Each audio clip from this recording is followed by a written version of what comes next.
আজকের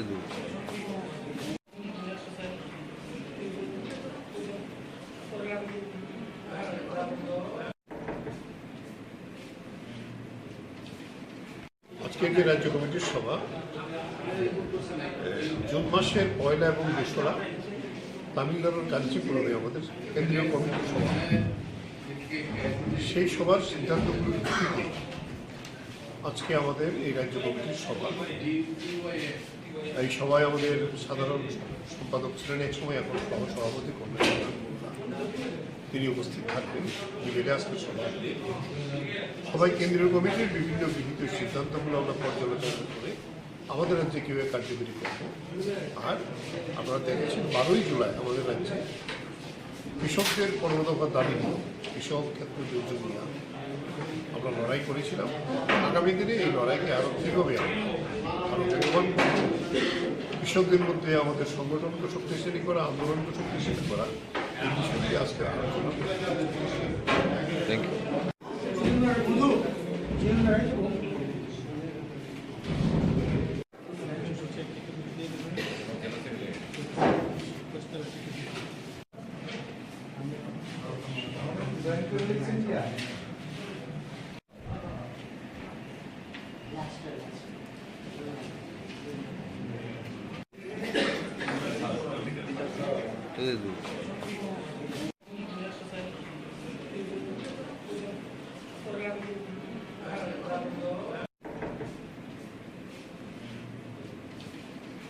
আজকের যে রাজ্য কমিটির সভা জুন মাসের 1 এবং 2 তামিলনাড়ুর কাঞ্চিপুরমে আমাদের কেন্দ্রীয় কমিটির সভা, সেই সভার সিদ্ধান্তগুলোর ভিত্তিতে আজকে আমাদের এই রাজ্য কমিটির সভা। এই সভায় আমাদের সাধারণ সম্পাদক ছিলেন এক সময়, এখন সভাপতি তিনি উপস্থিত থাকবেন। আজকের সবাই কেন্দ্রীয় কমিটির বিভিন্ন গৃহীত সিদ্ধান্তগুলো আমরা পর্যালোচনা করে আমাদের রাজ্যে কীভাবে কার্যকরী করব। আর আপনারা দেখেছেন 12ই জুলাই আমাদের রাজ্যে কৃষকদের 15 দফা দাবি নিয়ে, কৃষক ক্ষেত্র দুর্যোগ নিয়ে আমরা লড়াই করেছিলাম। আগামী দিনে এই লড়াইকে আরও কীভাবে আরও বেগবান কৃষকদের মধ্যে আমাদের সংগঠনকে শক্তিশালী করা, আন্দোলনকে শক্তিশালী করা, এই বিষয়টি আজকে আলোচনা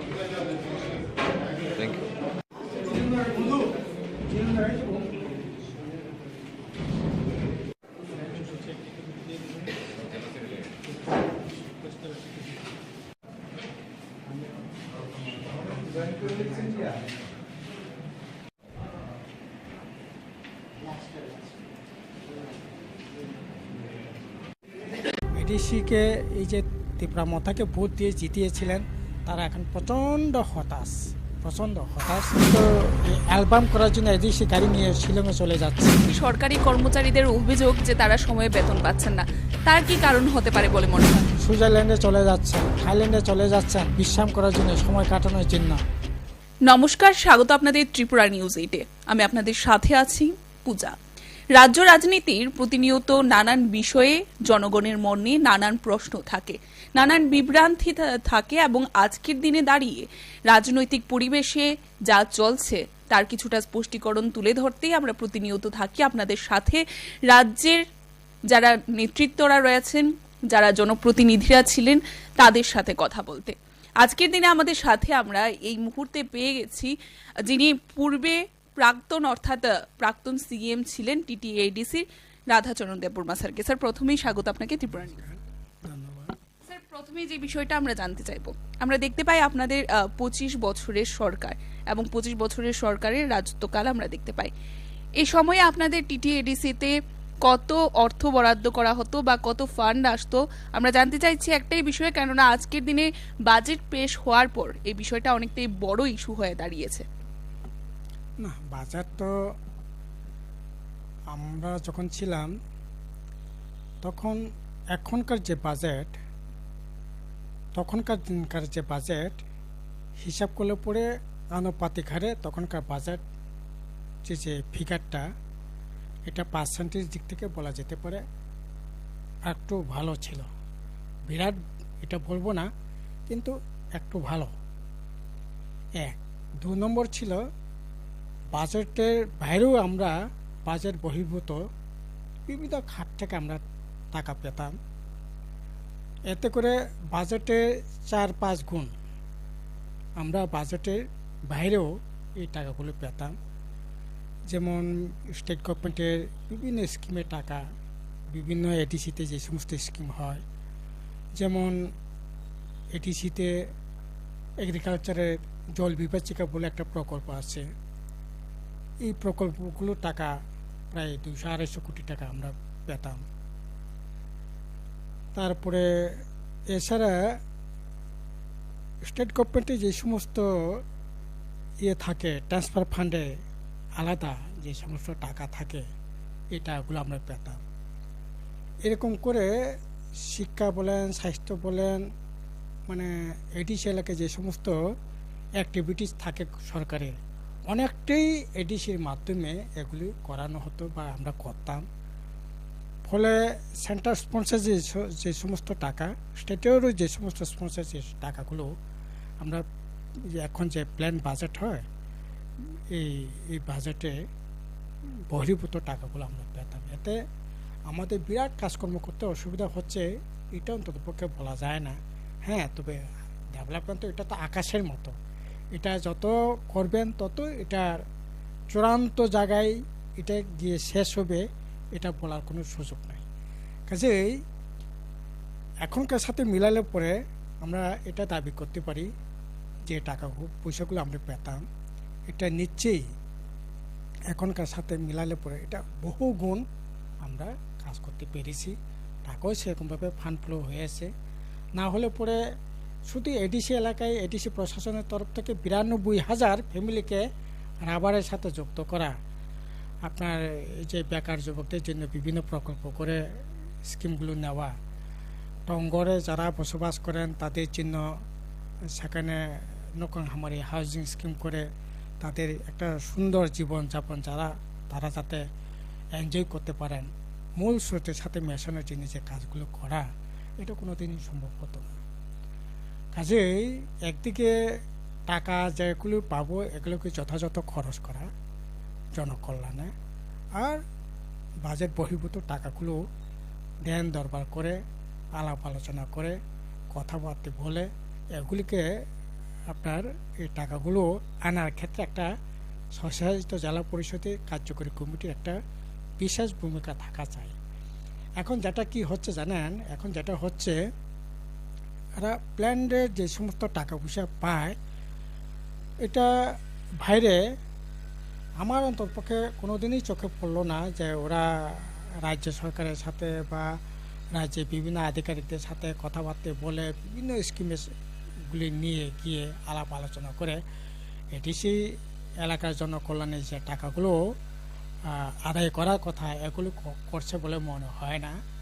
প্লাস যে টাকাগুলো ওরা পাচ্ছে এই টাকাও যথাযথভাবে জনকল্যাণে খরচ সেখানে হচ্ছে না বলেই মনে হয়। ফলে যে টাকাগুলো পাচ্ছে এডিসি প্রশাসন বর্তমানে এই টাকা দিয়ে জনকল্যাণে কোনো কাজেই এখন বলা যেতে পারে হচ্ছে না আর কি। এটি হচ্ছে মূল সমস্যা। আসলে এই টাকাগুলো তো যথাযথ জনকল্যাণে খরচ করার কথা, কিন্তু এটা না করে আমরা দেখছি বিভিন্নভাবে এই টাকাগুলো খরচ করা হচ্ছে। আপনার গাড়ি কেনার প্রয়োজন নেই, গাড়ি কেনা হচ্ছে, বাড়ি সাজানো দরকার নেই, বাড়ি সাজানো হচ্ছে। আপনি মানুষের কল্যাণের জন্য একটা ঘর দিতে পারছেন না, একটা টঙ্গরবাসী একজন গরিব মানুষকে আপনার পুলিশ এসকর্ট রাখার জন্য আপনি দোতলা বাড়ি করে নেবেন। হ্যাঁ, পুলিশের জন্য এত এসকর্ট রাখার জন্য, এগুলি তো হোম ডিপার্টমেন্টের কাজ, কিন্তু এটা দেখছি আমরা নিজেরাই করে ফেলছি। কারো কারো মানে বাড়িতে, গ্রামের বাড়িতে এগুলি এসকর্ট রাখার জন্য একতলা দোতলা বাড়ি করে নিয়েছে। এগুলি আসলে প্রয়োজন ছিল না। এখন দেখছি এই যে টাকাগুলো পাচ্ছে এগুলি জনকল্যাণে খরচ করার কথা না করে এখন দেখছি এডিসি পরিচালনা করার জন্য 5 জন আপনার পরামর্শদাতা। এডিসিতে আপনার কিছুই নেই বলা যেতে পারে।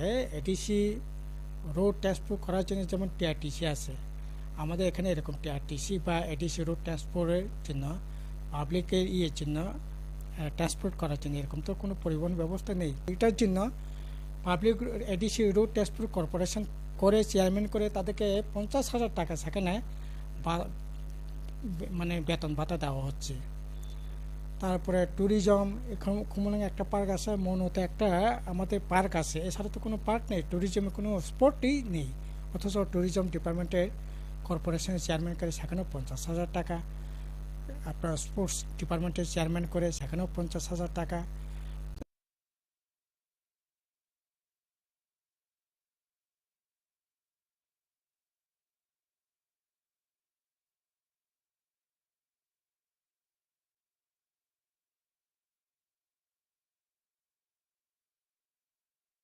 প্রতিবাদে প্রতিরোধে সকল অংশের মানুষ যারা গণতন্ত্রপ্রিয়, শান্তিপ্রিয়, সুস্থতা চান তারাও এগিয়ে আসবেন। আমরা দুটো সংগঠনের পক্ষ থেকে এই আহ্বান আমরা রাখছি। কারো কিছু নাই তো?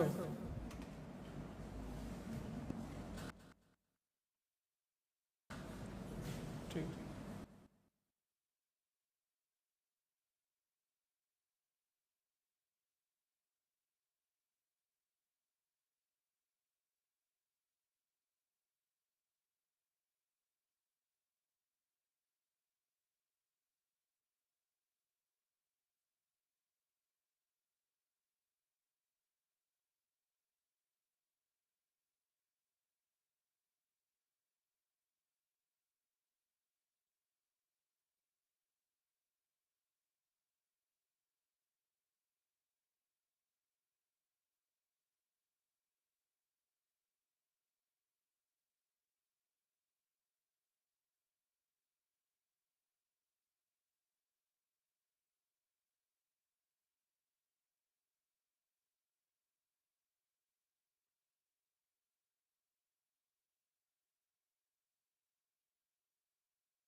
এই দুটি সংগঠনের পক্ষ থেকে আন্তরিক শুভেচ্ছা এবং অভিনন্দন জ্ঞাপন করছি। আজকে এই সাংবাদিক সম্মেলনে আমাদের মধ্যে উপস্থিত আছেন ডিওয়াইএফআই কেন্দ্রীয় কমিটির সাধারণ সম্পাদক হিমগ্নরাজ ভট্টাচার্য, ডিওয়াইএফআইয়ের ত্রিপুরা রাজ্য সম্পাদক নবারুণ দেব, টিওয়াইএফ কেন্দ্রীয় কমিটির সভাপতি কৌশিক রায় দেববর্মা এবং টিওয়াইএফ কেন্দ্রীয় কমিটির সাধারণ সম্পাদক কুমুদ দেববর্মা সহ ডিওয়াইএফআইয়ের রাজ্য সম্পাদক মণ্ডলীর আরও দুজন সদস্য। মূলত আজকের এই সাংবাদিক সম্মেলনে আমাদের কেন্দ্রীয় কমিটির সাধারণ সম্পাদক হিমগ্নরাজ ভট্টাচার্য আমাদের এই ত্রিপুরা রাজ্যে 2018 সালের বিধানসভা নির্বাচনের মধ্য দিয়ে সরকার পরিবর্তন হওয়ার পর কাজ না পাওয়ার যে সমস্যা প্রকট হয়েছে এবং এটাকে কেন্দ্র করে আমাদের রাজ্যে এই মুহূর্তে যে সামাজিক সংকট তৈরি হয়েছে, এই প্রেক্ষাপটে দাঁড়িয়ে হিমগ্নরাজ ভট্টাচার্য আলোচনা রাখবেন। তার সাথে সর্বভারতীয় কয়েকটি ইস্যু নিয়ে আমাদের সর্বভারতীয় সাধারণ সম্পাদক বক্তব্য রাখবেন। আমি প্রথমেই আমাদের সর্বভারতীয় সাধারণ সম্পাদককে অনুরোধ করছি এই সংবাদ সম্মেলনে আলোচনা উপস্থিত করার জন্য।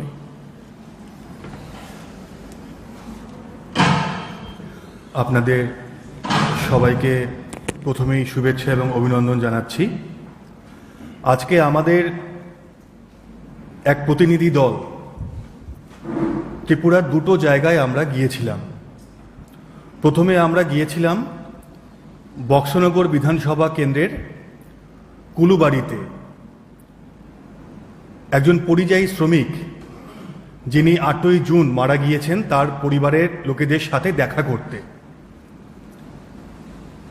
8ই জুন অজয় নম যিনি মারা গিয়েছেন তার নাম, তিনি ত্রিপুরা রাজ্যে কোনো কাজ পাচ্ছেন না, রোজগার নেই, বাইরের রাজ্যে কাজ করতে যাচ্ছিলেন।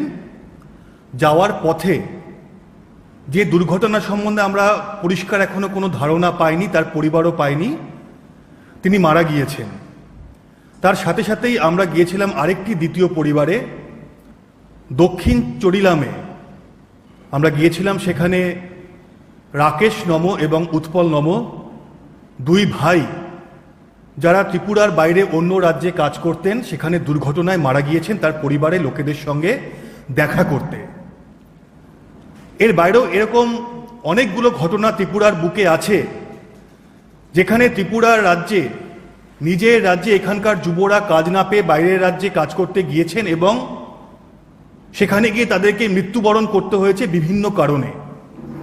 আসলে আমরা আজকে বলতে চাইছি, 2018 সালে ত্রিপুরা বিধানসভা নির্বাচনের আগে যারা এখন ত্রিপুরা রাজ্যে শাসনে রয়েছে বিজেপি, তারা বলেছিল সব ঘরে রোজগার দেবে আর মিস কলে চাকরি দেবে।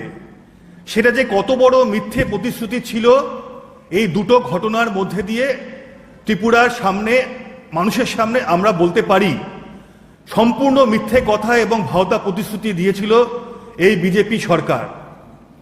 আজকে যখন আমরা অজয় নমর বাড়িতে গিয়েছি, তার মায়ের বুক ফাটা আর্তনাদ দেখে আমরাও বিহ্বল হয়ে পড়েছিলাম।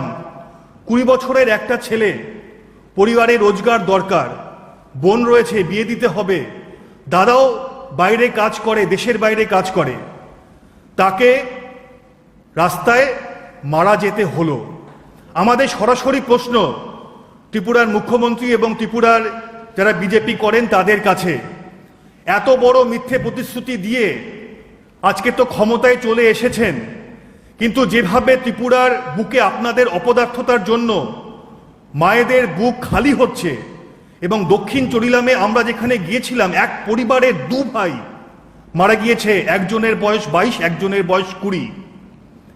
একবারও এই পরিবারগুলোর সঙ্গে ত্রিপুরার মুখ্যমন্ত্রী বা তার মন্ত্রিসভার কেউ দেখা করেনি, কোনো বিজেপি নেতা পর্যন্ত দেখা করেনি। অজয় নমর পরিবারের তার মা কাঁদতে কাঁদতে আমাদের সামনে বলেছে যে তার মৃতদেহ নিয়ে আসা হবে, বিজেপির নেতারা মিথ্যে কথা বলেছে। প্রশাসনের সঙ্গে যোগাযোগ করা হয়েছে, বলেছে দেহ চলে এসেছে, এয়ারপোর্টে রয়েছে, আপনারা গিয়ে নিয়ে আসুন। তারা গিয়ে দেখেছে সম্পূর্ণ মিথ্যে কথা।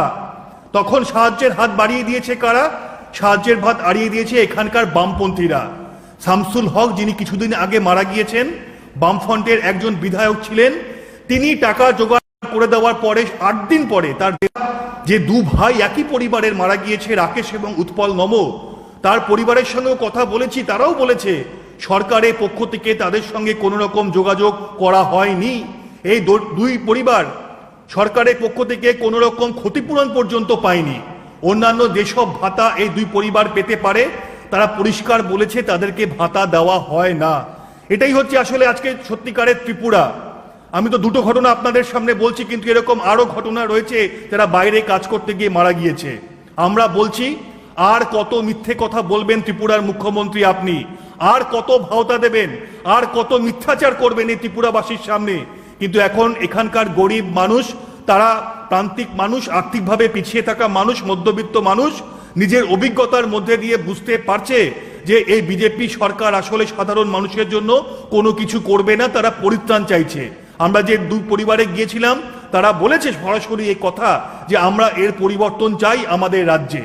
তো আমরাও ডিওয়াইএফআই এবং টিওয়াইএফ আমরা পরিষ্কারভাবে বলতে চাই যে এই ঘটনা ঘটবে আর ডিওয়াইএফআই টিওয়াইএফ ত্রিপুরার বুকে চুপ করে বসে থাকবে, এটা হতে পারে না। আপনারা জানেন যে গতকালকের কনভেনশনে ইতিমধ্যে ডিওয়াইএফআই ত্রিপুরা রাজ্য কমিটি এবং টিওয়াইএফ কেন্দ্রীয় কমিটি তারা আগামী 2 মাসে কর্মসংস্থান নিয়ে ত্রিপুরা রাজ্যের বুকে কিভাবে আমাদের কর্মসূচি হবে সেটা হচ্ছে পরিকল্পনা আমরা করেছি। কিন্তু এই পরিকল্পনার পরে এই যে রাজ্যের সরকারের উদাসীনতা, তার বিরুদ্ধে হচ্ছে আমরা এর থেকেও তীব্র আন্দোলন আগামী দিনে আমরা গড়ে তুলব। ত্রিপুরার বুকে আমাদেরকে গড়ে তুলতে হবে, কারণ ত্রিপুরার সাধারণ যুবরা, উপজাতি যুবরা, প্রান্তিক মানুষরা চাইছে যে বামপন্থীরা হচ্ছে এই লড়াইয়ে আবার ত্রিপুরার বুকে দাঁড়িয়ে নেতৃত্ব দিক। এর সঙ্গে সামঞ্জস্য রেখে আমরা বলতে পারি যে আমাদের দেশেও একই অবস্থা, প্রতিদিন বেকারত্বের সংখ্যা বাড়ছে। যে মিথ্যে প্রতিশ্রুতি দিয়ে ত্রিপুরার বুকে বিজেপি সরকার এসছে, একই মিথ্যে প্রতিশ্রুতি দিয়ে বছরে 2 কোটি রোজগারের কথা বলে মিথ্যে ভাওতা যেটা উত্তর পূর্ব ভারতে হবে, সেই জাঠা আগামী দিনে আমরা ত্রিপুরার বুক থেকে শুরু করব। এর বিস্তারিত যে আমাদের পরিকল্পনা পরে আপনারা জানতে পারবেন। আমাদের সামনে মিটিং রয়েছে, সেই মিটিংয়ে আমরা সেই বিস্তারিত পরিকল্পনাকে একদম রূপ দিয়ে আমরা প্রেসের সামনে নিশ্চয়ই আমাদের কর্মসূচি ঘোষণা করে দেব। ত্রিপুরার বুক থেকে যে জাঠা তৈরি হবে, এই জাঠা শুরু হওয়ার আগে ত্রিপুরার বুকে এরকম ছোট ছোট গ্রামে গ্রামে পাড়ায় পাড়ায় বুথে বুথে মহল্লাতে হচ্ছে আমরা ছোট ছোট জাঠা সংগঠিত করব।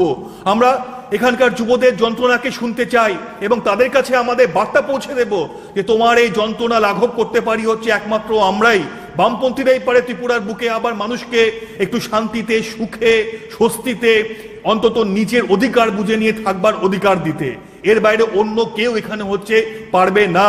ত্রিপুরায় যে রাজনৈতিক পরিবেশ তৈরি হয়েছিল, প্রতিদিন বিধানসভা নির্বাচনের পরে সেই রাজনৈতিক পরিবেশের পরিবর্তন আসছে এবং এই পরিবর্তনের মধ্যে দিয়ে এটাই প্রমাণিত হচ্ছে যে বামপন্থীরা ছাড়া ত্রিপুরার বুকে অন্য কেউ হচ্ছে কোনো বিকল্প নেই।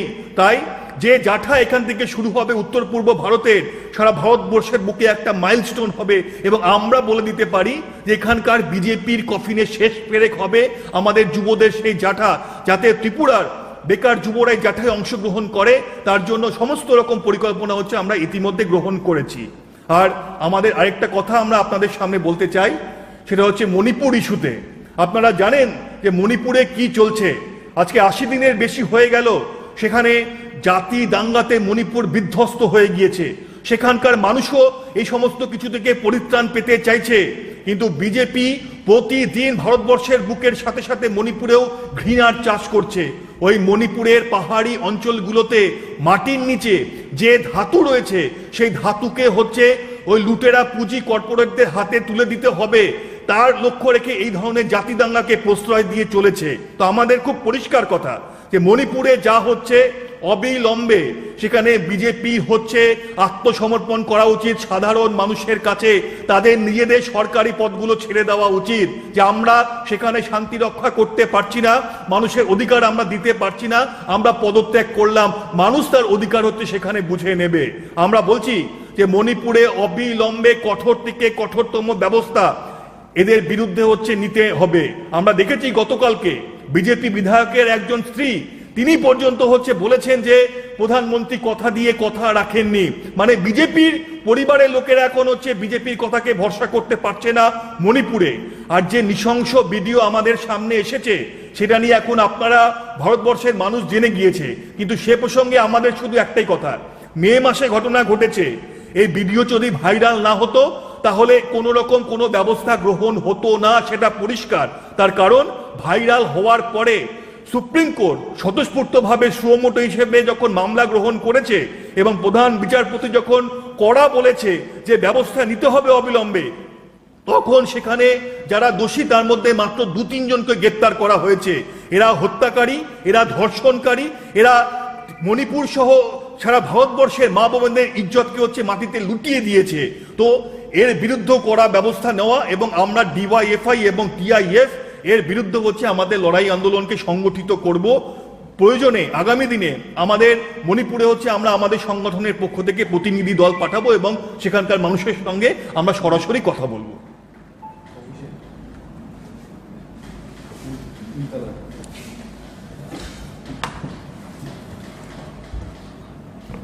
একটু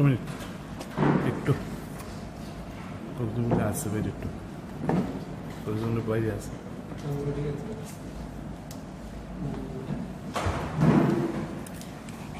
মিডিয়া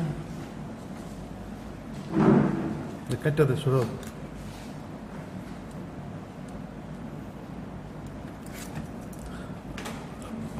একটা বিষয় আমরা দুটি যুব সংগঠনের পক্ষে আপনাদের সামনে রাখা, এটা হচ্ছে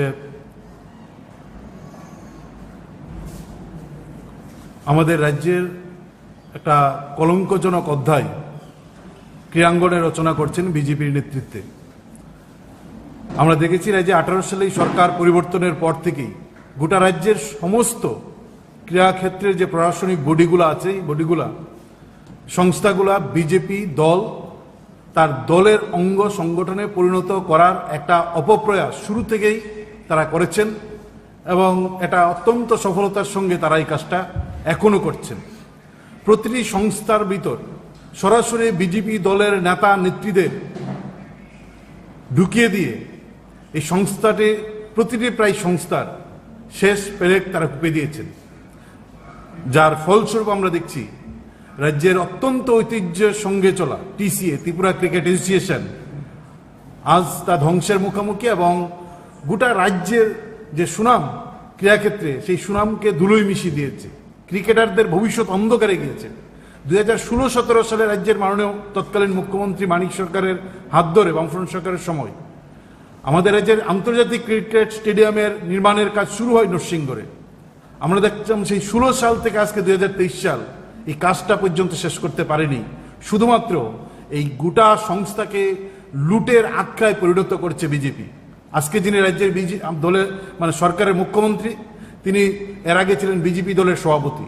একদিকে বিজেপি দলের সভাপতি, সঙ্গে তিনি ক্রিকেট অ্যাসোসিয়েশনের সভাপতির দায়িত্ব পালন করেছিলেন এবং এইরকম গেরুয়াকরণ করেছেন যার ফলে আমরা দেখছি আমাদের রাজ্যের ক্রিকেট অ্যাসোসিয়েশনের অফিসের ভিতর কয়েকদিন পর পর হামলা, হুজ্জতি, ভাঙচুর, গুন্ডামি হচ্ছে। একটা নৈরাজ্যের পরিবেশ এই ক্রীড়া সংস্থার মধ্যে হচ্ছে। রাজ্যের খ্যাতনামা খেলোয়াড় তিমির চন্দ, তিনি প্রকাশ্যে দিনের বেলায় একদিকে হচ্ছেন এসডিপিও অফিস, একদিকে হচ্ছেন রাজ্যের সবচেয়ে গুরুত্বপূর্ণ থানা পশ্চিম থানা, তার সামনে হচ্ছে টিসি অফিস, সেখানে আক্রান্ত হয়েছেন। টিসি এর যারা পরিচালক বিজেপির নেতা তারা বেরিয়ে আসছেন, কেউ কেউ আওয়াজ তুলছেন চোর চোর চোর চোর। টিসি এর যারা মাথায় বসে আছেন তাদের সম্পর্কে পোস্টার লাগাচ্ছেন। আমরা দেখছিলাম বিজেপি দল, সরকার সবাই চুপ করে বসে আছেন, তাতে বিজেপির সুনাম না। তার ফলে একটা স্বশাসিত সংস্থা আমরা দেখছি তার মধ্য দিয়ে রাজ্যের ক্রীড়াঙ্গনের একের পর এক কলঙ্কজনক অধ্যায় রচনা হচ্ছে। এটাকে লুট করে নেওয়া, লুটে পুটে খাওয়ার আক্রায়। আমরা আজকে একটা খুব আনন্দঘন মুহূর্তে এখানে সবাই সাথী হতে চলছি, একটা যোগদান পর্ব। তৃণমূল কংগ্রেস থেকে বিভিন্ন পদাধিকারী এবং যারা তৃণমূল কংগ্রেসে এতদিন সক্রিয় ভূমিকা পালন করেছেন ওনারা আজ ভারতীয় জনতা পার্টির পতাকা দলে সামিল হচ্ছেন এবং এই স্বতঃস্ফূর্ত যে ওনাদের যোগদান, এটাতে আমরা সাধুবাদ জানাই। আপনারা যারা সাংবাদিক বন্ধুরা এখানে এত কর্মব্যস্ততার মধ্যে উপস্থিত রয়েছেন, আপনাদেরকে আমরা সুস্বাগতম জানাচ্ছি। আজ এই মঞ্চে উপস্থিত রয়েছেন ভারতীয় জনতা পার্টির প্রদেশের জেনারেল সেক্রেটারি শ্রী অমিত রক্ষিত মহোদয়, সাথে উপস্থিত আছেন আমাদের এই ভারতীয় জনতা পার্টির সদর ডিস্ট্রিক্টের যিনি মাননীয় সভাপতি শ্রী অসীম ভট্টাচার্য মহোদয়। আমার ডান পাশে উপস্থিত রয়েছেন সদর যুব মোর্চার মাননীয় প্রেসিডেন্ট শ্রী প্রসেনজিৎ ঘোষ মহোদয়। এবং আপনাদের এখন সাংবাদিক সম্মেলনে আজকে যা যাবতীয় গুরুত্বপূর্ণ বিষয় আছে সবগুলো তুলে ধরবেন এবং আপনাদেরকে সম্বোধন করবেন মাননীয় সাধারণ সম্পাদক ভারতীয় জনতা পার্টি ত্রিপুরা প্রদেশ শ্রী অমিত রক্ষিত মহোদয়। রয়েছেন সবাইকে প্রণাম জানাই। আপনারা জানেন যে মাননীয় প্রধানমন্ত্রী শ্রী নরেন্দ্র মোদীজির উন্নয়নমূলক যে কর্মযজ্ঞ চলছে সারা দেশে এবং ভারতীয় জনতা পার্টির যে মূল্যবোধের রাজনীতি, যা ত্রিপুরার মানুষের জন্য একটা রাজনৈতিক প্রেক্ষাপটে অনেকটা নতুনই বলতে গেলে। আমরা 5-6 বছর ধরে এই ধরনের উন্নয়নমূলক মূল্যবোধের রাজনীতি আমরা দেখছি। ত্রিপুরা দেখতে দেখতে দেশের বাকি রাজ্যগুলোর মতোই অগ্রগতির দিকে এগিয়ে যাচ্ছে এবং তা দেখে আপনারা জানেন কিছুদিন আগে আপনারা সবাই চেনেন শ্রী আশিস লাল সিংহ এবং শ্রী প্রশান্ত ভট্টাচার্য আমাদের দলে যোগদান করেছিলেন, ভারতীয় জনতা পার্টির পতাকা হাতে নিয়েছিলেন। ওনাদের সঙ্গে মূলত ওনাদের প্রচেষ্টায়, ওনাদের সঙ্গে দীর্ঘদিন যারা রাজনীতি করে গেছেন, ওনাদের প্রচেষ্টায়, ওনাদের চেষ্টায় এনারাও আস্তে আস্তে আমাদের দলে এসে যোগদান করছেন। সেই ক্রমে আজকে রাজ্যের বিশেষ করে 6 আগরতলা এবং 9 বড়মালপুর এবং সুদূর আমবাসা থেকে যারা কিছু রাজনৈতিক কর্মী যাদের সঙ্গে ওনারা দীর্ঘ সময় রাজনীতি করেছেন, এনারা আজকে ভারতীয় জনতা পার্টির সদর কার্যালয়ে এসেছেন এই দলে অন্তর্ভুক্ত হবেন বলে, এই দলের পতাকা হাতে নেবেন বলে। আমি একে একে সেই সব রাজনৈতিক কর্মীদের নাম বলছি যারা আজকে ভারতীয় জনতা পার্টিতে যোগদান করবেন। 9 বনমালীপুর থেকে জয়লক্ষ্মী ভট্টাচার্য, শেফালিতে দশমিতা ঘোষ, সুব্রত ঘোষ, সুব্রত দেববর্মন। 6 আগরতলা থেকে শ্রীমতী দীপান্বিতা চক্রবর্তী, যিনি টিএমসির স্টেট ইউথ ভাইস প্রেসিডেন্ট ছিলেন। Shri Nilkanta Sinha, ex working president and ex general secretary TMC. Rajesh Saha, যাকে রাজু বলেই সবাই চেনে, প্রণব বণিক, পঙ্কজ সাহা, নানু পাল, সৌরভ দাস, তাপস বণিক, মলয় সাহা, অভিজিৎ বণিক, রাজীব দেবনাথ। আমবাসা থেকে এসছেন মায়া সিনহা, যিনি ওমেন অ্যাক্টিভিস্ট ছিলেন, যিনি টিএমসি দিয়ে কাজ করতেন, উনিও আজকে আমাদের দলে যোগ দেবেন। তো আমি সবাইকে আমাদের দলে অনেক অনেক সুস্বাগতম জানাচ্ছি। আপনারা সবাই যদি এখানে চলে আসেন, আমাদের দলীয় পতাকা আপনাদের হাতে তুলে আমরা আপনাদের দলে বরণ করে নেব। আমি চাইবো কতজন টোটাল 17 জন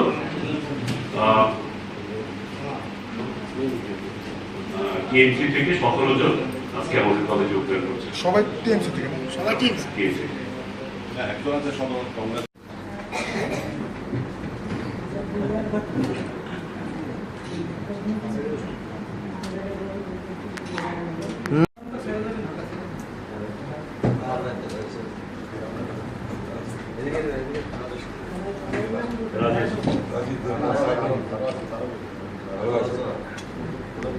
भारत माता की भारत माता की।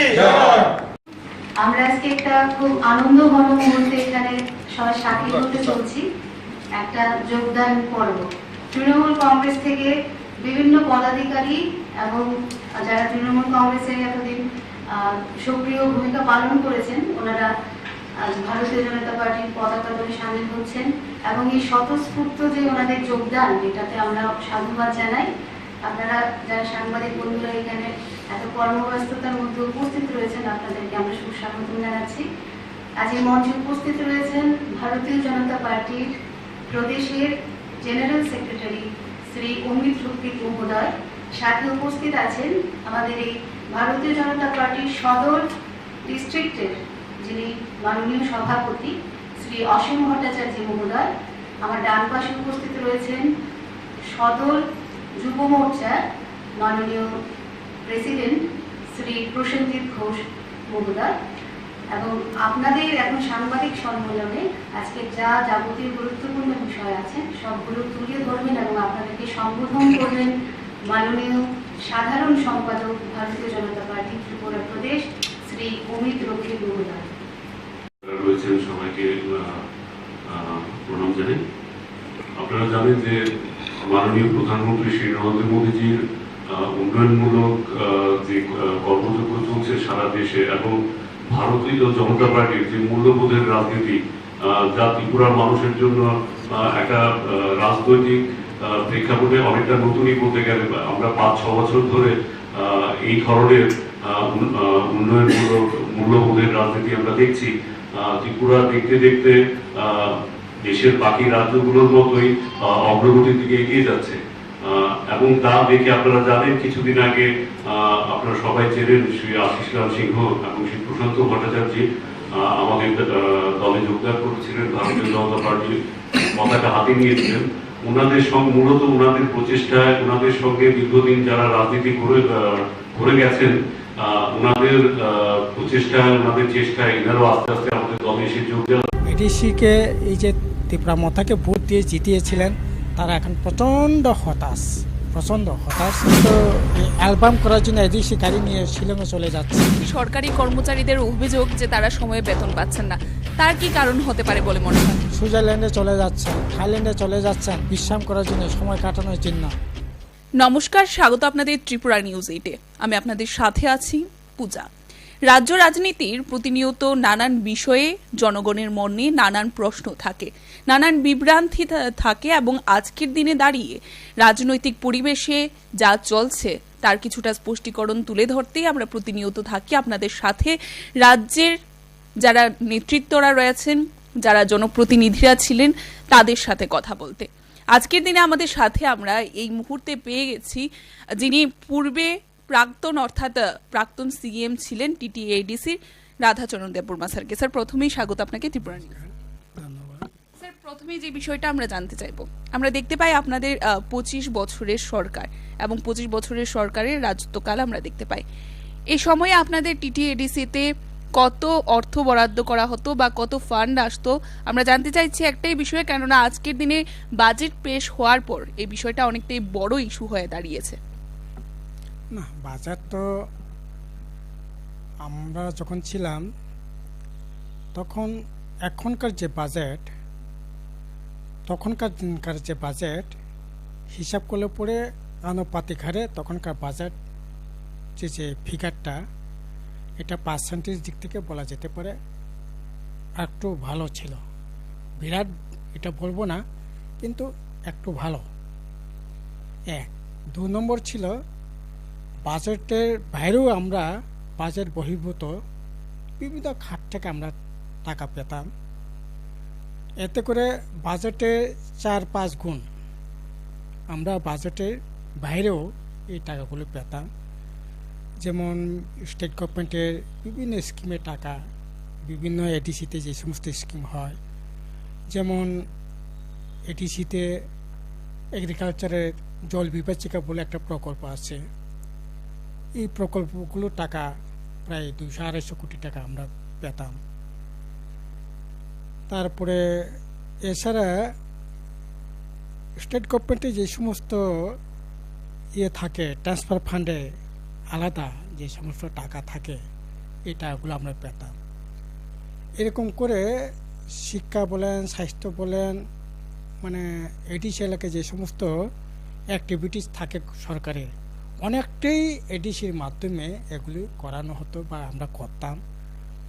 ফলে সেন্টার স্পন্সর যে সমস্ত টাকা, স্টেটেরও যে সমস্ত স্পন্সর যে টাকাগুলো আমরা এখন যে প্ল্যান বাজেট হয়, এই বাজেটে বহির্ভূত টাকাগুলো আমরা পেতাম। এতে আমাদের বিরাট কাজকর্ম করতে অসুবিধা হচ্ছে এটা অন্তত পক্ষে বলা যায় না। হ্যাঁ, তবে ডেভেলপমেন্ট তো এটা তো আকাশের মতো, এটা যত করবেন তত এটার চূড়ান্ত জায়গায় এটা গিয়ে শেষ হবে, এটা বলার কোনো সুযোগ নাই। কাজেই এখনকার সাথে মিলালে পরে আমরা এটা দাবি করতে পারি যে টাকা পয়সাগুলো আমরা পেতাম, এটা নিশ্চয়ই এখনকার সাথে মিলালে পরে এটা বহু গুণ আমরা কাজ করতে পেরেছি। টাকাও সেরকমভাবে ফান্ড ফ্লো হয়েছে। না হলে পরে শুধু এডিসি এলাকায় এডিসি প্রশাসনের তরফ থেকে 92,000 ফ্যামিলিকে রাবারের সাথে যুক্ত করা, আপনার যে বেকার যুবকদের জন্য বিভিন্ন প্রকল্প করে স্কিমগুলো নেওয়া, টঙ্গরে যারা বসবাস করেন তাদের জন্য সেখানে নকংহামারি হাউজিং স্কিম করে তাদের একটা সুন্দর জীবনযাপন তারা যাতে এনজয় করতে পারেন, মূল স্রোতের সাথে মেশানোর জন্য যে কাজগুলো করা, এটা কোনো দিনই সম্ভব হতো না। কাজেই একদিকে টাকা যেগুলো পাবো এগুলোকে যথাযথ খরচ করা জনকল্যাণে, আর বাজেট বহির্ভূত টাকাগুলো ধ্যান দরবার করে আলাপ আলোচনা করে কথাবার্তা বলে এগুলিকে আপনার এই টাকাগুলো আনার ক্ষেত্রে একটা স্বশাসিত জেলা পরিষদের কার্যকরী কমিটির একটা বিশেষ ভূমিকা থাকা চাই। এখন যেটা কি হচ্ছে জানেন, এখন যেটা হচ্ছে এরা প্ল্যান্ডের যে সমস্ত টাকা পয়সা পায়, এটা বাইরে আমার অন্ততপক্ষে কোনোদিনই চোখে পড়লো না যে ওরা রাজ্য সরকারের সাথে বা রাজ্যে বিভিন্ন আধিকারিকদের সাথে কথাবার্তা বলে বিভিন্ন স্কিমগুলি নিয়ে গিয়ে আলাপ আলোচনা করে এডিসি এলাকার জনকল্যাণের যে টাকাগুলো আদায় করার কথা এগুলো করছে বলে মনে হয় না। প্লাস যে টাকাগুলো ওরা পাচ্ছে এই টাকাও যথাযথভাবে জনকল্যাণে খরচ সেখানে হচ্ছে না বলেই মনে হয়। ফলে যে টাকাগুলো পাচ্ছে এডিসি প্রশাসন বর্তমানে, এই টাকা দিয়ে জনকল্যাণে কোনো কাজেই এখন বলা যেতে পারে হচ্ছে না আর কি। এটি হচ্ছে মূল সমস্যা। আসলে এই টাকাগুলো তো যথাযথ জনকল্যাণে খরচ করার কথা, কিন্তু এটা না করে আমরা দেখছি বিভিন্নভাবে এই টাকাগুলো খরচ করা হচ্ছে। আপনার গাড়ি কেনার প্রয়োজন নেই, গাড়ি কেনা হচ্ছে, বাড়ি সাজানো দরকার নেই, বাড়ি সাজানো হচ্ছে। আপনি মানুষের কল্যাণের জন্য একটা ঘর দিতে পারছেন না, একটা টঙ্গর পাশে একজন আপনার পুলিশ এসকর্ট রাখার জন্য আপনি দোতলা বাড়ি করে নেবেন। হ্যাঁ, পুলিশের জন্য এত এসকর্ট রাখার জন্য, এগুলি তো হোম ডিপার্টমেন্টের কাজ, কিন্তু এটা দেখছি আমরা নিজেরাই করে ফেলছি। কারো কারো মানে বাড়িতে, গ্রামের বাড়িতে এগুলি এসকর্ট রাখার জন্য একতলা দোতলা বাড়ি করে নিয়েছে। এগুলি আসলে প্রয়োজন ছিল না। এখন দেখছি এই যে টাকাগুলো পাচ্ছে এগুলি জনকল্যাণে খরচ করার কথা না করে এখন দেখছি এডিসি পরিচালনা করার জন্য 5 জন আপনার পরামর্শদাতা। এডিসিতে আপনার কিছুই নেই বলা যেতে পারে। এডিসি রোড ট্রান্সপোর্ট করার জন্য যেমন টিআরটিসি আছে, আমাদের এখানে এরকম টিআরটিসি বা এডিসি রোড ট্রান্সপোর্টের জন্য, পাবলিকের জন্য ট্রান্সপোর্ট করার জন্য এরকম তো কোনো পরিবহন ব্যবস্থা নেই। কিন্তু এইটার জন্য public ADC road transport corporation করে চেয়ারম্যান করে তাদেরকে 50,000 টাকা সেখানে মানে বেতন ভাতা দেওয়া হচ্ছে। তারপরে ট্যুরিজম, এখন খুমুলাং একটা পার্ক আছে, মনোতে একটা আমাদের পার্ক আছে, এছাড়া তো কোনো পার্ক নেই, ট্যুরিজমে কোনো স্পটই নেই।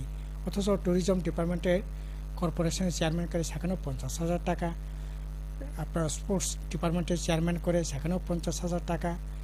আপনার এই যে পাবলিক অ্যাকাউন্ট কমিটি, এগুলি প্রশাসনের কাজ, অফিসাররা দেখবেন। এগুলি পাবলিক রিপ্রেজেন্টেটিভ খুব বড় বেশি কাজ থাকে না। এডিসিতে শুরু থেকে কোনো দিনই ছিল না, কিন্তু এখন পাবলিক অ্যাকাউন্ট কমিটি করে সেখানেও 50,000 টাকা। তো এইরকম করে প্রচুর টাকা খরচ করা হচ্ছে এডিসি সাবজোনালগুলো পরিচালনা করবার জন্য, জোনালগুলো পরিচালনা করবার জন্য। 3 জন 4 জন করে জোনালের chairman, deputy chairman, additional chairman, vice chairman, এগুলি আননেসেসারি। এগুলি আসলে আমাদের অ্যাডমিনিস্ট্রেশন সিস্টেমটা হলো প্যারামিডের মতো। এখন এটা প্যারামিড না হয়ে এটা খেজুর গাছের মতো হয়ে যাচ্ছে, তাল গাছের মতো হয়ে যাচ্ছে। উপরটাই হচ্ছে তাল, মানে নারকেল গাছ, তাল গাছ দেখছেন তো, ওটা মানে পাতায় ফলে উপরটা থাকে বড় আর নিচেটা থাকে শুধু একটা গাছ। এরকম একটা অ্যাডমিনিস্ট্রেশন চলছে এখন তাল গাছের মতো। তার জন্য আসলে এডিসি প্রশাসন যে আশা আকাঙ্ক্ষা রেখে মানুষ এডিসিকে এই যে ত্রিপুরা মতাকে ভোট দিয়ে জিতিয়েছিলেন, তারা এখন প্রচণ্ড হতাশ। যে এর জন্য তো আমি তো বলবো এডিসি পরিচালনা করবার জন্য 5 জন যদি পরামর্শদাতা লাগে, তাহলে এই অপদার্থ এডিসি প্রশাসনকে তো রাখার কোনো প্রয়োজনই নেই, কোনো প্রয়োজনই ছিল না। এটা তো কোনো দিনই ছিল না। ঠিক আছে, 1 জন হতে পারে, 2 জন হতে পারে, কিন্তু 5 জন তার জন্য পরামর্শদাতা লাগবে, তাহলে এই কার্যকরী কমিটি থাকার কি মিনিং আছে? তারা কার্যকরী কমিটিকে তাড়িয়ে দিয়ে যারা পরামর্শদাতা আছে, একজনকে সিএমকে রেখে তাহলে প্রশাসনকে চালাতে পারত। কিন্তু এখন সমস্ত এক্সিকিউটিভ মেম্বার, সমস্ত এক্সিকিউটিভ কমিটিকে পরিচালনা করবার জন্য এই ধরনের মাথাবাড়ি আপনার প্রশাসনকে যুক্ত করে এগুলি কাজ করছে। এগুলি তো আননেসেসারি টাকা পয়সা খরচ করা হচ্ছে। ফলে একটা বিষয় জানতে চাইবো যে আমরা দেখতে পাচ্ছি সরকারি কর্মচারীদের অভিযোগ যে তারা সময়ে বেতন পাচ্ছেন না, তার কি কারণ হতে পারে বলে মনে হয় আপনার? না, কোনোদিনই ছিল না সরকারি কর্মচারী বেতন পাবে না। এখন তো প্রত্যেক মাসেই এখন একটা আনসার্টেন অবস্থার মধ্যে কর্মচারীরা থাকেন, আগামী মাসে বেতনটা পাবো কি না, পেলেও কত দিন পরে, কত তারিখের পর পেতে পারি, এই ধরনের একটা আশঙ্কা, এই ধরনের একটা দ্বিধা, এই ধরনের একটা উদ্বেগজনক পরিস্থিতির মধ্যে কর্মচারীদের কাটাতে হচ্ছে। এটা না শুধু এখন তো এই যে যারা মারা গেছে ডাইং হার্নেস পাবে, বা যারা মারা গেছে তাদের এমপ্লয়ি যে সমস্ত বেনিফিট পান, বা যারা রিটায়ার্ড হয়েছে রিটায়ার্ড বেনিফিট, আপনার লিভ স্যালারি থেকে আরম্ভ করে বিভিন্ন যে সমস্ত ওদের প্রাপ্য টাকা পাওয়ার কথা, এগুলি তো প্রায় 500 মাস ধরে 80-90 জন কর্মচারী পাচ্ছেই না। প্রায় 90, আমার তো মনে হয় এটা আমি যেটা বলছি এটা 2 মাস আগের ঘটনা, 90 কোটি টাকা লাইবিলিটি, এখন মনে হয় এটা 100 কোটি টাকা লাইবিলিটিতে চলে গেছে। তো 100 কোটি দেনা রিটায়ারমেন্টের পর, অথচ রিটায়ারমেন্টের প্রায় 15 দিনের মাথায়, 1 মাসের মাথায় তাদের যে সমস্ত প্রাপ্য টাকা পাওয়ার কথা, কিন্তু এখন দেখছি 6 মাস 7 মাস হয়ে যাচ্ছে তাদের যে প্রাপ্য টাকাগুলো পাচ্ছে না। এটা শুধু বেতন নয়, যারা রিটায়ার্ড হচ্ছে, মারা গেছেন দুর্ঘটনায় বা শারীরিক কারণে, তাদেরও এই ধরনের মানে চরম একটা বিপর্যয়ের মধ্যে আছে এখন এদেশে কর্মচারী। স্যার, আমরা দেখতে পাচ্ছি যে কিছুদিন পূর্বেই পবিত্র বিধানসভায় এবারে ত্রয়োদশ ত্রিপুরা অধিবেশনে বাজেট পেশ হয় এবং সেই বাজেটে নানান মুখে নানান কথা শোনা যাচ্ছে। আপনার মতে এই বাজেট কতটুকু জনমুখী? না, এই বাজেটে তো কিছুই দেখলাম না। বাজেটে এটা আসলে কি বলবো, এটাকে 27,000 কোটি টাকার বাজেট করেছে। এই বাজেটে প্রায় 1/5 টাকা তো ঋণের পরিশোধ করতেই চলে যাচ্ছে, 21% টাকা। সেখানে এই গভর্নমেন্ট যে ঋণ নিয়েছে, এই ঋণের টাকা, সুদের টাকা পরিশোধ করতেই 21% টাকা চলে যাচ্ছে। ফলে যে টাকাগুলো ধরা হয়েছে এগুলি আসলে একটা গতানুগতিক, এখানে নতুন মানে নিত্য নতুন কোনো বিষয় নেই। বেকার যুবকদের জন্য কোনো ধরনের এখানে বাঁচার কোনো রাস্তা, সংস্থান সেখানে নেই। গরিব মানুষ, আপনার যারা দিন আনে দিন খায়, খেটে খাওয়া মানুষ যারা আছে, তাদের কর্মসংস্থানের কাজের ব্যবস্থার জন্য বাজেটে 1 টাকাও সেখানে বরাদ্দ আমরা দেখলাম না। এমনকি যে সমস্ত গরিব বংশের মানুষ, ধরুন অন্তপক্ষে 100 দিন কাজ করা, 150 দিন কর্মসংস্থানের কাজ করা, শহরে এই যে টুইপের মাধ্যমে গরিব বংশের মানুষ যে সমস্ত কাজকর্মগুলো করছে, এগুলির মধ্যে 1 টাকা খানিকটা হলেও বরাদ্দ করার কথা, কিন্তু সেখানে বরাদ্দ তো দূরের কথা, সেখানে অর্থ বাজেট কমিয়ে দিয়েছে। এই যে সাধারণ মানুষ, খেতে খাওয়া অংশের মানুষের জন্য 300 কোটি টাকা গত বছর যেটা ছিল, এবার 300 কোটি টাকা কমিয়ে দিয়েছে। তো গরিব বংশের মানুষ বাজেটটা কী করে? টঙ্গর জুমিয়া, তাদের জন্য বাজেটে 1 টাকাও বরাদ্দ কোথাও দেখলাম না। তো বাজেটটা কার জন্য? বাজেটটা কাদের জন্য? এটাই না প্রশ্ন এখন মানুষের, আমার নিজেরও তাই। এই বাজেটটা দেখে মনে হয় এটা একটা কি বলবো, এটা রং চড়ানো বাজেট ছাড়া এই বাজেটকে এটা একটা পুরাপুরি ডিজাইন বাজেট, যাদের জন্য এখন আমাদের রাজ্যে মূল সমস্যাটা কি? আমাদের রাজ্যে মূল সমস্যা হচ্ছে বেকার সমস্যা। বেকারদের জন্য কোনো সেখানে কথা উল্লেখ আছে? মূল সমস্যা হচ্ছে গরিব বংশের মানুষ, মূল সমস্যা হচ্ছে দিনমজুর, ক্ষেতমজুর, জুমিয়া, তাদের সমস্যা। তাদের জন্য কি আছে বাজেটে? তাদের জন্য কি আছে বাজেটে? একটা লাইন যদি তাদের জন্য কোনো কর্মসংস্থানে যদি দেখাতে পারেন, তো বাজেটে কি আছে? নতুন একটা কলেজ হবে শিক্ষার জন্য, নতুন কিছু একটা শিক্ষা প্রতিষ্ঠান হবে, শিক্ষার মান উন্নয়নের জন্য নতুন কোনো কর্মসূচি নেওয়া হবে, এগুলো তো কিছুই দেখলাম না। বরং সেই শিক্ষা খাতে বাজেট এটা 3% কমিয়ে দিয়েছে, 3% বাজেট কমিয়ে দিয়েছে। গত বছরের চাইতেও বাজেট কমিয়ে দিয়েছে শিক্ষা। অথচ শিক্ষার বাজেট বাড়ার কথা ছিল, স্বাস্থ্যের ক্ষেত্রে বাজেট বাড়ার কথা ছিল। কিছু আছে?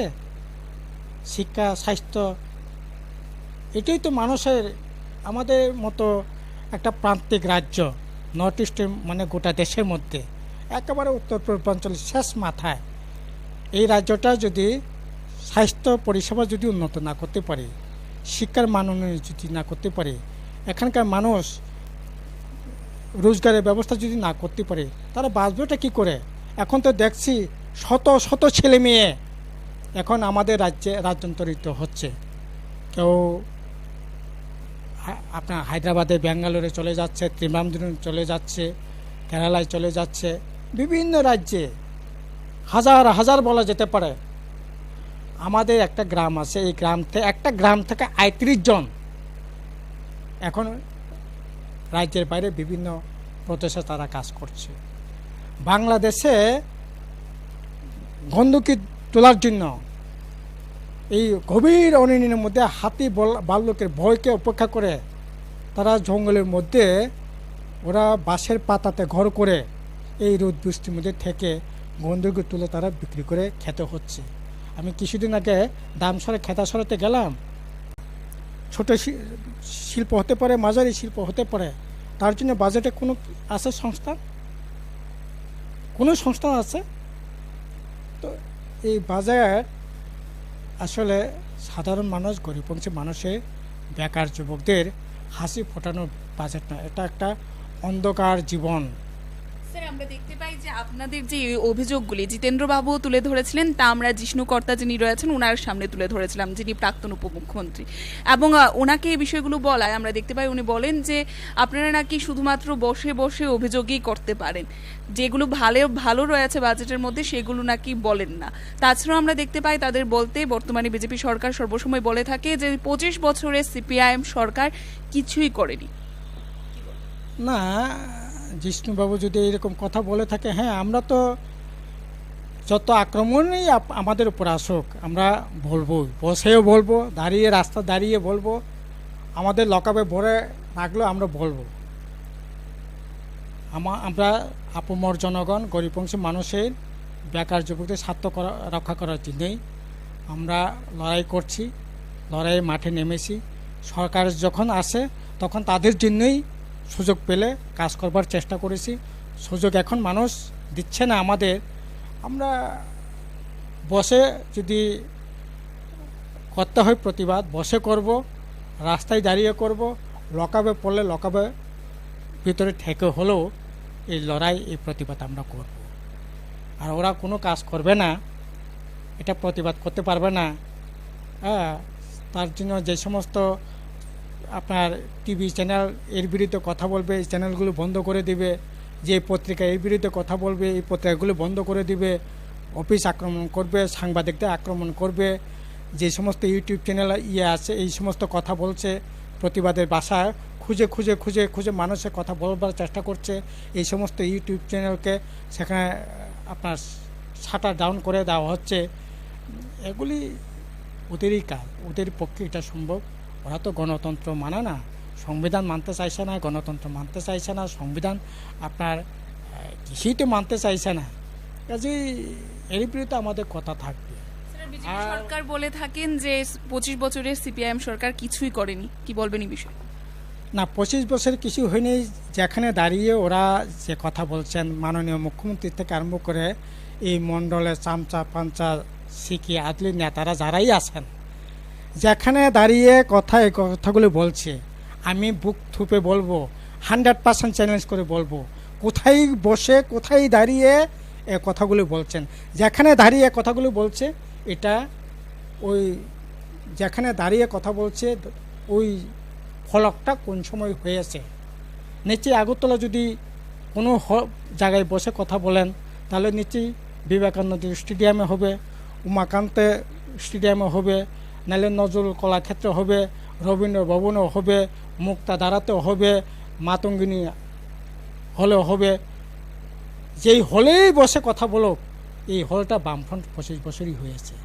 যে মাঠে গিয়ে চেঁচামেচি করছে আঙুল তুলে নির্লজ্জের মতো, বিহারের মতো, ওই মাঠটা বামফ্রন্টের আমলেই হয়েছে। উমাকান্ত গ্যালারি, বিবেকানন্দ স্টেডিয়াম থেকে আরম্ভ করে যেখানে, যে মাঠে, যে স্কুলে, যে কলেজে, যে হলে, যেখানেই গিয়ে চেঁচামেচি করছে, এটা বামফ্রন্টের আমলে হয়েছে। শুধু শহরে কেন, আমি বলবো খুমুলুঙ্গে, আমি বলবো মান্দায়, আমি বলবো সাতচান, আমি বলবো কলাছড়া, আমি বলবো থালছড়া, আমি বলবো আপনার দামছড়া, আমি বলবো খেদাছড়া, আমি বলবো গোটা রাজ্যের মধ্যে।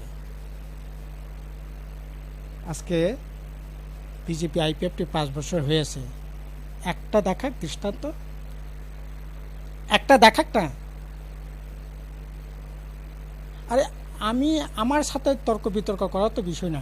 আপনি আমাকে বললেই তো হয়, আমি তো বলছি,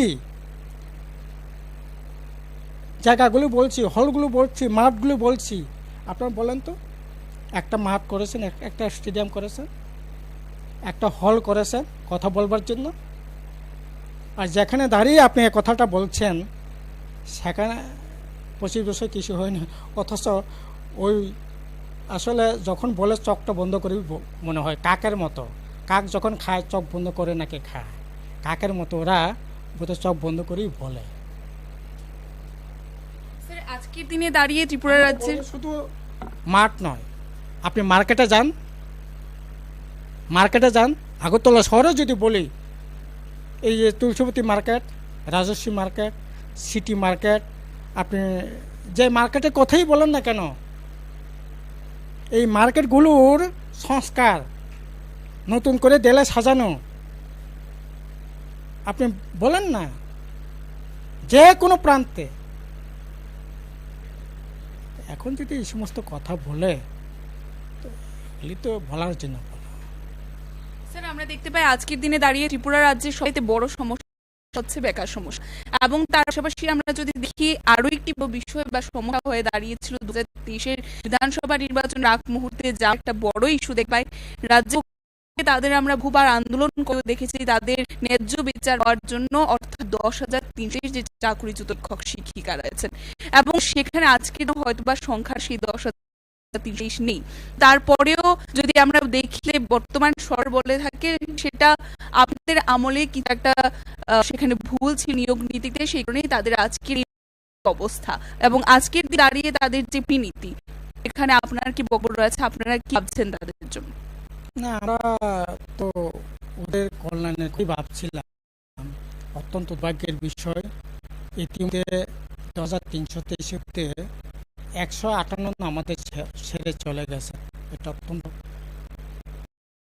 মর্মান্তিক, বেদনাদায়ক, এটা ভাষায় প্রকাশ করার মতো কোনো ভাষা নেই। তো 10,323 আজ তো হলো জুলাই মাস, এতদিন তো বামফ্রন্ট বা বিরোধী যে সরকার আসতো, তাহলে এদিন ওরা কোনো না কোনো ওদের জয়েনিং লেটার নিয়ে ওরা সুন্দর জীবনযাপনের পরে হাঁটা শুরু করে। কিন্তু এটা বিভিন্ন রাজনীতি আপনার কলাকলের জন্য এটা করা সম্ভব হলো না, এর মধ্যে দুর্ভাগ্য। নাহলে 10,036-কে বাঁচানোর জন্য আমাদের নির্বাচন প্রথম যে এজেন্ডা, নির্বাচন যে প্রতিশ্রুতি ছিল, এটা ছিল। কাজেই এখন ত্রুটি যদি বোঝার চেষ্টা করে, তাহলে ওইটা তো বলা যেতে পারে যে পলিসিতে আমাদের বামফ্রন্ট থাকাকালীন চাকরি আমরা দেওয়ার চেষ্টা করেছিলাম, নিটি, সিনেটি, মেরিট। কারণ যারা আজকে চাকরি দিচ্ছেন 10,323 না, শুধু ওরা বিভিন্ন বামফ্রন্ট আমলে যারা করছে না। যদি আমরা শুধু সিনিয়রিটি মেধার ভিত্তিতে চাকরি ব্যবস্থা হতো, তাহলে ওই জুনিয়রের ছেলে মেয়েরা খালসরা স্কুলকে, খেদাসরা স্কুল থেকে, ওই প্রত্যেক এলাকা থেকে যারা পড়াশোনা করে পাস করতে, তাদের চাকরি হতো না। তো আমরা ঠিক করেছি মেধা থাকবে, সিনিয়রিটি থাকবে, নিডি থাকবে। একবারে নিডি রিক্সা চালকের ছেলেও যদি চাকরি পায় নিডি হিসাবে, এটা বড় পাওনা হবে। এখন সিনিয়রিটি বিচার করে যদি ওভারেজ হয়ে যাচ্ছে, তাকে যদি ব্যবস্থা করা যায়, তাহলে তার দিন বাঁচার একটা রাস্তা এটা করা সম্ভব হবে। কাজে তার ভিতরে আমাদের চাকরিটা হয়েছিল। এখন কোর্ট বলেছে নিডিকে খাওয়ার ব্যবস্থা করা যেতে পারে, প্রিপেয়ার করা যেতে পারে, কিন্তু চাকরি দেওয়া যায় না। তো এখন যদি এটাই করে, আমরা তো বলবো এই হওয়া উচিত। 100% দায়িত্ব বলবো, গরিব মানুষেরও কর্মসংস্থান হওয়া দরকার, সিনিয়রদের কর্মসংস্থান হওয়া দরকার। সাথে মেরিট নীতি একটা বিরাট শেখ থাকবে, তার কিন্তু 60% আমরা বুঝি নীতি থাকবে, 30% শেয়ার থাকবে, 40% মেধাভিত্তিক হবে। রাজ্যটাকে সবাই নিয়েই আমরা একসাথে চলার চেষ্টা করেছিলাম, তাদের সংস্থান ব্যবস্থা করার চেষ্টা করছিলাম। এখন কোর্ট বলছে, বিজেপি আইপি জোট সরকার বলে শুধু মেধাভিত্তিতেই চাকরি হোক কাজ হবে, তাহলে তো গরিব মানুষ যারা দেখে রাষ্ট্র সরকার মেধার ব্যবস্থা পারায়, তার জন্য আমাকে সে দায়িত্ব সে ফল করতে হবে। আমাকে যদি শিশু বিহার মতো স্কুল যদি আমার থাল ছড়াতে একই কোয়ালিটি যদি গড়ে তুলতেন, তো তার থাল ছড়া স্কুলের ছাত্ররাও বাড়তে পারতো, কিন্তু ভালোটা দিতে পারলেন না। রাষ্ট্র সরকার দায়িত্ব আমার পরিবারের উপর চাপিয়েছেন আপনারা, আমার সেই সব থেকে বঞ্চিত হলেন। এটা তো রাষ্ট্রের দায়িত্বশীল কাজ হতে পারে না। আমাদের রাষ্ট্রের কাজ হচ্ছে, আমি যাদের শিশু বিহারের মতো দিতে পারলাম না, তাই দায়িত্ব আমার, তার কর্মসংস্থান দায়িত্ব আমারই থাকবে। যেহেতু করে দিতে পারলাম না, তার জন্য তাদের 30% দায়িত্ব আমি গ্রহণ করব। এটা নাই না, এটা নাই, এটা ভুল হয়েছে। আমরা মনে করি বামপন্থী একজন সামাজিক বিকাশের কথা যদি চিন্তা করি, এই যে এসটি রিজার্ভেশনটা আসলো কি করে? এটা তো এই অসম্মত জিনিস আছে। অসম্মত জন্য যদি আমি রিজার্ভেশন হতে পারে, তাহলে আমার গরিবের জন্য কেন হবে না? কাজে যাই হোক, সে অনেক বিতর্কের ব্যাপার। তা আমরা চাই 10,300 এই সরকার তো করবে, এরা এখন উষ্মা প্রকাশ করছে। এগুলি নিয়ে তো বিধানসভায় মুখ্যমন্ত্রী বলে দিয়েছেন, এগুলি নিয়ে আর বলে উনি লাভ দেখছেন না। মানুষের জীবনপূর্ণ মৃত্যুবরণ করছে, উনি লাভের অঙ্ক খুঁজছেন, কোথায় গেলে পরে পাওয়া যাবে। বিজেপি শক্তিটাকে বড় করবে, মানুষ জীবন তাদের কাছে 1 পয়সা নেই। এটার জন্য বলে লাভ নেই, লাভের অঙ্ক খুঁজছে নেই। ভোটে জিতেই একমাত্র লাভ হতে পারে। তাদের জীবন, তাদের ভবিষ্যৎ, পরিবার পরিজন নেই, আপনি লাভ খুঁজছেন এখন, এটা দুর্ভাগ্য। আমরা দেখতে পাই যে বর্তমানে রাজনীতিতে এই বিষয়টি তোলপাড় আছে, যে রাজ্যে এই বর্তমানে স্বল্প সময় জনপ্রিয় হওয়া দল ত্রিপুরা, এবং তাদের ডিমান্ড গ্রেটার ত্রিপুরা, এই দাবি আপনারা কতটুকু বা আপনি কত যুক্তিযুক্ত বলে করেন? পার্টি তো বলে দিয়েছে এটা ত্রিপুরা বলে তর্ক বিতর্ক করার কোনো বিষয় নয়। আসলে এগুলি হচ্ছে পলিটিক্যাল ইস্যু। আমরা সাধারণ মানুষ বাঁচানোর কথাই বলব। সাধারণ মানুষের কীভাবে বাঁচা যায়, এবং এডিসিতে যেটা একটা সাংবিধানিক স্থান আছে, এটা কীভাবে আরও এনরোলমেন্ট করা যায়, এটা হচ্ছে এখন সবচেয়ে মোদ্দা কথা। কারণ এখন অবশ্য যারা গ্রেড ত্রিপুরাল্যান্ডের কথা বলছে, এখন তারা সেরকম কথা জোর দিয়ে বলছেন না। ওরা ওই সাংবিধানিক শাসনের কথাই বলছে, যেটা বলছিলাম এটি ঘুরিয়ে ফিরে এখন বলবার চেষ্টা করছে। সবই হোক, এগুলি বিভ্রান্তিমূলক, এগুলি করে যেটা বাস্তব এটা করাতে পারে, এটি নিয়ে কথা বলা দরকার। আমরা পরিষ্কারভাবে বলছি, কৃষি এম্পাওয়ারমেন্ট এডিসি এলাকার এই রাজ্যে জাতি বলেন, জাতি অংশের বলেন, তাদের আর্থিক অবদান মান উন্নয়ন গেলে পরে রাজ্য সরকার, কেন্দ্র সরকার এতে, আর এডিসি প্রশাসন আরও কীভাবে ক্ষমতা দিয়ে এটাকে পুশ করা যায়, এটাকে আরও শক্তিশালী করা যায়, এই যে মনোনিবেশ করা। তাই জন্য এখন পার্লামেন্টে 125 সংবিধান সংশোধন বিল আটকিয়ে আছে, এটা পার করে এটা যত তাড়াতাড়ি সম্ভব এটি যাতে তুলে দেওয়ার ব্যবহার করা হোক, এটা হচ্ছে আমাদের মূল কথা। স্যার আমরা দেখতে পাচ্ছি যে যিনি এটির বর্তমানে সিইও রয়েছেন পূর্ণচন্দ্র মাথিয়া, ওনার বিরুদ্ধে নানান এলিগেশন রয়েছে। আমরা এক এক করে আপনাকে বলবো। প্রথমত দেখতে পাই উনি যে আরডি ব্লক থেকে যে রাস্তা বানিয়ে দিয়েছে, সেই রাস্তাগুলিকে এডিসি তিনি দেখিয়ে তারপর আত্মসাৎ করছেন, এমন তাদের কাছে অভিযোগ রয়েছে, এলিগেশন রয়েছে। কি বলবেন? এরকম তো আমার কাছেও খবর আসে, বিভিন্ন খবর বেশি বেশি বেড়ায়, মানে সেখানে ছোটাছুটি করছে, কিন্তু হাতে এরকম কোনো ডকুমেন্ট নেই। মানুষ বলছে এরকম বিভিন্ন নিয়মে হচ্ছে, বিভিন্ন কাজকর্ম রাস্তাঘাটে বিভিন্ন ক্ষেত্রে নিয়মে হচ্ছে বলে মানুষ বলছে। এখন এডিসি হেক্টর গিয়ে কাটলেই এই সমস্ত কথাবার্তা কানে বেশি আসছে। কিন্তু আমাকে যদি প্রশ্ন করেন সেরকম, তাহলে আমার সাথে নির্দিষ্ট কোনো ডকুমেন্ট নেই। তবে মানুষের কাছ থেকে এরকম সহস্র কথা শুনতে পাচ্ছি, এটা হলো কথা। স্যার ত্রিপুরা নিউজের তথ্য কথা বলেন আছে যতটুকু মানে খবর রয়েছে, সেখানে আরটিআই রিপোর্ট রয়েছে। এই অভিযোগ সেখানে আমরা দেখতে পাই যে মন্ত্রিসভার অনুমোদন ছাড়া কি উপদেষ্টা নিয়োগ করা যায় না এডিসিতে, এমনটাই জানা গেছে বা আমরা জানি। কিন্তু আমরা দেখতে পাচ্ছি এডিসির জন্য একজন উপদেশ নিয়োগ করা রয়েছে এবং ওনার নাম সম্ভবত ক্যাপ্টেন ডিএস রাঠে রয়েছে, এবং তিনি প্রায় 2 লক্ষ টাকা করে মাসিক ভাতা পাচ্ছেন সরকারের তরফ থেকে। এবং আমরা দেখতে পাচ্ছি যে কনভয় পাচ্ছেন, তাছাড়াও নানান সুযোগ সুবিধা বাংলো থেকে শুরু করে নানান সুযোগ সুবিধা তিনি বহন করছেন। একরূপ মুখ্যমন্ত্রীর নিয়ে তিনি আচরণ করেন।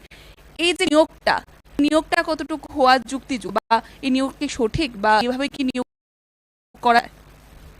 না, প্রশাসনিক সিদ্ধান্ত নিলে নিয়োগ করা যেতেই পারে, কিন্তু এই নিয়োগের প্রয়োজন আছে বলে আমি মনে করি না। এই প্রশাসন পরিচালনা করার জন্য তখন পরামর্শ তা রাখার কোনো হয় না। এই তো হাতি পালা পোষণের মতো অবস্থা চলছে। এই হাত পোষণের কোনো প্রয়োজন বলে মনে করি না। আরে আমরা মানুষের সাথে কাজ করছি, মানুষের জন্য তো হবে। ওরা ব্যাঙ্গালোর থেকে দিল্লি থেকে এসে ও কি পরামর্শ দিবে? আমরা মানুষের সাথে কাজ করছি, মানুষের কল্যাণে কি করতে হবে এটা ইচ্ছে আছে। ওদের পরামর্শ কোথাও লাগতে পারে, হয়তো বা এগুলির জন্য এই সমস্ত লোক পরামর্শদাতা শুধু এই যে কে রাতে নয়, এখন তো চিফ এক্সিকিউটিভ মেম্বারের সুজয় কুমার রাজস্থান থেকে একটি পরামর্শদাতা হিসেবে নিযুক্ত দিয়েছেন। তো এর খুব প্রয়োজন আছে, আমি অন্ততপক্ষে মনে করি না আমার জীবনের অভিজ্ঞতা।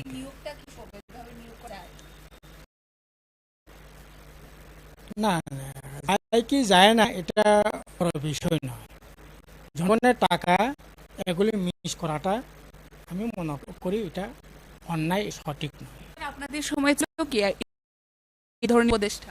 আমাদের আমলে শুধু এটা আমরা দেখেছি, হরিয়াত বাবুরা যখন ছিলেন ইউজিএস কংগ্রেস তখনই ছিল না। এরপরে 2000 সালে অবশ্য আমরা আইপিএফ সন্ত্রাসবাদের সাহায্যে এটি সফল করেছিলেন, তখন এন দেববর্মাকে অ্যাডভাইজার করে। তখন সেরকমভাবে এইরকম অ্যাডভাইস ছিল না, তবে মাঝে মধ্যে সহায়তা করতেন এবং অ্যাডিশনাল সিওনা হিসাবে উনি ওখানে নিয়োগ করেছিলেন। কিন্তু কোনো প্রশাসনের আমলেই এরকমটা ছিল, এখন যা হয়েছে আর কি। আরো কি অভিযোগ রয়েছে? দেখতে পাই যে এডিসি সিএম এবং ইএম এর পূর্ব থেকে গাড়ি বরাদ্দ করা থাকে, তারপরেও অতিরিক্ত 5 গাড়ি ক্রয় করেছে এবং সেই গাড়িগুলোর যে মূল্য রয়েছে তা থেকে অধিক দিয়ে তা ক্রয় করা হয়েছে। কি মনে করছেন যে জনগণের টাকা আত্মসাৎ করা হচ্ছে বর্তমানে? এটা তো আমি শুরুই বলছিলাম যে আননেসেসারি এই সমস্ত জনকল্যাণে খরচ করে নিজেদের মাসের জন্য আড়াইশের জন্য খরচ করার কোনো মানে না। গাড়িগুলি আছে এটাই যথেষ্ট ছিল। এখন নতুন নতুন গাড়ি ওরা আমদানি করেছে, কিনেছে। শুধু তো গাড়ি কেনা নয়, এরা তো অ্যালবাম করা যায়, সে গাড়ি নিয়ে শিলংয়ে চলে যাচ্ছে। কেউ আপনাদের বিভিন্ন চ্যানেলের মাধ্যমে জানতে পারলাম সুইজারল্যান্ডে চলে যাচ্ছেন, থাইল্যান্ডে চলে যাচ্ছেন বিশেষ করার জন্য, সময় কাটানোর জন্য। তো এদিকে বেতন দেওয়া যাচ্ছে না। জমি ইএমদের জন্য কি কি গাড়ি বন্ধ ছিল স্যার? আমরা যখন সিএম হয়েছিলাম তখন ওই প্রাণকালের ট্যাক্সি ছিল, গাড়িতে ট্যাক্সি ছিল না, সাধারণ ট্যাক্সি ছিল। তারপরে এই ট্যাক্সারিগুলো অনেক গিয়ে আটকে, তো তারপরে আমরা ওই স্কুরিও কিনলাম ঈদের জন্য। তো ওরা স্কুরিও এটা ছিল। তো এর মধ্যে তেলের একটা নির্দিষ্ট বরাদ্দ ছিল। এখন তো যা শুনলাম এখন বরাদ্দ টরাদ্দ কোনো বালাই নেই। কেউ 5 লিটার, কেউ 1/2 লিটার, কেউ 2 লিটার চললেও আপত্তি নেই, সুবিধা নেই। আমার সময়ে সিএম কতটা তেল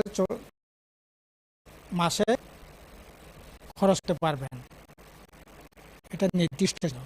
ইএম এর মতে গাড়ি মাগনা গাড়ি পেয়েছে বলে, মাগনা এটা তো জনগণ টাকা, আপনার আমার ট্যাক্সের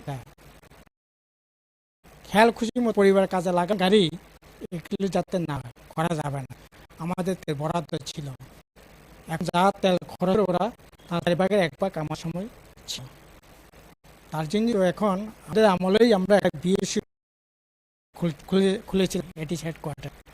এখন এই বিএসসি 1-1.5 মাস ধরে বন্ধ আছে। 33 লক্ষ লাইবিলিটি নাকি আছে যা শুনলাম। এখন আমরা তেল নিয়ে যাচ্ছে, পুলিশ থেকে পেমেন্ট হয় না, এই কারণে 33 লক্ষ টাকা এখন লাইবিলিটি ইস্যুটি বন্ধ করে আছে। এখন 33 লক্ষ নাকি 33 কোটি? 33 লক্ষ টাকা এক মাসে। 33 লক্ষ টাকা মানে তো বিরাট। এক মাসে 33 লক্ষ টাকা তেল গাড়ি চড়া, চারটিখানি কথা। ইএম সিএম চেয়ারম্যানদের অফিসাররা মাসে 33 লক্ষ টাকার তেল যদি তাহলে তো এটা বড় বিষয়। আমাদের সময়ে 3 লক্ষ টাকার বেশি হতো না, 33 লক্ষ টাকা এখন চলে গেছে। ভাব কোন জায়গায় আছে। স্যার আমি দেখতে পাই আমরা গ্রাউন্ড জিরোতে গিয়ে পৌঁছেছিলাম এবং সেখানে ছামনু যে ভিলেজ রয়েছে, সেই আরডি ব্লক আন্ডারে যে গ্রামগুলো আছে সেখানে আমরা দেখতে পাই অনেকটাই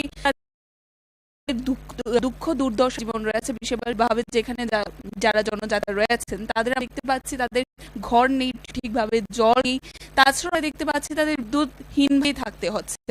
আমরা দেখতে পাই বর্তমানে সেখানে ত্রিপুরা মথা দল রয়েছে ডিসিতে, এছাড়াও রাজ্যে এমপি সরকার রয়েছে, কেন্দ্রেও রয়েছে, তাছাড়াও 25 বছরের আপনারও শাসনকাল, তারপরেও আজকের দিন তাদের এমন দশায় থাকতে হচ্ছে কি কারণ? না, সামনে এলাকায় এমন এলাকা বাদ নেই জায়গায় আমি যাইনি। এমন কোনো পাড়া এলাকা নয়, এমন কোনো গ্রাম বলা যেতে পারে আমি যাইনি। প্রথম গেছি হেঁটে, তারপরে গেছি গাড়ি। এখন সামনে এলাকায় ম্যাক্সিমাম গ্রামে গাড়ি যেত বাহনটা। এখন 90% গ্রামে গাড়ি যায় না। এখন আপনি সামনেতে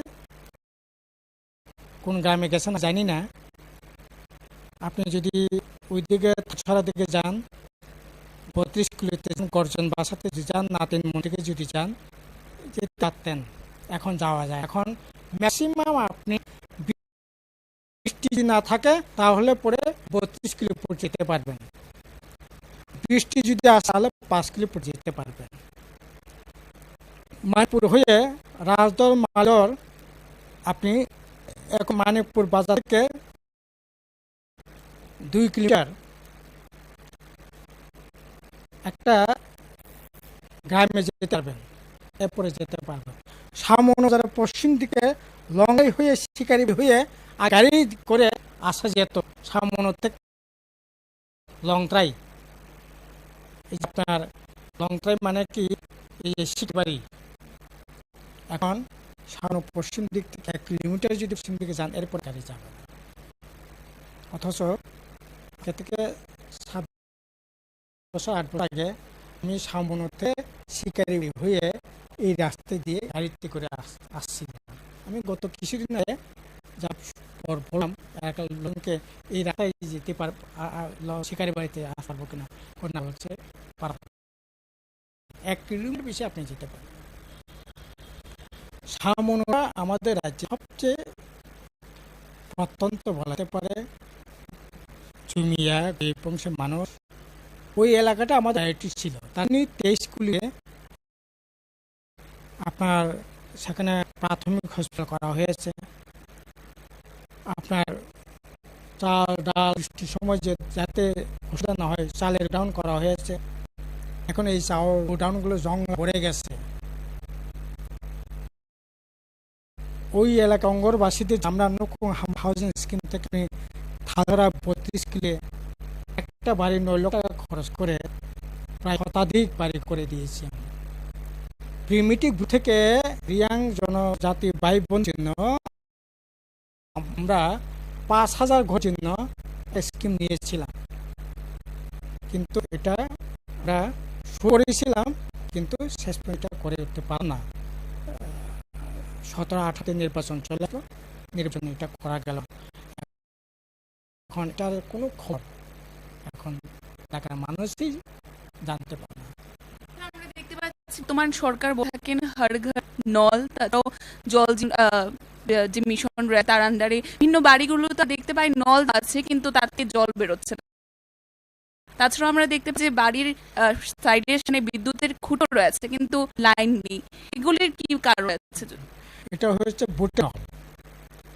আমরা কিছুদিন আগে মালিদরে গেছিলাম, মালিদরে বিদ্যুৎ নেই, টিউবওয়েল নেই, কিন্তু পাইপলাইন পোতা আছে। তো এলাকার মানুষ বলছে আমাদের এখানে ডিপ টিউবওয়েল নেই, বিদ্যুৎ আসে না, এই নলকূপে যে পাইপের কি হবে? ওদের নাকি বলে ভোটের আগে প্রথম রাস্তা গেলে পরে পাইপ বসাতে হয়, পাইপ বসলে পরে জলের কল বসবে। আমি কল বসালাম কিন্তু পাইপ না হলে জল কি করে খায়? কাজে আগে লাইন হবে, অর্থাৎ ডিম আগে হবে না বাচ্চা আগে হবে, এটার মতো করে দিয়েছে। তো এখন আসলে এগুলি এবারে এগুলি মানে নাই। মানুষকে এরকমভাবে আসলে বোকা বানানো কোনো অর্থ না, না করেই ভালো ছিল।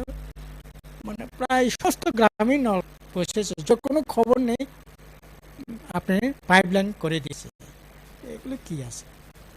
স্যার একেবারে শেষ মুহূর্তে আমরা রয়েছে আলোচনার রয়েছে 2024 সালের যে লোকসভা নির্বাচনে আমরা দেখতে পাই মহাজোট মধ্যে দেশীয় রাজনীতিতে উঠে এসেছে, যা ইন্ডিয়ানে ক্ষেত্র রয়েছে বর্তমানে এ ভার্সেস ইন্ডিয়া। যারা রাজ্যের বিজেপি যারা নেতৃত্ব রয়েছে তারা একেবারে 100% আশাবাদী তারা যুক্ত হবে, কিন্তু এই বিষয়ে আপনি কি বলবেন? আপনার কি মতামত থাকে? না, ইন্ডিয়া না, এনডিএ হবে, কিন্তু চারিদিকে যা দেখলাম কিন্তু এবার অন্যরকম হবে বলে মনে হচ্ছে। কারণ আজকে যে জায়গায় গেছে বেকারত্ব, দারিদ্রতা, শিল্প কারখানা, রপ্তানি চাইতে আমদানি 70% আমদানি বেড়েছে আমাদের। দেশটা কোন জায়গায় চলে যাচ্ছে ভয়ঙ্কর অবস্থায়। এই সব দিকে মিলালে পরে এখন একটা এনডিএভির একটা হাওয়া চলতোটা দেশের মধ্যে, এটা বলা যেতে পারে। আমাদের কিছুদিন সময় অপেক্ষা করতে হবে, দেখা যাক। মানুষ এখন শুধু মানুষ একটাই ভয়, এনডিএ পারা না এরকম তো নয়। 1900 এড়িয়ে চলে যেত যদি পোলাওয়াটা তৈরি করে এরকম না করতো আর কি। তো এখন কি করে এটা আমাদের তো হবে। এবারে শেষ মুহূর্তে দাঁড়িয়ে ত্রিপুরাবাসীর জন্য আপনি কি রাখবেন? না, ত্রিপুরাবাসীর জন্য এটাই বলবো যে না, আমাদের যেটা যেরকমভাবে চলছে এটা কোনোভাবে নয়, নতুন করে শিক্ষা, নতুন করে স্বাস্থ্য, নতুন করে যুবকদের স্বপ্ন রাখার দিন ভুলেই গেছে মানুষ এখন যে বেকার যুবা। তিনি খুলে সোশ্যাল মিডিয়া খুলে পড়ে দেখতে পাই অনিশ্চয়তা ভবিষ্যতের যুবকদের যুব সমাজকে ঠেলা হচ্ছে এবং জিপি ত্রিপুরা মাথার বিরাট একাংশ বিজেপির মন্ডল কার্যকর্তা দিয়ে এই ড্রাগের রমরমা এই ব্যবসা কখন সম্ভব নয়। সরকারের প্রত্যক্ষ রকম মদত ফলে চাকরি বাড়ি তো হচ্ছেই না, এরকমটা ভয়ঙ্কর বিপদের দিকে আমাদের রাজ্য যুব সমাজকে নিয়ে যাচ্ছে। আমরা খুবই উদ্বিগ্ন গার্জেন হিসাবে। আমাদের রাজ্যে কাস্টের আকাল এইভাবে তো চলে না, গণতন্ত্র ভয়ঙ্কর ভাবে প্রচলিত হচ্ছে, এতে মানুষকে বাঁচার জন্য আমরা তো যে দান্ডা ব্যতি রেখে মানুষ সমাজ তার প্রতিতে আমাদের কাটটা হওয়া দরকার। এবং ইদানিং এই মণিপুরে দেখছেন, দেশে দেখছেন, আমার রাজ্য এই ধরনের একটা ধর্মীয় বিভাজন, মানুষের সামাজিক বিভাজন একটা কোনো না কোনো অ্যাঙ্গেল থেকে এগুলি সরিয়ে দেওয়াটা হচ্ছে। এগুলি সরকার আমাদের থাকা দরকার। আমার এখানে ট্রাইবাল নন ট্রাইবাল ইউনিটি কোনোভাবেই যা বিঘ্নিত না হয়, আমাদের আরও প্রচণ্ড সতর্ক থাকা দরকার। অসংখ্য অসংখ্য ধন্যবাদ স্যার। আমরা এতক্ষণ পর্যন্ত আপনাদের সামনে কিছু স্পষ্টীকরণ তুলে ধরার চেষ্টা করেছি। রাজ্যের বুকে যে বিষয়গুলোকে নিয়ে জনগণের মধ্যে প্রশ্ন রয়েছে তাকে নিয়ে যারা নেতৃত্বরা আছেন, যারা পূর্বে জনপ্রতিনিধি ছিলেন, তাদের মতামত ছিল। এতক্ষণ পর্যন্ত আমাদের সাথে ছিলেন যিনি প্রাক্তন সিএম রাধাচরণ বর্মা স্যার, এবং ওনার থেকে বিশেষ বিষয় আপনাদের সাথে তুলে ধরার চেষ্টা করি। এখনকার তো আমাদের একান্ত সাক্ষাৎকারের এই সংবাদ আমরা এখানেই শেষ করছি। পরবর্তী বিভিন্ন আপডেট দেখতে অবশ্যই চোখবেন ত্রিপুরা নিউজের পর্দায়। নমস্কার। এডিসিকে এই যে ত্রিপুরা মাথাকে ভোট দিয়ে জিতিয়েছিলেন, তারা এখন প্রচণ্ড হতাশ।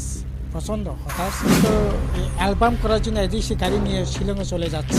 সরকারি কর্মচারীদের অভিযোগ যে তারা সময়ে বেতন পাচ্ছেন না, তার কি কারণ হতে পারে বলে মনে হয়? সুইজারল্যান্ডে চলে যাচ্ছেন, থাইল্যান্ডে চলে যাচ্ছেন বিশ্রাম করার জন্য, সময় কাটানোর জন্য। নমস্কার, স্বাগত আপনাদের ত্রিপুরা নিউজ 8-এ। আমি আপনাদের সাথে আছি পূজা।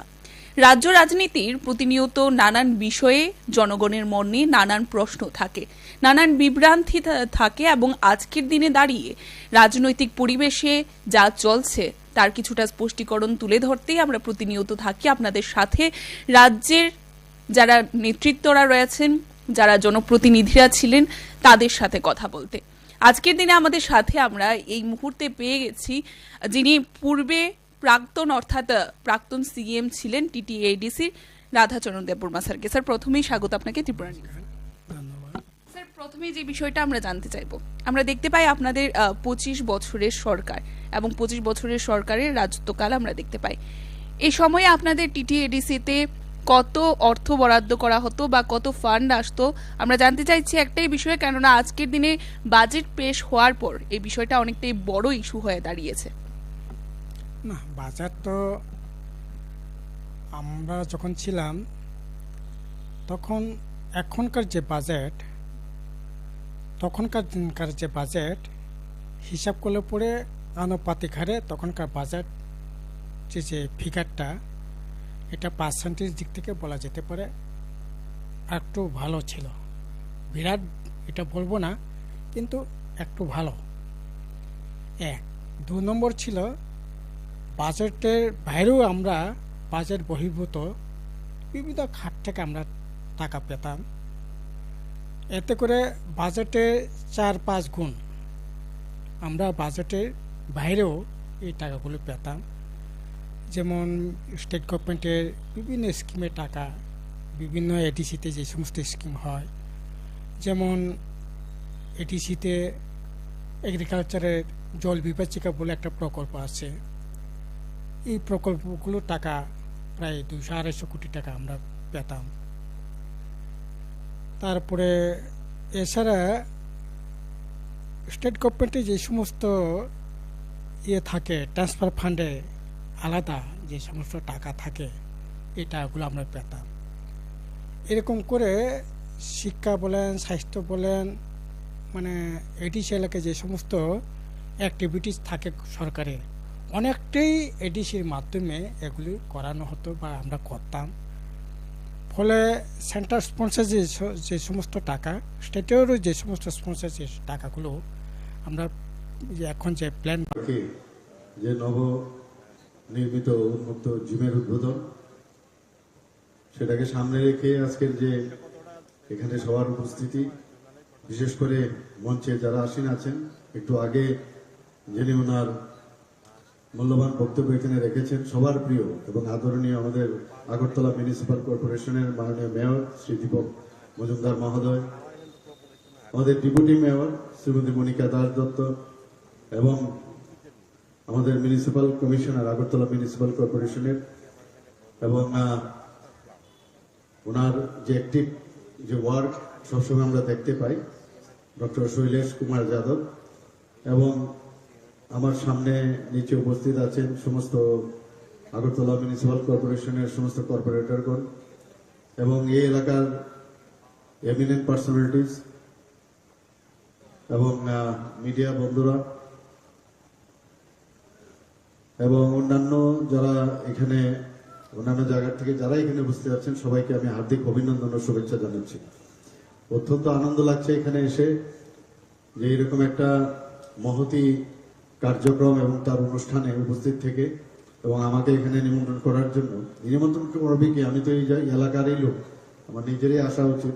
নিমন্ত্রণের জন্য অপেক্ষা না রেখে যে নব নির্মিত উন্মুক্ত জিমের উদ্বোধন, সেটাকে সামনে রেখে আজকের যে এখানে সবার উপস্থিতি, বিশেষ করে মঞ্চে যারা আসীন আছেন, একটু আগে যিনি ওনার মূল্যবান বক্তব্য এখানে রেখেছেন, সবার প্রিয় এবং আদরণীয় আমাদের আগরতলা মিউনিসিপাল কর্পোরেশনের মাননীয় মেয়র শ্রী দীপক মজুমদার মহোদয়, আমাদের ডেপুটি মেয়র শ্রীমতী মনিকা দাস দত্ত এবং আমাদের মিউনিসিপাল কমিশনার আগরতলা মিউনিসিপাল কর্পোরেশনের, এবং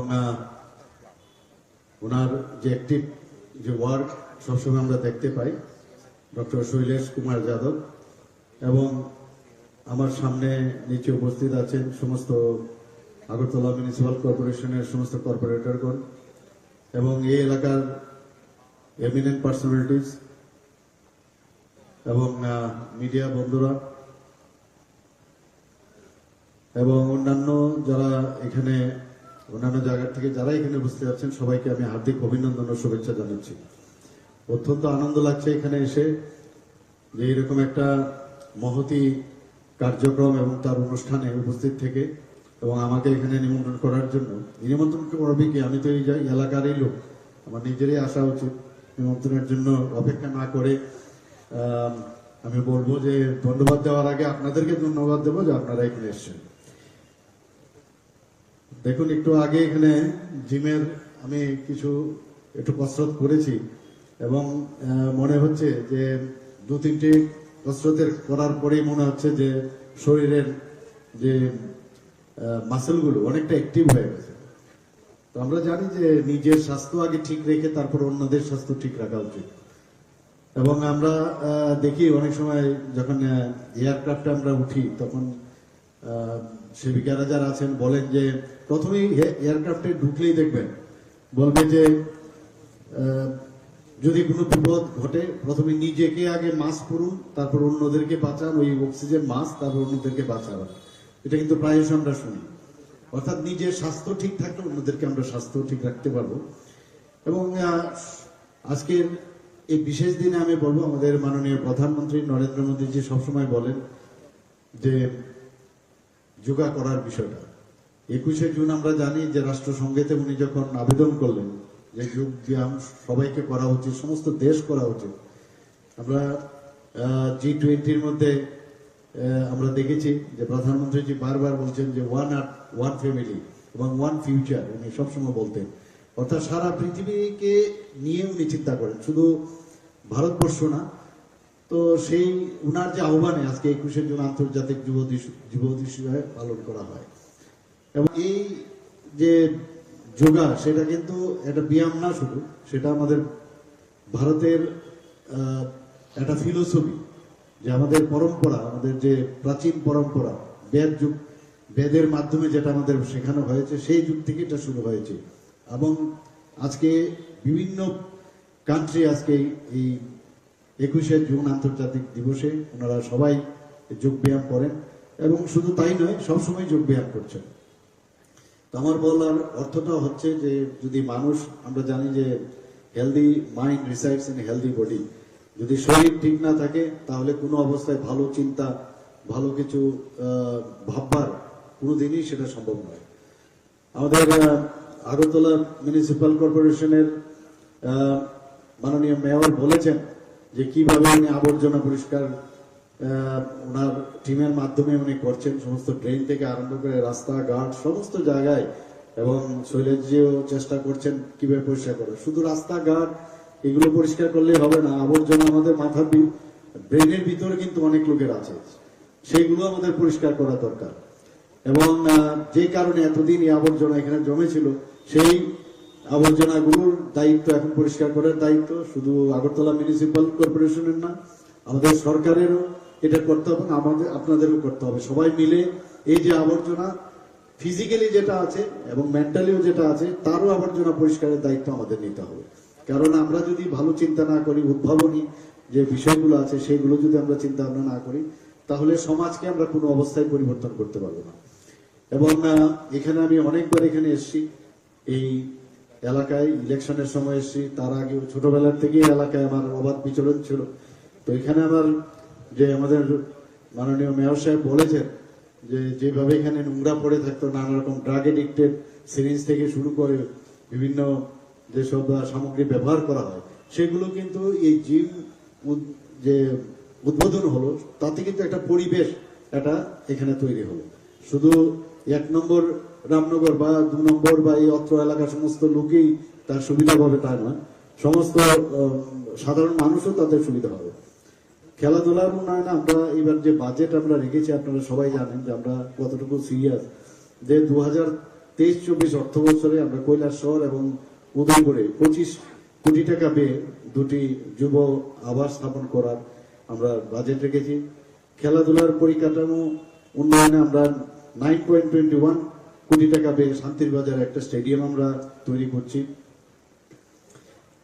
আমার কাছে অনেক যারা খেলাধুলা করেন তারা আসে, ছোট ছোট ছেলে মেয়েদের এসে বলে যে আমার বাইরে চান্স পেয়েছি, কিন্তু আমার টাকা পয়সার সমস্যা, আমাদের সুযোগ সুবিধা নেই এখানে যাওয়ার। তো ওই কথাটা মাথায় রেখে আমি যখন আমাদের মাননীয় অর্থমন্ত্রীকে আমি বললাম, তো সেই জায়গায় উনি মুখ্যমন্ত্রী স্টেট ট্যালেন্ট সার্চ প্রোগ্রাম একটা বাজেটে আমরা রেখেছি, তাতে করে যারা মহিলা খেলোয়াড়, যারা বিশ্বমানের প্রশিক্ষণ যাদেরকে আমরা দেওয়ার ব্যবস্থা করেছি, তাদের সর্বোচ্চ আমরা 5 লক্ষ টাকা পর্যন্ত এককালীন একটা আর্থিক সহায়তা প্রকল্প আমরা এই প্রকল্পের মাধ্যমে আমরা করেছি।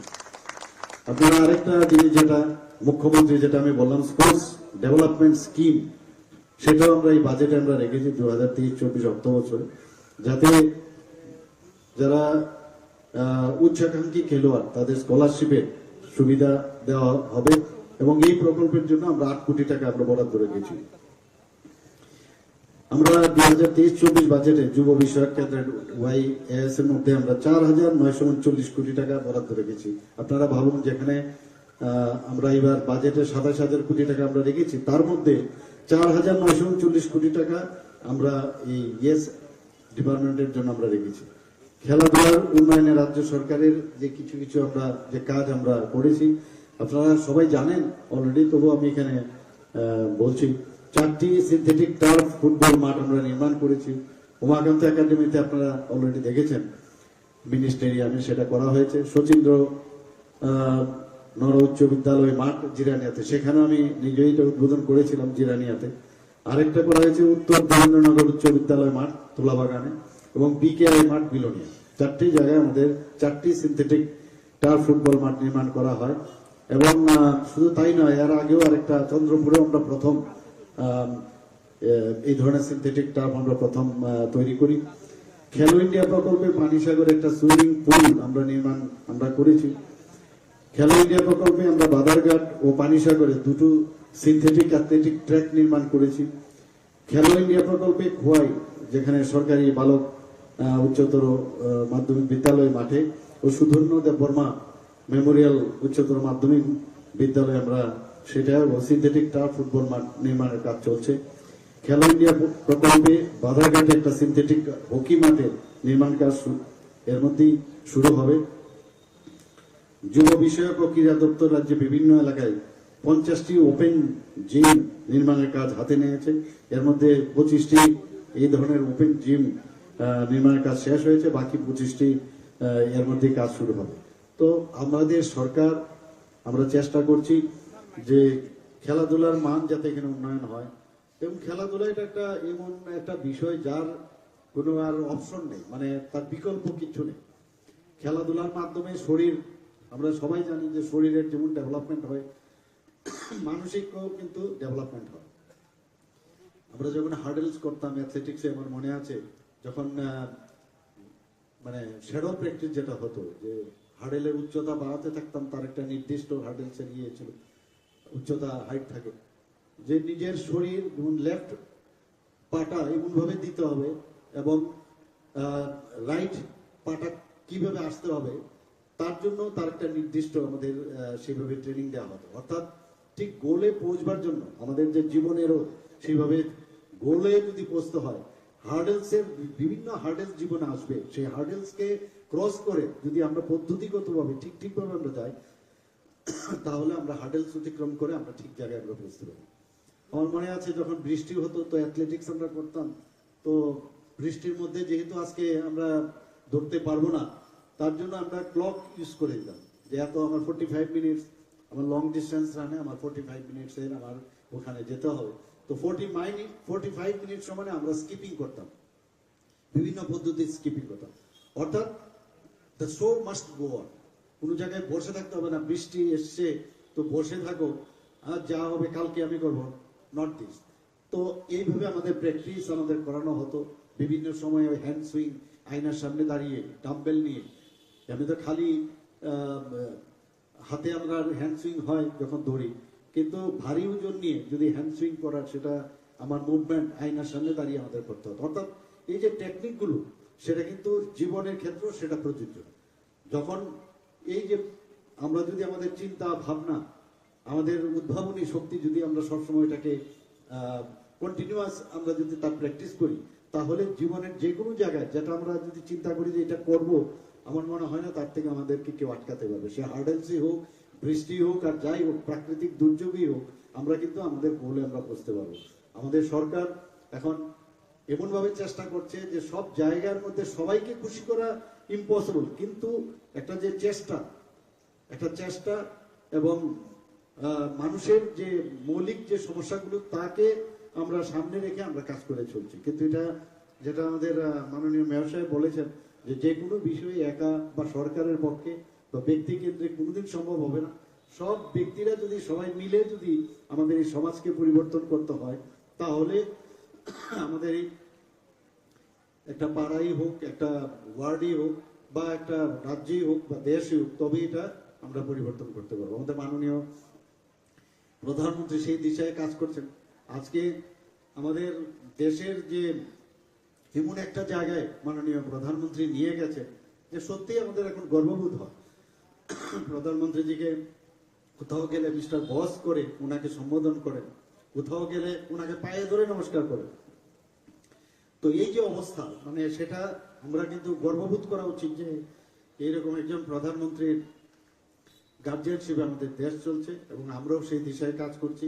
এখানে আজকের যে এই জিমটা এখানে উদ্বোধন হলো, আমি আশা করি আপনারা তার সুযোগ গ্রহণ করবেন, এবং এই যাত্রা এলাকার শান্তি শৃঙ্খলা বজায় থাকবে, এবং একটা পরিবেশ এখানে তৈরি হবে, এবং সেই দিশায় আমরা কাজ করবো। আমাদের সরকার এবং আমাদের পৌর নিগম নিশ্চয়ই সেভাবে আপনাদের সাথে থাকবে, এবং উপস্থিত যারা এখানে ক্লাব কর্তৃপক্ষরা আছেন, যারা এখানে অন্যান্য ক্লাবের কর্তৃপক্ষরা আছেন সবাই একটাই নজর দেবেন যে আমরা যেটা এক ত্রিপুরা শ্রেষ্ঠ ত্রিপুরা আমরা গড়ার লক্ষ্যে আমরা যাতে চেষ্টা করি যে প্লাস্টিক মুক্ত ত্রিপুরা, সেটাও আমি বারবার বলছি যে প্লাস্টিক যাতে আমরা ব্যবহার থেকে দূরে থাকি সেই ব্যবস্থাটার জন্য সবাই মানে দৃষ্টি রাখেন, এবং নেশামুক্ত ত্রিপুরা, এই দুটো যেন প্যারালাল আমাদের চলে।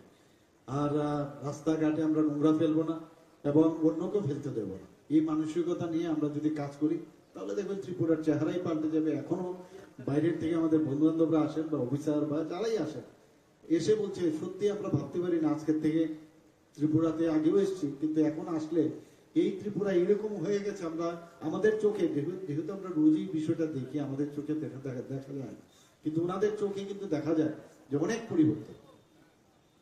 তো পরিবর্তন সেটা আমরা আনতে পেরেছি এবং আগামী দিন আরো ভালো হবে সেই আশা আমি রাখছি।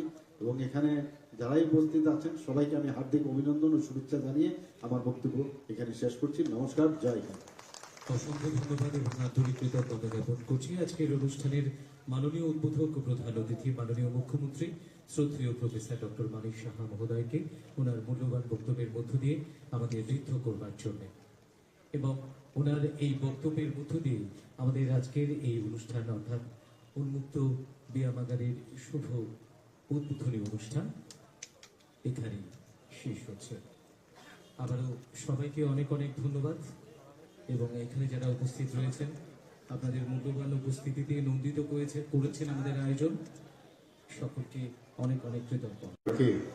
যে নব নির্মিত উন্মুক্ত জিমের উদ্বোধন, সেটাকে সামনে রেখে আজকের যে এখানে সবার উপস্থিতি, বিশেষ করে মঞ্চে যারা আসীন আছেন, একটু আগে যিনি ওনার মূল্যবান বক্তব্য এখানে রেখেছেন, সবার প্রিয় এবং আদরণীয় আমাদের আগরতলা মিউনিসিপাল কর্পোরেশনের মাননীয় মেয়র শ্রী দীপক মজুমদার মহোদয়, আমাদের ডেপুটি মেয়র শ্রীমতী মনিকা দাস দত্ত, এবং আমাদের মিউনিসিপাল কমিশনার আগরতলা মিউনিসিপাল কর্পোরেশনের, এবং ওনার যে অ্যাক্টিভ যে ওয়ার্ক সবসময় আমরা দেখতে পাই ডক্টর শৈলেশ কুমার যাদব, এবং আমার সামনে নিচে উপস্থিত আছেন সমস্ত আগরতলা মিউনিসিপাল কর্পোরেশনের সমস্ত কর্পোরেটরগণ এবং এই এলাকার এমিনেন্ট পার্সোনালিটিস এবং মিডিয়া বন্ধুরা এবং অন্যান্য যারা এখানে অন্যান্য জায়গা থেকে যারা এখানে উপস্থিত আছেন সবাইকে আমি হার্দিক অভিনন্দন ও শুভেচ্ছা জানাচ্ছি। অত্যন্ত আনন্দ লাগছে এখানে এসে যে এরকম একটা মহতি কার্যক্রম এবং তার অনুষ্ঠানে উপস্থিত থেকে, এবং আমাকে এখানে নিমন্ত্রণ করার জন্য। নিমন্ত্রণ করবে কি, আমি তো এই এলাকারই লোক, আমার নিজেরই আসা উচিত। নিমন্ত্রণের জন্য অপেক্ষা না করে আমি বলবো যে ধন্যবাদ দেওয়ার আগে আপনাদেরকে ধন্যবাদ দেবো যে আপনারা এখানে এসেছেন। দেখুন, একটু আগে এখানে জিমের আমি কিছু একটু কসরত করেছি এবং মনে হচ্ছে যে 2-3টি কসরতের করার পরেই মনে হচ্ছে যে শরীরের যে মাসেলগুলো অনেকটা অ্যাক্টিভ হয়ে গেছে। তো আমরা জানি যে নিজের স্বাস্থ্য আগে ঠিক রেখে তারপর অন্যদের স্বাস্থ্য ঠিক রাখা উচিত। এবং আমরা দেখি অনেক সময় যখন এয়ারক্রাফটে আমরা উঠি তখন সেবিকারা যারা আছেন বলেন যে প্রথমেই এয়ারক্রাফটে ঢুকলেই দেখবেন বলবে যে যদি কোনো বিপদ ঘটে প্রথমে নিজেকে আগে মাস্ক পরুন, তারপর অন্যদেরকে বাঁচান, ওই অক্সিজেন মাস্ক, তারপর অন্যদেরকে বাঁচান। এটা কিন্তু প্রায়শ আমরা শুনি। অর্থাৎ নিজের স্বাস্থ্য ঠিক থাকলে অন্যদেরকে আমরা স্বাস্থ্য ঠিক রাখতে পারবো। এবং আজকের এই বিশেষ দিনে আমি বলবো আমাদের মাননীয় প্রধানমন্ত্রী নরেন্দ্র মোদীজি সবসময় বলেন যে যোগা করার বিষয়টা। 21শে জুন আমরা জানি যে রাষ্ট্রসংঘেতে উনি যখন আবেদন করলেন যে যোগ ব্যায়াম সবাইকে করা উচিত, সমস্ত দেশ করা উচিত। আমরা G20-র মধ্যে আমরা দেখেছি যে প্রধানমন্ত্রীজি বারবার বলছেন যে ওয়ান আর্থ, ওয়ান ফ্যামিলি এবং ওয়ান ফিউচার, উনি সবসময় বলতেন। অর্থাৎ সারা পৃথিবীকে নিয়ে উনি চিন্তা করেন, শুধু ভারতবর্ষ না। তো সেই উনার যে আহ্বানে আজকে 21শে জুন আন্তর্জাতিক যুব দিবস পালন করা হয়। এবং এই যে যোগা সেটা কিন্তু একটা ব্যায়াম না শুধু, সেটা আমাদের ভারতের একটা ফিলোসফি, যে আমাদের পরম্পরা, আমাদের যে প্রাচীন পরম্পরা, বেদের মাধ্যমে যেটা আমাদের শেখানো হয়েছে, সেই যুগ থেকে এটা শুরু হয়েছে। এবং আজকে বিভিন্ন কান্ট্রি আজকে এই 21শে জুন আন্তর্জাতিক দিবসে ওনারা সবাই যোগব্যায়াম করেন, এবং শুধু তাই নয়, সবসময় যোগব্যায়াম করছেন। তো আমার বলার অর্থটা হচ্ছে যে যদি মানুষ, আমরা জানি যে healthy mind resides in healthy body, যদি শরীর ঠিক না থাকে তাহলে কোনো অবস্থায় ভালো চিন্তা, ভালো কিছু ভাববার কোনোদিনই সেটা সম্ভব নয়। আমাদের আগরতলা মিউনিসিপ্যাল কর্পোরেশনের মাননীয় মেয়র বলেছেন যে কিভাবে উনি আবর্জনা পরিষ্কার ওনার টিমের মাধ্যমে উনি করছেন, সমস্ত ড্রেন থেকে আরম্ভ করে রাস্তাঘাট সমস্ত জায়গায়, এবং শৈলেশজিও চেষ্টা করছেন কিভাবে পরিষ্কার করে। শুধু রাস্তাঘাট এগুলো পরিষ্কার করলেই হবে না, আবর্জনা আমাদের মাথার ব্রেনের ভিতরে কিন্তু অনেক লোকের আছে, সেইগুলো আমাদের পরিষ্কার করা দরকার। এবং যে কারণে এতদিন এই আবর্জনা এখানে জমেছিল, সেই আবর্জনাগুলোর দায়িত্ব এখন পরিষ্কার করার দায়িত্ব শুধু আগরতলা মিউনিসিপ্যাল কর্পোরেশনের না, আমাদের সরকারেরও এটা করতে হবে, আমাদের আপনাদেরও করতে হবে। সবাই মিলে এই যে আবর্জনা ফিজিক্যালি যেটা আছে এবং মেন্টালিও যেটা আছে, তারও আবর্জনা পরিষ্কারের দায়িত্ব আমাদের নিতে হবে। কারণ আমরা যদি ভালো চিন্তা না করি, উদ্ভাবনী যে বিষয়গুলো আছে সেইগুলো যদি আমরা চিন্তা ভাবনা না করি, তাহলে সমাজকে আমরা কোনো অবস্থায় পরিবর্তন করতে পারবো না। এবং এখানে আমি অনেকবার এখানে এসেছি, এই এলাকায় ইলেকশনের সময় এসেছি, তার আগে ছোটবেলার থেকে এলাকায় আমার অবাধ বিচরণ ছিল। তো এখানে আমার যে আমাদের মাননীয় মেয়র সাহেব বলেছেন যে যেভাবে এখানে নোংরা পড়ে থাকতো, নানা রকম ড্রাগ এডিক্টেড সিরিঞ্জ থেকে শুরু করে বিভিন্ন যেসব সামগ্রী ব্যবহার করা হয়, সেগুলো কিন্তু এই জিম যে উদ্বোধন হলো তাতে কিন্তু একটা পরিবেশ এটা এখানে তৈরি হলো।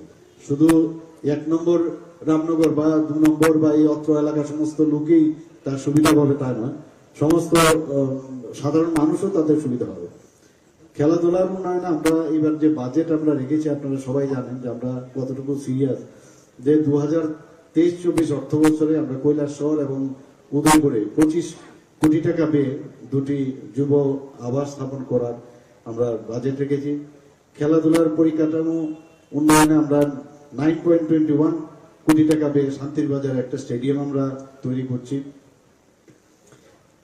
আমার কাছে অনেক যারা খেলাধুলা করেন তারা আসে, ছোট ছোট ছেলে মেয়েদের এসে বলে যে আমার বাইরে চান্স পেয়েছি, কিন্তু আমার টাকা পয়সার সমস্যা, আমাদের সুযোগ সুবিধা নেই সেখানে যাওয়ার। তো এই কথাটা মাথায় রেখে আমি যখন আমাদের মাননীয় অর্থমন্ত্রীকে আমি বললাম, তো সেই জায়গায় উনি মুখ্যমন্ত্রী স্টেট ট্যালেন্ট সার্চ প্রোগ্রাম একটা বাজেটে আমরা রেখেছি, তাতে করে যারা মহিলা খেলোয়াড়, যারা বিশ্বমানের প্রশিক্ষণ যাদেরকে আমরা দেওয়ার ব্যবস্থা করেছি, তাদের সর্বোচ্চ আমরা 5 লক্ষ টাকা পর্যন্ত এককালীন একটা আর্থিক সহায়তা প্রকল্প আমরা এই প্রকল্পের মাধ্যমে আমরা করেছি। আপনারা আরেকটা জিনিস যেটা মুখ্যমন্ত্রী যেটা আমি বললাম স্পোর্টস ডেভেলপমেন্ট স্কিম, সেটাও আমরা এই বাজেটে আমরা রেখেছি 2023-24 অর্থ বছরে, যাতে যারা উচ্চাকাঙ্ক্ষী খেলোয়াড় তাদের স্কলারশিপের সুবিধা দেওয়া হবে, এবং এই প্রকল্পের জন্য আমরা 8 কোটি টাকা আমরা বরাদ্দ রেখেছি। আমরা 2023-24 বাজেটে যুব বিষয়ক কেন্দ্রের YAS এর মধ্যে আমরা 4,939 কোটি টাকা বরাদ্দ রেখেছি। আপনারা ভাবুন, যেখানে আমরা এবার বাজেটে 27,000 কোটি টাকা আমরা রেখেছি, তার মধ্যে 4,939 কোটি টাকা আমরা এই ইয়েস ডিপার্টমেন্টের জন্য আমরা রেখেছি। খেলাধুলার উন্নয়নে রাজ্য সরকারের যে কিছু আমরা যে কাজ আমরা করেছি আপনারা সবাই জানেন অলরেডি, তবু আমি এখানে বলছি, 4টি সিনথেটিক টার্ফ ফুটবল মাঠ আমরা নির্মাণ করেছি। উমাকান্ত একাডেমিতে আপনারা অলরেডি দেখেছেন, মিনি স্টেডিয়ামে সেটা করা হয়েছে। শচীন্দ্র নর উচ্চ বিদ্যালয় মাঠ জিরানিয়াতে, সেখানে আমি নিজেই এটা উদ্বোধন করেছিলাম জিরানিয়াতে। আরেকটা করা হয়েছে উত্তর দেবেন্দ্রনগর উচ্চ বিদ্যালয় মাঠ তুলাবাগানে, এবং BKI মাঠ বিলোনিয়া। 4টি জায়গায় আমাদের 4টি সিনথেটিক টার্ফ ফুটবল মাঠ নির্মাণ করা হয়। এবং শুধু তাই নয়, এর আগেও আরেকটা চন্দ্রপুরে আমরা প্রথম এই ধরনের সিনথেটিক টার্ফ আমরা প্রথম তৈরি করি। খেলো ইন্ডিয়া প্রকল্পে পানিসাগরে একটা সুইমিং পুল আমরা করেছি। খেলো ইন্ডিয়া প্রকল্পে আমরা বাদারঘাট ও পানিসাগরে 2 সিনথেটিক অ্যাথলেটিক ট্র্যাক নির্মাণ করেছি। খেলো ইন্ডিয়া প্রকল্পে খোয়াই, যেখানে সরকারি বালক উচ্চতর মাধ্যমিক বিদ্যালয় মাঠে ও সুধন্য দেববর্মা মেমোরিয়াল উচ্চতর মাধ্যমিক বিদ্যালয়ে আমরা সেটা সিনথেটিক টার্ফ ফুটবল মাঠ নির্মাণের কাজ চলছে। খেলো ইন্ডিয়া প্রকল্পে বাধারঘাটে একটা সিনথেটিক হকি মাঠের নির্মাণ কাজ এর মধ্যেই শুরু হবে। যুব বিষয়ক ও ক্রীড়া দপ্তর রাজ্যে বিভিন্ন ওপেন জিম নির্মাণের কাজ হাতে নিয়েছে। এর মধ্যে 25টি এই ধরনের ওপেন জিম নির্মাণের কাজ শেষ হয়েছে, বাকি 25টি এর মধ্যে কাজ শুরু হবে।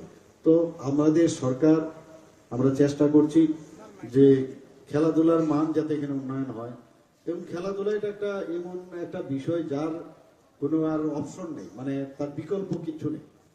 খেলাধুলার মাধ্যমে শরীর, আমরা সবাই জানি যে শরীরের যেমন ডেভেলপমেন্ট হয়, মানসিকও কিন্তু ডেভেলপমেন্ট হয়। আমরা যখন হার্ডেলস করতাম অ্যাথলেটিক্সে, আমার মনে আছে যখন মানে শ্যাডো প্র্যাকটিস যেটা হতো, যে হার্ডেলের উচ্চতা বাড়াতে থাকতাম, তার একটা নির্দিষ্ট হার্ডেলসের ইয়ে ছিল, উচ্চতা হাইট থাকে, যে নিজের শরীর যেমন লেফট পাটা এমন ভাবে দিতে হবে এবং রাইট পাটা কিভাবে আসতে হবে, তার জন্য তার একটা নির্দিষ্ট আমাদের সেইভাবে ট্রেনিং দেওয়া হতো। অর্থাৎ ঠিক গোলে পৌঁছবার জন্য আমাদের যে জীবনেরও সেইভাবে গোলে যদি পৌঁছতে হয়, হার্ডেলসের বিভিন্ন হার্ডেলস জীবনে আসবে, সেই হার্ডেলসকে ক্রস করে যদি আমরা পদ্ধতিগতভাবে ঠিকভাবে আমরা যাই, তাহলে আমরা হার্ডেলস অতিক্রম করে আমরা ঠিক জায়গায় আমরা পৌঁছতে পারি। আমার মনে আছে যখন বৃষ্টি হতো, তো অ্যাথলেটিক্স আমরা করতাম, তো বৃষ্টির মধ্যে যেহেতু আজকে আমরা দৌড়তে পারবো না, তার জন্য আমরা ক্লক ইউজ করে দিতাম, যে এত আমার 45 মিনিটস, আমার লং ডিস্টেন্স রানে আমার 45 মিনিটসের আমার ওখানে যেতে হবে। তো 45 মিনিট সময় আমরা স্কিপিং করতাম, বিভিন্ন পদ্ধতির স্কিপিং করতাম।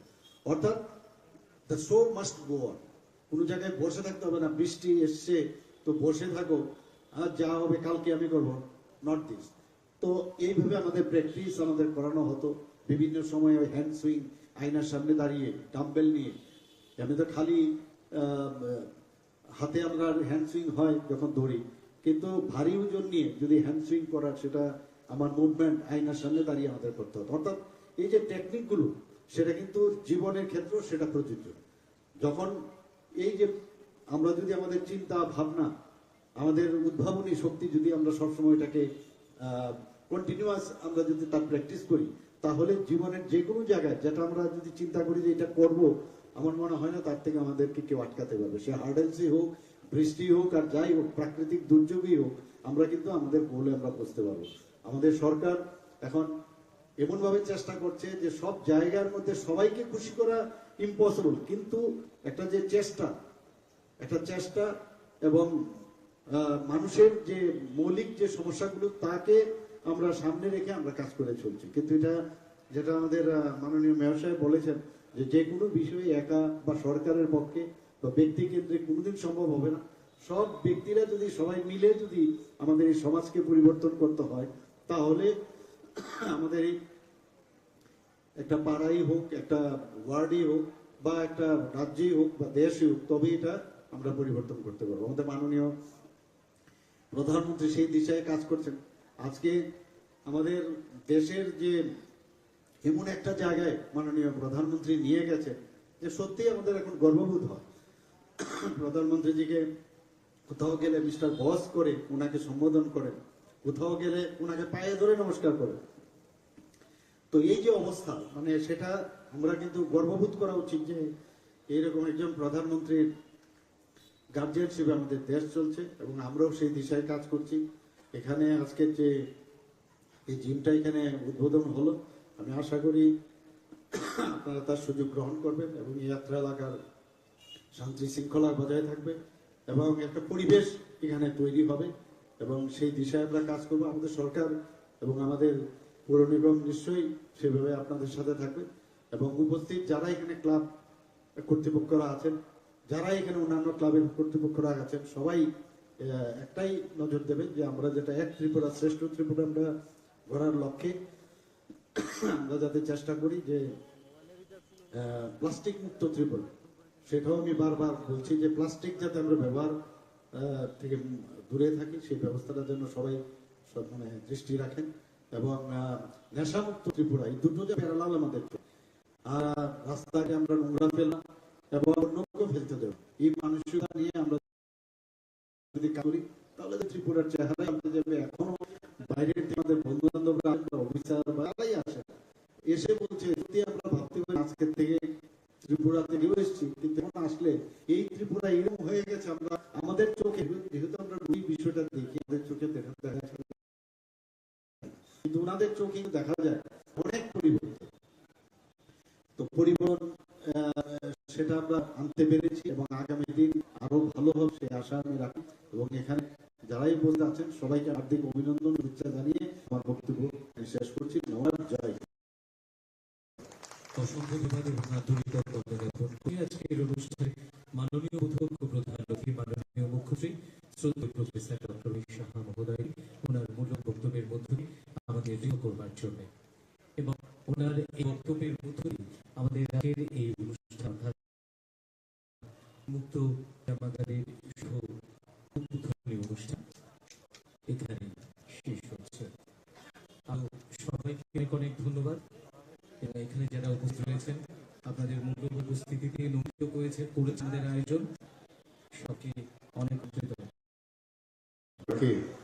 যে নব নির্মিত উন্মুক্ত জিমের উদ্বোধন, সেটাকে সামনে রেখে আজকের যে এখানে সবার উপস্থিতি, বিশেষ করে মঞ্চে যারা আসীন আছেন, একটু আগে যিনি ওনার মূল্যবান বক্তব্য এখানে রেখেছেন, সবার প্রিয় এবং আদরণীয় আমাদের আগরতলা মিউনিসিপাল কর্পোরেশনের মাননীয় মেয়র শ্রী দীপক মজুমদার মহোদয়, আমাদের ডেপুটি মেয়র শ্রীমতী মনিকা দাস দত্ত এবং আমাদের মিউনিসিপাল কমিশনার আগরতলা মিউনিসিপাল কর্পোরেশনের এবং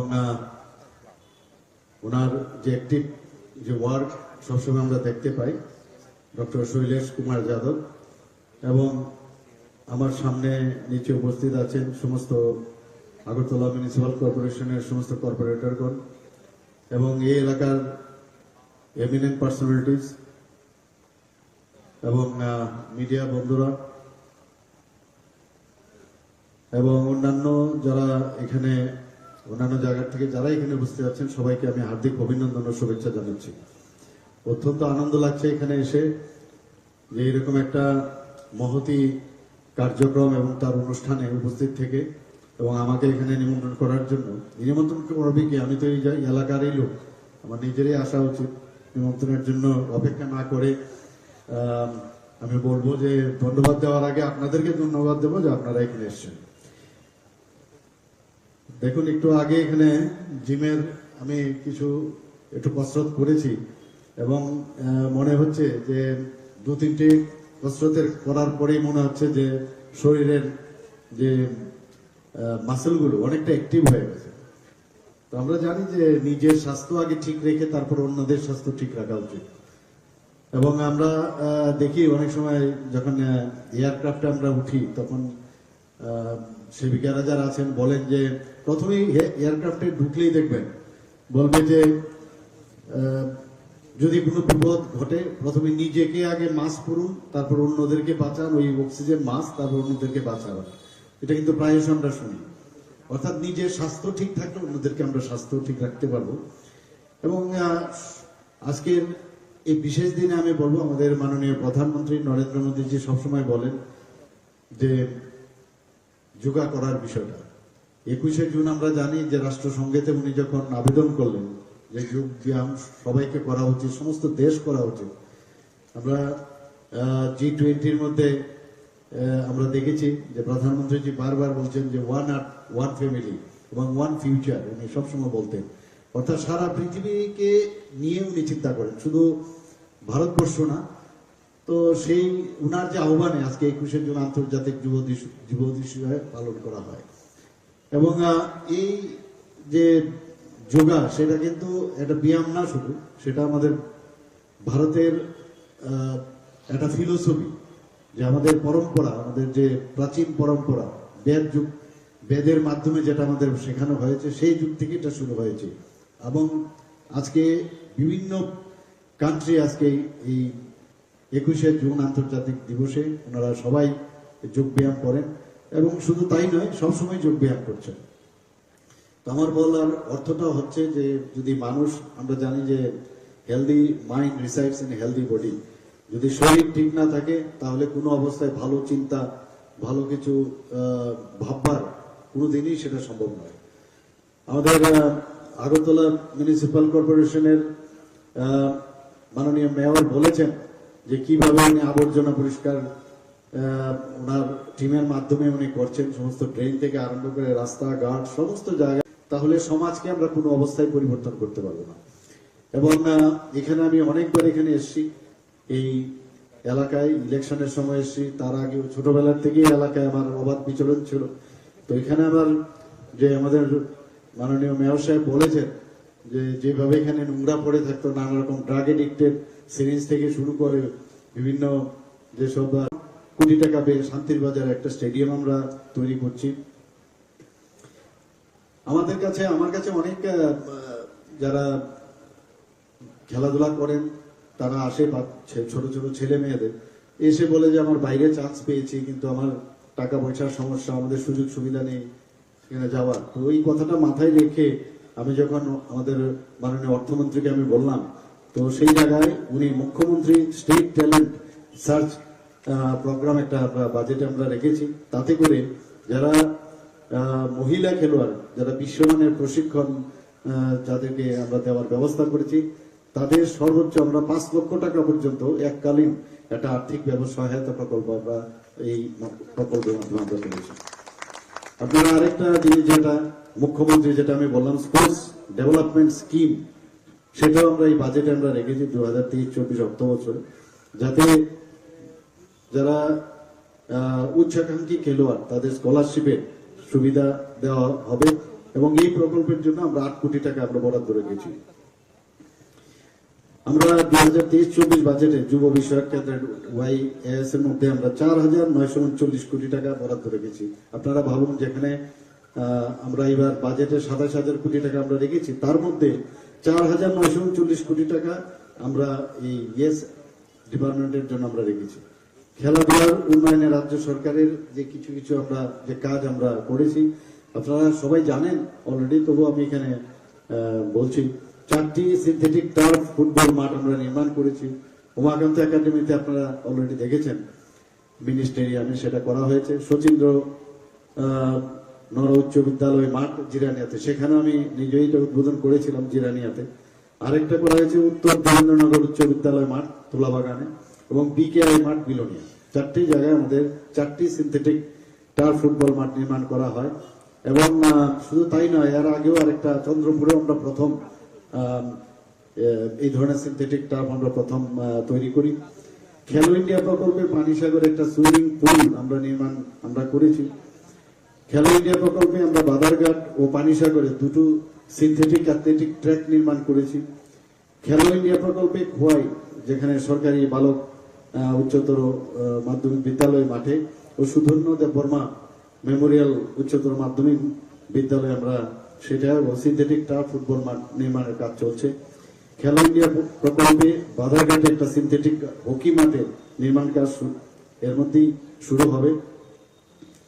যুব বিষয়ক ও ক্রীড়া দপ্তর রাজ্যে বিভিন্ন এলাকায় 50টি ওপেন জিম নির্মাণের কাজ হাতে নিয়েছে। এর মধ্যে 25টি এই ধরনের ওপেন জিম নির্মাণের কাজ শেষ হয়েছে, বাকি 25টি এর মধ্যে কাজ শুরু হবে। তো আমাদের সরকার খুব আনন্দঘন মুহূর্তে এখানে সবাই সাক্ষী হতে চলছি একটা যোগদান পর্ব। তৃণমূল কংগ্রেস থেকে বিভিন্ন পদাধিকারী এবং যারা তৃণমূল কংগ্রেসে এতদিন সক্রিয় ভূমিকা পালন করেছেন, ওনারা আজ ভারতীয় জনতা পার্টির পতাকা ধরে সামিল হচ্ছেন।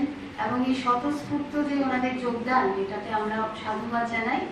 আপনারা যারা সাংবাদিক বন্ধুরা এখানে এত কর্মব্যস্ততার মধ্যে উপস্থিত রয়েছেন, আপনাদেরকে আমরা সুস্বাগত জানাচ্ছি। আজ এই মঞ্চে উপস্থিত রয়েছেন ভারতীয় জনতা পার্টির প্রদেশের জেনারেল সেক্রেটারি শ্রী অমিত রুক্তি মহোদয়। সাথে উপস্থিত আছেন আমাদের এই ভারতীয় জনতা পার্টির সদর ডিস্ট্রিক্টের যিনি মাননীয় সভাপতি শ্রী অসীম ভট্টাচার্য মহোদয়। আমার ডান পাশে উপস্থিত রয়েছেন সদর যুব মোর্চার মাননীয় প্রেসিডেন্ট শ্রী প্রসেনজিৎ ঘোষ মহোদয়, এবং আপনাদের এখন সাংবাদিক সম্মেলনে আজকে যা যাবতীয় গুরুত্বপূর্ণ বিষয় আছে সবগুলো তুলে ধরবেন এবং আপনাদেরকে সম্বোধন করবেন মাননীয় সাধারণ সম্পাদক ভারতীয় জনতা পার্টি ত্রিপুরা প্রদেশ শ্রী অমিত রক্ষিত মহোদয়। রয়েছেন সবাইকে প্রণাম জানাই। আপনারা জানেন যে মাননীয় প্রধানমন্ত্রী শ্রী নরেন্দ্র মোদীজির উন্নয়নমূলক যে কর্মযজ্ঞ চলছে সারা দেশে এবং ভারতীয় জনতা পার্টির যে মূল্যবোধের রাজনীতি যা ত্রিপুরার মানুষের জন্য একটা রাজনৈতিক প্রেক্ষাপটে অনেকটা নতুনই বলতে গেলে আমরা 5-6 বছর ধরে এই ধরনের উন্নয়নমূলক মূল্যবোধের রাজনীতি আমরা দেখছি। ত্রিপুরা দেখতে দেখতে দেশের বাকি রাজ্যগুলোর মতোই অগ্রগতির দিকে এগিয়ে যাচ্ছে এবং তা দেখে আপনারা জানেন কিছুদিন আগে আপনারা সবাই চেনেন শ্রী আশিস লাল সিংহ এবং শ্রী প্রশান্ত ভট্টাচার্য আমাদের দলে যোগদান করেছিলেন, ভারতীয় জনতা পার্টির পতাকা হাতে নিয়েছিলেন। ওনাদের সঙ্গে মূলত ওনাদের প্রচেষ্টায় ওনাদের সঙ্গে দীর্ঘদিন যারা রাজনীতি করে গেছেন ওনাদের প্রচেষ্টায় ওনাদের চেষ্টায় এনারও আস্তে আস্তে আমাদের দলে এসে যোগদান করছেন। সেই ক্রমে আজকে রাজ্যের বিশেষ করে 6 আগরতলা এবং 9 বড়মালপুর এবং সুদূর আমবাসা থেকে যারা কিছু রাজনৈতিক কর্মী যাদের সঙ্গে ওনারা দীর্ঘ সময় রাজনীতি করেছেন ইনারা আজকে ভারতীয় জনতা পার্টির সদর কার্যালয়ে এসেছেন এই দলে অন্তর্ভুক্ত হবেন বলে, এই দলের পতাকা হাতে নেবেন বলে। আমি একে একে সেই সব রাজনৈতিক কর্মীদের নাম বলছি যিনারা আজকে ভারতীয় জনতা পার্টিতে যোগদান করবেন।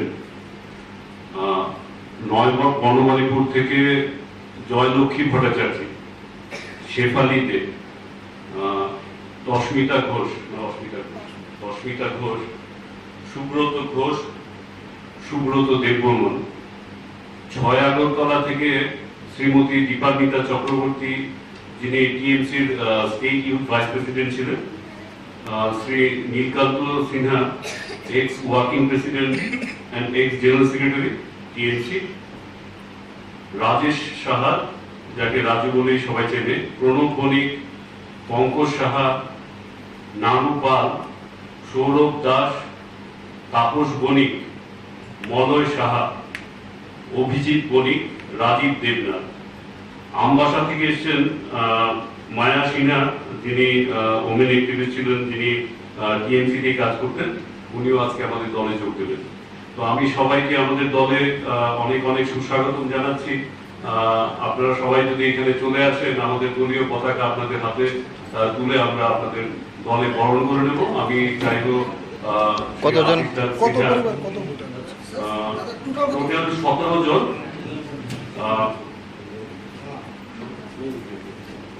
টিএমসি থেকে 17 জন আজকে আমাদের দলে যোগদান করছে। সবাই টিএমসি থেকে, সবাই টিএমসি একজন আছে কংগ্রেস।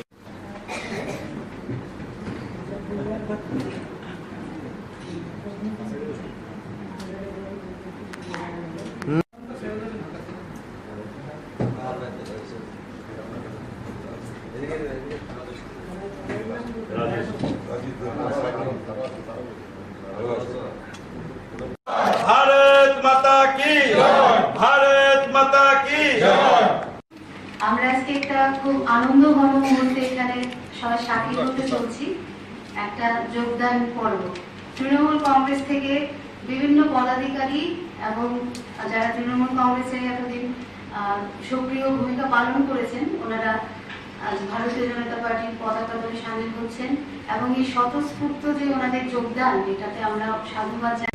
তারা এখন প্রচণ্ড হতাশ তো এই অ্যালবাম করার জন্য এজেন্সি গাড়ি নিয়ে শিলংয়ে চলে যাচ্ছে। সরকারি কর্মচারীদের অভিযোগ যে তারা সময়ে বেতন পাচ্ছেন না, তার কি কারণ হতে পারে বলে মনে হয়? সুইজারল্যান্ডে চলে যাচ্ছেন, থাইল্যান্ডে চলে যাচ্ছেন বিশ্রাম করার জন্য, সময় কাটানোর জন্য। নমস্কার, স্বাগত আপনাদের ত্রিপুরা নিউজ 8-এ।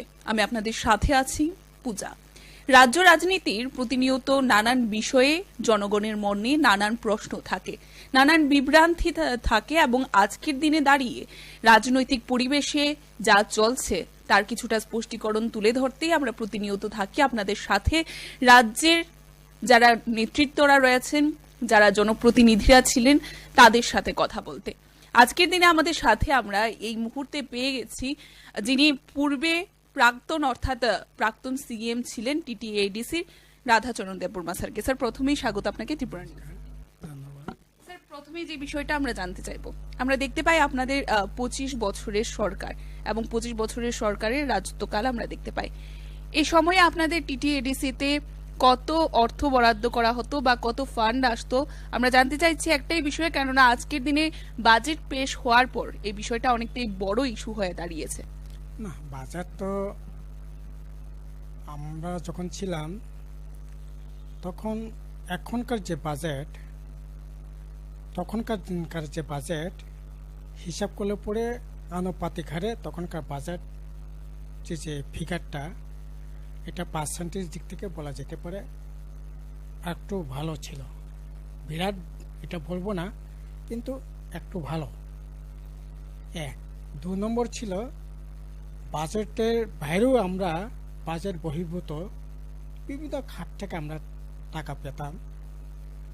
এতে করে বাজেটে 4-5 গুণ আমরা বাজেটের বাইরেও এই টাকাগুলো পেতাম। যেমন স্টেট গভর্নমেন্টের বিভিন্ন স্কিমের টাকা, বিভিন্ন এডিসিতে যে সমস্ত স্কিম হয়, যেমন এডিসিতে এগ্রিকালচারের জল বিভাজিকা বলে একটা প্রকল্প আছে। এই প্রকল্পগুলো টাকা প্রায় 200-250 কোটি টাকা আমরা পেতাম। তারপরে এছাড়া স্টেট গভর্নমেন্টে যে সমস্ত থাকে ট্রান্সফার ফান্ডে আলাদা যে সমস্ত টাকা থাকে, এই টাকাগুলো আমরা পেতাম। এরকম করে শিক্ষা বলেন, স্বাস্থ্য বলেন, মানে এডিসি এলাকায় যে সমস্ত অ্যাক্টিভিটিস থাকে সরকারের, অনেকটাই এডিসির মাধ্যমে এগুলি করানো হতো বা আমরা করতাম। ফলে সেন্টার স্পন্সর যে সমস্ত টাকা, স্টেটেরও যে সমস্ত স্পন্সর যে টাকাগুলো আমরা এখন যে প্ল্যান বাজেট হয়, এই বাজেটে বহির্ভূত টাকাগুলো আমরা পেতাম। এতে আমাদের বিরাট কাজকর্ম করতে অসুবিধা হচ্ছে এটা অন্তত পক্ষে বলা যায় না। হ্যাঁ, তবে ডেভেলপমেন্ট তো এটা তো আকাশের মতো, এটা যত করবেন তত এটার চূড়ান্ত জায়গায় এটা গিয়ে শেষ হবে, এটা বলার কোনো সুযোগ নাই। কাজেই এখনকার সাথে মিলালে পরে আমরা এটা দাবি করতে পারি যে টাকা পয়সাগুলো আমরা পেতাম, এটা নিশ্চয়ই এখনকার সাথে মিলালে পরে এটা বহু গুণ আমরা কাজ করতে পেরেছি। টাকাও সেরকমভাবে ফান্ড ফ্লো হয়েছে।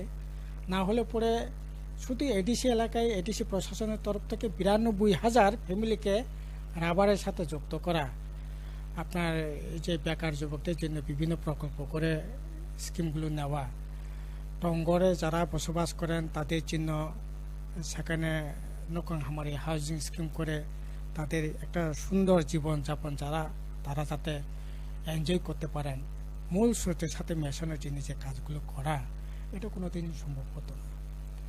কাজেই একদিকে টাকা যেগুলো পাবো এগুলোকে যথাযথ খরচ করা জনকল্যাণে, আর বাজেট বহির্ভূত টাকাগুলো ধ্যান দরবার করে আলাপ আলোচনা করে কথাবার্তা বলে এগুলিকে আপনার এই টাকাগুলো আনার ক্ষেত্রে একটা স্বশাসিত জেলা পরিষদের কার্যকরী কমিটির একটা বিশেষ ভূমিকা থাকা চাই। এখন যেটা কি হচ্ছে জানেন, এখন যেটা হচ্ছে এরা প্ল্যান্ডের যে সমস্ত টাকা পয়সা পায়, এটা বাইরে আমার অন্তপক্ষে কোনোদিনই চোখে পড়লো না যে ওরা রাজ্য সরকারের সাথে বা রাজ্যে বিভিন্ন আধিকারিকদের সাথে কথাবার্তা বলে বিভিন্ন স্কিমগুলি নিয়ে গিয়ে আলাপ আলোচনা করে এডিসি এলাকার জনকল্যাণের যে টাকাগুলো আদায় করার কথা এগুলো করছে বলে মনে হয় না। প্লাস যে টাকাগুলো ওরা পাচ্ছে এই টাকাও যথাযথভাবে জনকল্যাণে খরচ সেখানে হচ্ছে না বলেই মনে হয়। ফলে যে টাকাগুলো পাচ্ছে এডিসি প্রশাসন বর্তমানে এই টাকা দিয়ে জনকল্যাণে কোনো কাজেই এখন বলা যেতে পারে হচ্ছে না আর কি। এটি হচ্ছে মূল সমস্যা। আসলে এই টাকাগুলো তো যথাযথ জনকল্যাণে খরচ করার কথা, কিন্তু এটা না করে আমরা দেখছি বিভিন্নভাবে এই টাকাগুলো খরচ করা হচ্ছে। আপনার গাড়ি কেনার প্রয়োজন নেই, গাড়ি কেনা হচ্ছে, বাড়ি সাজানো দরকার নেই, বাড়ি সাজানো হচ্ছে। আপনি মানুষের কল্যাণের জন্য একটা ঘর দিতে পারছেন না, একটা টঙ্গরবাসী একজন গরিব মানুষকে আপনার পুলিশ এসকর্ট রাখার জন্য আপনি দোতলা বাড়ি করে নেবেন। হ্যাঁ, পুলিশের জন্য এত এসকর্ট রাখার জন্য, এগুলি তো হোম ডিপার্টমেন্টের কাজ। কিন্তু এটা দেখছি আমরা নিজেরাই করে ফেলছি কারো কারো মানে বাড়িতে, গ্রামের বাড়িতে এগুলি এসকর্ট রাখার জন্য একতলা দোতলা বাড়ি করে নিয়েছে। এগুলি আসলে প্রয়োজন ছিল না। এখন দেখছি এই যে টাকাগুলো পাচ্ছে এগুলি জনকল্যাণে খরচ করার কথা না করে এখন দেখছি এডিসি পরিচালনা করার জন্য 5 জন আপনার পরামর্শদাতা। এডিসিতে আপনার কিছুই নেই বলা যেতে পারে। এডিসি রোড ট্রান্সপোর্ট করার জন্য যেমন টিআরটিসি আছে, আমাদের এখানে এরকম টিআরটিসি বা এডিসি রোড ট্রান্সপোর্টের জন্য পাবলিকের জন্য ট্রান্সপোর্ট করার জন্য এরকম তো কোনো পরিবহন ব্যবস্থা নেই। কিন্তু এটার জন্য public ADC road transport corporation করে চেয়ারম্যান করে তাদেরকে 50,000 টাকা সেখানে মানে বেতন ভাতা দেওয়া হচ্ছে।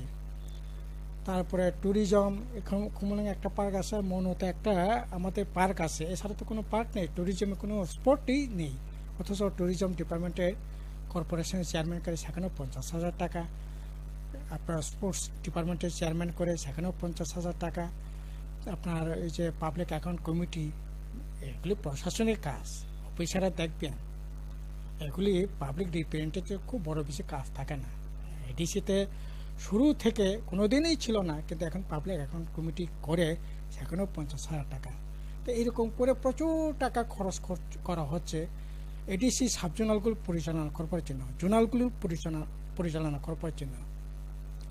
3 জন 4 জন করে জোনালের chairman, deputy chairman, additional chairman, vice chairman, এগুলি আননেসেসারি।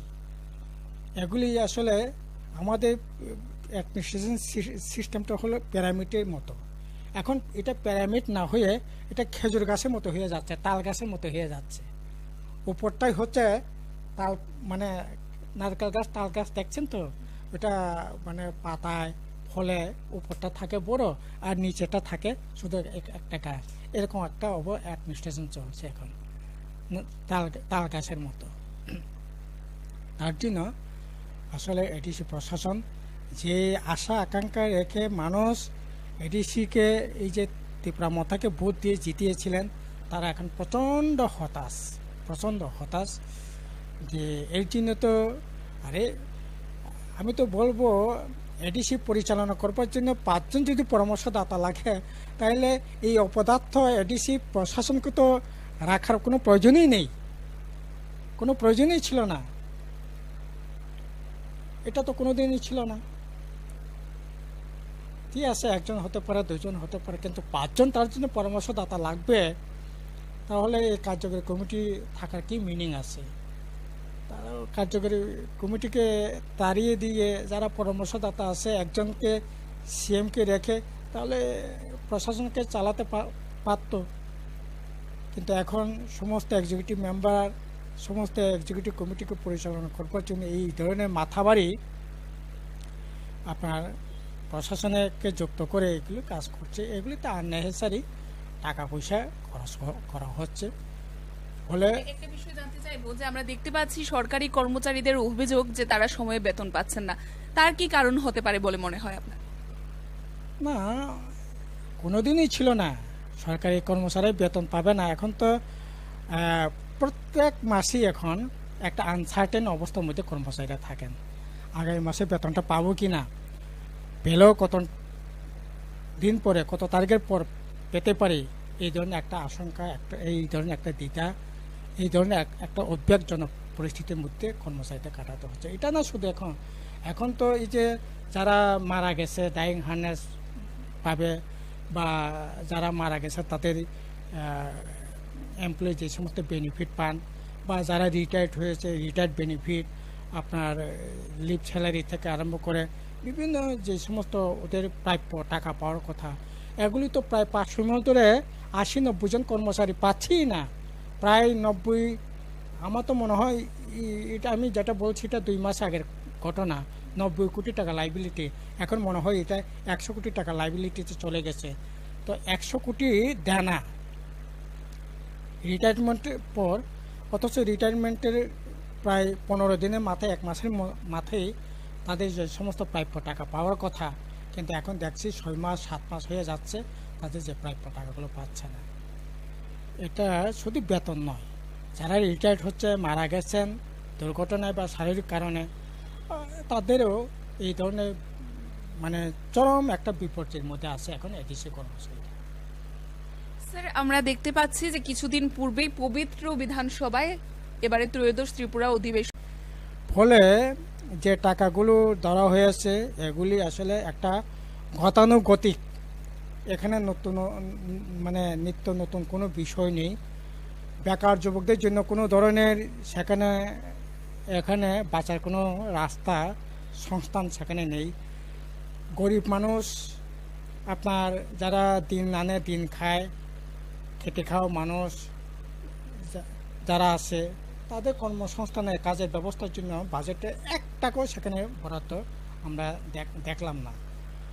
এমনকি যে সমস্ত গরিব অংশের মানুষ, ধরুন অন্তপক্ষে 100 দিন কাজ করা, 150 দিন কর্মসংস্থানের কাজ করা, শহরে এই যে টুইপের মাধ্যমে গরিব অংশের মানুষ যে সমস্ত কাজকর্মগুলো করছে, এগুলির মধ্যে 1 টাকা খানিকটা হলেও বরাদ্দ করার কথা, কিন্তু সেখানে বরাদ্দ তো দূরের কথা, সেখানে অর্থ বাজেট কমিয়ে দিয়েছে। এই যে সাধারণ মানুষ, খেতে খাওয়া অংশের মানুষের জন্য 300 কোটি টাকা গত বছর যেটা ছিল, এবার 300 কোটি টাকা কমিয়ে দিয়েছে। তো গরিব অংশের মানুষ বাজেটটা কী করে? টঙ্গর জুমিয়া, তাদের জন্য বাজেটে 1 টাকাও বরাদ্দ কোথাও দেখলাম না। তো বাজেটটা কার জন্য? বাজারটা কাদের জন্য? এটাই না প্রশ্ন এখন মানুষের, আমার নিজেরও তাই। এই বাজারটা দেখে মনে হয় এটা একটা কি বলবো, এটা রং চড়ানো বাজার ছাড়া এই বাজারকে এটা একটা পুরোপুরি ডিজাইন বাজার, যাদের জন্য এখন আমাদের রাজ্যে মূল সমস্যাটা কি? আমাদের রাজ্যে মূল সমস্যা হচ্ছে বেকার সমস্যা। বেকারদের জন্য কোনো সেখানে কথা উল্লেখ আছে?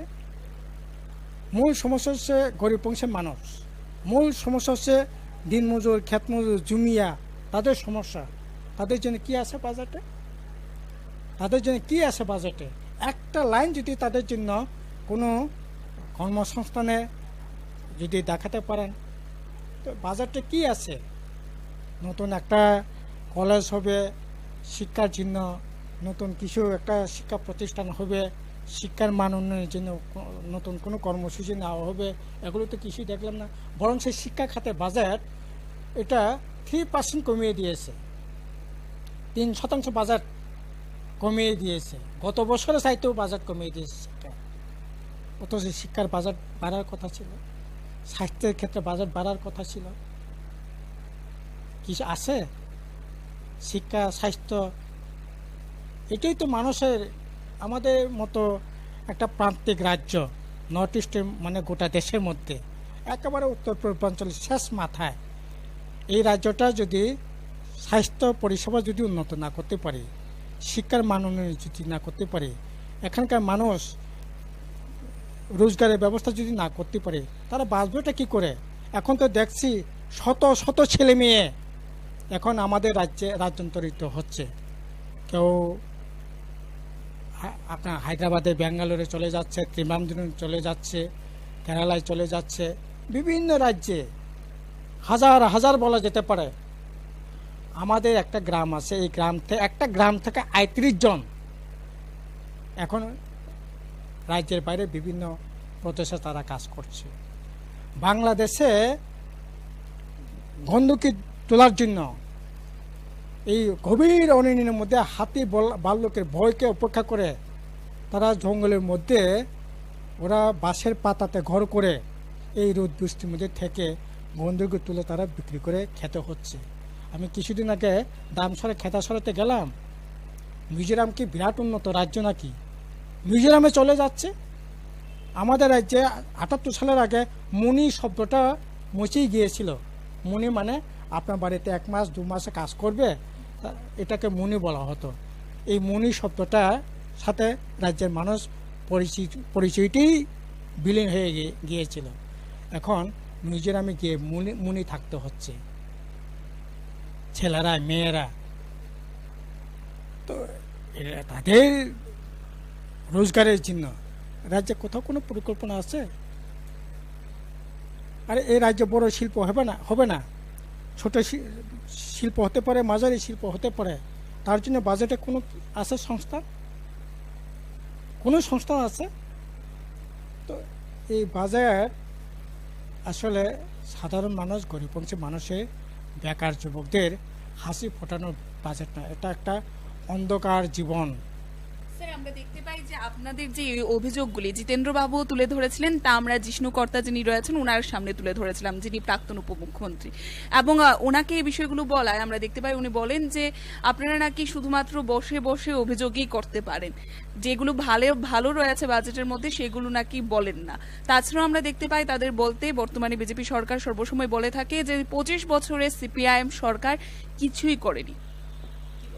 না, জিষ্ণুবাবু যদি এরকম কথা বলে থাকে, হ্যাঁ, আমরা তো যত আক্রমণই আমাদের উপর আসুক আমরা বলবো, বসেও বলবো, দাঁড়িয়ে রাস্তা দাঁড়িয়ে বলবো, আমাদের লকআপে ভরে রাখলেও আমরা বলবো। আমরা আপামর জনগণ, গরিব অংশের মানুষের, বেকার যুবকদের স্বার্থ রক্ষা করার জন্যই আমরা লড়াই করছি, লড়াইয়ের মাঠে নেমেছি। সরকার যখন আসে তখন তাদের জন্যই সুযোগ পেলে কাজ করবার চেষ্টা করেছি। সুযোগ এখন মানুষ দিচ্ছে না আমাদের। আমরা বসে যদি করতে হয় প্রতিবাদ, বসে করব, রাস্তায় দাঁড়িয়ে করব, লকআপে পড়লে লকআপে ভিতরে ঠেকে হলেও এই লড়াই, এই প্রতিবাদ আমরা করব। আর ওরা কোনো কাজ করবে না, এটা প্রতিবাদ করতে পারবে না। হ্যাঁ, তার জন্য যে সমস্ত আপনার টিভি চ্যানেল এর বিরুদ্ধে কথা বলবে, এই চ্যানেলগুলো বন্ধ করে দিবে। যে পত্রিকা এর বিরুদ্ধে কথা বলবে, এই পত্রিকাগুলো বন্ধ করে দিবে। অফিস আক্রমণ করবে, সাংবাদিকদের আক্রমণ করবে। যে সমস্ত ইউটিউব চ্যানেল আছে, এই সমস্ত কথা বলছে, প্রতিবাদের ভাষা খুঁজে খুঁজে খুঁজে খুঁজে মানুষের কথা বলবার চেষ্টা করছে, এই সমস্ত ইউটিউব চ্যানেলকে সেখানে আপনার শাটার ডাউন করে দেওয়া হচ্ছে। এগুলি ওদেরই কাজ, ওদের পক্ষে এটা সম্ভব। ওরা তো গণতন্ত্র মানে না, সংবিধান মানতে চাইছে না, গণতন্ত্র মানতে চাইছে না, সংবিধান আপনার কিছুই তো মানতে চাইছে না। কাজেই এর বিরুদ্ধে আমাদের কথা থাকবে। সরকার বলে থাকেন যে 25 বছরের সিপিআইএম সরকার কিছুই করেনি, কি বলবেন এই বিষয়ে? না, 25 বছর কিছু হয়নি। যেখানে দাঁড়িয়ে ওরা যে কথা বলছেন, মাননীয় মুখ্যমন্ত্রী থেকে আরম্ভ করে এই মণ্ডলের চামচা পাঞ্চা শিখি আদলি নেতারা যারাই আছেন, যেখানে দাঁড়িয়ে এই কথাগুলো বলছে, আমি বুক থুপে বলবো, 100% চ্যালেঞ্জ করে বলবো, কোথায় বসে কোথায় দাঁড়িয়ে এ কথাগুলো বলছেন। যেখানে দাঁড়িয়ে কথাগুলো বলছে, এটা ওই যেখানে দাঁড়িয়ে কথা বলছে ওই ফলকটা কোন সময় হয়েছে। নিচে আগরতলা যদি কোনো জায়গায় বসে কথা বলেন, তাহলে নিচেই বিবেকানন্দ স্টেডিয়ামে হবে, উমাকান্তে স্টেডিয়ামে হবে, নাহলে নজরুল কলাক্ষেত্রে হবে, রবীন্দ্র ভবনও হবে, মুক্তাধারাতেও হবে, মাতঙ্গিনী হলেও হবে। যেই হলেই বসে কথা বলো, এই হলটা বামফ্রন্ট 25 বছরই হয়েছে। যে মাঠে গিয়ে চেঁচামেচি করছে আঙুল তুলে নির্লজ্জের মতো, বিহারের মতো, ওই মাঠটা বামফ্রন্টের আমলেই হয়েছে।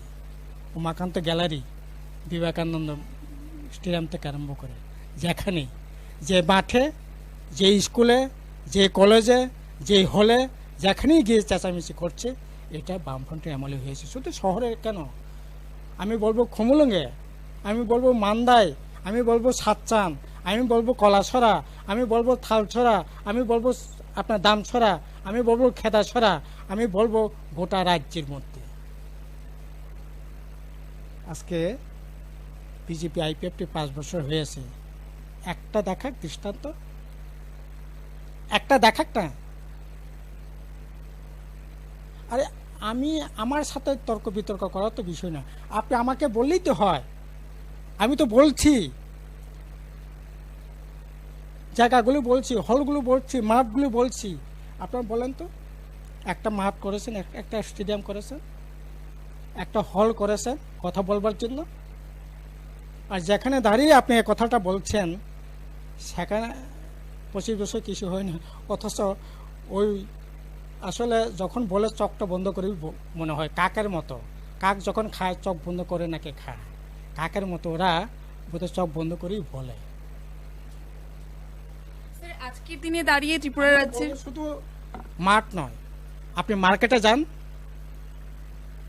যান আগরতলা শহরে যদি বলি, এই যে Tulsibati market, Rajasvi market, city market, আপনি যে মার্কেটের কথাই বলেন না কেন, এই মার্কেটগুলোর সংস্কার নতুন করে দেলে সাজানো,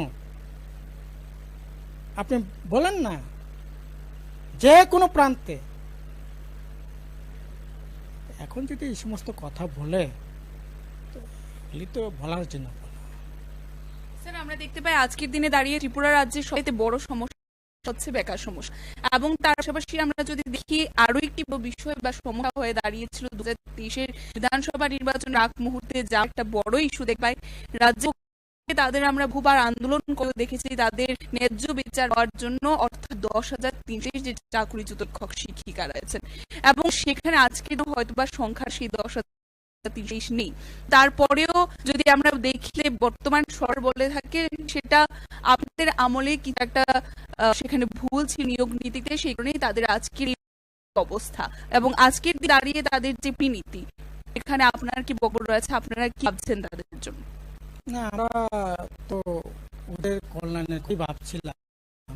অত্যন্ত দুর্ভাগ্যের বিষয়, ইতিমধ্যে 2023-তে 158 আমাদের ছেড়ে চলে গেছে। এটা অত্যন্ত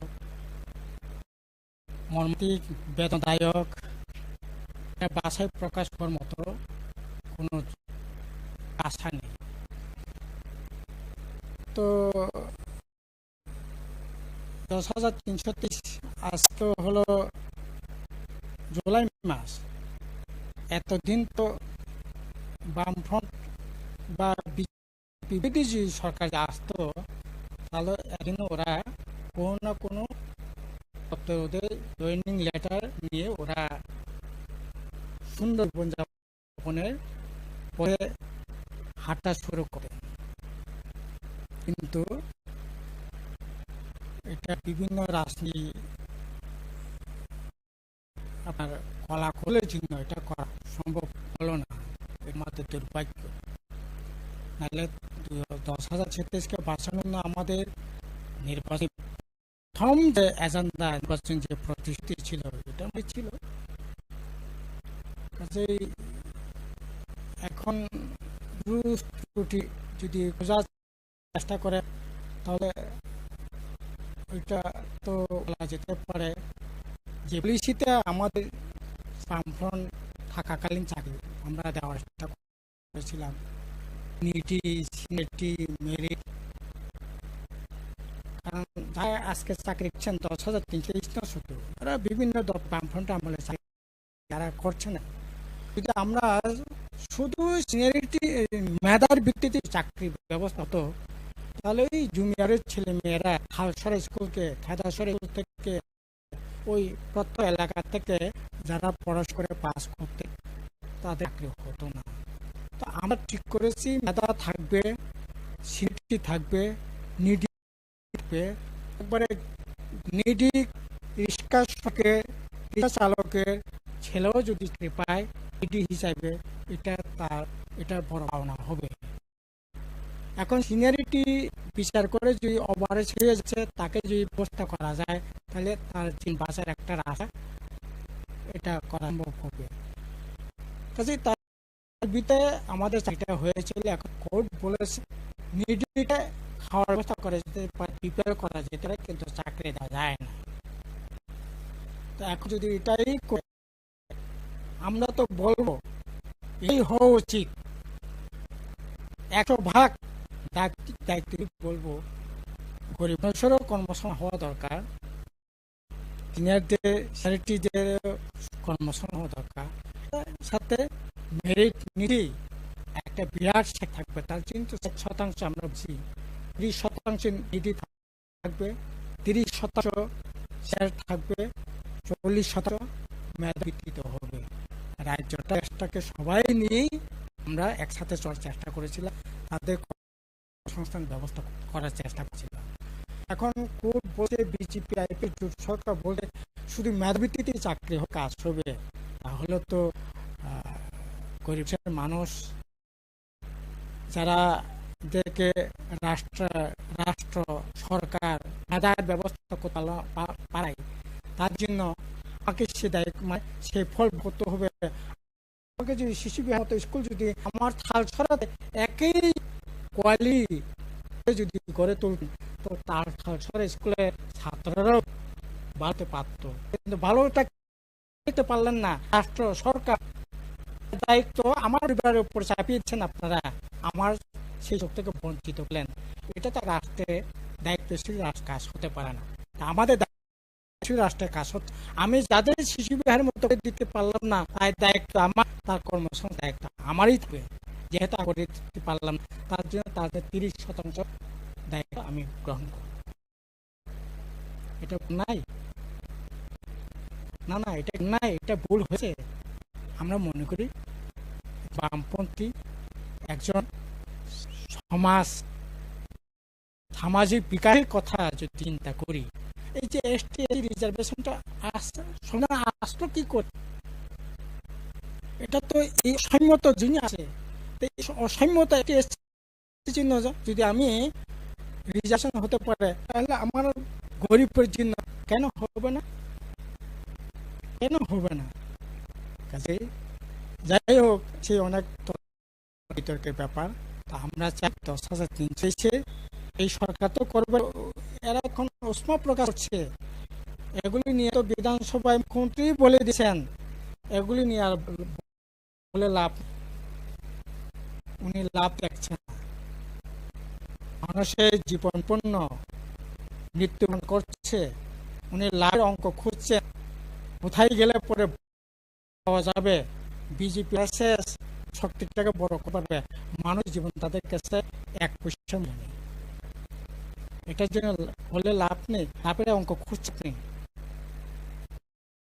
ভোটে জিতেই একমাত্র লাভ হতে পারে। তাদের জীবন, তাদের ভবিষ্যৎ, পরিবার পরিজন নেই, আপনি লাভ খুঁজছেন এখন, এটা দুর্ভাগ্য।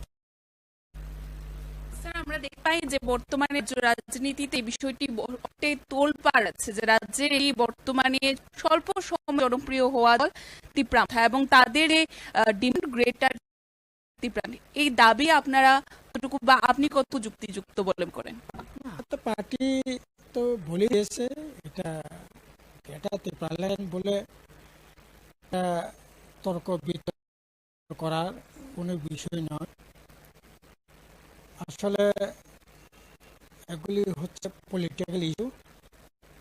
আমরা সাধারণ মানুষ বাঁচানোর কথাই বল, সাধারণ মানুষের কিভাবে বাঁচা যায়, এবং এডিসিতে যেটা একটা সাংবিধানিক অনুষ্ঠান আছে, এটা কিভাবে আরো এনরোলমেন্ট করা যায়, এটা হচ্ছে এখন সবচেয়ে মোদ্দা কথা। কারণ এখন অবশ্য যারা ত্রিপুরা ল্যান্ডে বলছে, এখন তারা সেরকম কথা জোর দিয়ে বলছেন না। ওরা ওই সাংবিধানিক শাসনের কথাই বলে, যেটা বলছিলাম এটি ঘুরিয়ে ফিরে এখন বলবার চেষ্টা করছে। সবই হোক, এগুলি বিভ্রান্তিমূলক, এগুলি করে যেটা বাস্তব এটা করাতে পারে, এটা নিয়ে কথা বলা দরকার। আমরা পরিষ্কারভাবে বলছি, কৃষি এম্পাওয়ারমেন্ট কৃষি এলাকার এই রাজ্যে জাতি বলেন, জাতি অংশ বলেন, তাদের আর্থিক অবদান মান উন্নয়ন গেলে পরে রাজ্য সরকার, কেন্দ্র সরকার এতে, আর এডিসি প্রশাসন আরো কিভাবে ক্ষমতা দিয়ে এটাকে পুশ করা যায়, এটাকে আরো শক্তিশালী করা যায়, এই যে মনোনিবেশ করা। তার জন্য এখন পার্লামেন্টে 125 সংবিধান সংশোধন বিল আটকিয়ে এটা পার করে এটা যত তাড়াতাড়ি সম্ভব এটি তুলে দেওয়ার ব্যবহার করা হোক, হচ্ছে আমাদের মূল কথা। স্যার, আমরা দেখতে পাচ্ছি যে যিনি বর্তমানে সিএম রয়েছেন পূর্ণচন্দ্র মাথিয়া, ওনার বিরুদ্ধে নানান এলিগেশন রয়েছে। এক এক করে আপনাকে বলবো। প্রথমত দেখতে পাই উনি যে আরডি থেকে যে রাস্তা বানিয়ে দিয়েছে, সেই রাস্তাগুলিকে এডিসি তিনি দেখিয়ে তারপর আত্মসাৎ করছেন। এমন তাদের কাছে অভিযোগ রয়েছে বা এলিগেশন রয়েছে, এই বিষয়ে কি বলবেন? এরকম তো আমার কাছেও খবর আছে, বিভিন্ন খবর বেশি বেশি বেড়ায়, মানে সেখানে টুকু মানে খবর রয়েছে, সেখানে আরটিআই রিপোর্ট রয়েছে।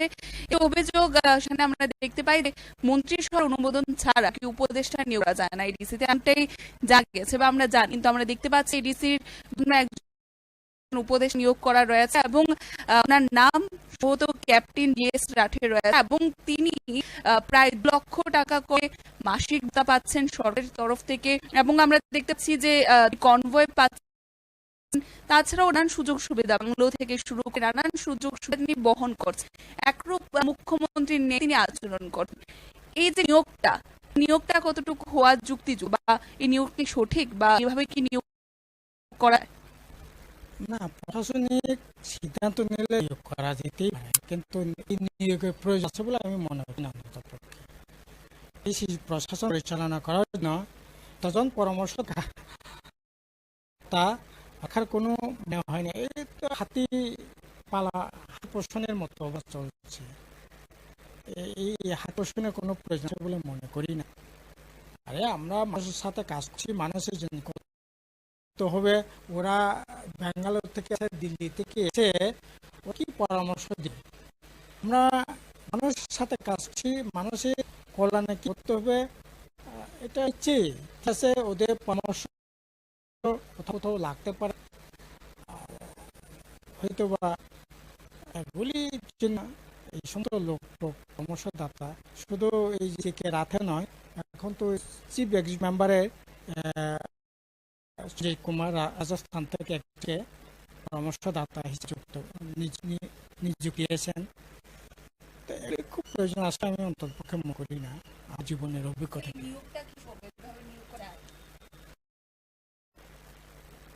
না, কি যায় না এটা বড় বিষয় নয়। জনগণের টাকা এগুলি মিস করাটা আমি মনে করি এটা অন্যায়, সঠিক নয়। আপনাদের সময় ছিল কি এই ধরনের উপদেষ্টা? আমাদের আমলে শুধু এটা আমরা দেখেছি, হরিনাথ বাবুরা যখন ছিলেন ইউজিএস কংগ্রেস তখন ছিল না। এরপরে 2000 সালে অবশ্য আমরা আইপিএফ সন্ত্রাসবাদের সাহায্যে এটি সফল করেছিলেন, তখন এন দেববর্মাকে অ্যাডভাইজার করে।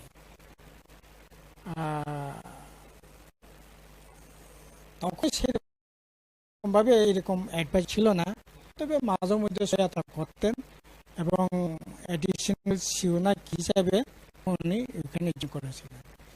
কিন্তু কোনো প্রশাসনের হলেই এরকমটা ছিল, এখন যা হয়েছে আর কি। আরো কি অভিযোগ রয়েছে? দেখতে পাই যে এডিসি সিএম এবং ইএম এর পূর্ব থেকে গাড়ি বরাদ্দ করা থাকে, তারপরেও অতিরিক্ত 5 গাড়ি ক্রয় করেছে এবং সেই গাড়িগুলোর যে মূল্য রয়েছে তা থেকে অধিক দিয়ে তা ক্রয় হয়েছে। কি মনে করছেন যে জনগণের টাকা আত্মসাৎ করা হচ্ছে বর্তমানে? এটা তো আমি শুরুই বলছিলাম যে আননেসেসারি সমস্ত জনকল্যাণে খরচ করে নিজেদের মাসের জন্য আড়াইশের জন্য খরচ করার কোনো মানে না। গাড়িগুলি আছে এটাই যথেষ্ট ছিল। এখন নতুন নতুন গাড়ি ওরা আমদানি করেছে, কিনেছে। শুধু তো গাড়ি কেনে নয়, এরা তো অ্যালবাম করা যায়, সে গাড়ি নিয়ে শিলংয়ে চলে যাচ্ছে। কেউ আপনাদের বিভিন্ন চ্যানেলের মাধ্যমে জানতে পারলাম সুইজারল্যান্ডে চলে যাচ্ছেন, থাইল্যান্ডে চলে যাচ্ছেন বিশ্রাম করার জন্য, সময় কাটানোর জন্য। এদিকে বেতন দেওয়া যাচ্ছে না, এরা এখন একটা নিঃস্ব জীবন কাটাচ্ছে। আর আমি থাইল্যান্ডে যাচ্ছি, আমি কি বলবো, ওই গান না করার জন্য এডিসি গাড়ি নিয়ে শিলংয়ে ছুটে যাচ্ছি, সুইজারল্যান্ডে অবসর বেতনের জন্য, সময় কাটানোর জন্য চলে যাচ্ছে। এগুলি আসলে ঠিক নয়। এগুলি আরো এই ব্যাপারে আমাদের মানে সতর্ক থাকা দরকার। জনকল্যাণে করার দায়িত্ব নিয়ে এগুলি না হই। টাটা সাফারি, ইনোভা মতো গাড়ি নিয়ে তারা ঘুরে ফেরাচ্ছেন। আপনাদের সময় সিএম এবং ইএম দের জন্য কি কি গাড়ি বদ্ধ ছিল স্যার? আমরা যখন সিএম হয়েছিলাম তখন ওই প্রাণকালের ট্যাক্সি ছিল, গাড়িতে সিটেসি ছিল না, সাধারণ ট্যাক্সারি ছিল।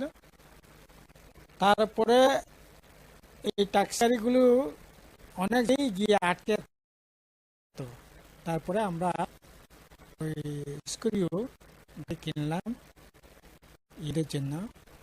তো ওরা স্কুরিও এটা ছিল।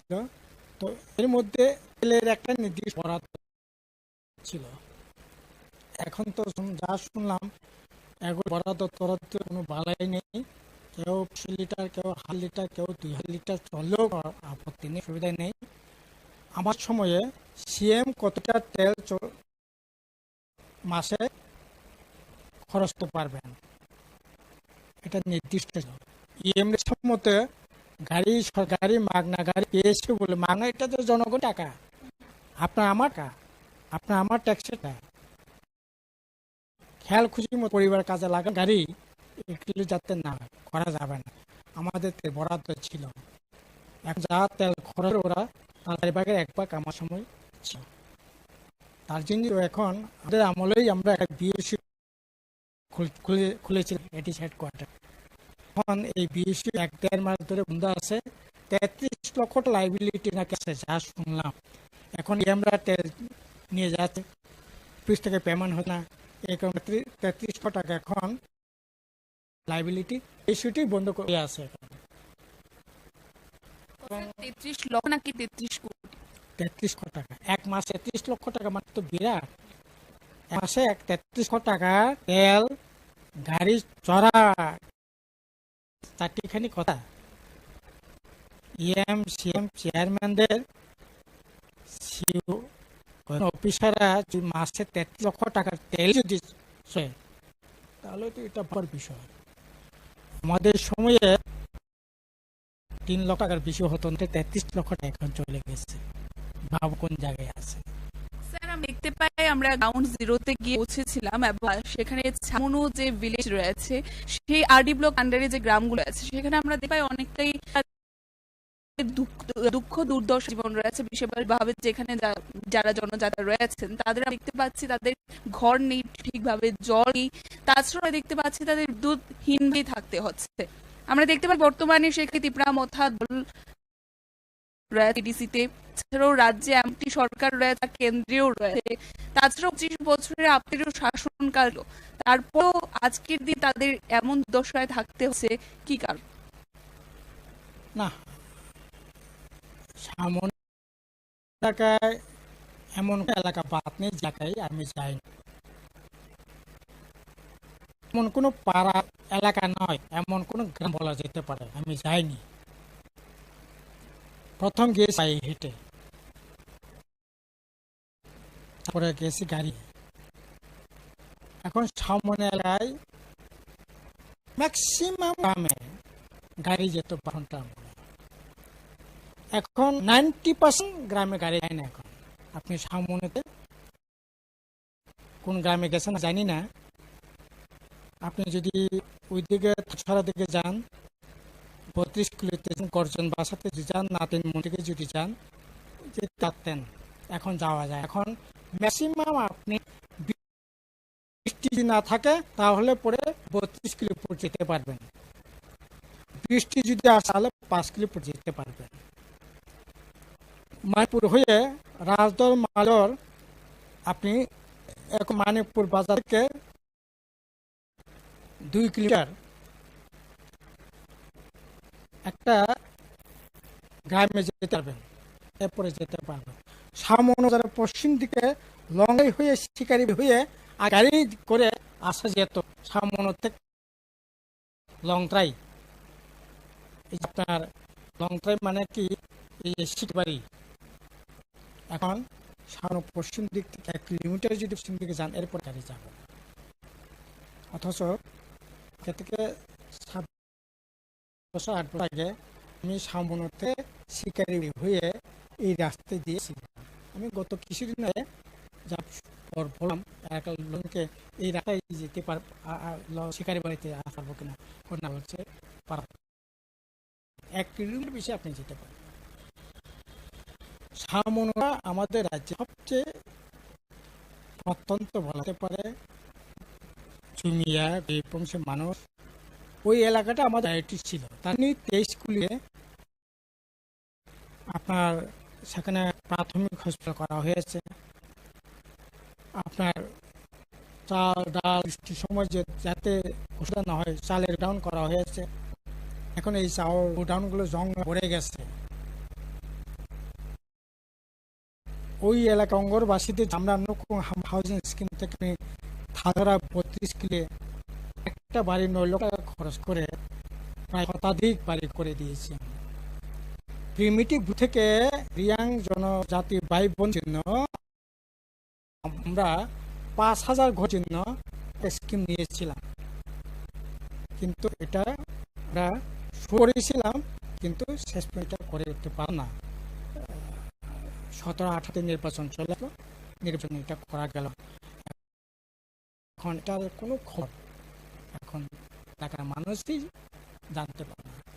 আমরা দেখতে পাচ্ছি বর্তমান সরকার থাকেন হর ঘর নল, তারও জল যে মিশন তার আন্ডারে বিভিন্ন বাড়িগুলো তা দেখতে পাই নল আছে কিন্তু তাতে জল বেরোচ্ছে না। তাছাড়া আমরা দেখতে পাচ্ছি যে বাড়ির সাইডে বিদ্যুতের খুঁটো রয়েছে কিন্তু লাইন নেই। এগুলির কি কারণ আছে? এটা হচ্ছে ভুট্টা। আমরা কিছুদিন আগে মালিদরে গেছিলাম, মালিদরে বিদ্যুৎ নেই, টিউবওয়েল নেই, কিন্তু পাইপলাইন পোতা আছে। তো এলাকার মানুষ বলছে আমাদের এখানে ডিপ টিউবওয়েল নেই, বিদ্যুৎ আসে না, এই নলকূপে যে পাইপের কি হবে? ওদের নাকি বলে ভোটের আগে প্রথম রাস্তা গেলে পরে পাইপ বসাতে হয়, পাইপ বসলে পরে জলের কল বসবে। আমি কল বসালাম কিন্তু পাইপ না হলে জল কি করে কাছে আগে লাইন হবে,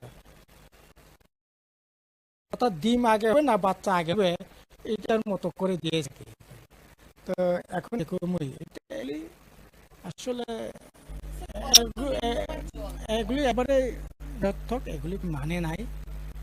মানুষকে এরকম ভাবে আসলে বোকা বানানো কোনো অর্থ নাই, না করেই ভালো। মানে প্রায় গ্রামীণ বসেছে, জন্য খবর নেই, আপনি ফাইন করে দিয়েছে, এগুলি আছে।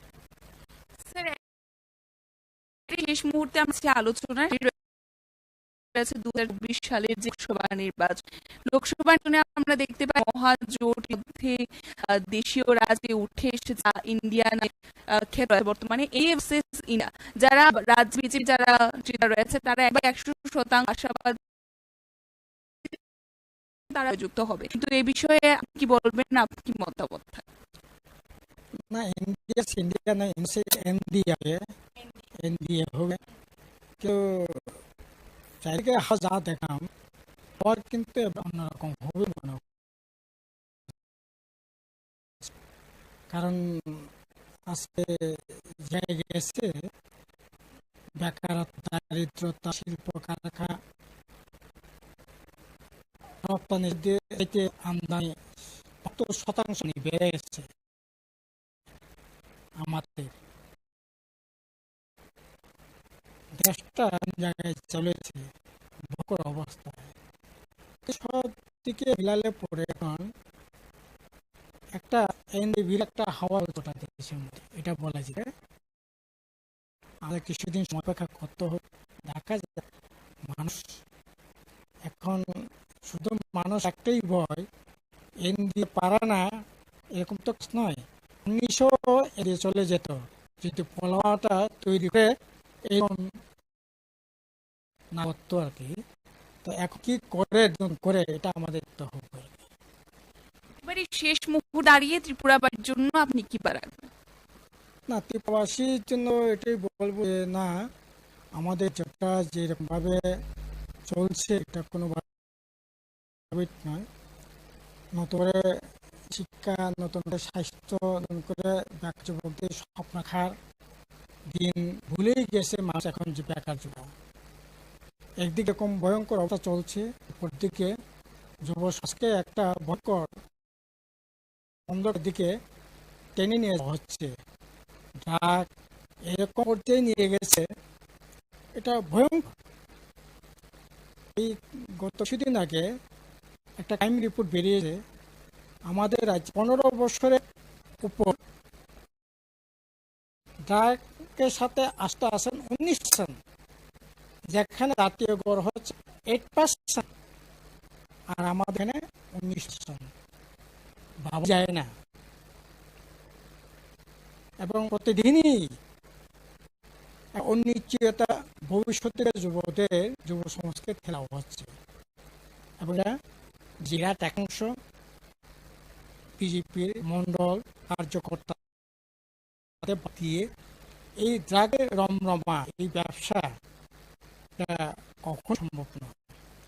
শহরে প্রত্যক্ষ রকম মদত হলে চাকরি বাড়ি তো হচ্ছেই না, এরকমটা ভয়ঙ্কর বিপদের দিকে আমাদের রাজ্য যুব সমাজকে নিয়ে যাচ্ছে। আমরা খুবই উদ্বিগ্ন গার্জেন হিসাবে। আমাদের রাজ্যে কাজের আকাল এইভাবে তো চলে না। গণতন্ত্র ভয়ঙ্কর ভাবে প্রচলিত হচ্ছে, এতে মানুষকে বাঁচার জন্য আমরা তো বলবো যে দান্দা ব্যক্তি রেখে মানুষ সমাজ তার প্রতিতে আমাদের কাটটা হওয়া দরকার।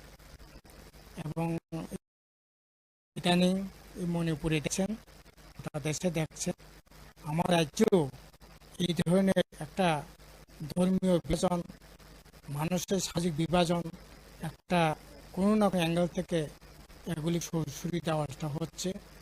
এগুলি সঙ্গে আমাদের থাকা দরকার। আমার এখানে ট্রাইবাল নন ট্রাইবাল ইউনিটি কোনোভাবেই যা বিঘ্নিত না হয়, আমাদের আরো প্রচন্ড সতর্ক থাকা দরকার। অসংখ্য ধন্যবাদ স্যার। আমরা এতক্ষণ পর্যন্ত আপনাদের সামনে কিছু স্পষ্টীকরণ তুলে ধরার চেষ্টা করেছি। রাজ্যের বুকে যে বিষয়গুলোকে নিয়ে জনগণের মধ্যে প্রশ্ন রয়েছে, তাকে নিয়ে যারা নেতৃত্বরা আছেন, যারা পূর্বে জনপ্রতিনিধি ছিলেন, তাদের মতামত ছিল। এতক্ষণ পর্যন্ত আমাদের সাথে ছিলেন যিনি প্রাক্তন সিএম রাধাচরণ বর্মা স্যার, এবং ওনার থেকে বিশেষ বিষয় আপনাদের সাথে তুলে ধরার চেষ্টা করি। এখনকার তো আমাদের একান্ত সাক্ষাৎকারের এই সংবাদ আমরা এখানেই শেষ করছি। পরবর্তী বিভিন্ন আপডেট দেখতে অবশ্যই চোখ দিন ত্রিপুরা নিউজের পর্দায়।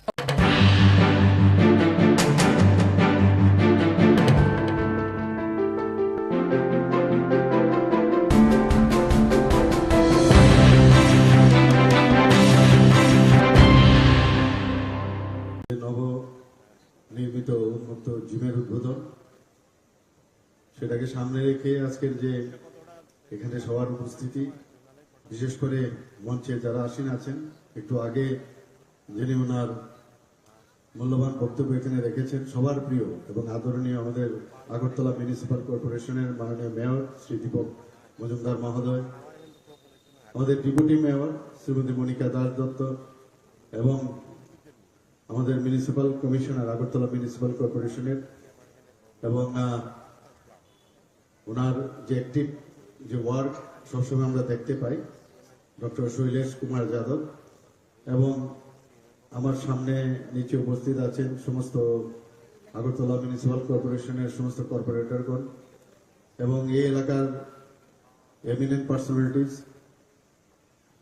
এবং মিডিয়া বন্ধুরা এবং অন্যান্য যারা এখানে অন্যান্য জায়গা থেকে যারা এখানে উপস্থিত আছেন, সবাইকে আমি হার্দিক অভিনন্দন ও শুভেচ্ছা জানাচ্ছি। অত্যন্ত আনন্দ লাগছে এখানে এসে যে এরকম একটা মহতি কার্যক্রম এবং তার অনুষ্ঠানে উপস্থিত থেকে, এবং আমাকে এখানে নিমন্ত্রণ করার জন্য। নিমন্ত্রণ করবে কি, আমি তো এই এলাকারই লোক, আমার নিজেরই আসা উচিত। নিমন্ত্রণের জন্য অপেক্ষা না করে আমি বলবো যে ধন্যবাদ দেওয়ার আগে আপনাদেরকে ধন্যবাদ দেবো যে আপনারা এখানে এসেছেন। দেখুন, একটু আগে এখানে জিমের আমি কিছু একটু কসরত করেছি। স্বাস্থ্য ঠিক থাকলে অন্যদেরকে আমরা স্বাস্থ্য ঠিক রাখতে পারবো। এবং আজকের এই বিশেষ দিনে আমি বলবো, আমাদের মাননীয় প্রধানমন্ত্রী নরেন্দ্র মোদীজি সবসময় বলেন যে যোগা করার বিষয়টা। 21শে জুন আমরা জানি যে রাষ্ট্রসংঘেতে উনি যখন আবেদন করলেন যে যোগ ব্যায়াম সবাইকে করা উচিত, সমস্ত দেশ করা উচিত। আমরা G20-র মধ্যে আমরা দেখেছি যে প্রধানমন্ত্রীজি বারবার বলছেন যে ওয়ান আর্থ ওয়ান ফ্যামিলি এবং ওয়ান ফিউচার, উনি সবসময় বলতেন। অর্থাৎ সারা পৃথিবীকে নিয়ে উনি চিন্তা করেন, শুধু ভারতবর্ষ না।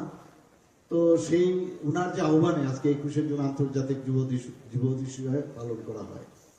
এবং এই যে যোগা, সেটা কিন্তু একটা ব্যায়াম না শুধু, সেটা আমাদের ভারতের একটা ফিলোসফি, যে আমাদের পরম্পরা, আমাদের যে প্রাচীন পরম্পরা, বেদের মাধ্যমে যেটা আমাদের শেখানো হয়েছে, সেই যুগ থেকে এটা শুরু হয়েছে। এবং আজকে বিভিন্ন কান্ট্রি আজকে এই 21শে জুন আন্তর্জাতিক দিবসে ওনারা সবাই যোগ ব্যায়াম করেন, এবং শুধু তাই নয়, সবসময় যোগ ব্যায়াম করছেন। তো আমার বলার অর্থটা হচ্ছে যে যদি মানুষ, আমরা জানি যে healthy mind resides in healthy body, যদি শরীর ঠিক না থাকে তাহলে কোনো অবস্থায় ভালো চিন্তা, ভালো কিছু ভাববার কোনোদিনই সেটা সম্ভব নয়। আমাদের আগরতলা মিউনিসিপ্যাল কর্পোরেশনের মাননীয় মেয়র বলেছেন যে কিভাবে উনি আবর্জনা পরিষ্কার ওনার টিমের মাধ্যমে উনি করছেন, সমস্ত ড্রেন থেকে আরম্ভ করে রাস্তাঘাট সমস্ত জায়গায়, এবং শৈলেশজিও চেষ্টা করছেন কিভাবে পরিষ্কার করে। শুধু রাস্তাঘাট এগুলো পরিষ্কার করলে হবে না, আবর্জনা আমাদের মাথার ব্রেনের ভিতরে কিন্তু অনেক লোকের আছে, সেইগুলো আমাদের পরিষ্কার করা দরকার। এবং যে কারণে এতদিন এই আবর্জনা এখানে জমেছিল, সেই আবর্জনাগুলোর দায়িত্ব এখন পরিষ্কার করার দায়িত্ব শুধু আগরতলা মিউনিসিপ্যাল কর্পোরেশনের না, আমাদের সরকারেরও এটা করতে হবে, আমাদের আপনাদেরও করতে হবে। সবাই মিলে এই যে আবর্জনা ফিজিক্যালি যেটা আছে এবং মেন্টালিও যেটা আছে, তারও আবর্জনা পরিষ্কারের দায়িত্ব আমাদের নিতে হবে। কারণ আমরা যদি ভালো চিন্তা না করি, উদ্ভাবনী যে বিষয়গুলো আছে সেগুলো যদি আমরা চিন্তা ভাবনা না করি, তাহলে সমাজকে আমরা কোনো অবস্থায় পরিবর্তন করতে পারবো না। এবং এখানে আমি অনেকবার এখানে এসেছি, এই এলাকায় ইলেকশনের সময় এসেছি, তার আগে ছোটবেলার থেকেই এলাকায় আমার অবাধ বিচরণ ছিল। তো এখানে আমার যে আমাদের মাননীয় মেয়র সাহেব বলেছেন যে যেভাবে এখানে নোংরা পড়ে থাকতো, নানা রকম ড্রাগ এডিক্টেড সিরিঞ্জ থেকে শুরু করে বিভিন্ন যেসব সামগ্রী ব্যবহার করা হয়, সেগুলো কিন্তু এই জিম যে উদ্বোধন হলো, তাতে কিন্তু একটা পরিবেশ এটা এখানে তৈরি হলো। শুধু 1 নম্বর রামনগর বা 2 নম্বর বা এই অত্র এলাকার সমস্ত লোকেই তার সুবিধা পাবে তা নয়, সমস্ত সাধারণ মানুষও তাদের সুবিধা হবে। খেলাধুলার উন্নয়নে আমরা এবার যে বাজেট আমরা রেখেছি, আপনারা সবাই জানেন যে আমরা কতটুকু সিরিয়াস, যে 2023-24 অর্থ বছরে আমরা কৈলাসহর এবং উদয়পুরে 25 কোটি টাকা পেয়ে 2টি যুব আবাস স্থাপন করার আমরা বাজেট রেখেছি। খেলাধুলার পরিকাঠামো উন্নয়নে আমরা 9.21 কোটি টাকা পেয়ে শান্তির বাজারে একটা স্টেডিয়াম আমরা তৈরি করছি। আমার কাছে অনেক যারা খেলাধুলা করেন তারা আসে, ছোট ছোট ছেলে মেয়েদের এসে বলে যে আমার বাইরে চান্স পেয়েছি, কিন্তু আমার টাকা পয়সার সমস্যা, আমাদের সুযোগ সুবিধা নেই সেখানে যাওয়ার। তো এই কথাটা মাথায় রেখে আমি যখন আমাদের মাননীয় অর্থমন্ত্রীকে আমি বললাম, তো সেই জায়গায় উনি মুখ্যমন্ত্রী স্টেট ট্যালেন্ট সার্চ প্রোগ্রাম একটা বাজেটে আমরা রেখেছি, তাতে করে যারা মহিলা খেলোয়াড়, যারা বিশ্বমানের প্রশিক্ষণ যাদেরকে আমরা দেওয়ার ব্যবস্থা করেছি, তাদের সর্বোচ্চ আমরা 5 লক্ষ টাকা পর্যন্ত এককালীন একটা আর্থিক সহায়তা প্রকল্প আমরা এই প্রকল্পের মাধ্যমে আমরা করেছি। আপনারা আরেকটা জিনিস যেটা মুখ্যমন্ত্রী যেটা আমি বললাম, স্পোর্টস ডেভেলপমেন্ট স্কিম, সেটাও আমরা এই বাজেটে আমরা রেখেছি 2023-24 অর্থ বছরে, যাতে যারা উচ্চাকাঙ্ক্ষী খেলোয়াড় তাদের স্কলারশিপের সুবিধা দেওয়া হবে, এবং এই প্রকল্পের জন্য আমরা 8 কোটি টাকা আমরা বরাদ্দ রেখেছি। আমরা 2023-24 বাজেটে যুব বিষয়ক কেন্দ্রের YAS এর মধ্যে আমরা 4,939 কোটি টাকা বরাদ্দ রেখেছি। আপনারা ভাবুন, যেখানে আমরা এবার বাজেটে 27,000 কোটি টাকা আমরা রেখেছি, তার মধ্যে 4,939 কোটি টাকা আমরা এই ইয়েস ডিপার্টমেন্টের জন্য আমরা রেখেছি। খেলাধুলার উন্নয়নে রাজ্য সরকারের যে কিছু আমরা যে কাজ আমরা করেছি, আপনারা সবাই জানেন অলরেডি, তবু আমি এখানে বলছি, 4টি সিনথেটিক টার্ফ ফুটবল মাঠ আমরা নির্মাণ করেছি। উমাকান্ত একাডেমিতে আপনারা অলরেডি দেখেছেন, মিনি স্টেডিয়ামে সেটা করা হয়েছে। শচীন্দ্র নর উচ্চ বিদ্যালয় মাঠ জিরানিয়াতে, সেখানেও আমি নিজেই এটা উদ্বোধন করেছিলাম জিরানিয়াতে। আরেকটা করা হয়েছে উত্তর দেবেন্দ্রনগর উচ্চ বিদ্যালয় মাঠ তুলাবাগানে এবং বিকেআই মাঠ বিলোনিয়া। 4টি জায়গায় আমাদের 4টি সিনথেটিক টার্ফ ফুটবল মাঠ নির্মাণ করা হয়। এবং শুধু তাই নয়, এর আগেও আরেকটা চন্দ্রপুরেও আমরা প্রথম এই ধরনের সিনথেটিক টার্ফ আমরা প্রথম তৈরি করি। খেলো ইন্ডিয়া প্রকল্পে পানিসাগরে একটা সুইমিং পুল আমরা করেছি। খেলো ইন্ডিয়া প্রকল্পে আমরা বাদারঘাট ও পানিসাগরে 2টো সিনথেটিক অ্যাথলেটিক ট্র্যাক নির্মাণ করেছি। খেলো ইন্ডিয়া প্রকল্পে খোয়াই, যেখানে সরকারি বালক উচ্চতর মাধ্যমিক বিদ্যালয় মাঠে ও সুধন্য দেববর্মা মেমোরিয়াল উচ্চতর মাধ্যমিক বিদ্যালয়ে আমরা সেটাও সিনথেটিক টার্ফ ফুটবল মাঠ নির্মাণের কাজ চলছে। খেলো ইন্ডিয়া প্রকল্পে বাধারঘাটে একটা সিনথেটিক হকি মাঠে নির্মাণ কাজ এর মধ্যেই শুরু হবে। যুব বিষয়ক ও ক্রীড়া দপ্তর রাজ্যে বিভিন্ন এলাকায় 50টি ওপেন জিম নির্মাণের কাজ হাতে নিয়েছে। এর মধ্যে 25টি এই ধরনের ওপেন জিম নির্মাণের কাজ শেষ হয়েছে, বাকি 25টি এর মধ্যে কাজ শুরু হবে। তো আমাদের সরকার, আমরা চেষ্টা করছি যে খেলাধুলার মান যাতে এখানে উন্নয়ন হয়, এবং খেলাধুলা এটা একটা এমন একটা বিষয় যার কোনো আর অপশন নেই, মানে তার বিকল্প কিছু নেই। খেলাধুলার মাধ্যমে শরীর, আমরা সবাই জানি যে শরীরের যেমন ডেভেলপমেন্ট হয়, মানসিকও কিন্তু ডেভেলপমেন্ট হয়। আমরা যখন হার্ডেলস করতাম অ্যাথলেটিক্সে, আমার মনে আছে যখন মানে শ্যাডো প্র্যাকটিস যেটা হতো, যে হার্ডেলের উচ্চতা বাড়াতে থাকতাম, তার একটা নির্দিষ্ট হার্ডেলসে নিয়েছিল উচ্চতা হাইট থাকে, যে নিজের শরীর লেফট পাটা এমন ভাবে দিতে হবে এবং রাইট পাটা কিভাবে আসতে হবে, তার জন্য তার একটা নির্দিষ্ট আমাদের সেভাবে ট্রেনিং দেওয়া হতো। অর্থাৎ ঠিক গোলে পৌঁছবার জন্য আমাদের যে জীবনেরও সেইভাবে গোলে যদি পৌঁছতে হয়, হার্ডেলসের বিভিন্ন হার্ডেলস জীবনে আসবে, সেই হার্ডেলসকে ক্রস করে যদি আমরা পদ্ধতিগতভাবে ঠিকভাবে আমরা যাই, তাহলে আমরা হার্ডেলস অতিক্রম করে আমরা ঠিক জায়গায় আমরা পৌঁছতে পারি। আমার মনে আছে যখন বৃষ্টি হতো, তো অ্যাথলেটিক্স আমরা করতাম, তো বৃষ্টির মধ্যে যেহেতু আজকে আমরা দৌড়তে পারবো না, তার জন্য আমরা ক্লক ইউজ করে দিতাম, যে এত আমার 45 মিনিটস, আমার লং ডিস্টেন্স রানে আমার 45 মিনিটসের আমার ওখানে যেতে হবে। তো 45 মিনিট সময় আমরা স্কিপিং করতাম, বিভিন্ন পদ্ধতির স্কিপিং করতাম। অর্থাৎ the show must go on, কোনো জায়গায় বসে থাকতে হবে না, বৃষ্টি এসছে তো বসে থাকো, আর যা হবে কালকে আমি করবো, নট দিস। তো এইভাবে আমাদের প্র্যাকটিস আমাদের করানো হতো। বিভিন্ন সময় ওই হ্যান্ড সুইং, আয়নার সামনে দাঁড়িয়ে ডাম্বেল নিয়ে, আমি তো খালি হাতে আমরা হ্যান্ড সুইং হয় যখন দৌড়ি, কিন্তু ভারী ওজন নিয়ে যদি হ্যান্ড সুইং করার, সেটা আমার মুভমেন্ট আয়নার সামনে দাঁড়িয়ে আমাদের করতে হতো। অর্থাৎ এই যে টেকনিকগুলো, সেটা কিন্তু জীবনের ক্ষেত্রেও সেটা প্রযোজ্য।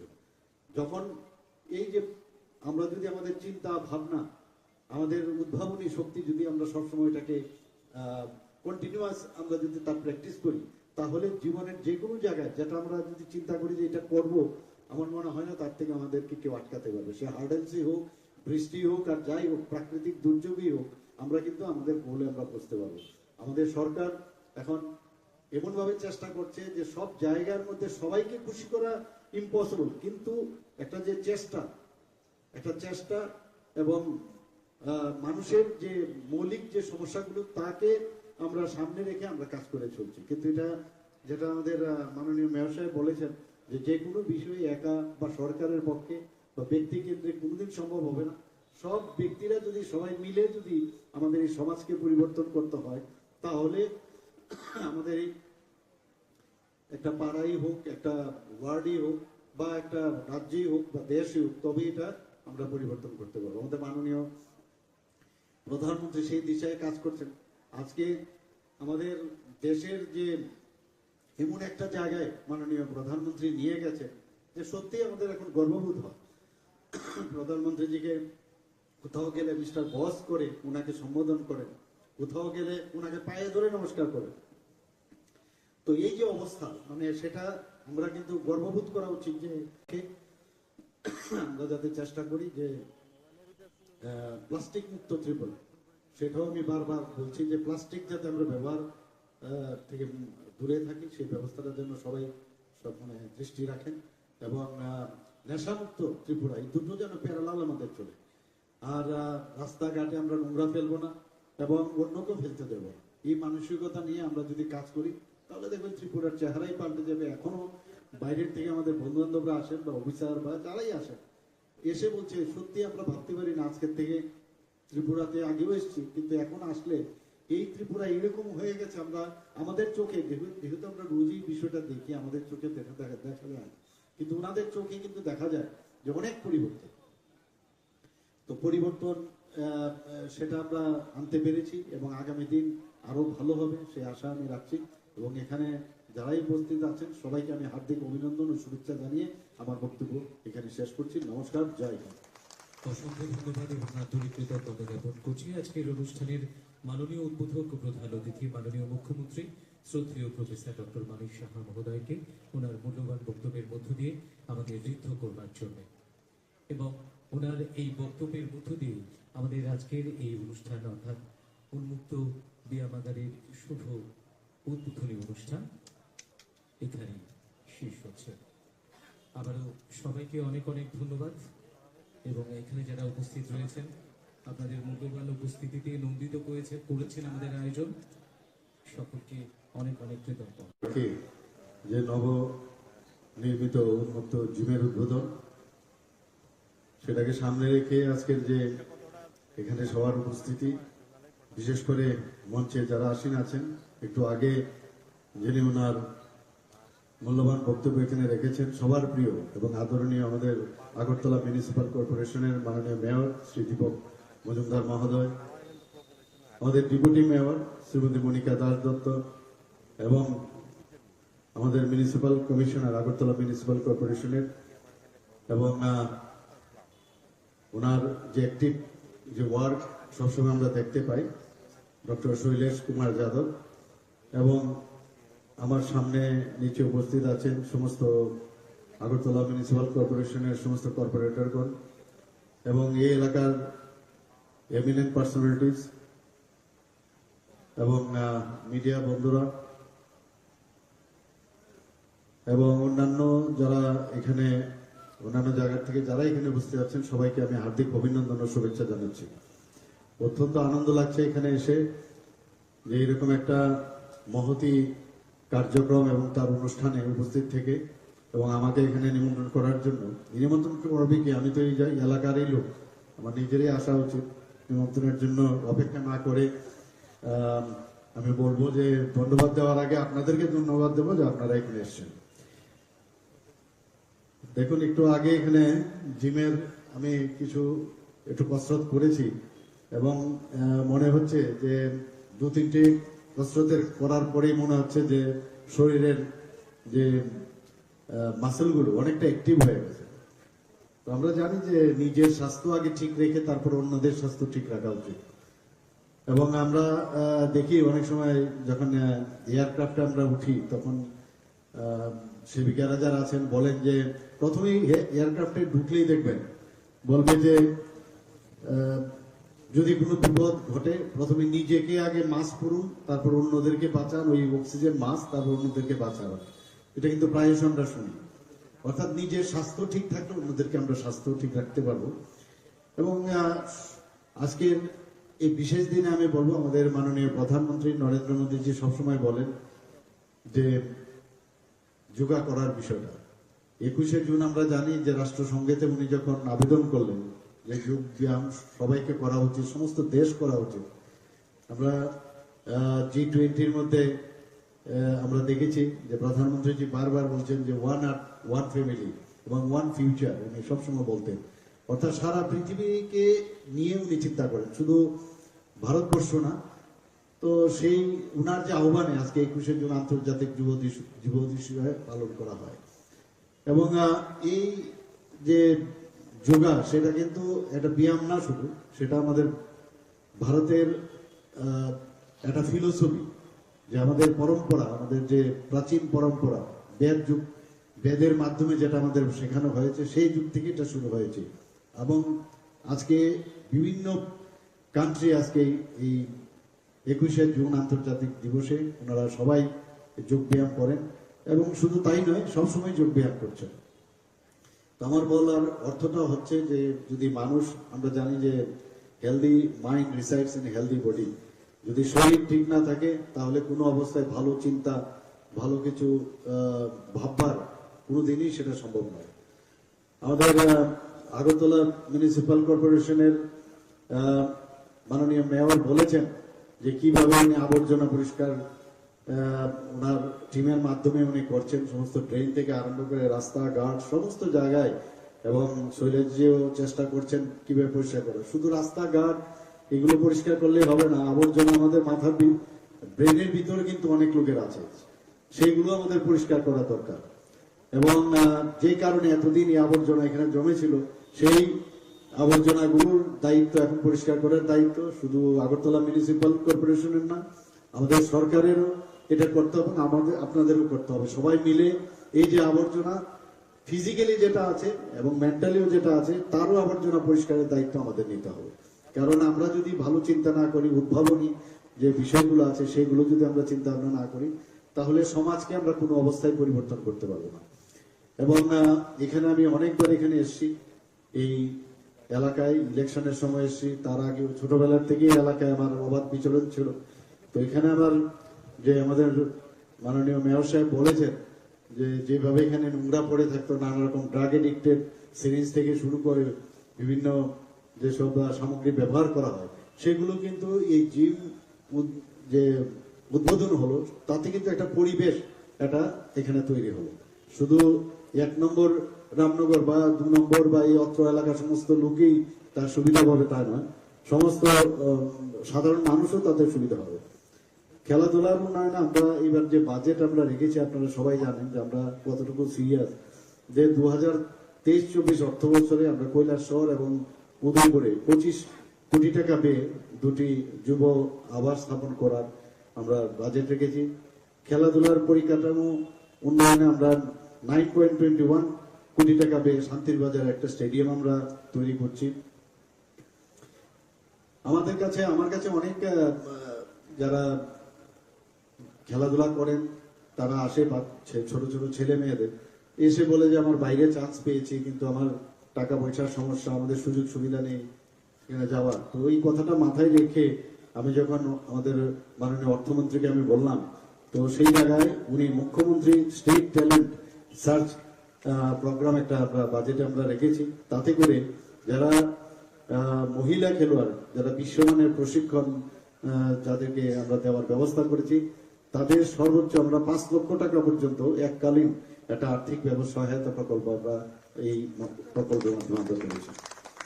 আপনারা আরেকটা জিনিস যেটা মুখ্যমন্ত্রী যেটা আমি বললাম স্পোর্টস ডেভেলপমেন্ট স্কিম, সেটাও আমরা এই বাজেটে আমরা রেখেছি 2023-24 অর্থ বছরে, যাতে যারা উচ্চাকাঙ্ক্ষী খেলোয়াড় তাদের স্কলারশিপের সুবিধা দেওয়া হবে, এবং এই প্রকল্পের জন্য আমরা 8 কোটি টাকা আমরা বরাদ্দ রেখেছি। আমরা 2023-24 বাজেটে যুব বিষয়ক কেন্দ্রের YAS এর মধ্যে আমরা 4,939 কোটি টাকা বরাদ্দ রেখেছি।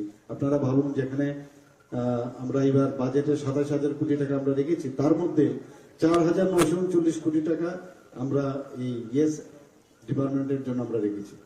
খেলাধুলার উন্নয়নে রাজ্য সরকারের যে কিছু আমরা যে কাজ আমরা করেছি আপনারা সবাই জানেন অলরেডি, তবু আমি এখানে বলছি, 4টি সিনথেটিক টার্ফ ফুটবল মাঠ আমরা নির্মাণ করেছি। উমাকান্ত একাডেমিতে আপনারা অলরেডি দেখেছেন, মিনি স্টেডিয়ামে সেটা করা হয়েছে। শচীন্দ্র নর উচ্চ বিদ্যালয় মাঠ জিরানিয়াতে, সেখানে আমি নিজেই এটা উদ্বোধন করেছিলাম জিরানিয়াতে। আরেকটা করা হয়েছে উত্তর বীরেন্দ্রনগর উচ্চ বিদ্যালয় মাঠ তোলাবাগানে, এবং BKI মাঠ বিলোনিয়া। 4টি জায়গায় আমাদের 4টি সিনথেটিক টার্ফ ফুটবল মাঠ নির্মাণ করা হয়। এবং শুধু তাই নয়, এর আগেও আরেকটা চন্দ্রপুরে আমরা প্রথম এই ধরনের সিনথেটিক টার্ফ আমরা প্রথম তৈরি করি। খেলো ইন্ডিয়া প্রকল্পে পানিসাগরে একটা সুইমিং পুল আমরা করেছি। খেলো ইন্ডিয়া প্রকল্পে আমরা বাদারঘাট ও পানিসাগরে 2টো সিনথেটিক অ্যাথলেটিক ট্র্যাক নির্মাণ করেছি। খেলো ইন্ডিয়া প্রকল্পে খোয়াই, যেখানে সরকারি বালক উচ্চতর এমন একটা বিষয় যার কোনো আর অপশন নেই, মানে তার বিকল্প কিছু নেই। খেলাধুলার মাধ্যমে শরীর, আমরা সবাই জানি যে শরীরের যেমন ডেভেলপমেন্ট হয়, মানসিকও কিন্তু ডেভেলপমেন্ট হয়। আমরা যখন হার্ডেলস করতাম অ্যাথলেটিক্সে, আমার মনে আছে যখন মানে শ্যাডো প্র্যাকটিস যেটা হতো, যে হার্ডেলের উচ্চতা বাড়াতে থাকতাম, তার একটা নির্দিষ্ট হার্ডেলসের ইয়ে ছিল, উচ্চতা হাইট থাকে, যে নিজের শরীর লেফট পাটা এমনভাবে দিতে হবে এবং রাইট পাটা কিভাবে আসতে হবে তার জন্য তার একটা নির্দিষ্ট আমাদের সেভাবে ট্রেনিং দেওয়া হতো। অর্থাৎ ঠিক গোলে পৌঁছবার জন্য আমাদের যে জীবনেরও সেইভাবে গোলে যদি পৌঁছতে হয়, হার্ডেলসের বিভিন্ন হার্ডেলস জীবনে আসবে, সেই হার্ডেলসকে ক্রস করে যদি আমরা পদ্ধতিগতভাবে ঠিকভাবে আমরা যাই, তাহলে আমরা হার্ডেলস অতিক্রম করে আমরা ঠিক জায়গায় আমরা পৌঁছতে পারি। আমার মনে আছে যখন বৃষ্টি হতো তো অ্যাথলেটিক্স আমরা করতাম, তো বৃষ্টির মধ্যে যেহেতু আজকে আমরা দৌড়তে পারবো না, তার জন্য আমরা ক্লক ইউজ করে দিলাম যে এত আমার 45 মিনিটস, আমার লং ডিস্টেন্স রানে আমার 45 মিনিটসের আমার ওখানে যেতে হবে। তো 45 মিনিট সময় আমরা স্কিপিং করতাম, বিভিন্ন পদ্ধতির স্কিপিং করতাম। অর্থাৎ the show must go on, কোনো জায়গায় বসে থাকতে হবে না, বৃষ্টি এসছে তো বসে থাকো, আর যা হবে কালকে আমি করবো, নট দিস। তো এইভাবে আমাদের প্র্যাকটিস আমাদের করানো হতো। বিভিন্ন সময় হ্যান্ড সুইং, আয়নার সামনে দাঁড়িয়ে ডাম্বেল নিয়ে, আমি তো খালি হাতে আমরা হ্যান্ড সুইং হয় যখন দৌড়ি, কিন্তু ভারী ওজন নিয়ে যদি হ্যান্ড সুইং করার, সেটা আমার মুভমেন্ট আয়নার সামনে দাঁড়িয়ে আমাদের করতে হতো। অর্থাৎ এই যে টেকনিকগুলো, সেটা কিন্তু জীবনের ক্ষেত্রেও সেটা প্রযোজ্য। যখন এই যে আমরা যদি আমাদের চিন্তা ভাবনা, আমাদের উদ্ভাবনী শক্তি যদি আমরা সবসময় এটাকে কন্টিনিউয়াস আমরা যদি তার প্র্যাকটিস করি, তাহলে জীবনের যে কোনো জায়গায় যেটা আমরা যদি চিন্তা করি যে এটা করব, আমার মনে হয় না তার থেকে আমাদেরকে কেউ আটকাতে পারবে। সে হার্ডেলসই হোক, বৃষ্টি হোক, আর যাই হোক, প্রাকৃতিক দুর্যোগই হোক, আমরা কিন্তু আমাদের গোলে আমরা পৌঁছতে পারবো। আমাদের সরকার এখন এমনভাবে চেষ্টা করছে যে সব জায়গার মধ্যে সবাইকে খুশি করা ইম্পসিবল, কিন্তু একটা যে চেষ্টা এবং মানুষের যে মৌলিক যে সমস্যাগুলো তাকে আমরা সামনে রেখে আমরা কাজ করে চলছি। কিন্তু এটা যেটা আমাদের মাননীয় মেয়র সাহেব বলেছেন যে কোনো বিষয় একা বা সরকারের পক্ষে বা ব্যক্তি কেন্দ্রে কোনোদিন সম্ভব হবে না। সব ব্যক্তিরা যদি সবাই মিলে যদি আমাদের এই সমাজকে পরিবর্তন করতে হয়, তাহলে আমাদের এই একটা পাড়াই হোক, একটা ওয়ার্ডই হোক, বা একটা রাজ্যেই হোক বা দেশই হোক, তবে এটা আমরা পরিবর্তন করতে পারবো। আমাদের মাননীয় প্রধানমন্ত্রী সেই দিশায় কাজ করছেন। আজকে আমাদের দেশের যে এমন একটা জায়গায় মাননীয় প্রধানমন্ত্রী নিয়ে গেছে যে সত্যি আমাদের এখন গর্ববোধ হয়। প্রধানমন্ত্রীজিকে কোথাও গেলে মিস্টার বস করে ওনাকে সম্বোধন করেন, কোথাও গেলে ওনাকে পায়ে ধরে নমস্কার করেন।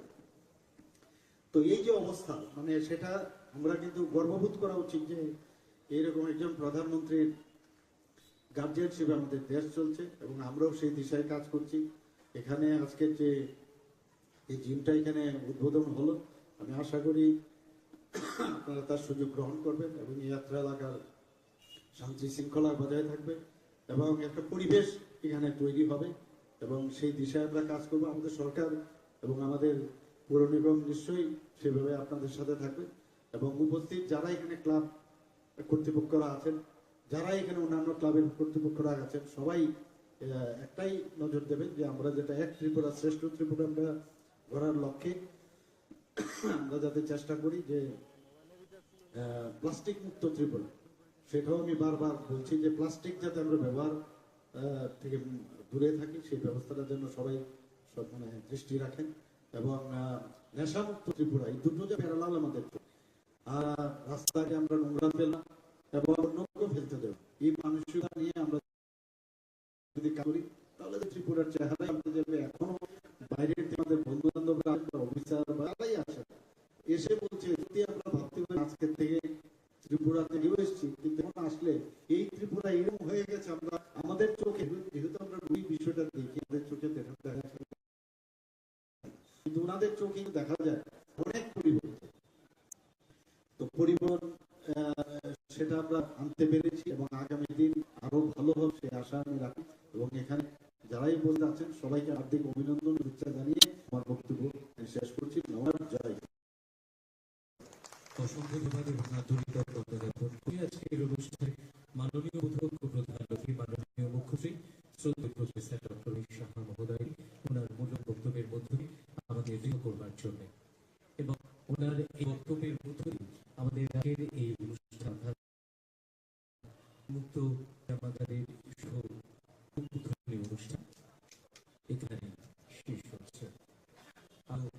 সবাইকে অনেক অনেক ধন্যবাদ। এবং এখানে যারা উপস্থিত রয়েছেন আপনাদের মূল্যবান উপস্থিতিতে নমিত করেছেন আমাদের আয়োজন, সবকে অনেক ধন্যবাদ।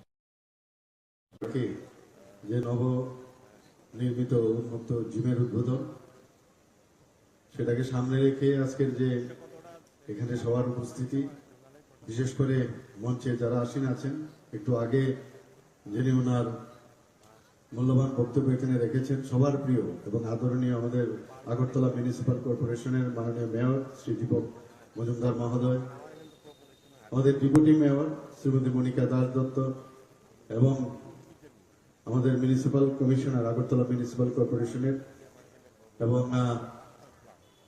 ওনার যে অ্যাক্টিভ যে ওয়ার্ক সবসময় আমরা দেখতে পাই, ডক্টর শৈলেশ কুমার যাদব, এবং আমার সামনে নিচে উপস্থিত আছেন সমস্ত আগরতলা মিউনিসিপাল কর্পোরেশনের সমস্ত কর্পোরেটরগণ এবং এই এলাকার এমিনেন্ট পার্সোনালিটিস এবং মিডিয়া বন্ধুরা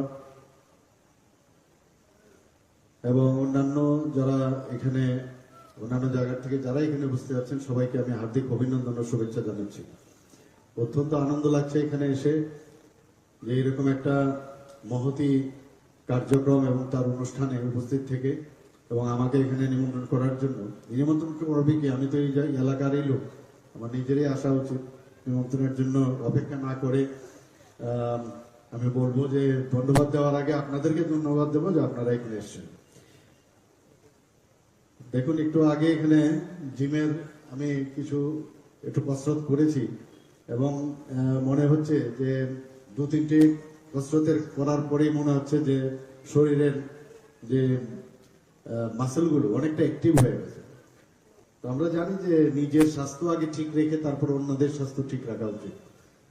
এবং আমরা দেখি অনেক সময় যখন এয়ারক্রাফটে আমরা উঠি, তখন সেবিকারা যারা আছেন বলেন যে প্রথমেই এয়ারক্রাফটে ঢুকলেই দেখবেন বলবে যে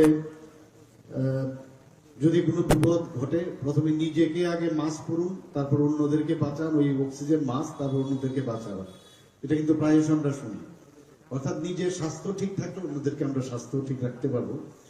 এবং আজকের এই বিশেষ দিনে আমি বলবো, আমাদের মাননীয় প্রধানমন্ত্রী নরেন্দ্র মোদীজি সবসময় বলেন যে যোগা করার বিষয়টা। 21শে জুন আমরা জানি যে রাষ্ট্রসংঘেতে উনি যখন আবেদন করলেন যে যোগ ব্যায়াম সবাইকে করা উচিত, সমস্ত দেশ করা উচিত। আমরা G20-র মধ্যে আমরা দেখেছি যে প্রধানমন্ত্রীজি বারবার বলছেন যে ওয়ান আর্থ, ওয়ান ফ্যামিলি এবং ওয়ান ফিউচার, উনি সবসময় বলতেন। অর্থাৎ সারা পৃথিবীকে নিয়ে উনি চিন্তা করেন, শুধু ভারতবর্ষ না। তো সেই উনার যে আহ্বানে আজকে 21শে জুন আন্তর্জাতিক যুব দিবস হিসেবে পালন করা হয়। এবং এই যে যোগা, সেটা কিন্তু একটা ব্যায়াম না শুধু, সেটা আমাদের ভারতের একটা ফিলোসফি, যে আমাদের পরম্পরা, আমাদের যে পড়া বেদের মাধ্যমে যেটা আমাদের শেখানো হয়েছে, সেই যুগ থেকে এটা শুরু হয়েছে। এবং আজকে বিভিন্ন কান্ট্রি আজকে এই 21শে জুন আন্তর্জাতিক দিবসে ওনারা সবাই যোগ ব্যায়াম করেন, এবং শুধু তাই নয়, সবসময় যোগ ব্যায়াম করছেন। তো আমার বলার অর্থটা হচ্ছে যে যদি মানুষ, আমরা জানি যে healthy mind resides in healthy body, যদি শরীর ঠিক না থাকে তাহলে কোনো অবস্থায় ভালো চিন্তা, ভালো কিছু ভাববার কোনোদিনই সেটা সম্ভব নয়। আমাদের আগরতলা মিউনিসিপাল কর্পোরেশনের মাননীয় মেয়র বলেছেন যে কিভাবে উনি আবর্জনা পরিষ্কার ওনার টিমের মাধ্যমে উনি করছেন, সমস্ত ড্রেন থেকে আরম্ভ করে রাস্তাঘাট সমস্ত জায়গায়। এবং শৈলেশজিও চেষ্টা করছেন কিভাবে পরিষ্কার করা। শুধু রাস্তাঘাট এগুলো পরিষ্কার করলে হবে না, আবর্জনা আমাদের মাথার ব্রেনের ভিতরে কিন্তু অনেক লোকের আছে, সেইগুলো আমাদের পরিষ্কার করা দরকার। এবং যে কারণে এতদিন এই আবর্জনা এখানে জমেছিল, সেই আবর্জনাগুলোর দায়িত্ব এখন পরিষ্কার করার দায়িত্ব শুধু আগরতলা মিউনিসিপাল কর্পোরেশনের না, আমাদের সরকারেরও এটা করতে হবে, আমাদের আপনাদেরও করতে হবে। সবাই মিলে এই যে আবর্জনা ফিজিক্যালি যেটা আছে এবং মেন্টালিও যেটা আছে, তারও আবর্জনা পরিষ্কারের দায়িত্ব আমাদের নিতে হবে। কারণ আমরা যদি ভালো চিন্তা না করি, উদ্ভাবনী যে বিষয়গুলো আছে সেগুলো যদি আমরা চিন্তা ভাবনা না করি, তাহলে সমাজকে আমরা কোনো অবস্থায় পরিবর্তন করতে পারবো না। এবং এখানে আমি অনেকবার এখানে এসেছি, এই এলাকায় ইলেকশনের সময় এসেছি, তার আগে ছোটবেলার থেকেই এলাকায় আমার অবাধ বিচরণ ছিল।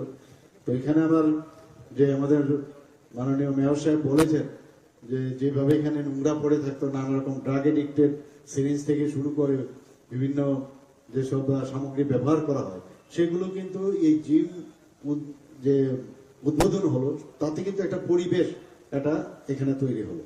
শুধু 1 নম্বর রামনগর বা 2 নম্বর বা এই অত্র এলাকার সমস্ত লোকেই তার সুবিধা পাবে তা নয়, সমস্ত সাধারণ মানুষও তাদের সুবিধা হবে। খেলাধুলার উন্নয়নে আমরা এবার যে বাজেট আমরা রেখেছি, আপনারা সবাই জানেন যে আমরা কতটুকু সিরিয়াস, যে 2023-24 অর্থ বছরে আমরা কৈলাসহর এবং উদয়পুরে 25 কোটি টাকা পেয়ে 2টি যুব আবাস স্থাপন করার আমরা বাজেট রেখেছি। খেলাধুলার পরিকাঠামো উন্নয়নে আমরা 9.21 কোটি টাকা পেয়ে শান্তির বাজারে একটা স্টেডিয়াম আমরা তৈরি করছি।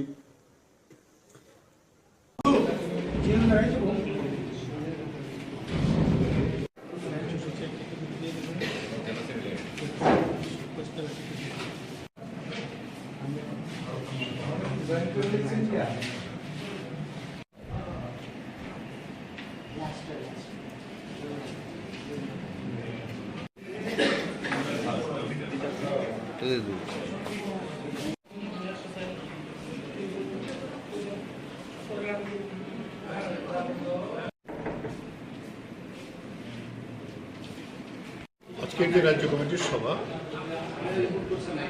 জুন মাসের 1 এবং 2 তামিলনাড়ুর কাঞ্চিপুরমে আমাদের কেন্দ্রীয় কমিটির সভা, সেই সভার সিদ্ধান্তগুলোর ভিত্তিতে আজকে আমাদের এই রাজ্য কমিটির সভা।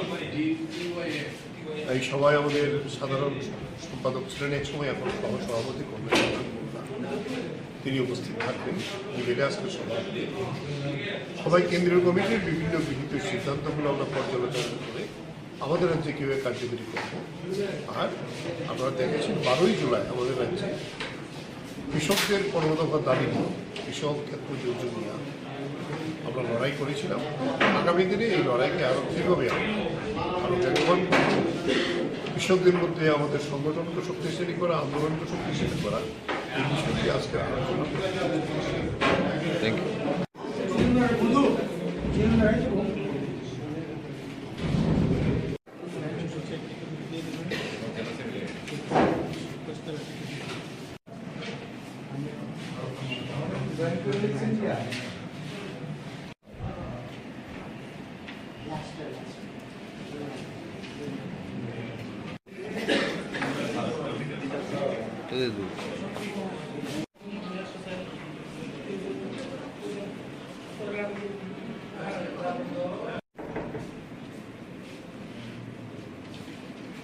আজকের যে রাজ্য কমিটির সভা জুন মাসের 1 এবং 2 তামিলনাড়ুর কাঞ্চিপুরমে আমাদের কেন্দ্রীয় কমিটির সভা, সেই সভার সিদ্ধান্তগুলোর ভিত্তিতে আজকে আমাদের এই রাজ্য কমিটির সভা। এই সভায় আমাদের সাধারণ সম্পাদক ছিলেন এক সময়, এখন সভাপতি তিনি উপস্থিত থাকবেন। মিলে আজকে সবাই কেন্দ্রীয় কমিটির বিভিন্ন গৃহীত সিদ্ধান্তগুলো আমরা পর্যালোচনা করে আমাদের রাজ্যে কীভাবে কার্যকরী করব।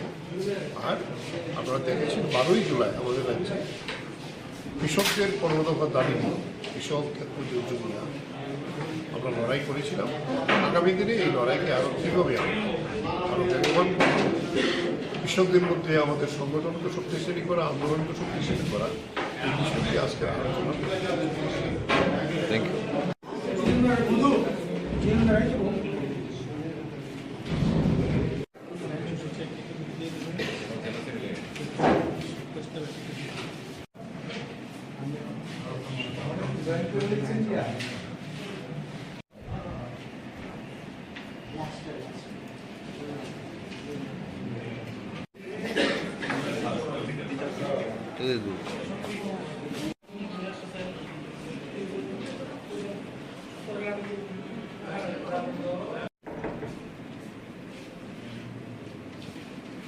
আজকের যে রাজ্য কমিটির সভা জুন মাসের 1 এবং 2 তামিলনাড়ুর কাঞ্চিপুরমে আমাদের কেন্দ্রীয় কমিটির সভা, সেই সভার সিদ্ধান্তগুলোর ভিত্তিতে আজকে আমাদের এই রাজ্য কমিটির সভা। এই সভায় আমাদের সাধারণ সম্পাদক ছিলেন এক সময়, এখন সভাপতি তিনি উপস্থিত থাকবেন। মিলে আজকে সবাই কেন্দ্রীয় কমিটির বিভিন্ন গৃহীত সিদ্ধান্তগুলো আমরা পর্যালোচনা করে আমাদের রাজ্যে কীভাবে কার্যকরী করব। আর আপনারা দেখেছেন 12ই জুলাই আমাদের রাজ্যে কৃষকদের 15 দফা দাবি নিয়ে, কৃষক ক্ষেত্র যোজনা নিয়ে আমরা লড়াই করেছিলাম। আগামী দিনে এই লড়াইকে আরও কীভাবে আরও বেগবান কৃষকদের মধ্যে আমাদের সংগঠনকে শক্তিশালী করা, আন্দোলনকে শক্তিশালী করা, এই বিষয়টি আজকে আলোচনা করি। Thank you.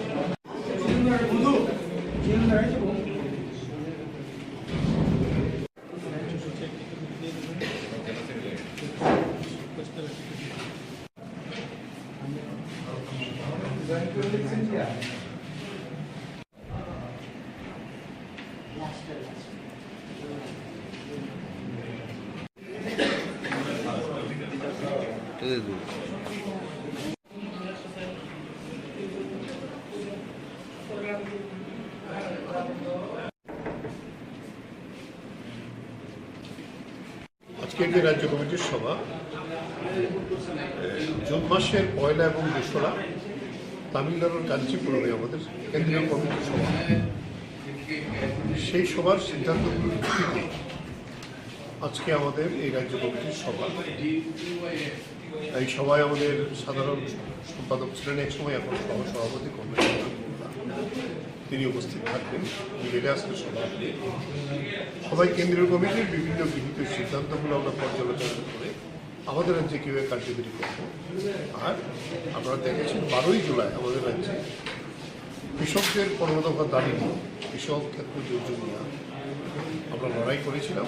আগামী দিনে এই লড়াইকে আরও কীভাবে আরও বেগবান কৃষকদের মধ্যে আমাদের সংগঠনকে শক্তিশালী করা, আন্দোলনকে শক্তিশালী করা, এই বিষয়টি আজকে আলোচনা করি। Thank you.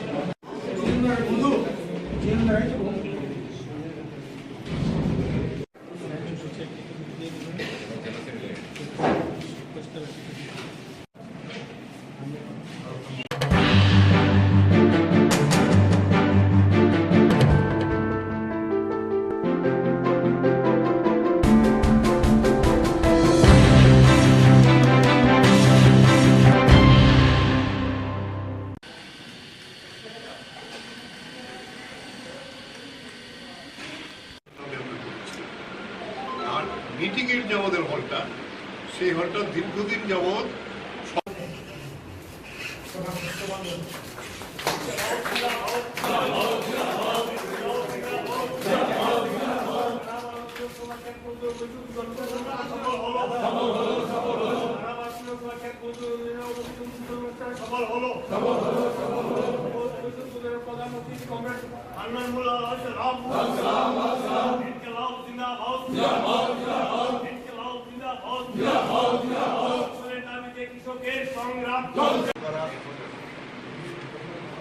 কাজকর্ম চালানো, পত্রিকাবাদ করা, সমস্ত যে কাজকর্ম, এই সমস্ত একটা অফিস ছাড়া সম্ভব না। আগে আমাদের রাজ্য অফিস ছিল ছোট অন্য জায়গায়, তখন থেকেই রাজ্য এরা পরিকল্পনা করেছিল কৃষক এবং টেকনোলজি আমাদের দুটো মূল যে গ্রামীণ সংগঠন, আমরা আমাদের রাজ্য কমিটির অফিস ত্রিপুরা আগরতলা শহরে তৈরি করি। এবং সেই পরিকল্পনা নিয়ে চললে 10 বছরের ওপর ধরে পরিকল্পনা হয়েছে, অর্থ সংগ্রহ হয়েছে এবং কৃষক টেকনোলজিদের অফিস তারা নিজেরাই চাঁদাপত্র দিয়ে এই অফিস তৈরি করতে সাহায্য করেছে। সেই জন্য এটা একটা নিজেদের প্রয়াসে যে একটা দপ্তর শুরু হয়েছে, এটা আমাদের কাছে খুবই আনন্দের ব্যাপার, গর্বের ব্যাপার। এবং আশা করি এখানে এই আন্দোলন সংগঠন পরিচালনা করার ক্ষেত্রে এই অফিস আমাদের সাহায্য করবে। কারণ আমরা জানি আজকে ভারতবর্ষে কৃষি সংকটের মধ্যে দিয়েছে, সমস্যা সংকট, যার জন্য প্রতিদিন 52 জন কৃষক আত্মহত্যা করছে। সমস্যা হলে যখন সমাধান করতে পারে না, তখনই মানুষ আত্মহত্যা করে। এখানে আমরা বলছি আজ কৃষি সংকট। এই কৃষি সংকটের শিকার হচ্ছে একদিকে কৃষকরা, আরেকদিকে গ্রামের কৃষি মজুররা সবচেয়ে বেশি। এই অংশের মানুষ তারা একদিকে ফসলের দাম পাচ্ছে, একদিকে দেনার জ্বালায় তারা আত্মহত্যা করতে বাধ্য হচ্ছে। মানরেগা যে তৈরি করা হয়েছিল লড়াই করে, বিহাতি সরকার, যেখানে বছরে 2,13 কোটি টাকা লাগবে প্রতি বছর, সেখানে তার বরাদ্দ কমিয়ে ৬৭,০০০ টাকায় নামে। তার ফলে গ্রামীণ ক্ষেত মজুরদের মধ্যে ব্যাপক বেকার, তারপরে কাজ করেও তারা অনেকে পয়সা পায়। এই অবস্থার মধ্যে দিয়ে কৃষক এবং ক্ষেত মজুর তার যে দাবি, তার ফসলের ন্যায্য দাম, মিনিমাম সাপোর্ট প্রাইস স্বামীনাথন কমিশনের সুপারিশ অনুযায়ী এবং সরকার দ্বারা সেগুলো সংগ্রহ করা এবং সেগুলো রেশনের মাধ্যমে মানুষের মধ্যে বিতরণ করা। আর দ্বিতীয় হচ্ছে যে ঋণ মকুব করা, অন্তত একবার সমস্ত কৃষক ক্ষেত মজুরের ঋণ একবার অন্তত মকুব করা। এই দাবি নিয়ে আমরা আন্দোলন করছি। সেই জন্য সেই দাবির আন্দোলনকে আরও এগিয়ে নিতে হবে। আমরা আজ দেখছি যে ভারতবর্ষের স্বাধীনতার পর সবচেয়ে বেশি কৃষক বিরোধী সরকার হচ্ছে আজকে দিল্লির এনডিএ সরকার। সব সরকারই, কোনো সরকারই কৃষকদের পক্ষে খুব ভালো কাজ করেছে এমন না, কিন্তু এই সরকারের মতন কৃষক বিরোধী নরেন্দ্র মোদী হচ্ছে কৃষক সমাজের 1 নম্বরের দুশ্মন। কৃষকদের সমস্ত নীতি সমস্যাকে অস্বীকার করা, প্রতিশ্রুতিগুলোকে পদদলিত করা, বারে বারে দেওয়া কথাকে বিশ্বাসঘাতকতা করা, এর বিরুদ্ধে আমরা গোটা দেশে কৃষক ক্ষেত মজুররা ঐক্যবদ্ধভাবে লড়াই করছি। এবং আমরা জানি যে 3টে কালা কানুন এনেছিল আমাদের কৃষকদের, ক্ষেত মজুরদের, আমাদের দেশের বড় বড় পুঁজিপতি জমিদার এবং যারা কর্পোরেট হাউস আদানি আম্বানিদের গোলাম বানাবার ষড়যন্ত্র করেছিল, কৃষকের জমি ছিনিয়ে নিয়ে আদানি আম্বানিদের দেওয়ার ষড়যন্ত্র করেছিল, রেশন ব্যবস্থা তুলে দেওয়ার ষড়যন্ত্র করেছিল।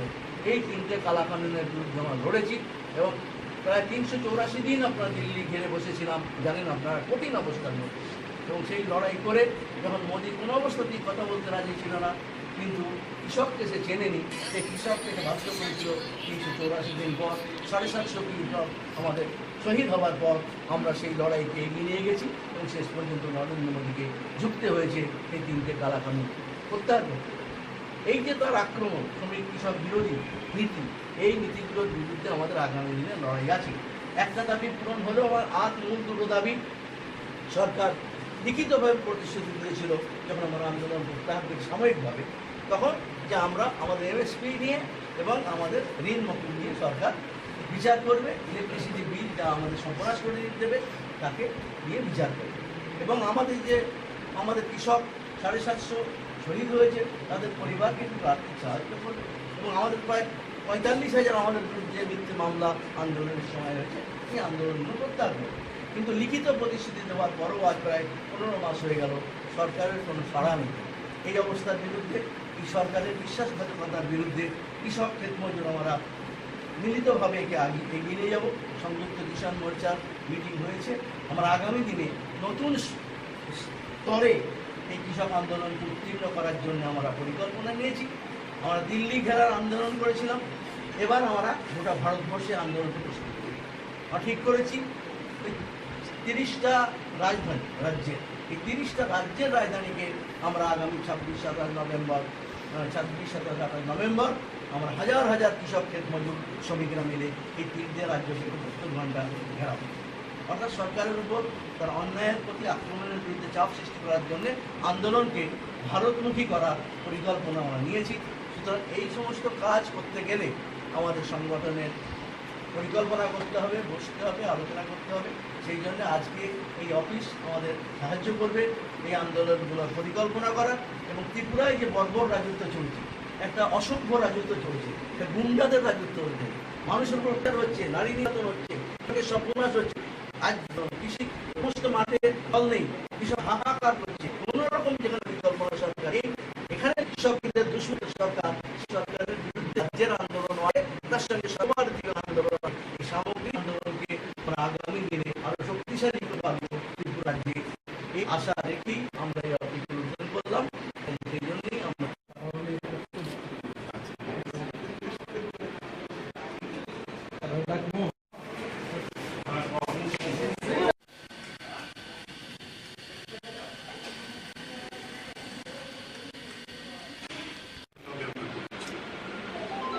মিটিংয়ের যে আমাদের হলটা, সেই হলটা দীর্ঘদিন যাবৎ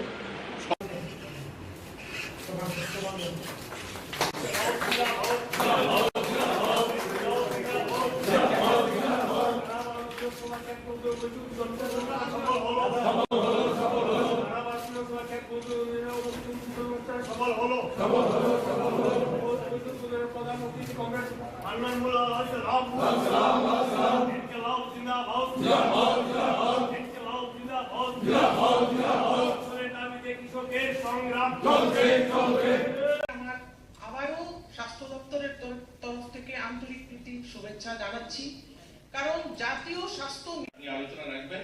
সবাইকে আবারও ধন্যবাদ, সবাইকে আবারও শুভেচ্ছা। সমস্ত ডিস্ট্রিক্ট থেকে আগত এবং অন্য ডিপার্টমেন্ট থেকে, ভলেন্টারি ডিপার্টমেন্ট, ভেটেরিনারি ডিপার্টমেন্ট। নমস্কার সবাইকে, সুপ্রভাত। অনুরাধা মজুমদার, আর আমাদের মধ্যে আছেন Mrs Shikha Saha, president of voluntary education director, and সামনে আছেন আমার বিভিন্ন ডিপার্টমেন্ট থেকে, স্বাস্থ্য দপ্তর থেকে আমাদের মুখ্য মহোদয়। আমাদের মধ্যে আছেন পশ্চিম জেলার সভাধিপতি স্যার। বাচ্চাগুলোকে আমরা পালছি, বড় করছি, কিন্তু কটা ছেলেকে আমরা স্বাবলম্বী করে তুলতে পারলাম, কটা ছেলে তার নিজের পায়ে দাঁড়ালো, কটাকে সামাজিক ভাবে সে প্রতিষ্ঠিত হলো, সেটাও যেন আমরা দেখি। আর সেটা তখনই সম্ভব হবে যখন আমি হৃদয়ের থেকে কাজটা করবো, মন থেকে কাজটা করবো, পরিকল্পনা আমি কাজটা করবো। শুধুমাত্র ওই গিভ এন্ড টেক নয় যে গভর্নমেন্ট আমাকে একটা স্কিমে কিছু পয়সা দিচ্ছে, আমরা নিজেরা সোর্স করছি, সেভাবে আমরা করে যাচ্ছি। আমি ইতিমধ্যে খুব কম সময় হয়েছে, মাত্র এই আমাদের এই নতুন সরকারের অল্প কদিন, আপনারা জানেন এই বছরে 2023 সালে নতুন সরকার প্রতিষ্ঠা হয়েছে, আমাকে সোশ্যাল ওয়েলফেয়ার দেওয়া হয়েছে। এই সময়ের মধ্যে আমি যতগুলো হোম ভিজিট করেছি, অনেকগুলো হোম আমি দেখেছি যারা ভিন্ন ভিন্ন অর্গানাইজেশন গুলো চালায়। যেভাবে ঠিক আমরা ভাবি, কল্পনা করি আমাদের ছেলেমেয়েরা সেখানে থাকবে, ঠিক সেভাবে আমরা পাইনি। অধিক সংখ্যক, অধিক ক্ষেত্রে অনেকটা ভালো করেন, কিন্তু অনেক ক্ষেত্রে আমরা সেভাবে আশানুরূপ যেভাবে আমরা ভাবি তাদের ছেলে মেয়েকে সেখানে তারা দেখবে পড়া বা তাদের জন্য ব্যবস্থা থাকার কথা গভর্নমেন্ট নিয়ম অনুযায়ী, কিন্তু সেখানে সেভাবে আমরা করে তুলতে পারিনি। সেগুলো যেন করি আমরা, যেগুলো হয়নি কিন্তু এখন থেকে যেন আমরা সেগুলো করি, আমরা যেন ভাবি যে আমাদের ছেলে মেয়েরা। কারণ আমরা দেখেছি দিব্যাঙ্গ যারা, তারাও জীবনে ভালোভাবে প্রতিষ্ঠিত হয়েছে যদি চেষ্টা করে। আমরা দেখেছি গ্রামীণ এলাকাতে গত 2018 সালে দেখেছেন আপনারা যে সেখানে আমাদের সুভাষিনী মিস্ত্রি, যিনি গ্রামীণ এলাকাতে 12 বছর, মানুষ ভাবে যে গ্রামীণ এলাকাতে বা দুর্বল মানুষগুলো কিছু করতে পারে না। সবাই জানেন এই সুভাষিনী মিস্ত্রি 12 বছর বয়সে বিয়ে হয়েছিল, পড়াশোনা করার নেই তার মা বাবা, গ্রামের মানুষ। কিন্তু ওই মহিলাটার যখন 24 বছর বয়স তার স্বামী মারা যায়, এবং একদম প্রত্যন্ত গ্রামীণ এলাকাতে, বাংলার একদম প্রান্তিক গ্রামে উনি বসবাস করতেন। সেখানে হাজবেন্ড ওনার সেখানে শাকসবজি বিক্রি করতেন বাজার। সেই সময় ওনার স্বামী মারা যান, 24 বছর বয়স, 12 বছর বিয়ে হয়েছে, 12 বছর পরেই স্বামী মারা যায়। কিন্তু তিনি সেদিন সংকল্প নেন যে আমি এমন কিছু করব যে আমার এই গ্রাম থেকে কোনো মানুষ যেন আর না মরতে হয়, চিকিৎসার জন্য যেন কোনো মানুষ না মারা যায়। এবং সেই সংকল্প অনুযায়ী তিনি সবজি বিক্রি করতে যখন যেতেন, বাড়ির থেকে বেরোতেন, দু হাতে দুটো ব্যাগ নিয়ে এসে দিল্লিতে ইন্টারভিউ দেবে। রাত্রে তার ট্রেনের মধ্যে কিছু লোক তার ব্যাগটা ছিনিয়ে নিয়ে যাওয়ার চেষ্টা করতো। সেই ব্যাগটা যখন দিতে চাইছে না, তখন সেই ধাক্কা ধাক্কিতে তাকে তার দরজার বাইরে ফেলে দেয়। বাইরে ফেলে দিতে একটা ট্রেন অপর দিক থেকে আসে, এসে তার পাটা কাটা যায়, একটা পা কাটা যায় এবং 1 বছর চিকিৎসাধীন থাকে। 2011 সাল থেকে 2012 সাল 1 বছর চিকিৎসা করিয়ে একটা প্লাস্টিকের পা লাগিয়ে সে ভাবছে যে আমি একটা স্পোর্টস গার্ল এবং কিছু করবো জীবনে ভেবেছিলাম, যেহেতু এখন পাটা কাটা গেছে কি করতে পারি, কিন্তু এমন কিছু করতে যাই পৃথিবীতে যেন এই কাজটা কেউ না করতে পারে। এবং সেই সংকল্প করার দৃঢ়তা বেরিয়ে পড়ল। 2 বছরের মাথায় পৃথিবীর 6টা মহাদেশের সবচেয়ে উচ্চতর যে পর্বত সবগুলো সে আরোহণ করলো এবং বিশ্ব জয় করলো এবং সেই পরিস্থিতি ভূষিত বানালো। এরকম করার ইচ্ছা যদি থাকে, পা নেই ভ্রমণ, কৃত্রিম পা দিয়ে, প্লাস্টিক পা দিয়ে পৃথিবীর সবচেয়ে উঁচু মহাদেশ, মানে পৃথিবীর 6টা মহাদেশ সবচেয়ে উঁচু পর্বতগুলো সে উঠে গিয়েছে। যদি ইচ্ছা থাকে, আমাদের করার যদি সংকল্প থাকে, তাহলে আমরা করতে পারবো। আপনারা নো ডাউট আমাদের এই এনজিও কাজ করছেন, অনেকগুলো অর্গানাইজেশন আপনারা আছেন, আপনাদের গল্প ত্রিপুরাতে খুব একটা আছে আমি মনে করি না, কিন্তু আশা রাখবে আমরা যে কাজটা করছি সেটা হৃদয় থেকে করি। আমরা যেন এইরকম উদাহরণ তৈরি করতে পারি যে আমাদের এখান থেকে এরকম ছেলে বেরিয়েছে যারা আরো অনেকগুলো ছেলেকে পথ প্রদর্শক হিসাবে তারা নিজেদেরকে প্রতিষ্ঠিত করেছে। তবেই আমরা খুশি বা নিজেরও ভাববো যে গর্বান্বিত বোধ করবো আমরা একটা কিছু করিয়েছি। তো আমরা সবাই ভালো থাকবেন, সবাই বুঝবে যে ডাক্তার দিয়ে ওষুধ নেওয়া উচিত বা আমার কোন রোগটা হলে আয়ুর্বেদিক হোমিওপ্যাথি থেকে যাওয়া উচিত, কোনটা হলে আমার ডাক্তাররা তাদের কাছে সেগুলো যত পর্যন্ত আমরা পর্যন্ত অ্যাওয়ারনেস না করতে পারবো তত পর্যন্ত সম্ভব। যেগুলো আপনারা করছেন সরকারি ব্যবস্থাগুলো আপনারা করে থাকেন। আমি এক দুটা কথা বলি, আমি শেষ করব। যারা এই অর্গানাইজার, যারা আজকে এই ব্যবস্থাপনা করছেন, আজকে আমাদের যেটা বলেন হেলথ অ্যাসিস্ট্যান্ট, আমার শুরুতেই যিনি বক্তব্য রেখেছেন, যিনি কর্ণধার এই অর্গানাইজেশন, যিনি ফাউন্ডার মেম্বার, তিনি বলছেন যে আমরা অনেকগুলো অন্য অর্গানাইজেশন শিশু এবং মা শিশু এদেরকে আমরা কাজ করি। তো এই শিশু কল্যাণে যে কাজগুলো করা হয় সেগুলো হৃদয় থেকে করেন। আমি তাকে কোনো প্রশ্ন চিহ্ন করছি না, অনেক থেকে করি। একটা কথা অনেক জায়গায় বলছিলাম, এই কয়েকটা যেহেতু এখন বিশ্ব পরিবেশ দিবস চলছে, আমরা জুন থেকে মানাই। জুন 2 মার্চ বিভিন্ন সরকারি দপ্তরে বৃক্ষরোপণ একটা প্রধান কার্যক্রম থাকে, কিন্তু এটা আমরা কেউ ভাবি না এবারও যে কার্যক্রমটা শুরু হয়েছিল 1993 আজকে 50 বছর আগে। কারণ শুরু হয়েছিল যে গোটা পৃথিবীতে যেভাবে উন্নয়ন হচ্ছে, কলকারখানা, ফ্যাক্টরি, বিল্ডিং, তার কারণে গাছ কেটে ফেলা হচ্ছে, তার জন্য গাছ কাটা হবে। কিন্তু 50 বছরের মাথায় এসে কি সমস্যার সমাধান হয়নি। আমি যদি এখানে যারা মঞ্চে রয়েছেন বা আপনার সামনে যারা আছেন, প্রত্যেক স্কুল বা কলেজে যে কলেজে পড়াশোনা করেছেন দেখেছেন, এখানে প্রত্যেক বছরে ক্যালেন্ডারে একটা কার্যক্রম আছে, বিশ্ব পরিবেশ দিবস 5 জুন মানা হবে। তার জন্য একটা বড় অর্থ রয়েছে, সেখানে সেই অর্থ দিয়েই সেই কাজটা করা হবে। কিন্তু 50 বছর পর যদি আমরা দেখি উমাকান্ত বা আমরা আইবি কলেজ বা ত্রিপুরা ইউনিভার্সিটি বা আমাদের মেডিকেল কলেজ বা সারা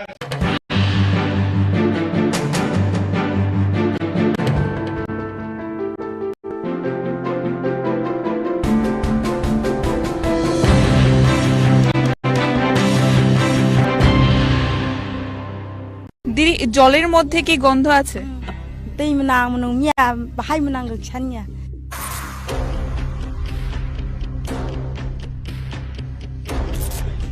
Songbula chakma. Jelau nungga gan tuise gola thai khayo khochagai nungma tungse.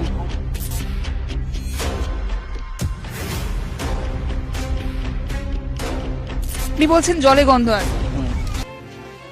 আপনারা দেখতেই পাচ্ছেন, আমরা কিছুক্ষণ পূর্বে দেখিয়েছিলাম একটি জায়গায় জল সংগ্রহ করছিল, এই গাড়ির মাধ্যমে, এই ট্যাঙ্কের মাধ্যমে কিন্তু তাদেরকে জল দেওয়া হচ্ছিল এবং অভিযোগ ছিল যে সেই জলে গন্ধ রয়েছে। আমরা সেই ভিত্তিতে তাদের সাথে কথা বলবো। দাদা, একটু কথা বলবো। আপনারা জল দিচ্ছেন? কোথা থেকে জল আসে? জলের মধ্যে গন্ধ আছে, অভিযোগ আছে। জল কিভাবে তৈরি করেন আপনারা? জলের মধ্যে গন্ধ আছে কেন? ওই এখানে একটি বাড়িতে আপনি দিয়ে এসেছেন, এখন ওরাই বলছিল যে জলে প্রচন্ড গন্ধ আছে। আসে না, জলে গন্ধ নিয়ে আপনি বলছেন? গন্ধ না আসে, ভালো আছে। আমাদের সাথে আরো একজন রয়েছে, আমরা কথা বলবো। দিদি, আপনার নাম? আমার নাম ভয়ঙ্কর। জল যে সরবরাহ করা হয় প্রতিদিন আসে? আসে, 2 দিন 3 দিন আসে। 2 দিন 3 দিন আপনারা কিভাবে কাটান? গন্ধ হয়, নোংরা হয়, সব সময় পরিষ্কার নাই, এভাবে কাটতে হয়। এই জল দিয়েই আপনারা খাওয়া দাওয়া করেন? খাওয়া দাওয়া সব সময় খাওয়া। অসংখ্য ধন্যবাদ। একটু জানবো দিদি, এই জায়গাটার নাম কি? 3 কিলো। তুইলা সব সময় অর্গ বাগনাই নিয়ম গাড়ি থিহা আখা অর বাগনাই নিয়ম গো অর বইয়াবা দেনি ও 10 কিলো 15 কিলো ফুব্রা বাগ তুংলা হাপন খা ওয়ানি বাগ বাগ খাইছে অর্গ ফাই বাগ ফাই ব্রা আখা তুই বুস মুমা তমা মা রুমু মা হাকি মাং তুংছে আখা সাহা বাগলা ইনকা 3 দিন 4 দিন হাকি মাং ইয়াং তুং আজকে সব সময় বা হাপন খা সাহা তুই রনাই বেলা जोंला साथां साब्रैला संजामिया काबार फारिया जों तो ओ लुंगाब सिंगन तुइनो से जों हालाक जमानो दिसागे मानुंगो आसो जानि का तुइले मनामला ओबतिबा ओ तुइ मनावनो फारा जों नुंमा दंगो बैरो फाइका जों स्पानो सानि दिल्ली हायंगो गयताबारि फाइ दिनि समयग्र ओ सारिने जायता समय फार फैना सानि 9ता समय फारना 12ता समय फारना ब्रनि टाइम ग्र ओ आसो जोंलाय साजिया रेंकुआबो करे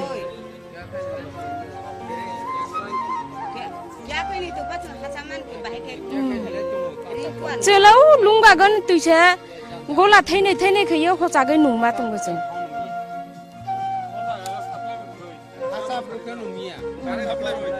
साप्लाय लकरे साप्लाय यंकला पुन लागे जा आयंकला सिनि लामाकला खे पुन लागे जा तबो चालू खैजिया फा बुनि जागाले पुन लागे जा नेताराव तो साजिया तो माना सानि ससमय जोंना रास्ता इनके केन या तो फायो आयंकला पाइप लागे जिया खे तो नु तुंना जे समयफा फायो समय त फायो पारा कागै सेब्रा मिटिं खायो बुरुस कांखेला खाइदिहि सापा ब्रसा फायांके रुला रास्ताने लाई दङब्रा सरकारला इनके रुला सानलाय फाब्रा बनो निनि तैख्रै दे तैसाया दमा नों निनि जेखुनु नों आबा खायफा ब्रालाय ब्रनलिसिया एमले फाया ওই হা ওই নিচে ফাইয়ে ব্রা সংবুলা চাকমা আমরা একটু জানতে চাইবো আপনি বলছেন জলে গন্ধ আছে বেঙ্গবন্ডর থেকে জলটা বেঙ্গবন্ড মানে ওয়াটার পাম্পের থেকে আমরা লই আই একটু গন্ধ আছে এক রাত্র থাকলে গন্ধ নাই আর শেষ এক রাত্র থাকার ফলে প্রত্যেকদিন জল দেয় আপনারা প্রত্যেকদিন না আমরা মানে রেগুলার হিসেবে আমরা তো সার্কুলার আছে 36টা গ্রাম দিতে হয় আমরা মানে মনে করো আজকে 3 দিন 2 দিন এভাবে গেপ থাকে আমরা মনে করো 2 দিনের পরে 3 দিনের পরে একবার দিই আমরা এইদিকে জল জলের মধ্যে গন্ধ ডাইরেক্ট মানে পাম্পের থেকে গন্ধ বার হয় এটা জলটা যে সময় পাম্পের থেকে মানে আমরা জলটা লই ওই সময় তো গন্ধ পাম্পের থেকে যে সময় লই ওই সময় থেকে গন্ধ আমরা জলটা তারপর থাকে না মনে করো আজকে দিয়ে গেছি তো কালকে কোনো গন্ধ থাকতো না জলটা দেখানোর চেষ্টা করবো আমরা TR 04C1818 নাম্বারের এই গাড়িটি জল সরবরাহ করে প্রতিদিন আসে না কিন্তু আজকে জল সরবরাহ করছে এবং তাদের মতামত আমরা একদিকে না তো এক সাইড না তো আমরা চতুর্দিকে মানে মনে করো এই রুটে পুরা ক্লিয়ার করতে লাগে আমরা জলটা মনে করো আমরা ডেলি 5টা গাড়ি চলে ডেলি 5টা তো কভার করতে পারি না মানে এই রুটটা ডেলি 5টা গাড়ি দিয়ে কভার করতে পারি না আমরা ধন্যবাদ আমরা কথা বলার চেষ্টা করব এখানকার যারা সাধারণ জনগণেরা রয়েছে তাদের সাথে দিদি জলের মধ্যে কি গন্ধ আছে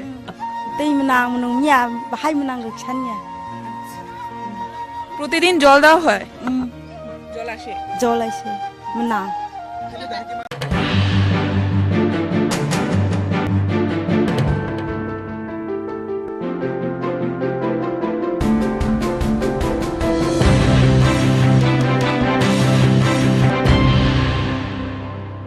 নমস্কার, স্বাগত আপনাদের ত্রিপুরা নিউজ 8-এ। আমি আপনাদের সাথে আছি পূজা একটি বিশেষ প্রতিবেদন নিয়ে। গতকাল আমাদের কাছে এক মর্মান্তিক ঘটনার চিত্র আমাদের কাছে উঠে এসেছিল এবং সেই ঘটনা সংঘটিত হতে দেখি আমরা সাবরুমের কলাছড়া বাজার সংলগ্ন এলাকায়। বিশেষত বলাই যেতে পারে যে আমরা দুর্ঘটনার চিত্র এ ধরনের প্রতিনিয়তই উঠে আসতে দেখি, কিন্তু কাল যে দুর্ঘটনা সংঘটিত হয় তাতে নিহত হয়েছে এক যুবক। কিন্তু সেই দুর্ঘটনাস্থলে তার পরবর্তীতে এক চাঞ্চল্যকর পরিস্থিতির সৃষ্টি হয়। কি সেই পরিস্থিতি ছিল চলুন দেখে নেওয়া।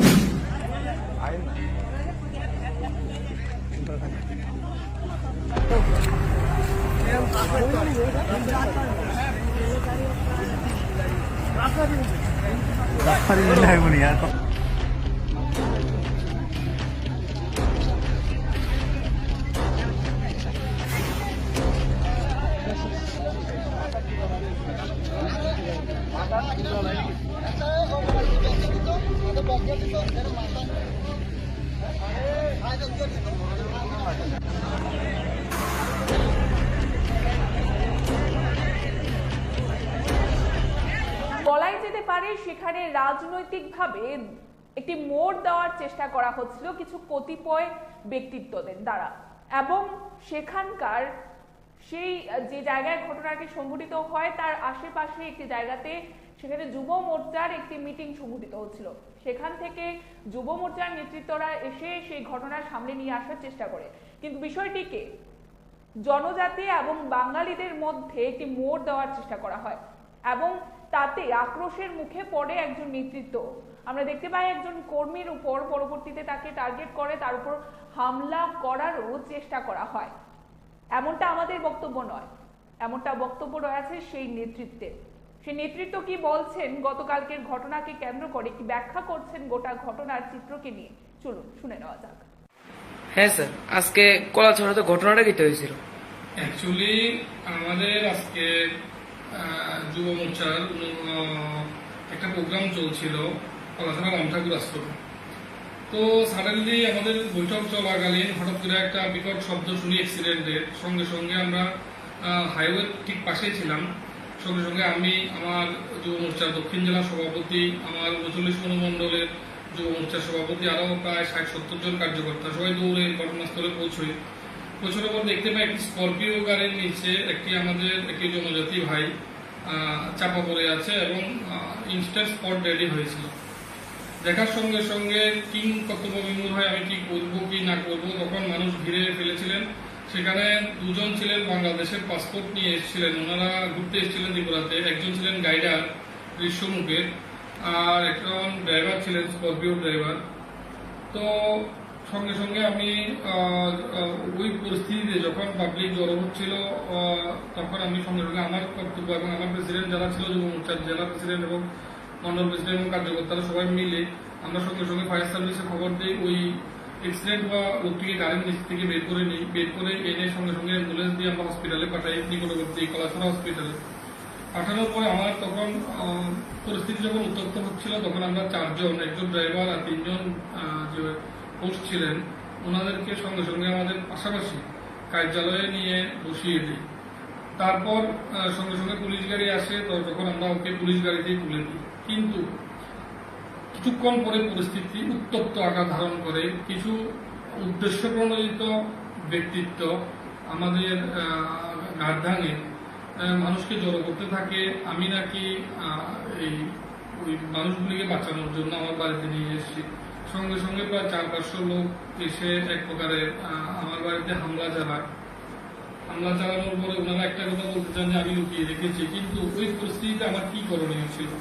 আমি যদি এই লোকগুলিকে যদি ছেড়ে দিতাম, যদি পুলিশের হাতে না দিয়ে যদি আমি তখন ওই রোশানলের মধ্যে যদি পাবলিকের হাতে যদি ওই লোকগুলিকে তুলে দিতাম, তাহলে নির্ঘাত যে পরিস্থিতি ওই সময় ছিল, স্করপিও গাড়িটিকে জ্বালানো থেকে শুরু করে ভাঙা থেকে শুরু করে তখন মানুষ এত প্যানিক হয়ে গেছিল, যার ফলশ্রুতিতে আমি সঙ্গে সঙ্গে আমার সিদ্ধান্ত নিতে বাধ্য হই যে আমি সঙ্গে সঙ্গে ওনাদেরকে থানায় প্রেরণ করি, তাহলে ওনারা বেঁচে যায়। কারণ বিগত 2017-তে কলাছড়াতে একটা ইনসিডেন্ট ঘটেছিল, একটা সাধারণ একটা ভুয়ো কথাকে কেন্দ্র করে সুশান্ত চক্রবর্তীর মতো একটা খুন আমরা চোখের সামনে প্রত্যক্ষ করেছিলাম, যার জন্য কলাছড়া 39 মণ্ডল বারবার ঘোষণা পাত্র হয়েছে।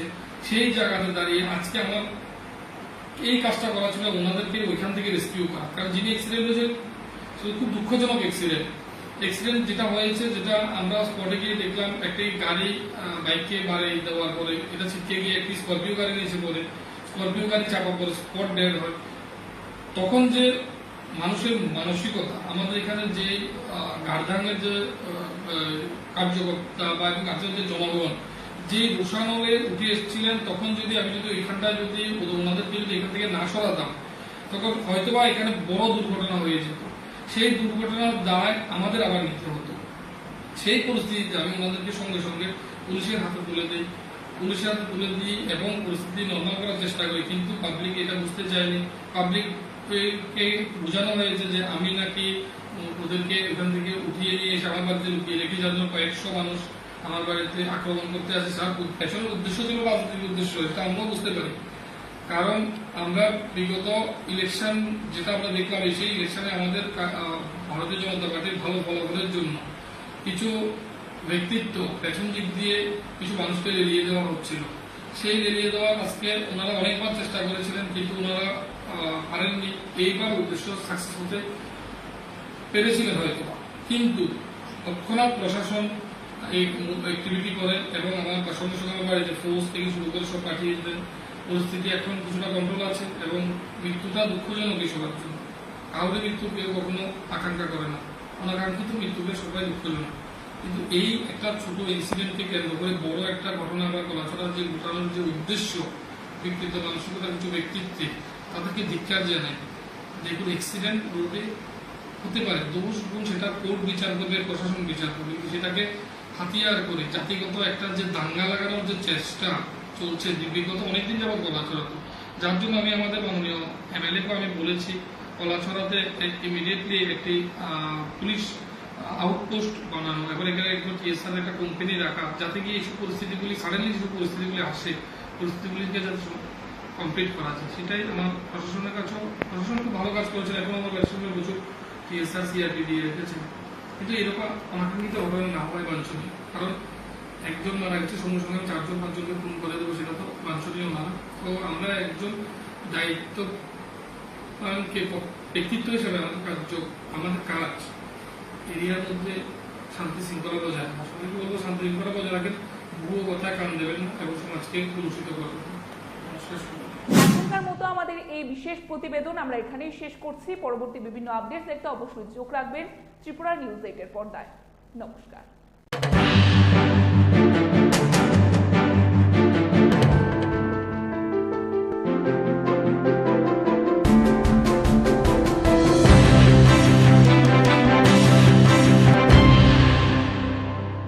খুব আনন্দঘন মুহূর্তে এখানে সবাই সাক্ষী হতে চলছি, একটা যোগদান পর্ব।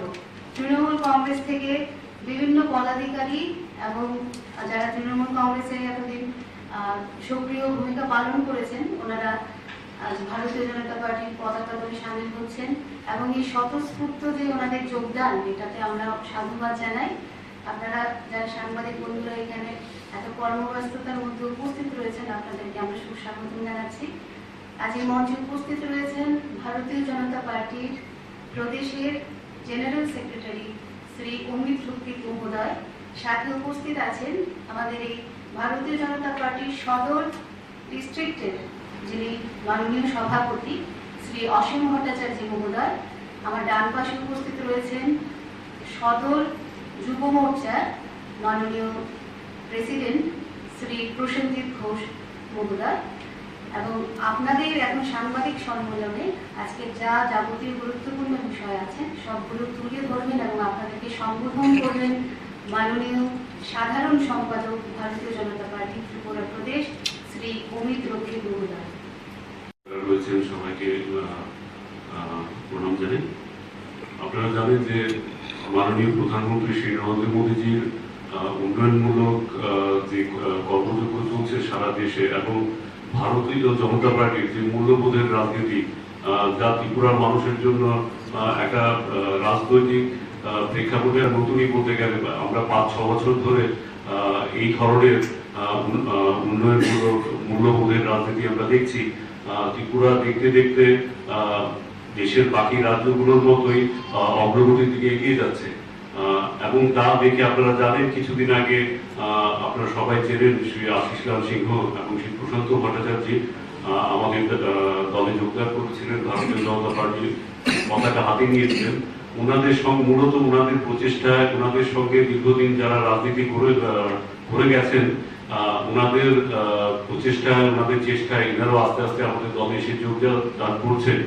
সেই ক্রমে আজকে রাজ্যের বিশেষ করে 6 আগরতলা এবং 9 গণমানবপুর এবং সুদূর আমবাসা থেকে যারা কিছু রাজনৈতিক কর্মী যাদের সঙ্গে ওনারা দীর্ঘ সময় রাজনীতি করেছেন, এনারা আজকে ভারতীয় জনতা পার্টির সদর কার্যালয়ে এসেছেন এই দলে অন্তর্ভুক্ত হবেন বলে, এই দলের পতাকা হাতে নেবেন বলে। আমি একে একে সেই সব রাজনৈতিক কর্মীদের নাম বলছি যেনারা আজকে ভারতীয় জনতা পার্টিতে যোগদান করবেন।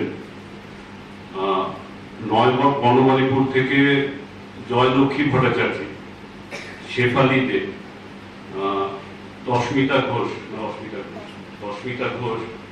সুব্রত ঘোষ, সুব্রত দেববর্মন।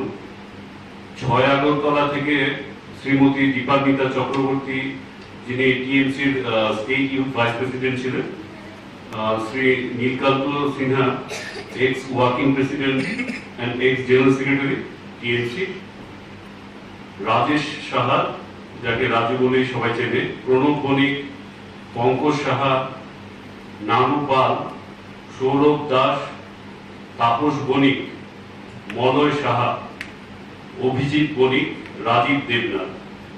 আমবাসা থেকে এসছেন মায়া সিনহা, যিনি ওমেন অ্যাক্টিভিস্ট ছিলেন, যিনি টিএমসি তে কাজ করতেন, উনিও আজকে আমাদের দলে যোগ দেবেন।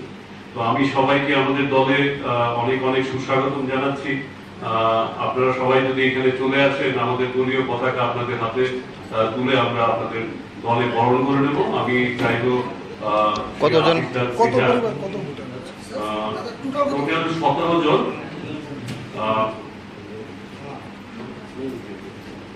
টিএমসি থেকে 17 জন আজকে আমাদের দলে যোগদান করছে। সবাই টিএমসি থেকে, সবাই টিএমসি। হ্যাঁ, একজন আছে কংগ্রেস।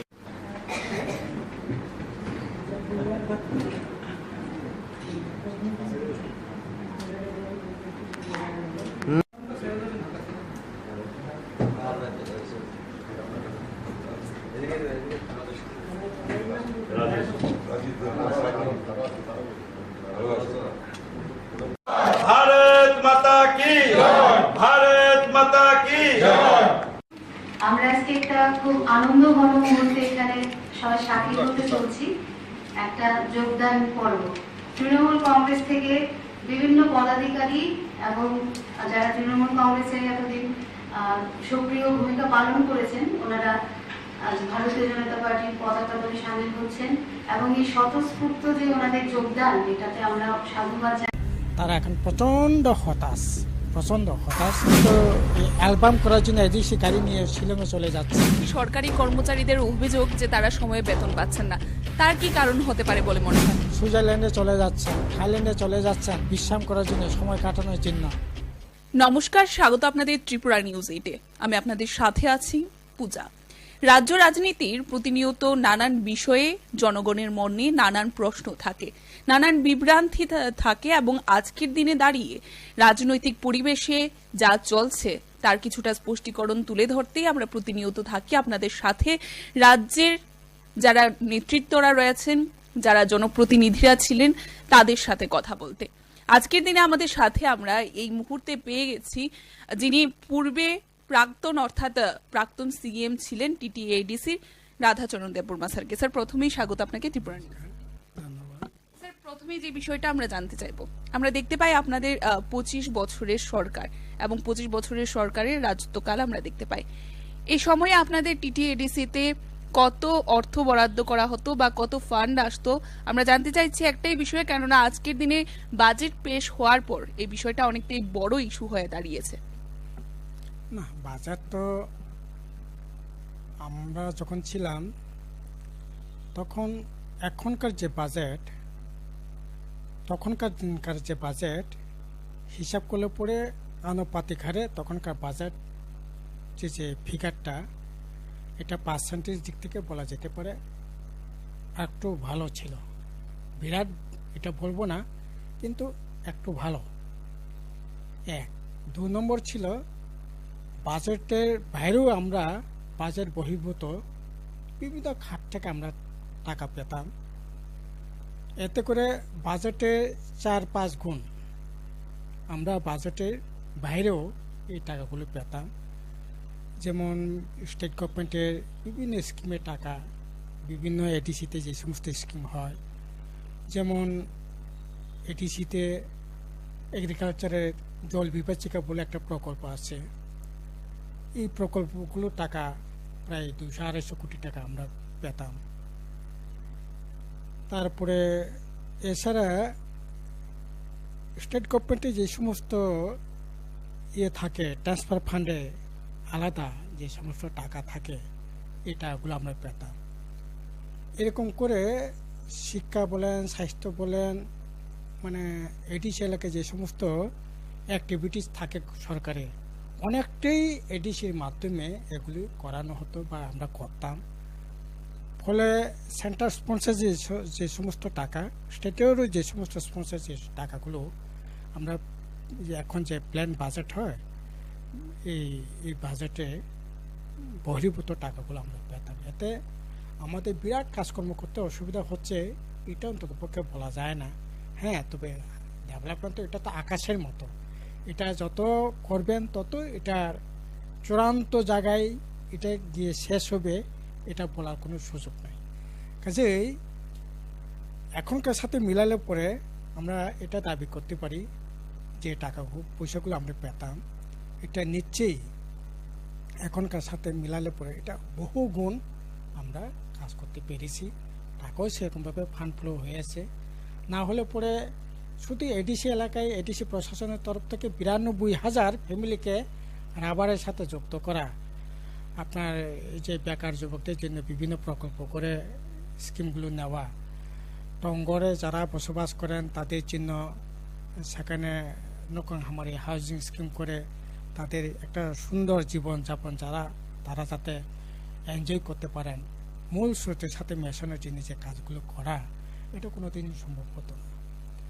কাজেই একদিকে টাকা যেগুলো পাবো এগুলোকে যথাযথ খরচ করা জনকল্যাণে, আর বাজেট বহির্ভূত টাকাগুলো দেন দরবার করে আলাপ আলোচনা করে কথাবার্তা বলে এগুলিকে আপনার এই টাকাগুলো আনার ক্ষেত্রে একটা স্বশাসিত জেলা পরিষদের কার্যকরী কমিটির একটা বিশেষ ভূমিকা থাকা চাই।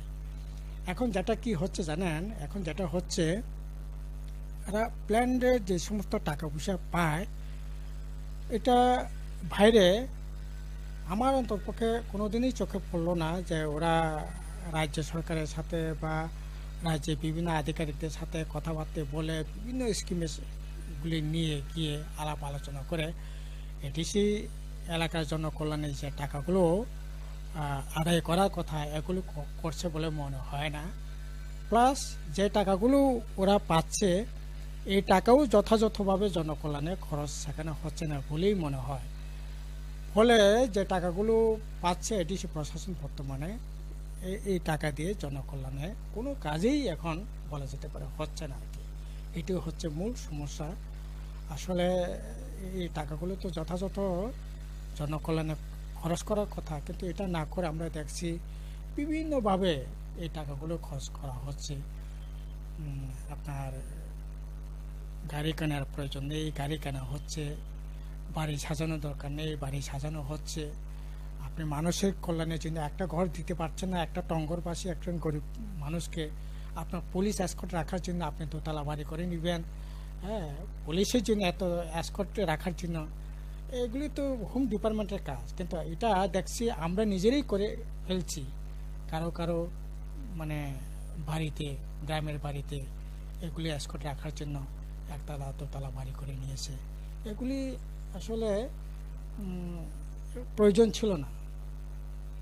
এখন দেখছি এই যে টাকাগুলো পাচ্ছে এগুলি জনকল্যাণে খরচ করার কথা না করে এখন দেখছি এডিসি পরিচালনা করার জন্য 5 জন আপনার পরামর্শদাতা। এডিসিতে আপনার কিছুই নেই বলা যেতে পারে। এডিসি রোড ট্রান্সপোর্ট করার জন্য যেমন টিআরটিসি আছে, আমাদের এখানে এরকম টিআরটিসি বা এডিসি রোড ট্রান্সপোর্টের জন্য পাবলিকের জন্য ট্রান্সপোর্ট করার জন্য এরকম তো কোনো পরিবহন ব্যবস্থা নেই। কিন্তু এটার জন্য public ADC road transport corporation করে চেয়ারম্যান করে তাদেরকে 50,000 টাকা সেখানে মানে বেতন ভাতা দেওয়া হচ্ছে। তারপরে ট্যুরিজম, এখন খুমলং একটা পার্ক আছে, মনতে একটা আমাদের পার্ক আছে, এছাড়া তো কোনো পার্ক নেই, ট্যুরিজমে কোনো স্পটই নেই। অথচ ট্যুরিজম ডিপার্টমেন্টের কর্পোরেশনের চেয়ারম্যান করে সেখানেও 50,000 টাকা, আপনার স্পোর্টস ডিপার্টমেন্টের চেয়ারম্যান করে সেখানেও 50,000 টাকা, আপনার এই যে পাবলিক অ্যাকাউন্ট কমিটি, এগুলি প্রশাসনের কাজ, অফিসাররা দেখবেন। এগুলি পাবলিক রিপ্রেজেন্টেটিভ খুব বড় বেশি কাজ থাকে না। এডিসিতে শুরু থেকে কোনোদিনই ছিল না, কিন্তু এখন পাবলিক অ্যাকাউন্ট কমিটি করে সেখানেও 50,000 টাকা। তো এরকম করে প্রচুর টাকা খরচ করা হচ্ছে এডিসি সাবজোনালগুলো পরিচালনা করবার জন্য, জোনালগুলো পরিচালনা করবার জন্য। 3 জন 4 জন করে জোনালের chairman, deputy chairman, additional chairman, vice chairman, এগুলি আননেসেসারি। এগুলি আসলে আমাদের অ্যাডমিনিস্ট্রেশন সিস্টেমটা হলো পিরামিডের মতো। এখন এটা পিরামিড না হয়ে এটা খেজুর গাছের মতো হয়ে যাচ্ছে, তাল গাছের মতো হয়ে যাচ্ছে।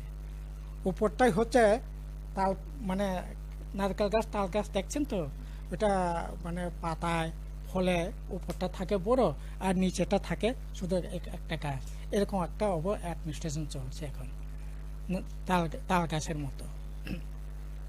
তার জন্য আসলে এডিসি প্রশাসন যে আশা আকাঙ্ক্ষা রেখে মানুষ এডিসিকে এই যে ত্রিপুরা মতাকে ভোট দিয়ে জিতিয়েছিলেন, তারা এখন প্রচণ্ড হতাশ যে এর জন্য তো আমি তো বলবো এডিসি পরিচালনা করবার জন্য 5 জন যদি পরামর্শদাতা লাগে, তাহলে এই অপদার্থ এডিসি প্রশাসনকে তো রাখার কোনো প্রয়োজনই ছিল না। এটা তো কোনোদিনই ছিল না। ঠিক আছে, 1 জন হতে পারে, 2 জন হতে পারে, কিন্তু 5 জন তার জন্য পরামর্শদাতা লাগবে, তাহলে এই কার্যকরী কমিটি থাকার কি মিনিং আছে? তারা কার্যকরী কমিটিকে তাড়িয়ে দিয়ে যারা পরামর্শদাতা আছে, 1 জনকে সিএমকে রেখে তাহলে প্রশাসনকে চালাতে পারত। কিন্তু এখন সমস্ত এক্সিকিউটিভ মেম্বার, সমস্ত এক্সিকিউটিভ কমিটিকে পরিচালনা করবার জন্য এই ধরনের মাথাবাড়ি আপনার প্রশাসনকে যুক্ত করে এগুলি কাজ করছে। এগুলিতে আননেসেসারি টাকা পয়সা খরচ করা হচ্ছে। ফলে একটা বিষয় জানতে চাইবো যে আমরা দেখতে পাচ্ছি সরকারি কর্মচারীদের অভিযোগ যে তারা সময়ে বেতন পাচ্ছেন না, তার কি কারণ হতে পারে বলে মনে হয় আপনার?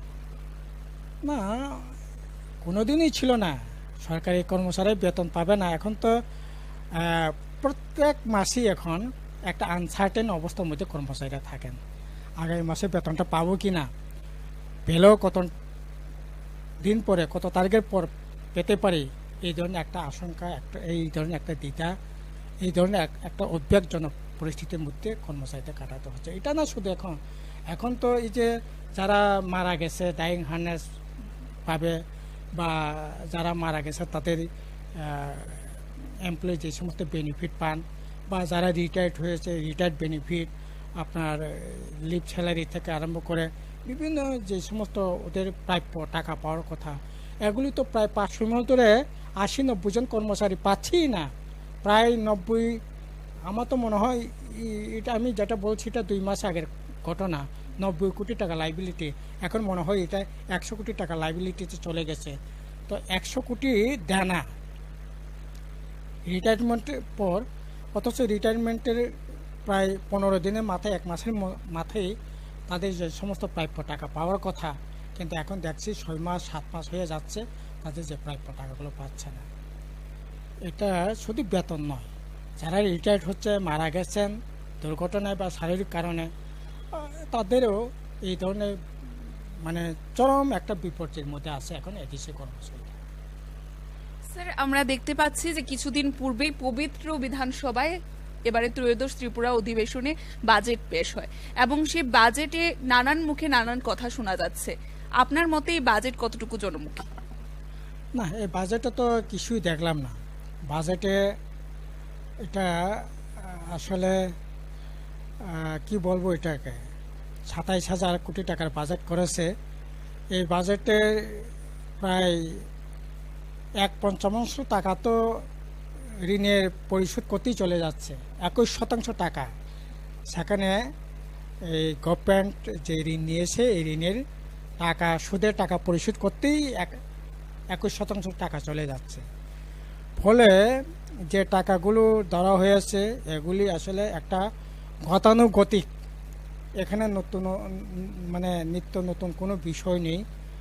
বেকার যুবকদের জন্য কোনো ধরনের এখানে বাঁচার কোনো রাস্তা, সংস্থান সেখানে নেই। গরিব মানুষ, আপনার যারা দিন আনে দিন খায়, খেটে খাওয়া মানুষ যারা আছে, তাদের কর্মসংস্থানের কাজের ব্যবস্থার জন্য বাজেটে 1 টাকাও সেখানে বরাদ্দ আমরা দেখলাম না। এমনকি যে সমস্ত গরিব অংশের মানুষ, ধরুন অন্তপক্ষে 100 দিন কাজ করা, 150 দিন কর্মসংস্থানের কাজ করা, শহরে এই যে টুইপের মাধ্যমে গরিব অংশের মানুষ যে সমস্ত কাজকর্মগুলো করছে, এগুলির মধ্যে 1 টাকা খানিকটা হলেও বরাদ্দ করার কথা, কিন্তু সেখানে বরাদ্দ তো দূরের কথা, সেখানে অর্থ বাজেট কমিয়ে দিয়েছে।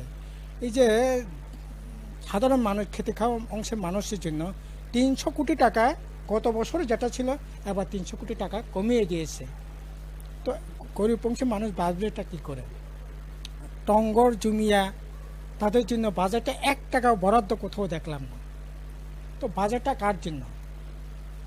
বাজারটা কাদের জন্য? এটাই না প্রশ্ন এখন মানুষের, আমার নিজেরও তাই।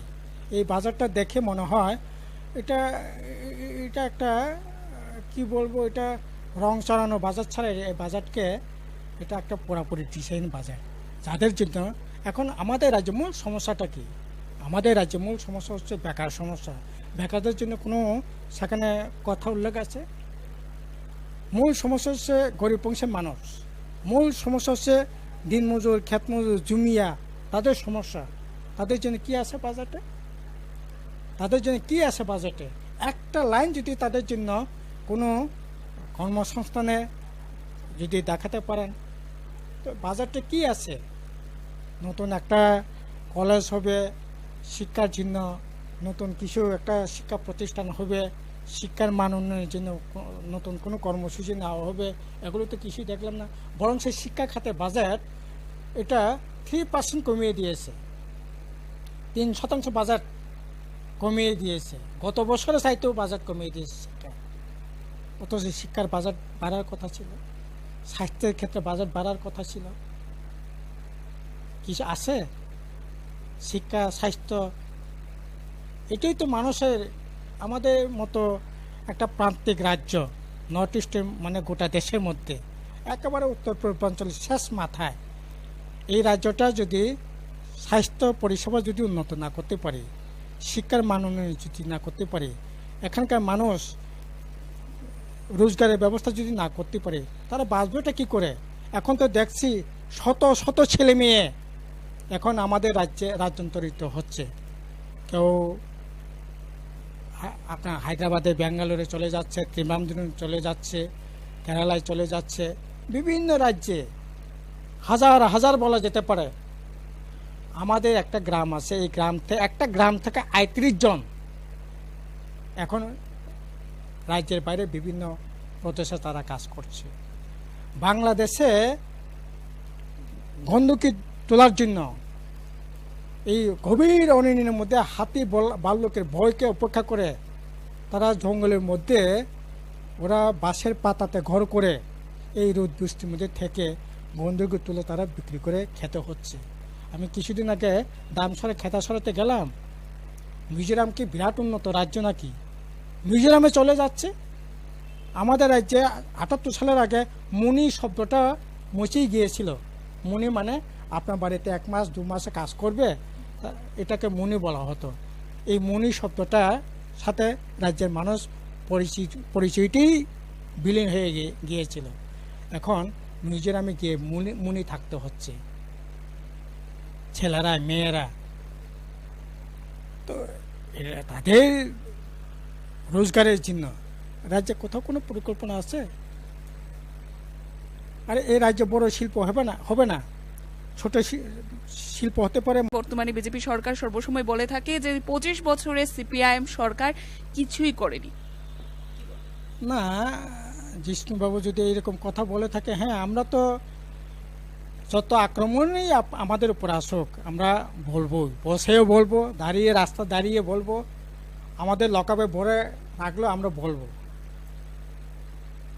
আমরা আপমর জনগণ, গরিব অংশের মানুষের, বেকার যুবকদের স্বার্থ রক্ষা করার জন্যই আমরা লড়াই করছি, লড়াইয়ের মাঠে নেমেছি। সরকার যখন আসে তখন তাদের জন্যই সুযোগ পেলে কাজ করবার চেষ্টা করেছি। সুযোগ এখন মানুষ দিচ্ছে না আমাদের। আমরা বসে যদি করতে হয় প্রতিবাদ, বসে করব, রাস্তায় দাঁড়িয়ে করব, লকআপে পড়লে লকআপে ভিতরে ঠেকে হলেও এই লড়াই, এই প্রতিবাদ আমরা করব। আর ওরা কোনো কাজ করবে না, এটা প্রতিবাদ করতে পারবে না। হ্যাঁ, তার জন্য যে সমস্ত আপনার টিভি চ্যানেল এর বিরুদ্ধে কথা বলবে, এই চ্যানেলগুলো বন্ধ করে দিবে। যে পত্রিকা এর বিরুদ্ধে কথা বলবে, এই পত্রিকাগুলো বন্ধ করে দিবে। অফিস আক্রমণ করবে, সাংবাদিকদের আক্রমণ করবে। যে সমস্ত ইউটিউব চ্যানেল আছে এই সমস্ত কথা বলছে, প্রতিবাদের বাসা খুঁজে খুঁজে খুঁজে খুঁজে মানুষের কথা বলবার চেষ্টা করছে। এই সমস্ত ইউটিউব চ্যানেলকে সেখানে আপনার শাটার ডাউন করে দেওয়া হচ্ছে। এগুলি ওদেরই কাজ, ওদের পক্ষে এটা সম্ভব। ওরা তো গণতন্ত্র মানে না, সংবিধান মানতে চাইছে না, গণতন্ত্র মানতে চাইছে না, সংবিধান আপনার কিছুই তো মানতে চাইছে না। কাজেই এর বিরুদ্ধে আমাদের কথা থাকবে। সরকার বলে থাকেন যে 25 বছরের সিপিআইএম সরকার কিছুই করেনি, কি বলবেন এই বিষয়ে? না, 25 বছর কিছু হয়নি। যেখানে দাঁড়িয়ে ওরা যে কথা বলছেন, মাননীয় মুখ্যমন্ত্রী থেকে আরম্ভ করে এই মণ্ডলের চামচা পাঞ্চা শিখি আদলি নেতারা যারাই আছেন, যেখানে দাঁড়িয়ে এই কথাগুলো বলছে, আমি বুক থুপে বলবো, 100% চ্যালেঞ্জ করে বলবো, কোথায় বসে কোথায় দাঁড়িয়ে এ কথাগুলো বলছেন। যেখানে দাঁড়িয়ে কথাগুলো বলছে, এটা ওই যেখানে দাঁড়িয়ে কথা বলছে ওই ফলকটা কোন সময় হয়েছে। নিচে আগরতলা যদি কোনো জায়গায় বসে কথা বলেন, তাহলে নিচেই বিবেকানন্দ স্টেডিয়ামে হবে, উমাকান্তে স্টেডিয়ামে হবে, নাহলে নজরুল কলাক্ষেত্রে হবে, রবীন্দ্র ভবনেও হবে, মুক্তাধারাতেও হবে, মাতঙ্গিনী হলেও হবে। যেই হলেই বসে কথা বলো, এই হলটা বামফ্রন্ট 25 বছরই হয়েছে।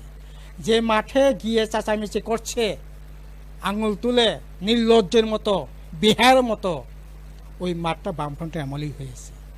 উমাকান্ত গ্যালারি, বিবেকানন্দ স্টেডিয়াম থেকে আরম্ভ করে যেখানে, যে মাঠে, যে স্কুলে, যে কলেজে, যে হলে, যেখানেই গিয়ে চেঁচামেচি করছে, এটা বামফ্রন্টের আমলে হয়েছে। শুধু শহরে কেন, আমি বলবো খুমুলুঙ্গে, আমি বলবো মান্দায়, আমি বলবো সাতচান, আমি বলবো কলাছড়া, আমি বলবো থালছড়া, আমি বলবো আপনার দামছড়া, আমি বলবো খেদাছড়া, আমি বলবো গোটা রাজ্যের মধ্যে।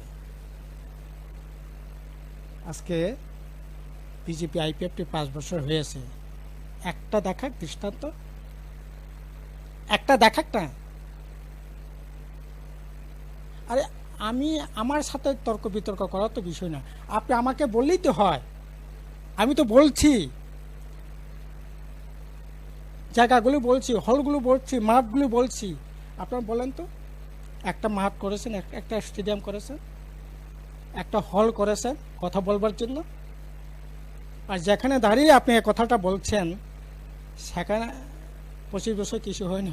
অথচ ওই আসলে যখন বলে চোখটা বন্ধ করে মনে হয় কাকের মতো। কাক যখন খায় চোখ বন্ধ করে নাকি খায়, কাকের মতো ওরা বোধহয় চোখ বন্ধ করেই বলে। আজকের দিনে দাঁড়িয়ে ত্রিপুরা রাজ্যে শুধু মাঠ নয়, আপনি মার্কেটে যান, মার্কেটে যান, আগরতলা শহরে যদি বলি, এই যে Tulsibati market, Rajasvi market, city market, আপনি যে মার্কেটের কথাই বলেন না কেন, এই মার্কেটগুলোর সংস্কার, নতুন করে দেলে সাজানো, আপনি বলেন না, যে কোনো প্রান্তে। এখন যদি এই সমস্ত কথা বলে, তো বলার জন্য। স্যার, আমরা দেখতে পাই আজকের দিনে দাঁড়িয়ে ত্রিপুরা রাজ্যের সবচেয়ে বড় সমস্যা হচ্ছে বেকার সমস্যা, এবং তার পাশাপাশি আমরা যদি দেখি আরো একটি বিষয় বা সমস্যা হয়ে দাঁড়িয়েছিল 2023-এর বিধানসভা নির্বাচন আগ মুহূর্তে, যা একটা বড় ইস্যু দেখতে পাই রাজ্যে। তাদের আমরা বহুবার আন্দোলন করে দেখেছি তাদের ন্যায্য বিচার হওয়ার জন্য, অর্থাৎ 10,300 যে চাকরিচ্যুত শিক্ষক শিক্ষিকা রয়েছেন, এবং সেখানে আজকে হয়তোবা সংখ্যা সেই 10,300 নেই। তারপরেও যদি আমরা দেখলে বর্তমান সরকার বলে থাকে সেটা আপনাদের আমলে কি একটা সেখানে ভুল ছিল নিয়োগ নীতিতে, সেই কারণেই তাদের আজকের অবস্থা, এবং আজকের দাঁড়িয়ে তাদের যে নীতি, এখানে আপনার কি বক্তব্য রয়েছে, আপনারা কি ভাবছেন তাদের জন্য? না, আমরা তো ওদের কল্যাণে কি ভাবছিলাম। অত্যন্ত ভাগ্যের বিষয়, ইতিমধ্যে 2023-তে 158 আমাদের ছেড়ে চলে গেছে। এটা অত্যন্ত মর্মান্তিক, বেদনাদায়ক, ভাষায় প্রকাশ করার মতো কোনো ভাষা নেই। তো 10,330 আজকে হলো জুলাই মাস। এতদিন তো বামফ্রন্ট বা বিজেপি সরকার আসতো, তাহলে একদিন ওরা কোনো না কোনো ওদের জয়েনিং লেটার নিয়ে ওরা সুন্দর জীবনযাপনের পরে হাঁটা শুরু করে। কিন্তু এটা বিভিন্ন রাজনীতি আপনার কলাকলের জন্য এটা করা সম্ভব হলো না, এর মধ্যে দুর্ভাগ্য। নাহলে 10,036কে বাঁচানোর জন্য আমাদের নির্বাচন প্রথম যে এজেন্ডা, নির্বাচন যে প্রতিশ্রুতি ছিল এটা ছিল। কাজেই এখন ত্রুটি যদি বোঝার চেষ্টা করে তাহলে ওইটা তো বলা যেতে পারে যে পুলিশিতে আমাদের বামফ্রন্ট থাকাকালীন চাকরি আমরা দেওয়ার চেষ্টা করেছিলাম, নিটি সিনেটি মেরিট। কারণ যারা আজকে চাকরি করছেন 10,300 না, শুধু এরা বিভিন্ন বামফ্রন্ট আমলে যারা করছে না।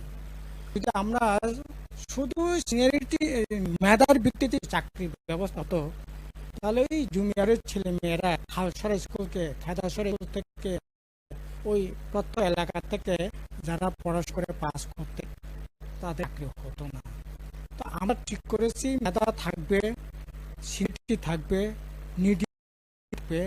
একবারে নিডি রিক্সা চালকের ছেলেও যদি চাকরি পায় নিডি হিসাবে এটা বড় পাওনা হবে।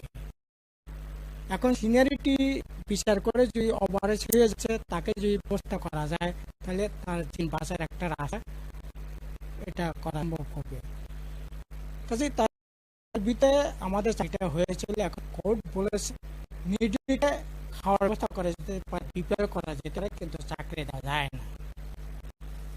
তো এখন যদি এটাই আমরা তো বলবো এই হওয়া উচিত, 100% দায়িত্ব বলবো গরিব মানুষেরও কর্মসংস্থান হওয়া দরকার, সিনিয়রদের স্যানিটিদের কর্মসংস্থান হওয়া দরকার, সাথে মেরিট নিয়ে একটা বিরাট শেখ থাকবে। তার কিন্তু 60% আমরা বুঝি, 30% নিডি থাকবে, 30% শেয়ার থাকবে, 40% মেধাভিত্তিক হবে। রাজ্যটাকে সবাই নিয়েই আমরা একসাথে চলার চেষ্টা করেছিলাম, তাদের সংস্থান ব্যবস্থা করার চেষ্টা করছিলাম। এখন কোর্ট বলছে বিজেপি আইপি জোট সরকার বলছে শুধু মেধাভিত্তিতে চাকরি হোক কাজ হবে, তাহলে তো গরিব মানুষ যারা দেখে রাষ্ট্র সরকার মেধার ব্যবস্থা করতে পারায় তার জন্য আমাকে সে দায়ী সে ফল করতে হবে। আমাকে যদি শিশু বিহার স্কুল যদি আমার থাল ছড়াতে একই কোয়ালিটি যদি গড়ে তুলতেন তো তার থাল ছড়া স্কুলের ছাত্ররাও বাড়তে পারত, কিন্তু ভালোটা দিতে পারলেন না। রাষ্ট্র সরকার দায়িত্ব আমার পরিবারের উপর চাপিয়েছেন, আপনারা আমার সেই শক্তি থেকে বঞ্চিত হলেন। এটা তো রাষ্ট্রের দায়িত্বশীল কাজ হতে পারে না। আমাদের রাষ্ট্রের কাজ হচ্ছে, আমি যাদের শিশু বিহারের মতো দিতে পারলাম না তার দায়িত্ব আমার, তার কর্মসংস্থান দায়িত্ব আমারই থাকবে, যেহেতু আমি দিতে পারলাম। কাজে যাই হোক, সে অনেক বিতর্কের ব্যাপার। তা আমরা চাই 10,300 এই সরকার তো করবে, এরা এখন উষ্মা প্রকাশ করছে। এগুলি নিয়ে তো বিধানসভায় মুখ্যমন্ত্রী বলে দিয়েছেন, এগুলি নিয়ে আর বলে লাভ, উনি লাভ দেখছেন। মানুষের জীবন পণ্য মৃত্যুবরণ করছে, উনি লাভের অঙ্ক খুঁজছেন, কোথায় গেলে পরে পাওয়া যাবে। বিজেপি শক্তিটাকে বড় করবে, মানুষ জীবন তাদের কাছে এক পয়সা নেই। এটার জন্য হলে লাভ নেই, লাভের অঙ্ক খুঁজছে। ভোটে জিতেই একমাত্র লাভ হতে পারে। তাদের জীবন, তাদের ভবিষ্যৎ, পরিবার পরিজন নেই, আপনি লাভ খুঁজছেন এখন, এটা দুর্ভাগ্য।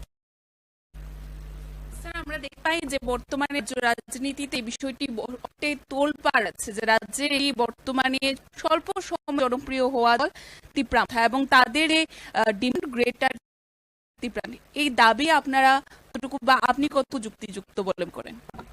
পার্টি তো বলে দিয়েছে এটা এটা ত্রিপুরাল্যান্ড বলে তর্ক বিতর্ক করার কোনো বিষয় নয়। আসলে এগুলি হচ্ছে পলিটিক্যাল ইস্যু। আমরা সাধারণ মানুষ বাঁচানোর কথাই বলব। সাধারণ মানুষের কীভাবে বাঁচা যায় এবং এডিসিতে যেটা একটা সাংবিধানিক স্থান আছে এটা কীভাবে আরও এনরোলমেন্ট করা যায়, এটা হচ্ছে এখন সবচেয়ে মোদ্দা কথা।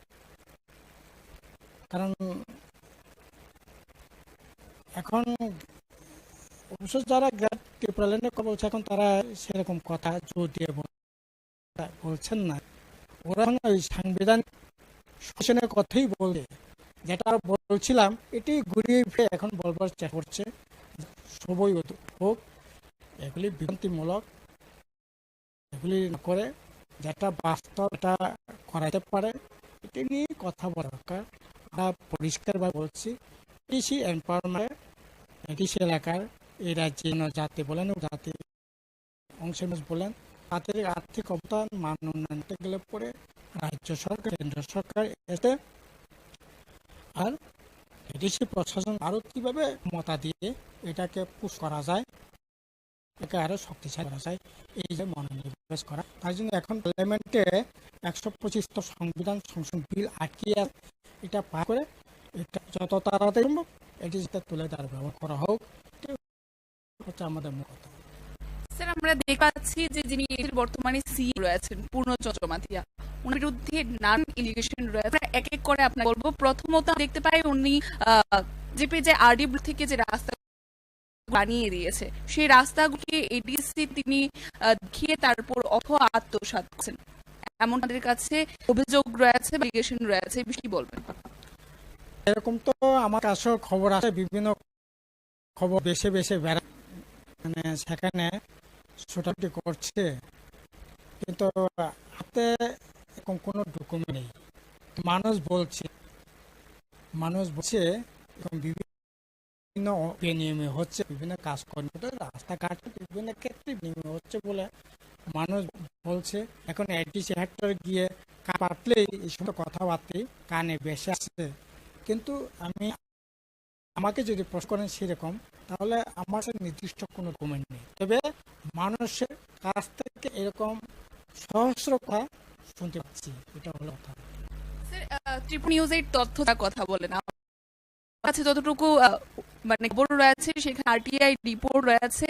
এই অভিযোগ সেখানে আমরা দেখতে পাই যে মন্ত্রিসভার অনুমোদন ছাড়া কি উপদেষ্টা নিয়োগ করা যায় না এডিসিতে, এমনটাই জানা গেছে বা আমরা জানি। কিন্তু আমরা দেখতে পাচ্ছি এডিসির উপদেশ নিয়োগ করা রয়েছে এবং ওনার নাম সম্ভবত ক্যাপ্টেন ডিএস রাঠে রয়েছে এবং তিনি প্রায় 2 লক্ষ টাকা করে মাসিক ভাতা পাচ্ছেন সরকারের তরফ থেকে এবং আমরা দেখতে পাচ্ছি যে কনভয় পাচ্ছেন।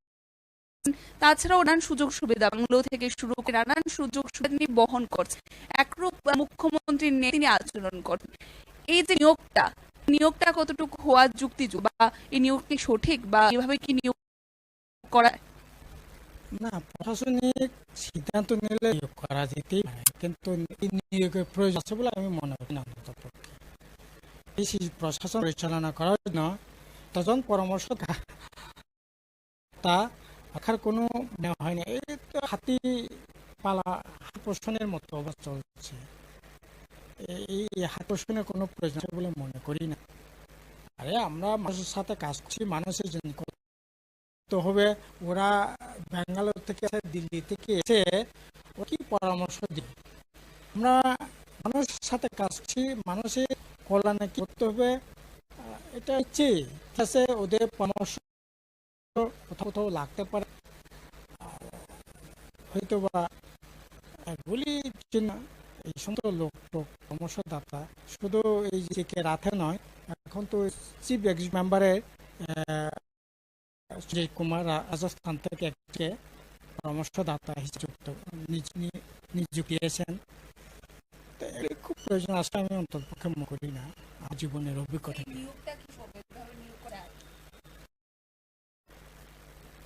না, যায় কি যায় না এটা বড় বিষয় নয়।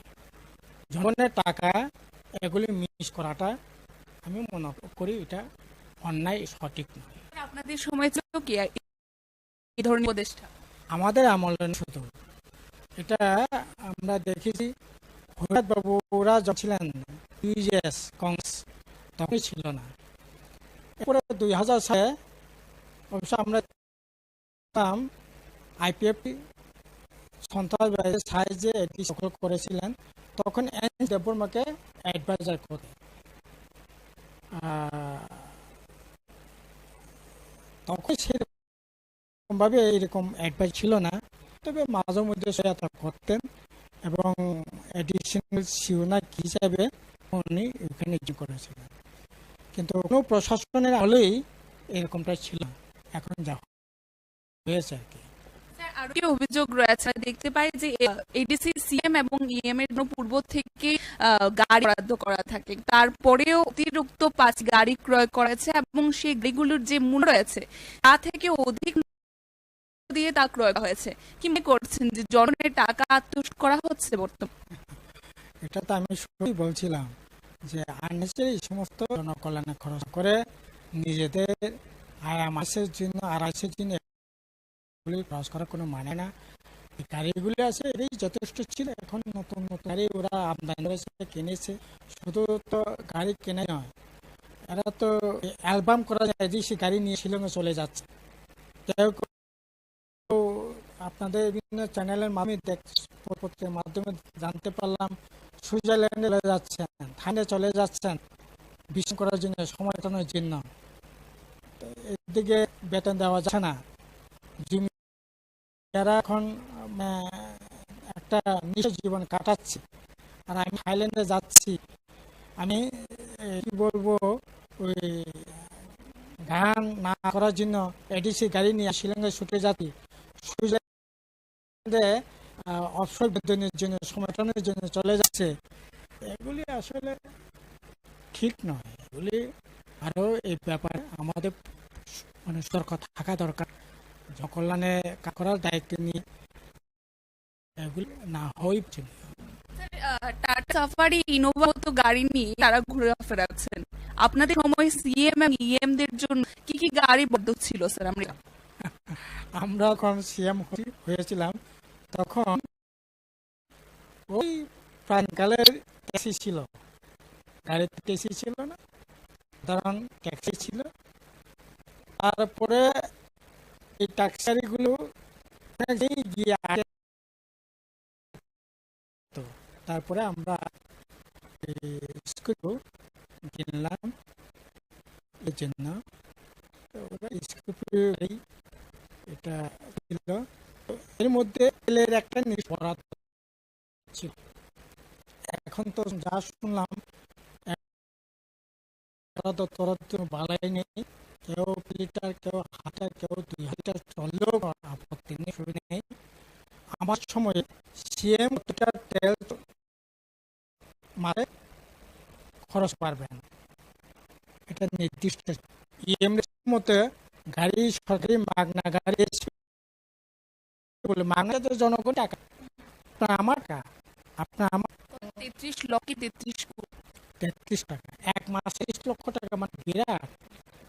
মাসে 33 লক্ষ টাকা তেল, গাড়ি চড়া, কথা। ইএম চেয়ারম্যানদের অফিসাররা মাসে 33 টাকার তেল, তাহলে এটা বড় বিষয়। আমাদের সময় 3 লক্ষ টাকার বিষয় হতে 33 লক্ষ টাকা চলে গেছে, 52 জায়গায় আছে। স্যার আমরা এখন জিরোতে গিয়েছিলাম এবং সেখানে ছামু যে ভিলেজ রয়েছে সেই আরডি ব্লক আন্ডারে জামগুলো আছে, সেখানে আমরা দেখতে অনেকটাই দুঃখ দুর্দশা রয়েছে, বিশেষভাবে যেখানে যারা জনজাতি রয়েছেন তাদের দেখতে পাচ্ছি তাদের ঘর নেই ঠিকভাবে, জল, তাছাড়াও দেখতে পাচ্ছি তাদের হীনভাবে থাকা হচ্ছে। আমরা দেখতে পাই বর্তমানে সেখানে ত্রিপুরা এছাড়াও রাজ্যে একটি সরকার রয়েছে, কেন্দ্রীয়, তাছাড়া 20 বছরের আপনার শাসনকাল, তারপর আজকের দিনে তাদের এমন দশায় থাকতে হচ্ছে, কি কারণ? না, টাকায় এমন এলাকা বাদ নেই তাই আমি চাই এমন কোনো পাড়া এলাকা নয়, এমন কোনো গেলা যেতে পারে আমি যাইনি। প্রথম গিয়েছি পায়ে হেঁটে, তারপরে গেছি গাড়ি। এখন সামনে আই ম্যাক্সিমাম গাড়ি যেত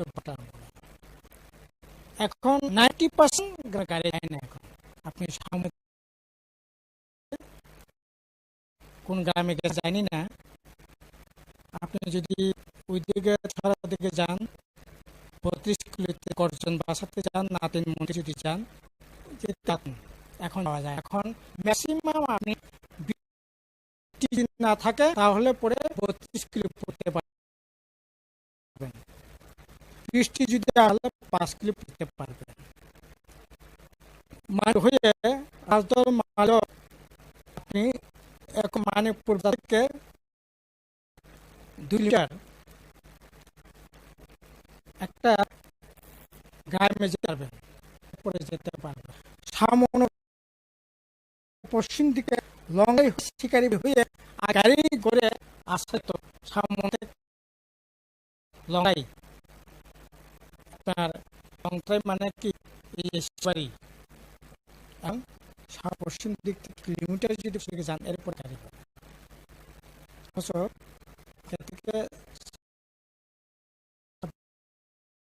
আগে আমি সামনে শিকারি হয়ে এই রাস্তা দিয়ে গাড়িতে করে আসছি।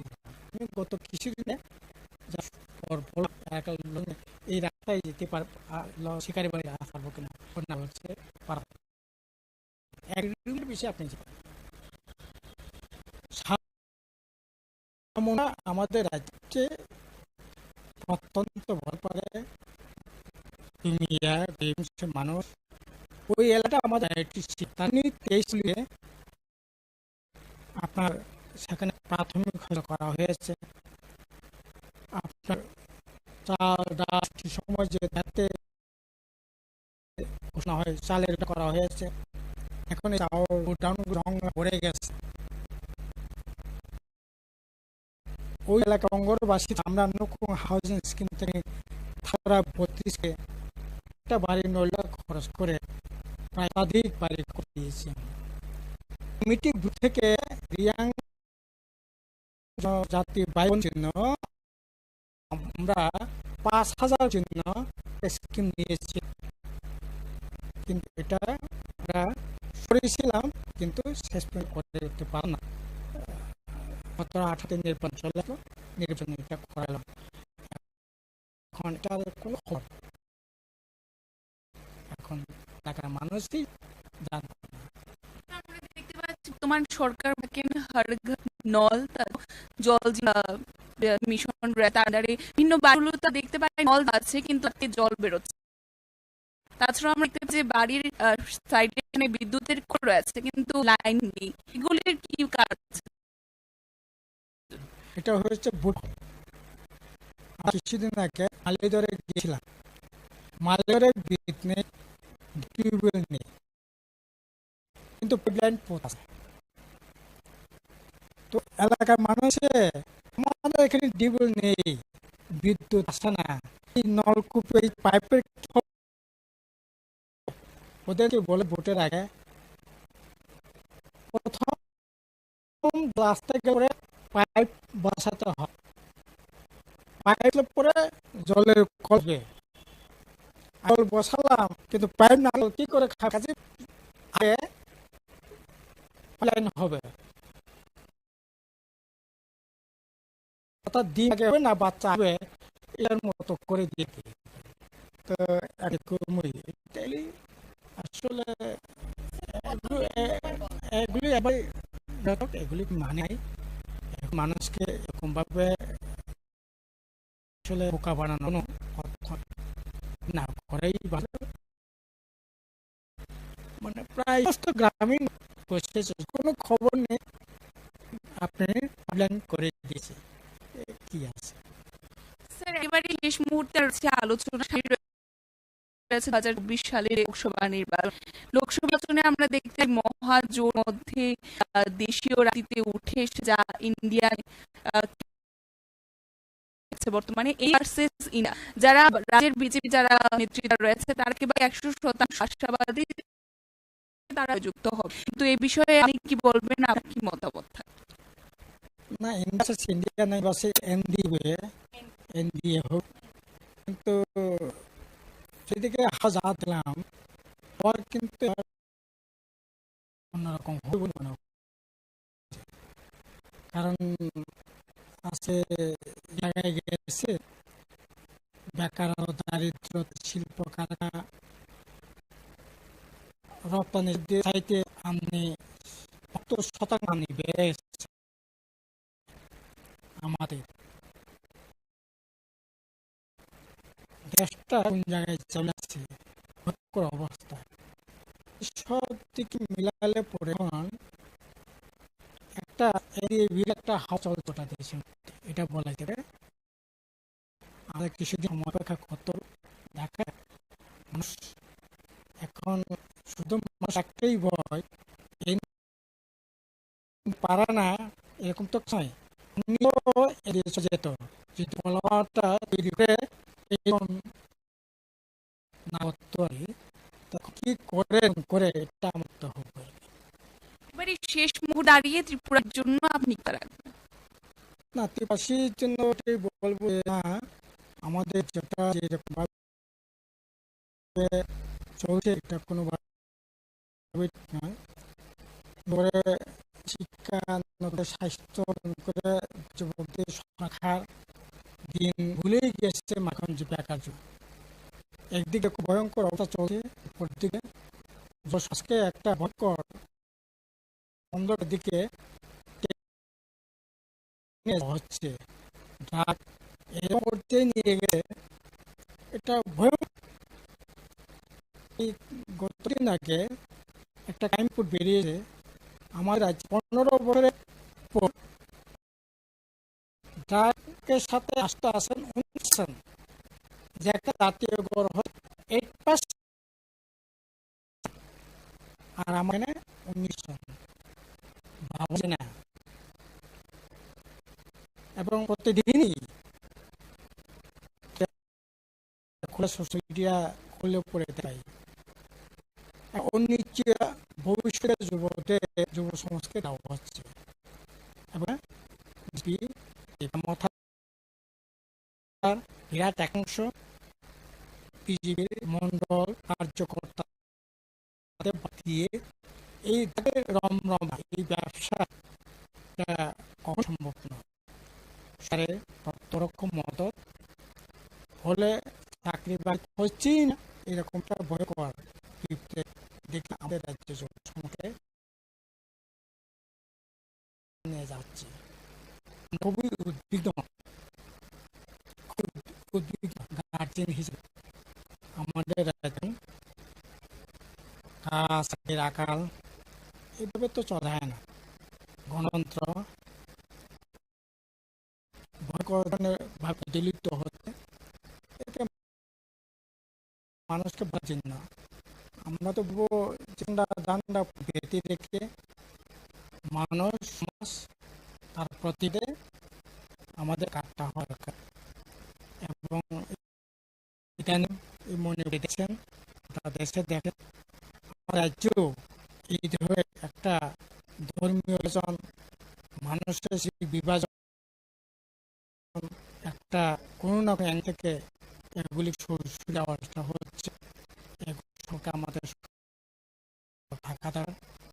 এখানে ট্রাইবাল ইউনিটি কোনোভাবে বিঘ্নিত না হয়, আমাদের আরো কত সতর্ক থাকা দরকার। অসংখ্য ধন্যবাদ স্যার। আমরা এতক্ষণ পর্যন্ত আপনাদের সামনে স্পষ্টীকরণ করেছি রাজ্যের বুকে এই বিষয়গুলো নিয়ে জনগণের প্রশ্ন রয়েছে নিয়ে যারা নেতৃত্ব আছেন, যারা জনপ্রতিনিধি ছিলেন তাদের মত ছিল। এতক্ষণ পর্যন্ত সাথে ছিলেন যিনি প্রাক্তন সিএম রাধাচরণ বর্মা এবং আপনার থেকে বিশেষ বিষয় আপনার সাথে তুলে ধরার চেষ্টা করি। এখনকার তো আমাদের এক সাক্ষাৎকারের সংবাদ শেষ করি। বিভিন্ন দেখতে অবশ্যই দেখবেন ট্রিপল পর্দায়।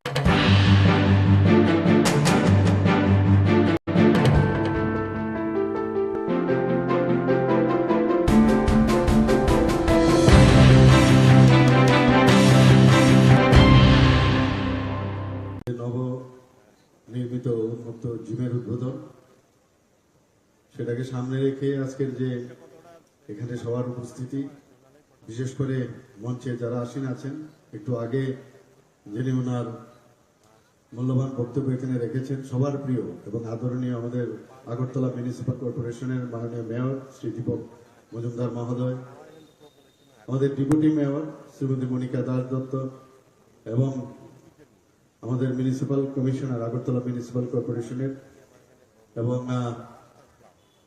ওনার যে অ্যাক্টিভ যে ওয়ার্ক সবসময় আমরা দেখতে পাই, ডক্টর শৈলেশ কুমার যাদব, এবং আমার সামনে নিচে উপস্থিত আছেন সমস্ত আগরতলা মিউনিসিপাল কর্পোরেশনের সমস্ত কর্পোরেটরগণ এবং এই এলাকার এমিনেন্ট পার্সোনালিটিস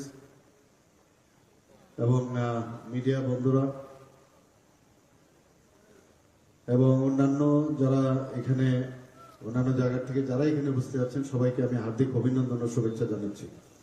অত্যন্ত আনন্দ লাগছে এখানে এসে যে এইরকম একটা মহতি কার্যক্রম এবং তার অনুষ্ঠানে উপস্থিত থেকে এবং আমাকে এখানে নিমন্ত্রণ করার জন্য। নিমন্ত্রণ করবে কি, আমি তো এই এলাকারই লোক, আমার নিজেরই আসা উচিত। নিমন্ত্রণের জন্য অপেক্ষা না করে আমি বলবো যে ধন্যবাদ দেওয়ার আগে আপনাদেরকে ধন্যবাদ দেবো যে আপনারা এখানে এসেছেন। দেখুন, একটু আগে এখানে জিমের আমি একটু কসরত করেছি এবং মনে হচ্ছে যে 2-3টি কসরতের করার পরেই মনে হচ্ছে যে শরীরের যে মাসেলগুলো অনেকটা অ্যাক্টিভ হয়ে গেছে। তো আমরা জানি যে নিজের স্বাস্থ্য আগে ঠিক রেখে তারপর অন্যদের স্বাস্থ্য ঠিক রাখা উচিত। এবং আমরা দেখি অনেক সময় যখন এয়ারক্রাফটে আমরা উঠি তখন সেবিকারা যারা আছেন বলেন যে প্রথমেই এয়ারক্রাফটে ঢুকলেই দেখবেন বলবে যে যদি কোনো বিপদ ঘটে প্রথমে নিজেকে আগে মাস্ক পরুন, তারপর অন্যদেরকে বাঁচান, ওই অক্সিজেন মাস্ক, তারপর অন্যদেরকে বাঁচান। এটা কিন্তু প্রায়শই আমরা শুনি। অর্থাৎ নিজের স্বাস্থ্য ঠিক থাকলে অন্যদেরকে আমরা স্বাস্থ্য ঠিক রাখতে পারবো।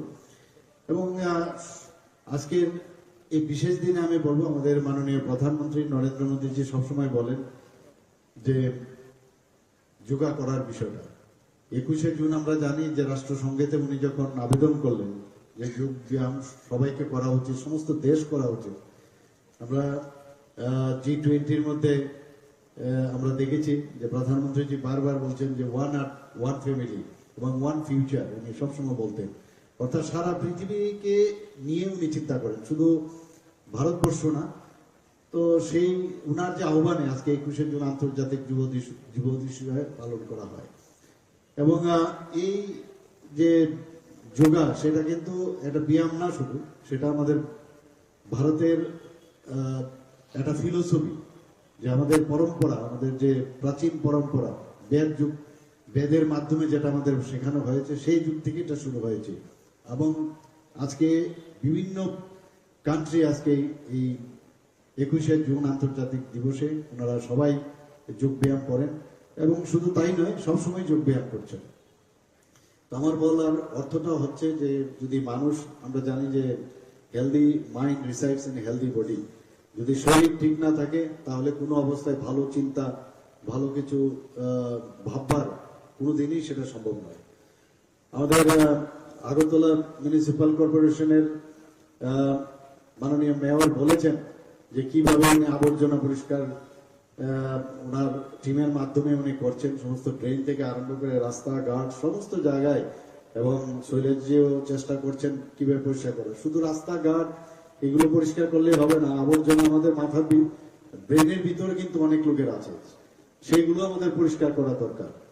এবং যে কারণে এতদিন এই আবর্জনা এখানে জমেছিল, সেই আবর্জনাগুলোর দায়িত্ব এখন পরিষ্কার করার দায়িত্ব শুধু আগরতলা মিউনিসিপাল কর্পোরেশনের না, আমাদের সরকারেরও এটা করতে হবে, আমাদের আপনাদেরও করতে হবে। সবাই মিলে এই যে আবর্জনা ফিজিক্যালি যেটা আছে এবং মেন্টালিও যেটা আছে, তারও আবর্জনা পরিষ্কারের দায়িত্ব আমাদের নিতে হবে।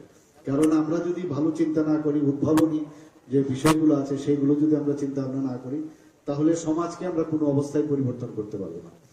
এবং এখানে আমি অনেকবার এখানে এসেছি, এই এলাকায় ইলেকশনের সময় এসেছি, তার আগে ছোটবেলার থেকেই এলাকায় আমার অবাধ বিচরণ ছিল।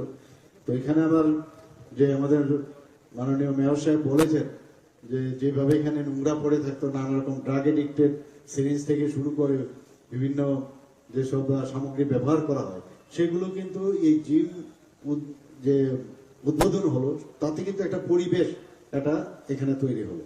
শুধু 1 নম্বর রামনগর বা 2 নম্বর বা এই অত্র এলাকার সমস্ত লোকেই তার সুবিধা পাবে তা নয়, সমস্ত সাধারণ মানুষও তাদের সুবিধা হবে।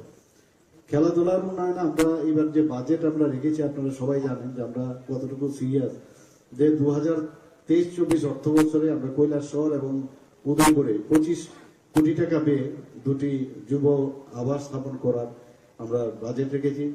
খেলাধুলার পরিকাঠামো উন্নয়নে আমরা 9.21 কোটি টাকা পেয়ে শান্তির বাজারে একটা স্টেডিয়াম আমরা তৈরি করছি। আমার কাছে অনেক যারা খেলাধুলা করেন তারা আসে, ছোট ছোট ছেলে মেয়েদের এসে বলে যে আমার বাইরে চান্স পেয়েছি কিন্তু আমার টাকা পয়সার সমস্যা, আমাদের সুযোগ সুবিধা নেই সেখানে যাওয়ার। তো এই কথাটা মাথায় রেখে আমি যখন আমাদের মাননীয় অর্থমন্ত্রীকে আমি বললাম, তো সেই জায়গায় উনি মুখ্যমন্ত্রী স্টেট ট্যালেন্ট সার্চ প্রোগ্রাম একটা বাজেটে আমরা রেখেছি, তাতে করে যারা মহিলা খেলোয়াড় যারা বিশ্বমানের প্রশিক্ষণ যাদেরকে আমরা দেওয়ার ব্যবস্থা করেছি তাদের সর্বোচ্চ আমরা 5 লক্ষ টাকা পর্যন্ত এককালীন একটা আর্থিক সহায়তা প্রকল্প আমরা এই প্রকল্পের মাধ্যমে আমরা করেছি। আপনারা আরেকটা জিনিস যেটা মুখ্যমন্ত্রী যেটা আমি বললাম স্পোর্টস ডেভেলপমেন্ট স্কিম, সেটাও আমরা এই বাজেটে আমরা রেখেছি 2023-24 অর্থ বছরে, যাতে যারা উচ্চাকাঙ্ক্ষী খেলোয়াড় তাদের স্কলারশিপের সুবিধা দেওয়া হবে এবং এই প্রকল্পের জন্য আমরা 8 কোটি টাকা আমরা বরাদ্দ রেখেছি।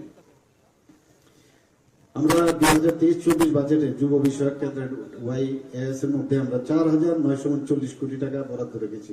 আপনারা ভাবুন, যেখানে আমরা এবার বাজেটে 27,000 কোটি টাকা আমরা রেখেছি, তার মধ্যে 4,939 কোটি টাকা আমরা এই ইয়েস ডিপার্টমেন্টের জন্য আমরা রেখেছি।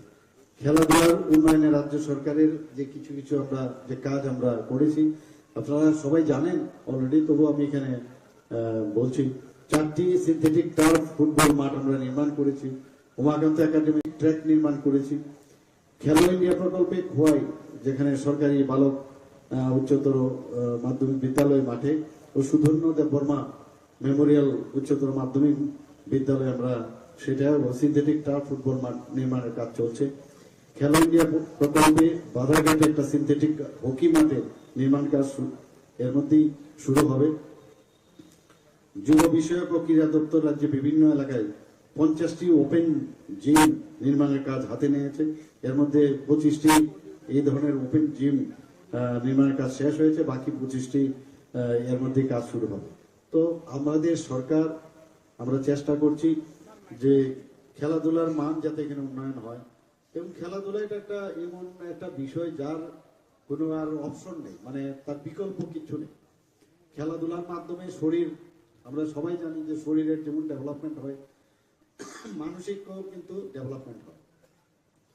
আমরা যখন হার্ডেলস করতাম অ্যাথলেটিক্সে, আমার মনে আছে যখন মানে শ্যাডো প্র্যাকটিস যেটা হতো, যে হার্ডেলের উচ্চতা বাড়াতে থাকতাম, তার একটা নির্দিষ্ট হার্ডেলসে নিয়েছিল উচ্চতা হাইট থাকে, যে নিজের শরীর লেফট পাটা এমনভাবে দিতে হবে এবং রাইট পাটা কিভাবে আসতে হবে তার জন্য তার একটা নির্দিষ্ট আমাদের সেভাবে ট্রেনিং দেওয়া হতো। অর্থাৎ ঠিক গোলে পৌঁছবার জন্য আমাদের যে জীবনেরও সেইভাবে গোলে যদি পৌঁছতে হয়, হার্ডেলসের বিভিন্ন হার্ডেলস জীবনে আসবে, সেই হার্ডেলসকে ক্রস করে যদি আমরা পদ্ধতিগতভাবে ঠিকভাবে আমরা যাই, তাহলে আমরা হার্ডেলস অতিক্রম করে আমরা ঠিক জায়গায় আমরা পৌঁছতে পারি।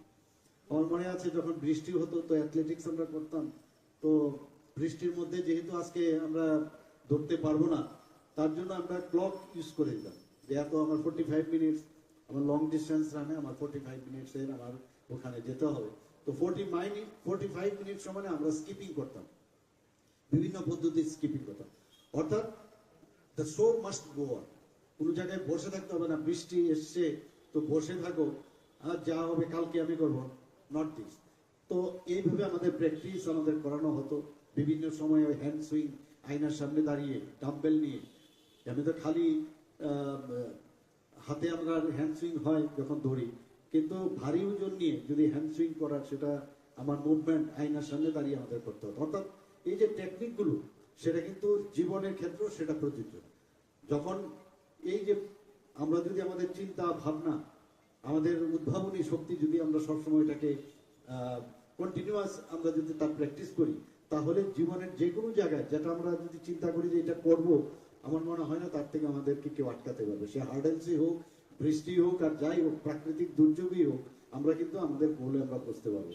আমাদের সরকার এখন এমনভাবে চেষ্টা করছে যে সব জায়গার মধ্যে সবাইকে খুশি করা ইম্পসিবল, কিন্তু একটা যে চেষ্টা এবং মানুষের যে মৌলিক যে সমস্যাগুলো, তাকে আমরা সামনে রেখে আমরা কাজ করে চলছি। কিন্তু এটা যেটা আমাদের মাননীয় মেয়র সাহেব বলেছেন, যে কোনো বিষয়ে একা বা সরকারের পক্ষে বা ব্যক্তি কেন্দ্রে কোনোদিন সম্ভব হবে না। সব ব্যক্তিরা যদি সবাই মিলে যদি আমাদের এই সমাজকে পরিবর্তন করতে হয়, তাহলে আমাদের এই একটা পাড়াই হোক, একটা ওয়ার্ডই হোক, বা একটা রাজ্যই হোক, বা দেশই হোক, তবে এটা আমরা পরিবর্তন করতে পারবো। আমাদের মাননীয় প্রধানমন্ত্রী সেই দিশায় কাজ করছেন। আজকে আমাদের দেশের যে এমন একটা জায়গায় মাননীয় প্রধানমন্ত্রী নিয়ে গেছে, যে সত্যি আমাদের এখন গর্ববোধ হয়। প্রধানমন্ত্রীজিকে কোথাও গেলে মিস্টার বস করে ওনাকে সম্বোধন করেন, কোথাও গেলে ওনাকে পায়ে ধরে নমস্কার করেন। তো এই যে অবস্থা, মানে সেটা আমরা কিন্তু গর্ববোধ করা উচিত যে এইরকম একজন প্রধানমন্ত্রীর গার্জিয়ানশিপে আমাদের দেশ চলছে, এবং আমরাও সেই দিশায় কাজ করছি।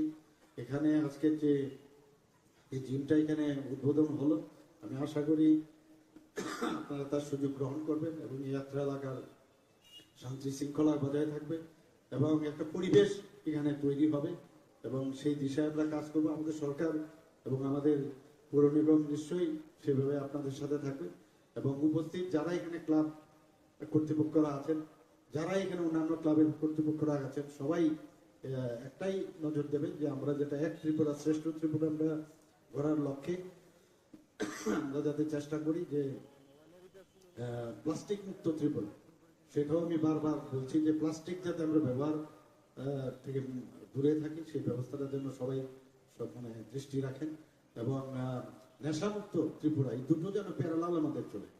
আর রাস্তাঘাটে আমরা নোংরা ফেলবো না, এবং অন্যকেও ফেলতে দেবো না। এই মানসিকতা নিয়ে আমরা যদি কাজ করি, তাহলে দেখবেন ত্রিপুরার চেহারাই পাল্টে যাবে। এখনো বাইরের থেকে আমাদের বন্ধু বান্ধবরা আসেন, বা অফিসার বা যারাই আসেন, এসে বলছে সত্যি আমরা ভাবতে পারি না, আজকের থেকে ত্রিপুরাতে আগেও এসেছি, কিন্তু এখন আসলে এই ত্রিপুরা এরকম হয়ে গেছে, আমরা আমাদের চোখে যেহেতু আমরা রোজই বিষয়টা দেখি, আমাদের চোখে দেখা যায়, কিন্তু ওনাদের চোখে কিন্তু দেখা যায় যে অনেক পরিবর্তন।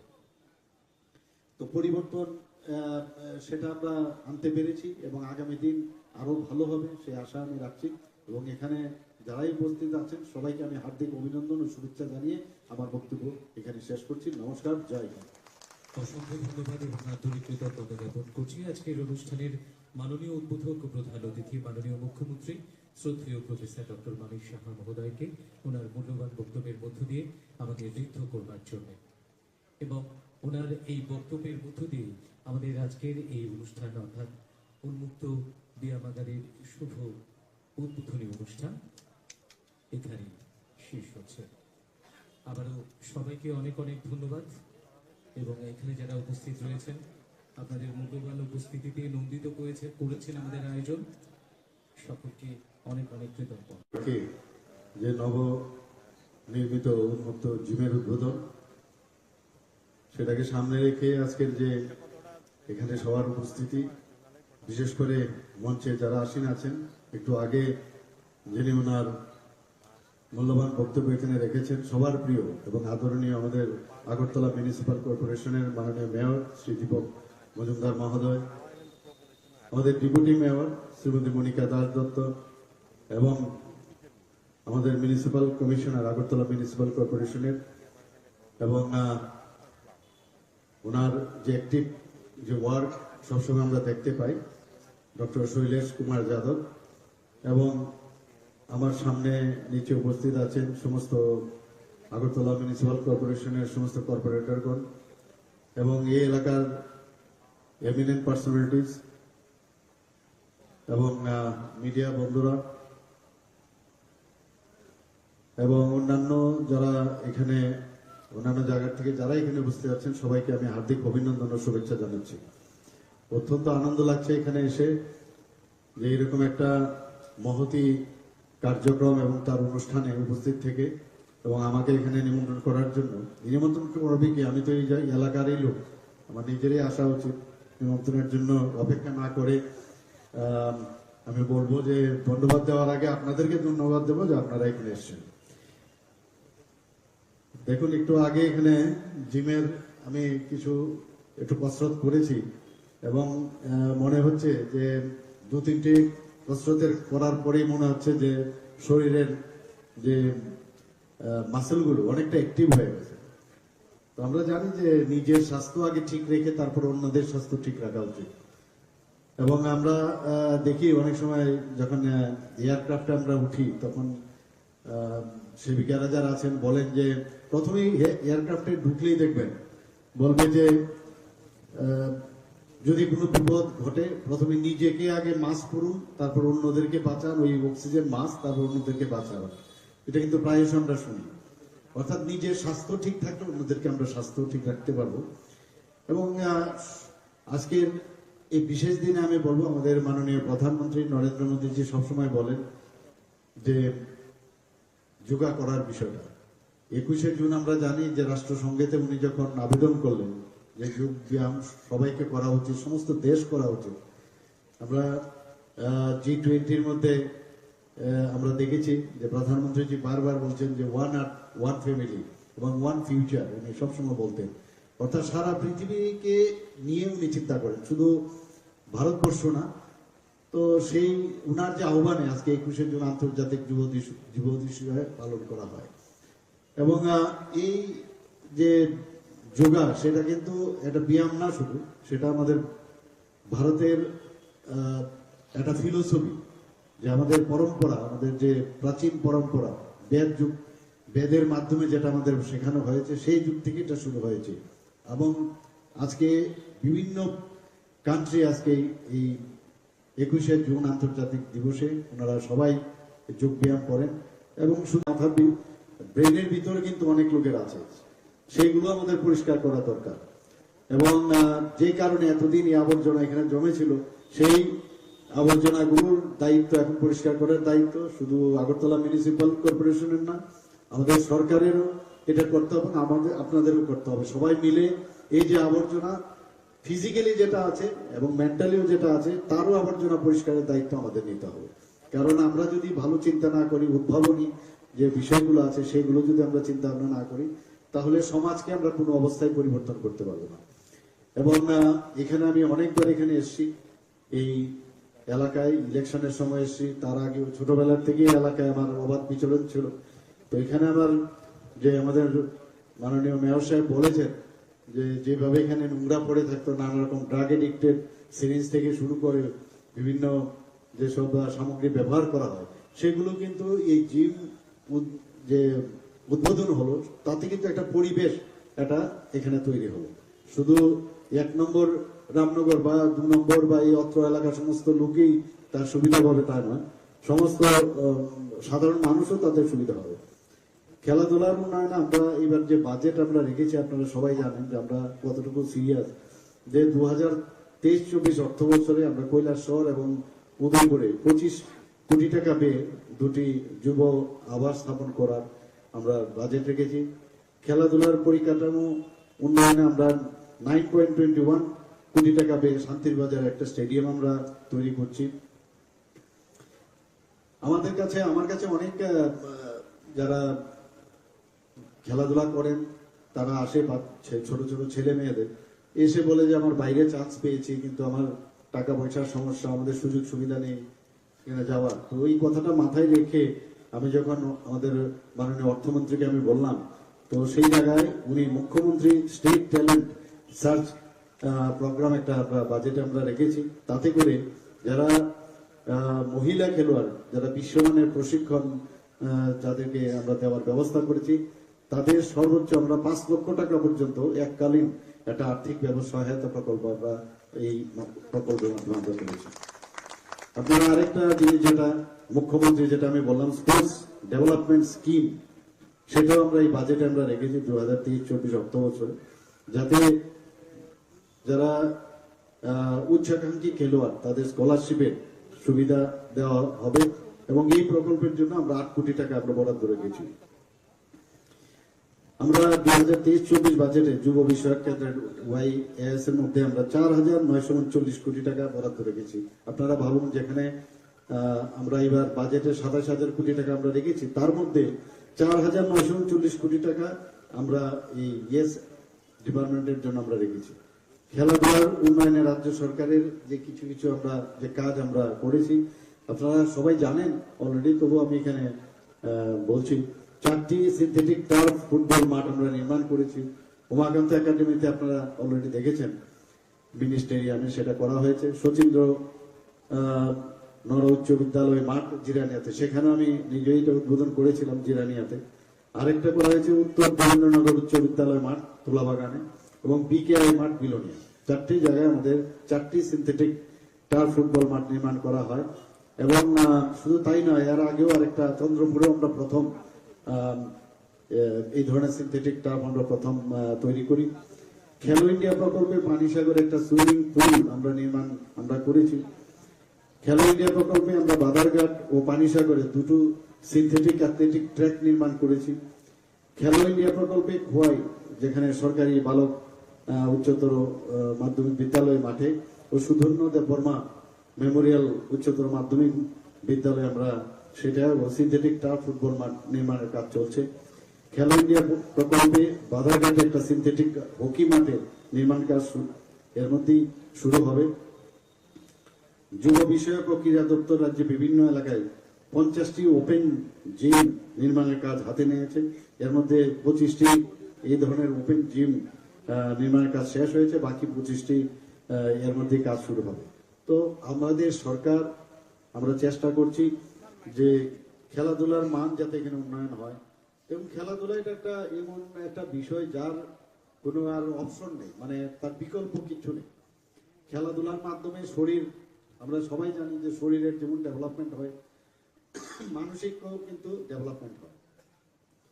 আমরা যখন হার্ডেলস করতাম অ্যাথলেটিক্সে, আমার মনে আছে যখন মানে শ্যাডো প্র্যাকটিস যেটা হতো, যে হার্ডেলের উচ্চতা বাড়াতে থাকতাম, তার একটা নির্দিষ্ট হার্ডেলসের ইয়ে ছিল, উচ্চতা হাইট থাকে, যে নিজের শরীর যেমন লেফট পাটা এমন ভাবে দিতে হবে এবং রাইট পাটা কিভাবে আসতে হবে, তার জন্য তার একটা নির্দিষ্ট আমাদের সেভাবে ট্রেনিং দেওয়া হতো। অর্থাৎ ঠিক গোলে পৌঁছবার জন্য আমাদের যে জীবনেরও সেইভাবে গোলে যদি পৌঁছতে হয়, হার্ডেলসের বিভিন্ন হার্ডেলস জীবনে আসবে, সেই হার্ডেলসকে ক্রস করে যদি আমরা পদ্ধতিগতভাবে ঠিকভাবে আমরা যাই, তাহলে আমরা হার্ডেলস অতিক্রম করে আমরা ঠিক জায়গায় আমরা পৌঁছতে পারি।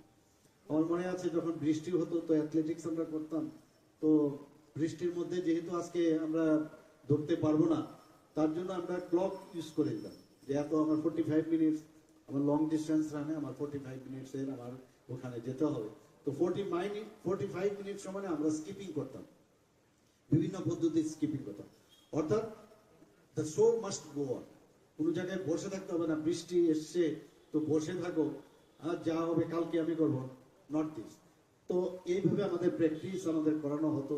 বিভিন্ন সময় ওই হ্যান্ড সুইং, আয়নার সামনে দাঁড়িয়ে ডাম্বেল নিয়ে, আমি তো খালি হাতে আমরা হ্যান্ড সুইং হয় যখন দৌড়ি, কিন্তু ভারী ওজন নিয়ে যদি হ্যান্ড সুইং করার, সেটা আমার মুভমেন্ট আয়নার সামনে দাঁড়িয়ে আমাদের করতে হতো। অর্থাৎ এই যে টেকনিকগুলো, সেটা কিন্তু জীবনের ক্ষেত্রেও সেটা প্রযোজ্য। যখন এই যে আমরা যদি আমাদের চিন্তা ভাবনা, আমাদের উদ্ভাবনী শক্তি যদি আমরা সবসময় এটাকে কন্টিনিউয়াস আমরা যদি তার প্র্যাকটিস করি, তাহলে জীবনের যে কোনো জায়গায় যেটা আমরা যদি চিন্তা করি যে এটা করব, আমার মনে হয় না তার থেকে আমাদেরকে কেউ আটকাতে পারবে। সে হার্ডেলসই হোক, বৃষ্টি হোক, আর যাই হোক, প্রাকৃতিক দুর্যোগই হোক, আমরা কিন্তু আমাদের গোলে আমরা বুঝতে পারবো। আমাদের সরকার এখন এমন ভাবে চেষ্টা করছে যে সব জায়গার মধ্যে সবাইকে খুশি করা ইম্পসিবল, কিন্তু একটা যে চেষ্টা, একটা চেষ্টা এবং মানুষের যে মৌলিক যে সমস্যাগুলো তাকে আমরা সামনে রেখে আমরা কাজ করে চলছি। কিন্তু এটা যেটা আমাদের মাননীয় মেয়র সাহেব বলেছেন যে কোনো বিষয়ে একা বা সরকারের পক্ষে বা ব্যক্তি কেন্দ্রে কোনোদিন সম্ভব হবে না। সব ব্যক্তিরা যদি সবাই মিলে যদি আমাদের এই সমাজকে পরিবর্তন করতে হয়, তাহলে আমাদের এই একটা পাড়াই হোক, একটা ওয়ার্ডই হোক, বা একটা রাজ্যই হোক বা দেশই হোক, তবে এটা আমরা পরিবর্তন করতে পারবো। আমাদের মাননীয় প্রধানমন্ত্রী সেই দিশায় কাজ করছেন। আজকে আমাদের দেশের যে এমন একটা জায়গায় মাননীয় প্রধানমন্ত্রী নিয়ে গেছেন যে সত্যি আমাদের এখন গর্ববোধ হয়। প্রধানমন্ত্রীজিকে কোথাও গেলে মিস্টার বস করে ওনাকে সম্বোধন করেন, কোথাও গেলে ওনাকে পায়ে ধরে নমস্কার করেন। তো এই যে অবস্থা, মানে সেটা আমরা কিন্তু গর্ববোধ করা উচিত যে এইরকম একজন প্রধানমন্ত্রীর গার্জিয়ানশিপে আমাদের দেশ চলছে এবং আমরাও সেই দিশায় কাজ করছি। এখানে আজকে যে এই জিমটা এখানে উদ্বোধন হলো, আমি আশা করি আপনারা তার সুযোগ গ্রহণ করবেন এবং এই যাত্রা এলাকার শান্তি শৃঙ্খলা বজায় থাকবে এবং একটা পরিবেশ এখানে তৈরি হবে এবং সেই দিশায় আমরা কাজ করবো। আমাদের সরকার এবং আমাদের পৌর নিগম নিশ্চয়ই সেভাবে আপনাদের সাথে থাকবে এবং উপস্থিত যারা এখানে ক্লাব কর্তৃপক্ষরা আছেন, যারা এখানে অন্যান্য ক্লাবের কর্তৃপক্ষরা আছেন, সবাই একটাই নজর দেবেন যে আমরা যেটা এক ত্রিপুরা শ্রেষ্ঠ ত্রিপুরা আমরা গড়ার লক্ষ্যে আমরা যাতে চেষ্টা করি যে প্লাস্টিক মুক্ত ত্রিপুরা, সেটাও আমি বারবার বলছি যে প্লাস্টিক যাতে আমরা ব্যবহার থেকে দূরে থাকি, সেই ব্যবস্থাটার জন্য সবাই সব মানে দৃষ্টি রাখেন এবং নেশামুক্ত ত্রিপুরা, এই দুটো যে প্যারালাল আমাদের। রাস্তাকে আমরা নোংরা ফেললাম এবং অন্যকেও ফেলতে দেব, এই মানসিকতা নিয়ে আমরা যদি কাজ করি তাহলে ত্রিপুরার চেহারা আমরা যাবে। এখনো বাইরের আমাদের বন্ধু বান্ধবরা অফিসার বা আসে এসে বলছে যদি আমরা ভাবতে পারি আজকের থেকে ত্রিপুরাতে নিয়ে এসেছি, কিন্তু এখন আসলে এই ত্রিপুরা এরকম হয়ে গেছে আমরা আমাদের চোখে, যেহেতু আমরা ওই বিষয়টা দেখি আমাদের চোখে দেখা যায়, কিন্তু ওনাদের চোখে দেখা যায় অনেক পরিবর্তন। তো পরিবর্তন সেটা আমরা আনতে পেরেছি এবং আগামী দিন আরো ভালো হবে সে আশা আমি রাখি এবং এখানে যারাই বলতে আছেন সবাইকে হার্দিক অভিনন্দন শুভেচ্ছা জানিয়ে আমার বক্তব্য শেষ করছি। জয়। অসংখ্য ধন্যবাদ এবং আন্তরিকতা জ্ঞাপন করি। আজকের অনুষ্ঠানে মাননীয় অধ্যক্ষ প্রধান অতিথি মাননীয় মুখ্যমন্ত্রী শ্রদ্ধেয় প্রফেসর ডক্টর সাহা মহোদয় ওনার মঞ্চে যারা আসীন আছেন, একটু আগে যিনি ওনার মূল্যবান বক্তব্য এখানে রেখেছেন, সবার প্রিয় এবং আদরণীয় আমাদের আগরতলা মিউনিসিপাল কর্পোরেশনের মাননীয় মেয়র শ্রী দীপক মজুমদার মহোদয়, আমাদের ডেপুটি মেয়র শ্রীমতী মনিকা দাস দত্ত এবং আমাদের মিউনিসিপাল কমিশনার আগরতলা মিউনিসিপাল কর্পোরেশনের এবং ওনার যে অ্যাক্টিভ যে ওয়ার্ক সবসময় আমরা দেখতে পাই ডক্টর শৈলেশ কুমার যাদব এবং আমার সামনে নিচে উপস্থিত আছেন সমস্ত আগরতলা মিউনিসিপাল কর্পোরেশনের সমস্ত কর্পোরেটরগণ এবং এই এলাকার এমিনেন্ট পার্সোনালিটিস এবং মিডিয়া বন্ধুরা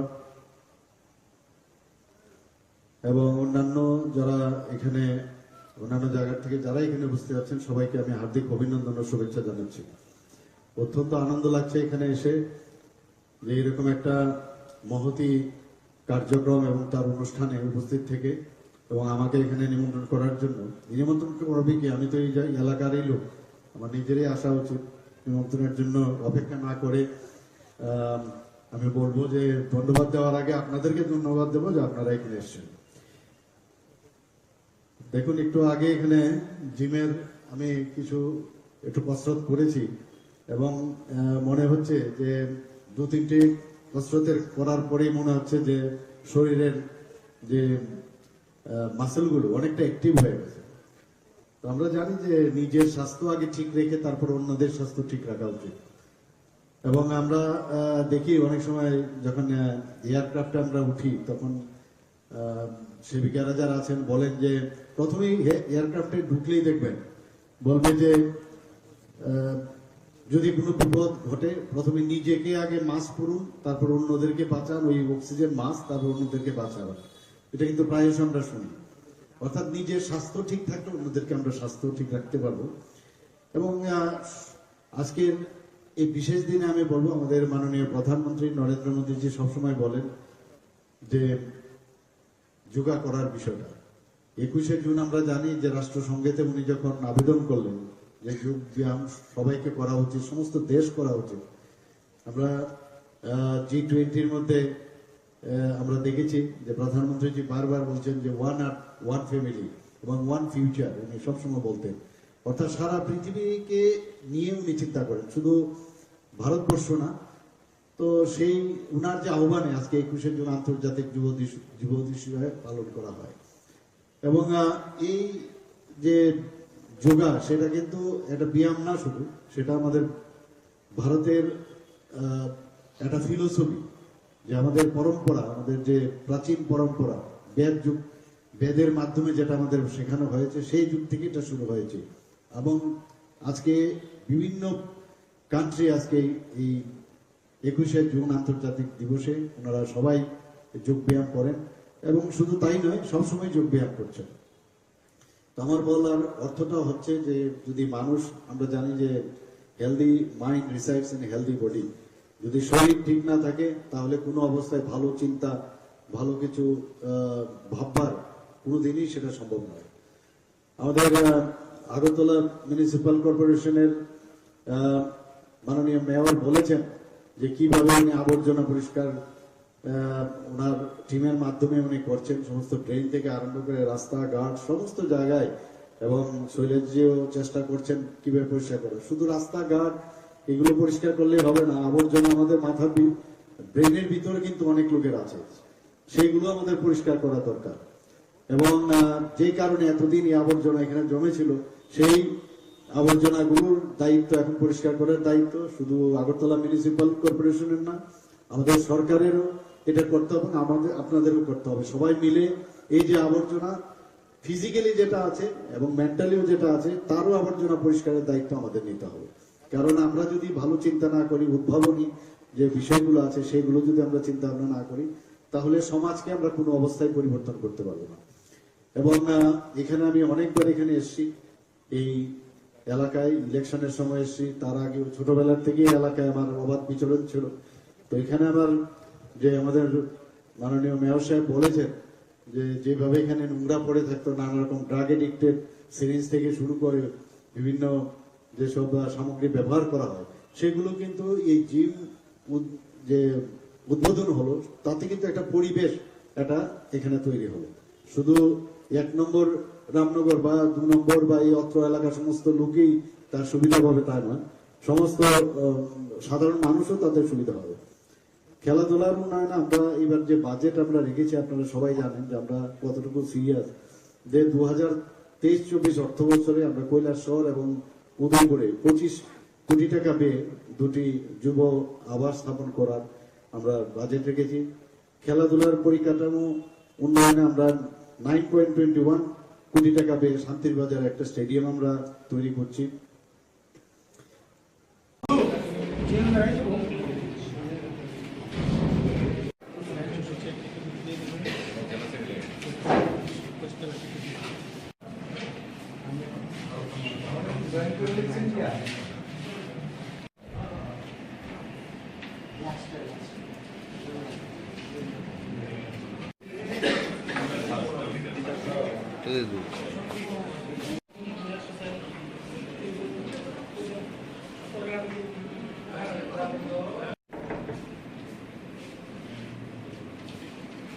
আজকের যে রাজ্য কমিটির সভা, জুন মাসের 1 এবং 2 তামিলনাড়ুর কাঞ্চিপুরমে আমাদের কেন্দ্রীয় কমিটির সভা, সেই সভার সিদ্ধান্তগুলোর ভিত্তিতে আজকে আমাদের এই রাজ্য কমিটির সভা। এই সভায় আমাদের সাধারণ সম্পাদক ছিলেন এক সময়, এখন সভাপতি করবেন, তিনি উপস্থিত থাকবেন। আজকে সবাই কেন্দ্রীয় কমিটির বিভিন্ন গৃহীত সিদ্ধান্তগুলো আমরা পর্যালোচনা করে আমাদের রাজ্যে কীভাবে কার্যকরী করব। আর আপনারা দেখেছেন 12ই জুলাই আমাদের রাজ্যে কৃষকদের 15 দফা দাবি নিয়ে, কৃষক ক্ষেত্র যোজনা নিয়ে আমরা লড়াই করেছিলাম। আগামী দিনে এই লড়াইকে আরও কীভাবে আরও বেগবান কৃষকদের মধ্যে আমাদের সংগঠনকে শক্তিশালী করা, আন্দোলনকে শক্তিশালী করা, এই বিষয়টি আজকে আলোচনা থ্যাংক ইউ।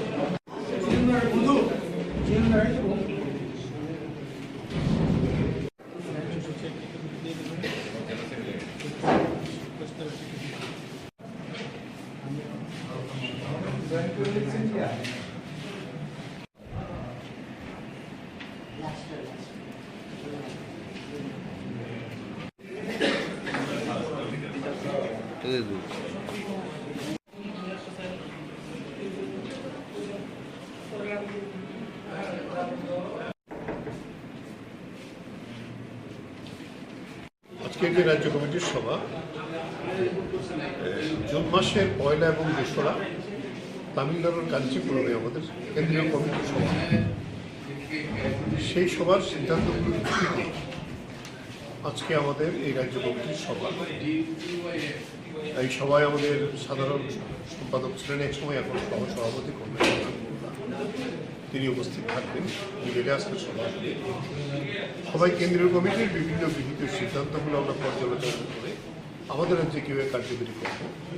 আর আপনারা দেখেছেন 12ই জুলাই আমাদের রাজ্যে কৃষকদের 15 দফা দাবি নিয়ে, কৃষক ক্ষেত্র যুদ্ধ নিয়ে আমরা লড়াই করেছিলাম।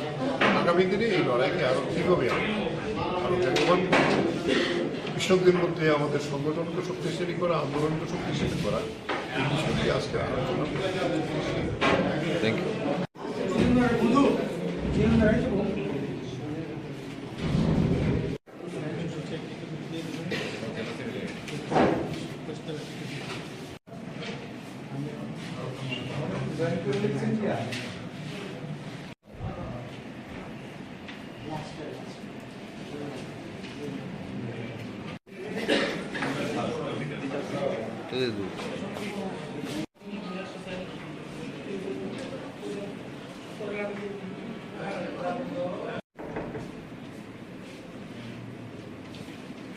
আজকের যে রাজ্য কমিটির সভা 1 এবং 2 তামিলনাড়ুর কাঞ্চিপুরমে আমাদের কেন্দ্রীয় কমিটির সভা, সেই সভার সিদ্ধান্তগুলোর ভিত্তিতে আজকে আমাদের এই রাজ্য কমিটির সভা। এই সভায় আমাদের সাধারণ সম্পাদক ছিলেন একসময়, এখন সভাপতি করবেন, তিনি উপস্থিত থাকবেন। মিলে আজকে সবাই কেন্দ্রীয় কমিটির বিভিন্ন গৃহীত সিদ্ধান্তগুলো আমরা পর্যালোচনা করে আমাদের রাজ্যে কীভাবে কার্যকরী করব। আর আপনারা দেখেছেন 12ই জুলাই আমাদের রাজ্যে কৃষকদের 15 দফা দাবি নিয়ে, কৃষক ক্ষেত্র যুদ্ধ নিয়ে আমরা লড়াই করেছিলাম। আগামী দিনে এই লড়াইকে আরও কীভাবে আরও বেগবান করব, কৃষকদের মধ্যে আমাদের সংগঠনকে শক্তিশালী করা, আন্দোলনকে শক্তিশালী করা, এই বিষয়টি আজকে আলোচনা থ্যাংক ইউ।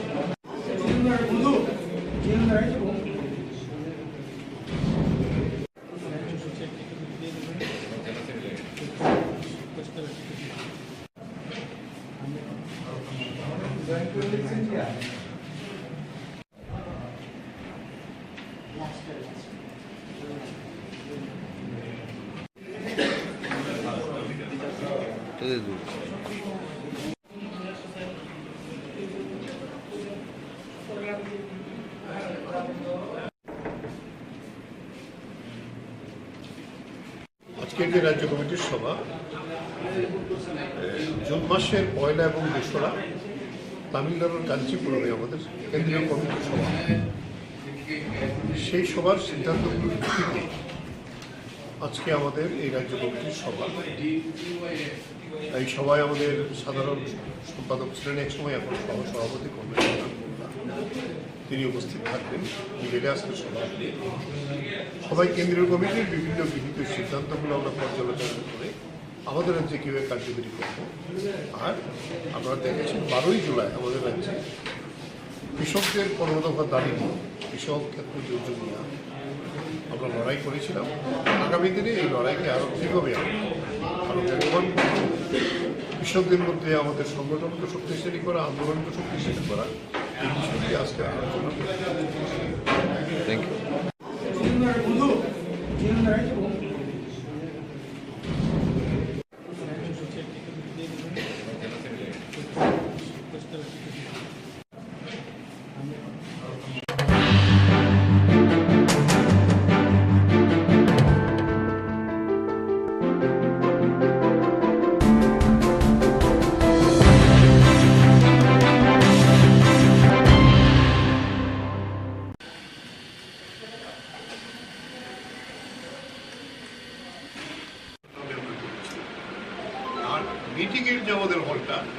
সেই হলটা দীর্ঘদিন যাবৎ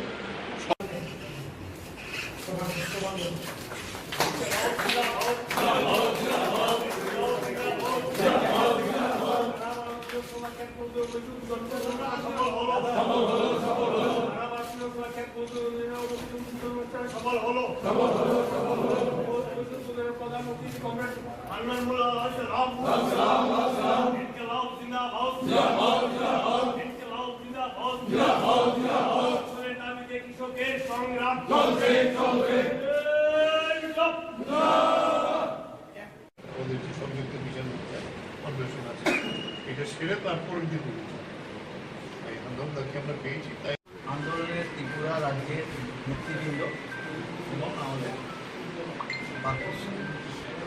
সদস্যগণ এবং কংগ্রেস, আজকে আমাদের এটা একটা খুবই আনন্দের বিষয় যে কাজ সুষ্ঠুভাবে করতে গেলে নিয়মিত আমাদের কাজের একটা স্থান চাই এবং অফিস সেই স্থান আমাদের দেয়। সেগুলো অফিস ছাড়া নিয়মিত মিটিং করা, আলোচনা করা, কাজকর্ম চালানো, পত্রিকা বার করা, সমস্ত যে কাজকর্ম এই সমস্ত একটা অফিস ছাড়া সম্ভব না। আগে আমাদের রাজ্য অফিস ছিল ছোট অন্য জায়গায়, তখন থেকেই রাজ্য এরা পরিকল্পনা করেছিল কৃষক এবং ক্ষেতমজুর আমাদের দুটো মূল যে গ্রামীণ সংগঠন, আমরা আমাদের রাজ্য কমিটির অফিস ত্রিপুরা আগরতলা শহরে তৈরি করি এবং সেই পরিকল্পনা নিয়ে চললে 10 বছরের ওপর ধরে পরিকল্পনা হয়েছে, অর্থ সংগ্রহ হয়েছে এবং কৃষক ক্ষেতমজুরদের অফিস তারা নিজেরাই চাঁদাপত্র দিয়ে এই অফিস তৈরি করতে সাহায্য করেছে। সেই জন্য এটা একটা নিজেদের প্রয়াসে যে একটা দপ্তর শুরু হয়েছে, এটা আমাদের কাছে খুবই আনন্দের ব্যাপার, গর্বের ব্যাপার এবং আশা করি এখানে এই আন্দোলন সংগঠন পরিচালনা করার ক্ষেত্রে এই অফিস আমাদের সাহায্য করবে। কারণ আমরা জানি আজকে ভারতবর্ষে কৃষি সংকটের মধ্যে দিয়েছে, সমস্যা না সংকট, যার জন্য প্রতিদিন 52 জন কৃষক আত্মহত্যা করছে। সমস্যা হলে যখন সমাধান করতে পারে না তখনই মানুষ আত্মহত্যা করে। এখানে আমরা বলছি আজ কৃষি সংকট, এই কৃষি সংকটের শিকার হচ্ছে একদিকে কৃষকরা, আরেকদিকে গ্রামের কৃষি মজুররা সবচেয়ে বেশি। এই অংশের মানুষ তারা একদিকে ফসলের দাম পাচ্ছে, একদিকে দেনার জ্বালায় তারা আত্মহত্যা করতে বাধ্য হচ্ছে। মানরেগা যে তৈরি করা হওয়ার জন্য লড়াই করে বিরোধী সরকার, যেখানে বছরে 2,13 কোটি টাকা 1300 কোটি টাকা লাগবে প্রতি বছর, সেখানে তার বরাদ্দ কমিয়ে 66,000 কোটি টাকায় নামবে। তার ফলে গ্রামীণ ক্ষেতমজুরদের মধ্যে ব্যাপক বেকার, তারপরে কাজ করেও তারা অনেকে পয়সা পায়। এই অবস্থার মধ্যে দিয়ে কৃষক এবং ক্ষেতমজুর তার যে দাবি, তার ফসলের ন্যায্য দাম, মিনিমাম সাপোর্ট প্রাইস স্বামীনাথন কমিশনের সুপারিশ অনুযায়ী এবং সরকার দ্বারা সেগুলো সংগ্রহ করা এবং সেগুলো রেশনের মাধ্যমে মানুষের মধ্যে বিতরণ করা। আর দ্বিতীয় হচ্ছে যে ঋণ মকুব করা, অন্তত একবার সমস্ত কৃষক ক্ষেতমজুরের ঋণ একবার অন্তত মকুব করা। এই দাবি নিয়ে আমরা আন্দোলন করছি। সেই জন্য সেই দাবির আন্দোলনকে আরও এগিয়ে নিতে হবে। আমরা আজ দেখছি যে ভারতবর্ষের স্বাধীনতার পর সবচেয়ে বেশি কৃষক বিরোধী সরকার হচ্ছে আজকে দিল্লির এনডিএ সরকার। সব সরকারই, কোনো সরকারই কৃষকদের পক্ষে খুব ভালো কাজ করেছে এমন না, কিন্তু এই সরকারের মতন কৃষক বিরোধী নরেন্দ্র মোদী হচ্ছে কৃষক সমাজের 1 নম্বরের দুশ্মন। কৃষকদের সমস্ত নীতি সমস্যাকে অস্বীকার করা, প্রতিশ্রুতিগুলোকে পদদলিত করা, বারে বারে দেওয়া কথাকে বিশ্বাসঘাতকতা করা, এর বিরুদ্ধে আমরা গোটা দেশে কৃষক ক্ষেতমজুররা ঐক্যবদ্ধভাবে লড়াই করছি এবং আমরা জানি যে 3টে কালা কানুন এনেছিল আমাদের কৃষকদের, ক্ষেতমজুরদের, আমাদের দেশের বড় বড় পুঁজিপতি জমিদার এবং যারা কর্পোরেট হাউস আদানি আম্বানিদের গোলাম বানাবার ষড়যন্ত্র করেছিল, কৃষকের জমি ছিনিয়ে নিয়ে আদানি আম্বানিদের দেওয়ার ষড়যন্ত্র করেছিল, রেশন ব্যবস্থা তুলে দেওয়ার ষড়যন্ত্র করেছিল। এই 3টে কালা কানুনের বিরুদ্ধে আমরা লড়েছি এবং প্রায় 384 দিন আপনারা দিল্লি ঘিরে বসেছিলাম, জানেন আপনারা, কঠিন অবস্থার মধ্যে। এবং সেই লড়াই করে যখন মোদী কোনো অবস্থাতেই কথা বলতে রাজি ছিল না, কিন্তু কৃষককে সে চেনেনি, সে কৃষক থেকে বাধ্য করেছিল 384 দিন পর 750 কৃষক আমাদের শহীদ হওয়ার পর সেই লড়াইকে এগিয়ে গেছি এবং পর্যন্ত নরেন্দ্র মোদীকে যুক্ত হয়েছে এই 3 কালা কানুন প্রত্যাহার। এই যে আক্রমণ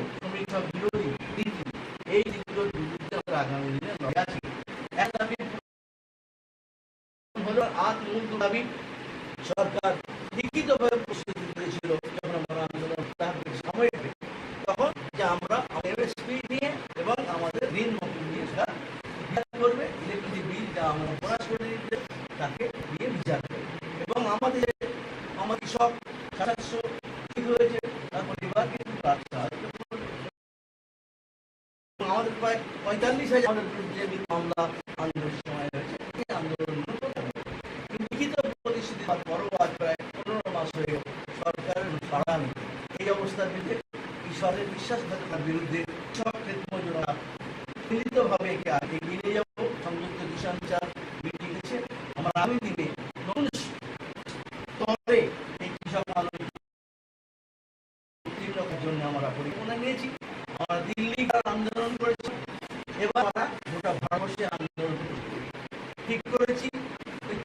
30টা রাজধানী, এই 30 রাজ্যের রাজধানী আমরা 26-27 নভেম্বর হাজার হাজার ক্ষেত মজুর মিলে 3 রাজ্যকে সরকার তার অন্যায় আক্রমণের চাপ সৃষ্টি করার জন্য আন্দোলন ভারতী করার পরিকল্পনা আমরা নিয়েছি। সুতরাং এই সমস্ত কাজ করতে গেলে আমার সংগঠনের পরিকল্পনা করতে হবে, বলতে হবে, আলোচনা করতে হবে। সেই জন্য আজকে এই আমাদের সাহায্য করবে এই আন্দোলন পরিকল্পনা করা এবং ত্রিপুরায় বর্বর রাজত্ব হচ্ছে, একটা অসভ্য রাজত্ব হচ্ছে, গুন্ডার রাজত্ব হচ্ছে, মানুষের উপর হচ্ছে, নারী নির্যাতন হচ্ছে, সমাজ হচ্ছে, কৃষি সমস্ত মাঠে ফল নেই, হাহাকার করছে, কোনোরকম যেখানে কল্পনা সরকারি এখানে দুষ্কৃত সরকারের বিরুদ্ধে রাজ্যের আন্দোলন হয়, তার সঙ্গে সবার আন্দোলন সামগ্রিক আন্দোলনে আগামী দিনে আরো শক্তিশালী করতে ত্রিপুরা রাজ্যে এই আশা আমরা করলাম। সেই জন্য আমরা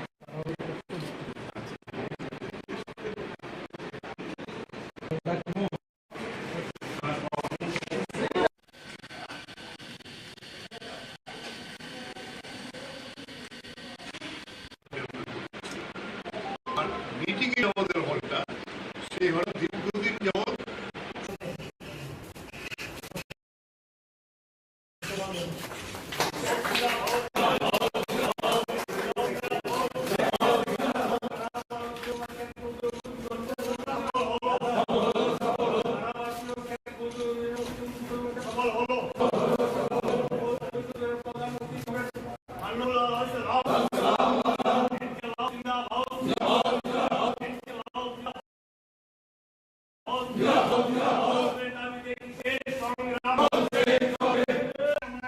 আবারও স্বাস্থ্য দপ্তরের তরফ থেকে আন্তরিক প্রীতি শুভেচ্ছা জানাচ্ছি, কারণ জাতীয় স্বাস্থ্য আলোচনা রাখবেন। সবাইকে আবারও ধন্যবাদ, সবাইকে আবারও শুভেচ্ছা।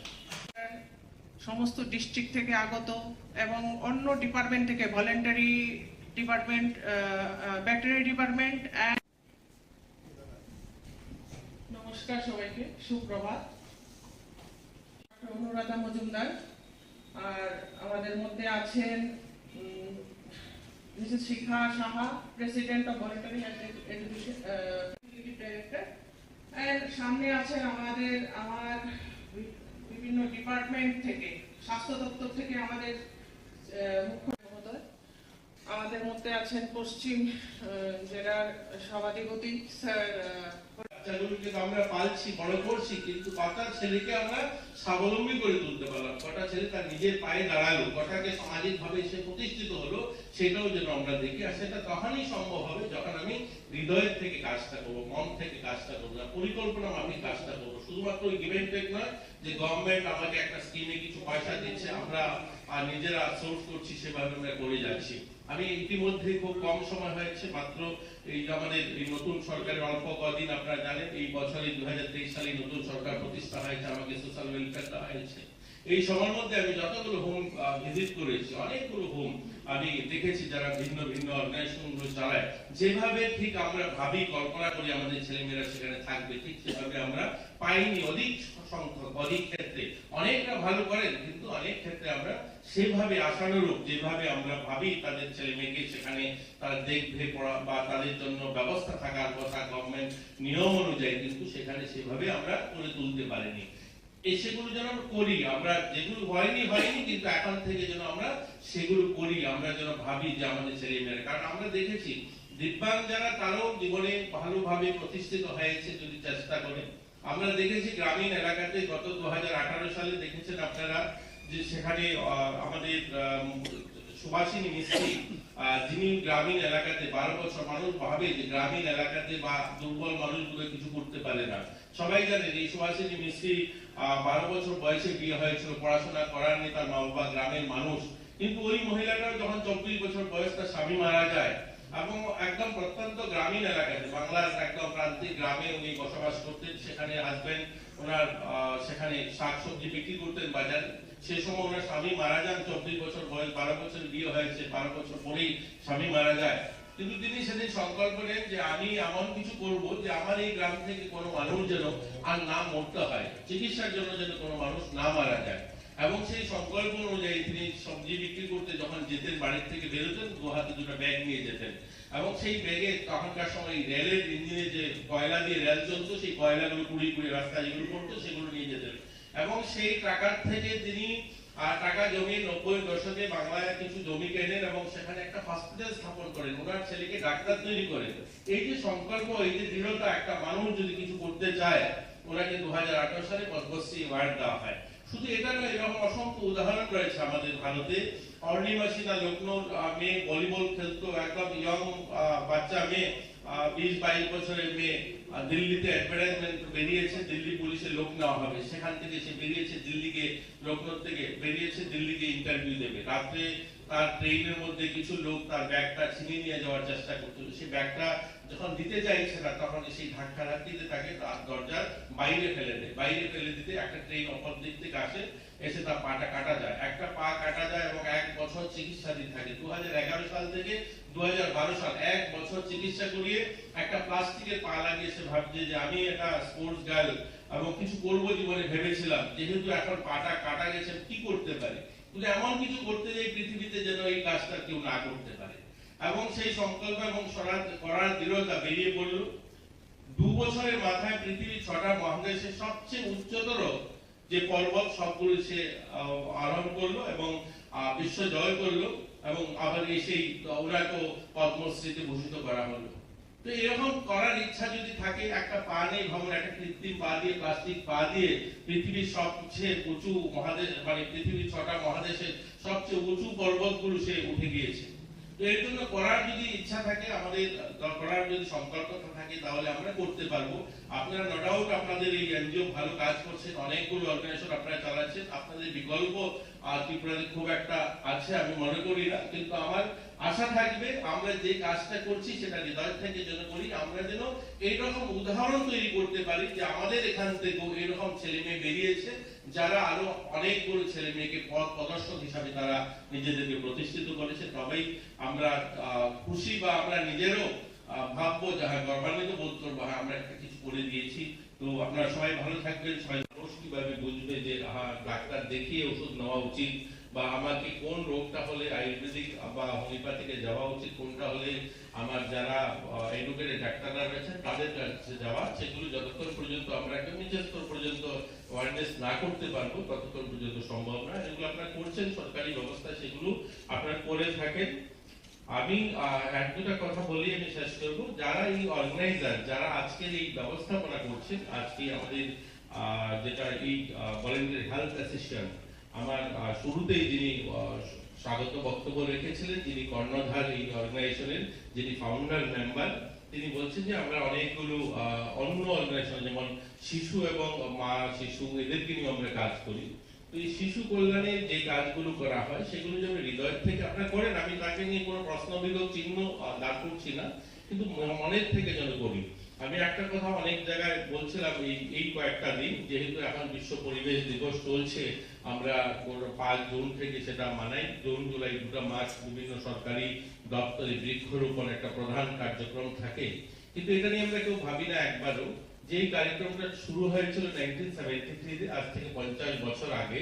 কেন শুরু হয়েছিল? যে গোটা পৃথিবীতে যেভাবে উন্নয়ন হচ্ছে, কলকারখানা, ফ্যাক্টরি, বিল্ডিং, তার কারণে গাছ গাছালি কেটে ফেলা হচ্ছে, তার জন্য গাছ লাগাতে হবে। কিন্তু 50 বছরের মাথায় এসে কি সেই সমস্যার সমাধান হয়নি। আমি যদি এখানে যারা মঞ্চে রয়েছেন বা আপনার সামনে যারা রয়েছেন প্রত্যেকে স্কুল বা আপনার কলেজে যে কলেজে পড়াশোনা করেছেন দেখেছেন সেখানে প্রত্যেক বছরে ক্যালেন্ডারে একটা কার্যক্রম রয়েছে বিশ্ব পরিবেশ দিবস 5 জুন মানাতে হবে, তার জন্য একটা বর্ধিত অর্থ রয়েছে, সেখানে সেই অর্থ দিয়েই সেই কাজটা করা হবে। কিন্তু 50 বছর পর যদি আমরা দেখি উমাকান্ত বা আমরা এমবিবি কলেজ বা আমরা ত্রিপুরা ইউনিভার্সিটি বা আমাদের মেডিকেল কলেজ বা সারা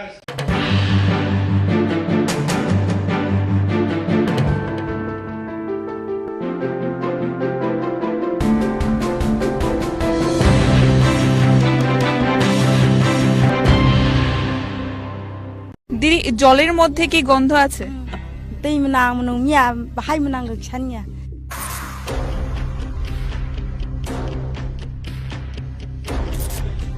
संबुला चकमा चलौ लुंगागन तुइसे गला थैनै थैनै खैयो खचागै नुंमा तुंगो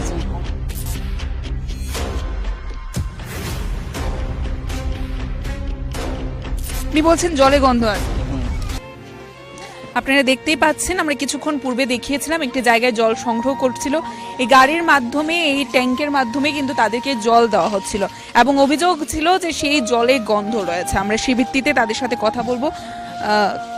দাদা একটু কথা বলবো, আপনারা জল দিচ্ছেন? কোথা থেকে জল আসে? জলের মধ্যে গন্ধ আছে, অভিযোগ আছে, জল কিভাবে তৈরি করেন আপনারা?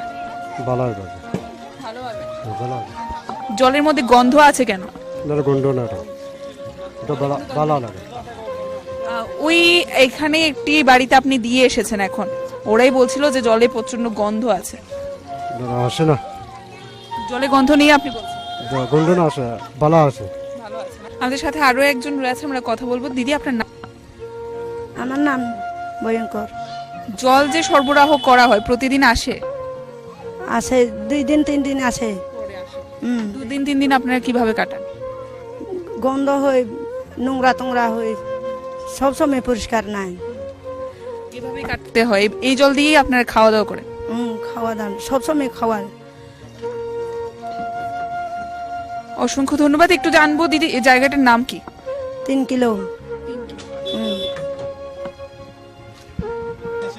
তুইলা সব সময় আর গবনে নিয়ম ska গাড়ি থিহা আকা আর বনে নিয়ম গো আর বইয়া বাদেনি ও 10 কিলো 15 কিলো ব্রা বাগ তুমা হাপন কা ওয়নি বাগ বাগ বেখাইছে আর গো ফাই বাগ ফাই ব্রা আকা তুই বুস মুমা তমা মা রুমু মা হাকি মাং তুমছে আকা সাহা বগলা ইনকা 3 দিন 4 দিন হাকি মাং ইয়াং তুমো আজকে সব সময় বা হাপন কা সাহা তুই রনাই বেলে জংলা साथां साब्रैला सुंजामिया काबार फारिया जोंतो ओ लुंगाब सिंगन तुइनो से जों हालाक जुमानो दिसागे मानुंगो आसो जानिका तुइले मनामला अबब दिबा ओ तुइ मनावनो फारा जों नुंमा दंगो बैरो फाइका जों स्पानो सानि दिल्ली हायंगो गयतावरि फाइ दिनि समयग्र ओ सारिने जायता समय फार फैना सानि 9ता समय फारना 12ता समय फारना ब्रने टाइम ग्रो ओ आसो जोंलाय साजिया रेंकु आबुक्रे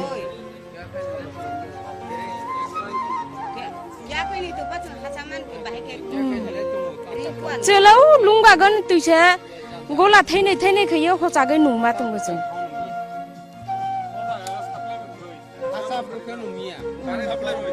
साप्लाय लग्रो साप्लाय यंक्लो पुन लागे जा आयंक्लो सिनि लामाक्लो खे पुन लागे जिया तबु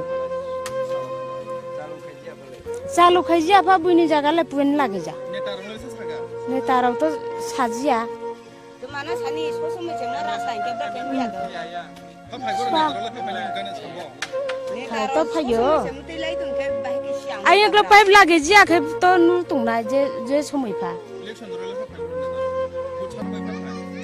फायो समय त फायो पारा पारा कागै जेब्रा मिटिं खायो बुरुस कांखेला फाइदिनि साफा ब्रसा फायांके रुला रास्ताने लाई दङ ब्रा सरकारला इनके रुला सानलाय फाब्रा बन निनि तैख्रै दे तैसाया द मान निनि जेखुन नों आबा खायफा ब्रालाय ब्रनलिसिया एमले फाया ওই হা ওই নিচে ফাইয়ে ব্রা সংবুলা চাকমা আমরা একটু জানতে চাইবো, আপনি বলছেন জলে গন্ধ আছে। বেঙ্গবন্ডর থেকে জলটা বেঙ্গবন্ড মানে ওয়াটার পাম্পের থেকে আমরা লই আয়, একটু গন্ধ আছে, এক রাত্র থাকলে গন্ধ নাই আর শেষ। এক রাত্র থাকার ফলে প্রত্যেকদিন জল দেয় আপনার? প্রত্যেক দিন না, আমরা মানে রেগুলার হিসেবে আমরা তো সার্কুলার আছে 36টা গ্রাম দিতে হয় আমরা। মানে মনে করো আজকে 3 দিন 2 দিন এভাবে গেপ থাকে আমরা, মনে করো 2 দিনের পরে 3 দিনের পরে একবার দিই আমরা এইদিকে জল। জলের মধ্যে গন্ধ ডাইরেক্ট মানে পাম্পের থেকে গন্ধ বার হয় এটা জলটা। যে সময় পাম্পের থেকে মানে আমরা জলটা লই ওই সময় তো গন্ধ, পাম্পের থেকে যে সময় লইম ওই সময় থেকে গন্ধ আমরা জলটা। তারপর থাকে না? তারপর থাকে না, মনে করো আজকে দিয়ে গেছি তো কালকে কোনো গন্ধ থাকতো না জলটা। আপনাদের দেখানোর চেষ্টা করবো আমরা TR04C1818 নাম্বারের এই গাড়িটি জল সরবরাহ করে, প্রতিদিন আসে না কিন্তু আজকে জল সরবরাহ করছে এবং তাদের মতামত আমরা একদিকে না তো এক সাইড না তো আমরা চতুর্দিকে মানে মনে করো এই রুটে পুরা ক্লিয়ার করতে লাগে আমরা জলটা। মনে করো আমরা ডেলি 5টা গাড়ি চলে, ডেলি 5টা তো কভার করতে পারি না, মানে এই রুটটা ডেলি 5টা গাড়ি দিয়ে কভার করতে পারি না আমরা। অসংখ্য ধন্যবাদ। আমরা কথা বলার চেষ্টা করব এখানকার যারা সাধারণ জনগণেরা রয়েছে তাদের সাথে। দিদি, জলের মধ্যে কি গন্ধ আছে?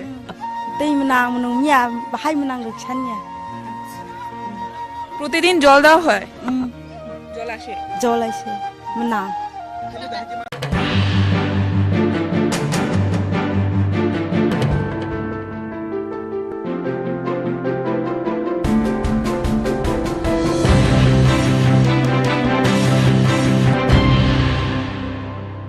নমস্কার, স্বাগত আপনাদের ত্রিপুরা নিউজ 8-এ। আমি আপনাদের সাথে আছি পূজা, একটি বিশেষ প্রতিবেদন নিয়ে।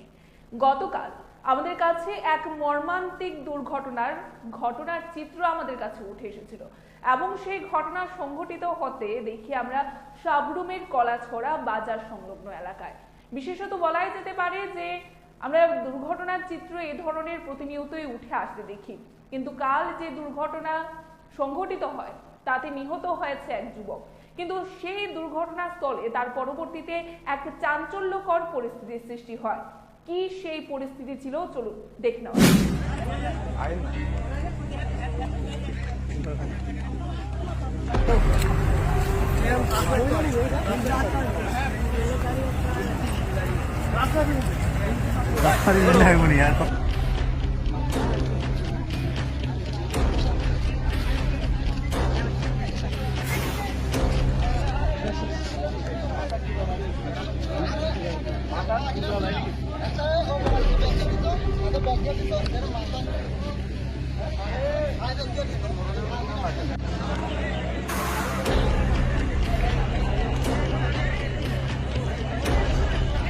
বলাই যেতে পারে সেখানে রাজনৈতিকভাবে একটি মোড় দেওয়ার চেষ্টা করা হচ্ছিল কিছু কতিপয় ব্যক্তিত্বদের দ্বারা, এবং সেখানকার সেই যে জায়গায় ঘটনাটি সংঘটিত হয় তার আশেপাশে একটি জায়গাতে সেখানে যুব মোর্চার একটি মিটিং সংঘটিত হচ্ছিল।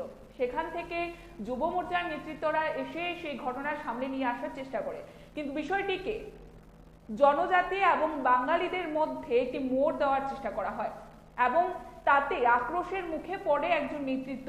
আমরা দেখতে পাই একজন কর্মীর উপর পরবর্তীতে তাকে টার্গেট করে তার উপর হামলা করারও চেষ্টা করা হয়। এমনটা আমাদের বক্তব্য নয়, এমনটা বক্তব্য রয়েছে সেই নেতৃত্বের। সেই নেতৃত্ব কি বলছেন গতকালকের ঘটনাকে কেন্দ্র করে, কি ব্যাখ্যা করছেন গোটা ঘটনার চিত্রকে নিয়ে, চলুন শুনে নেওয়া যাক। হ্যাঁ স্যার, আজকে কলাছড়াতে ঘটনাটা কি হয়েছিল?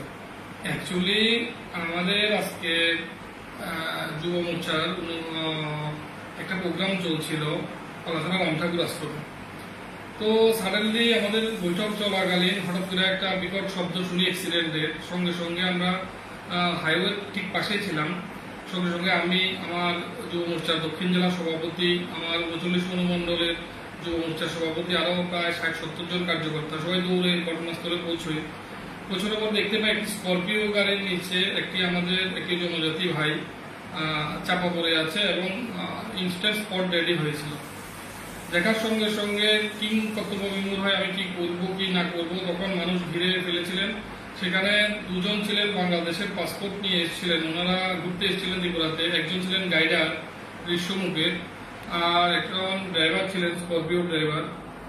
তো সঙ্গে সঙ্গে আমি ওই পরিস্থিতিতে যখন পাবলিক জড়ো হচ্ছিল তখন আমি সঙ্গে সঙ্গে আমার কর্তব্য এবং আমার প্রেসিডেন্ট যারা ছিল যুব মোর্চার জেলা প্রেসিডেন্ট এবং মন্ডল প্রেসিডেন্ট এবং কার্যকর্তারা সবাই মিলে আমরা সঙ্গে সঙ্গে ফায়ার সার্ভিসে খবর দিই। ওই এক্সিডেন্ট হওয়া লোকটিকে গাড়ির নিচ থেকে বের করে নিই, বের করে এনে সঙ্গে সঙ্গে অ্যাম্বুলেন্স দিয়ে আমরা হসপিটালে পাঠাই, নিকটবর্তী কলাছড়া হসপিটালে পাঠানোর পরে আমার তখন পরিস্থিতি যখন উত্তপ্ত হচ্ছিল তখন আমরা 4 জন, একজন ড্রাইভার আর 3 জন যে পোস্ট ছিলেন ওনাদেরকে সঙ্গে সঙ্গে আমাদের পাশাপাশি কার্যালয়ে নিয়ে বসিয়ে দিই। তারপর সঙ্গে সঙ্গে পুলিশ গাড়ি আসে, তখন আমরা ওকে পুলিশ গাড়িতেই তুলে দিই। কিন্তু কিছুক্ষণ পরে পরিস্থিতি উত্তপ্ত আকার ধারণ করে। কিছু উদ্দেশ্য প্রণোদিত ব্যক্তিত্ব আমাদের ঘাট ভাঙে মানুষকে জড়ো করতে থাকে। আমি নাকি এই ওই মানুষগুলিকে বাঁচানোর জন্য আমার বাড়িতে নিয়ে এসেছি। সঙ্গে সঙ্গে প্রায় 400-500 লোক এসে এক প্রকারে আমার বাড়িতে হামলা চালায়। হামলা চালানোর পরে ওনারা একটা কথা বলতে চান যে আমি লুকিয়ে রেখেছি, কিন্তু ওই পরিস্থিতিতে আমার কি করণীয় ছিল? আমি যদি এই লোকগুলিকে যদি ছেড়ে দিতাম, ছেড়ে যদি পুলিশের হাতে না দিয়ে যদি আমি তখন ওই রোশানলের মধ্যে যদি পাবলিকের হাতে যদি ওই লোকগুলিকে তুলে দিতাম, তাহলে নির্ঘাত যে পরিস্থিতি ওই সময় ছিল, স্করপিও গাড়িটিকে জ্বালানো থেকে শুরু করে ভাঙা থেকে শুরু করে তখন মানুষ এত প্যানিক হয়ে গেছিল, যার ফলত যদি আমি সঙ্গে সঙ্গে আমার সিদ্ধান্ত নিতে বাধ্য হই যে আমি সঙ্গে সঙ্গে ওনাদেরকে থানায় প্রেরণ করি, তাহলে ওনারা বেঁচে না। কারণ বিগত 2017-তে কলাছড়াতে একটা ইনসিডেন্ট ঘটেছিল, একটা সাধারণ একটা ভুয়ো কথাকে কেন্দ্র করে সুশান্ত চক্রবর্তীর মতো একটা খুন আমরা চোখের সামনে প্রত্যক্ষ করেছিলাম, যার জন্য কলাছড়া 39 অনুমণ্ডল বারবার ঘোষণা পাত্র হয়েছে। সেই জায়গাতে দাঁড়িয়ে আজকে আমার এই তুলে দিই, পুলিশের হাতে তুলে দিই এবং পরিস্থিতি নর্মাল করার চেষ্টা করি, কিন্তু পাবলিক এটা বুঝতে চায়নি। পাবলিককে বোঝানো হয়েছে যে আমি নাকি ওদেরকে এখান থেকে উঠিয়ে নিয়ে এসে আমার বাড়িতে লুকিয়ে রেখে যাওয়ার জন্য কয়েকশো মানুষ আমার বাড়িতে আক্রমণ করতে আসে। তার পেছনের উদ্দেশ্য ছিল রাজনৈতিক উদ্দেশ্য, এটা আমরা বুঝতে পারি। কারণ আমরা বিগত ইলেকশন যেটা আমরা দেখলাম, সেই ইলেকশনে আমাদের ভারতীয় জনতা পার্টির ভালো ফলাফলের জন্য কিছু ব্যক্তিত্ব পেছন দিক দিয়ে কিছু মানুষকে লেলিয়ে দেওয়া হচ্ছিল। সেই লেলিয়ে দেওয়ার আজকে ওনারা অনেকবার চেষ্টা করেছিলেন, কিন্তু ওনারা পারেননি। এইবার উদ্দেশ্য সাকসেস হতে পেরেছিলেন হয়তো, কিন্তু তৎক্ষণাৎ প্রশাসন এই অ্যাক্টিভিটি করে এবং আমার সঙ্গে সঙ্গে আমার বাড়িতে ফৌজ থেকে শুরু করে সব পাঠিয়ে দেন। পরিস্থিতি এখন কিছুটা কন্ট্রোল আছে এবং মৃত্যুটা দুঃখজনক বিষয়ের জন্য। কাউরে মৃত্যু কেউ কখনো আকাঙ্ক্ষা করে না, অনাকাঙ্ক্ষিত মৃত্যুকে সবাই দুঃখজনক। কিন্তু এই একটা ছোট ইনসিডেন্টকে কেন্দ্র করে বড় একটা ঘটনা বা কলাছড়ার যে ঘটানোর যে উদ্দেশ্য, ব্যক্তিত্ব মানসিকতা কিছু ব্যক্তিত্বে তাদেরকে ধিক্কার জানায়। দেখুন, অ্যাক্সিডেন্ট রোডে হতে পারে, দোষ গুণ সেটা কোর্ট বিচার করবে, প্রশাসন বিচার করবে, সেটাকে হাতিয়ার করে জাতিগত একটা যে দাঙ্গা লাগানোর যে চেষ্টা চলছে বিগত অনেকদিন যাবৎ কলাছড়াতে, যার জন্য আমি আমাদের মাননীয় এমএলএকে আমি বলেছি কলাছড়াতে ইমিডিয়েটলি একটি পুলিশ আউটপোস্ট বানানো এবং এখানে একজন টিএসআর একটা কোম্পানি রাখা, যাতে কি এইসব পরিস্থিতিগুলি সাডেনলি যেসব পরিস্থিতিগুলি আসে, পরিস্থিতিগুলিকে যাতে কমপ্লিট করা যায়। সেটাই আমার প্রশাসনের কাছেও, প্রশাসন খুব ভালো কাজ করেছেন। এখন আমার ব্যবসায় প্রচুর টিএসআর সিআরপি দিয়ে রেখেছেন, কিন্তু এরকম অনাকাঙ্ক্ষিত ঘটনা না হয় বাঞ্ছনীয়। কারণ একজন মারা গেছে, সঙ্গে সঙ্গে 4-5 জনকে খুন করে দেবো, সেটা তো বাঞ্ছনীয় না। তো আমরা একজন দায়িত্ব ব্যক্তিত্ব হিসেবে আমাদের কাজ এরিয়ার মধ্যে শান্তি শৃঙ্খলা বজায় রাখা। সবাইকে বলবো শান্তি শৃঙ্খলা বজায় রাখেন, ভুয়ো কথায় কান দেবেন না এবং সমাজকে কলুষিত করবেন। এখনকার মতো আমাদের এই বিশেষ প্রতিবেদন আমরা এখানেই শেষ করছি। পরবর্তী বিভিন্ন আপডেট দেখতে অবশ্যই চোখ রাখবেন ত্রিপুরা নিউজ 8 এর পর্দায়। নমস্কার।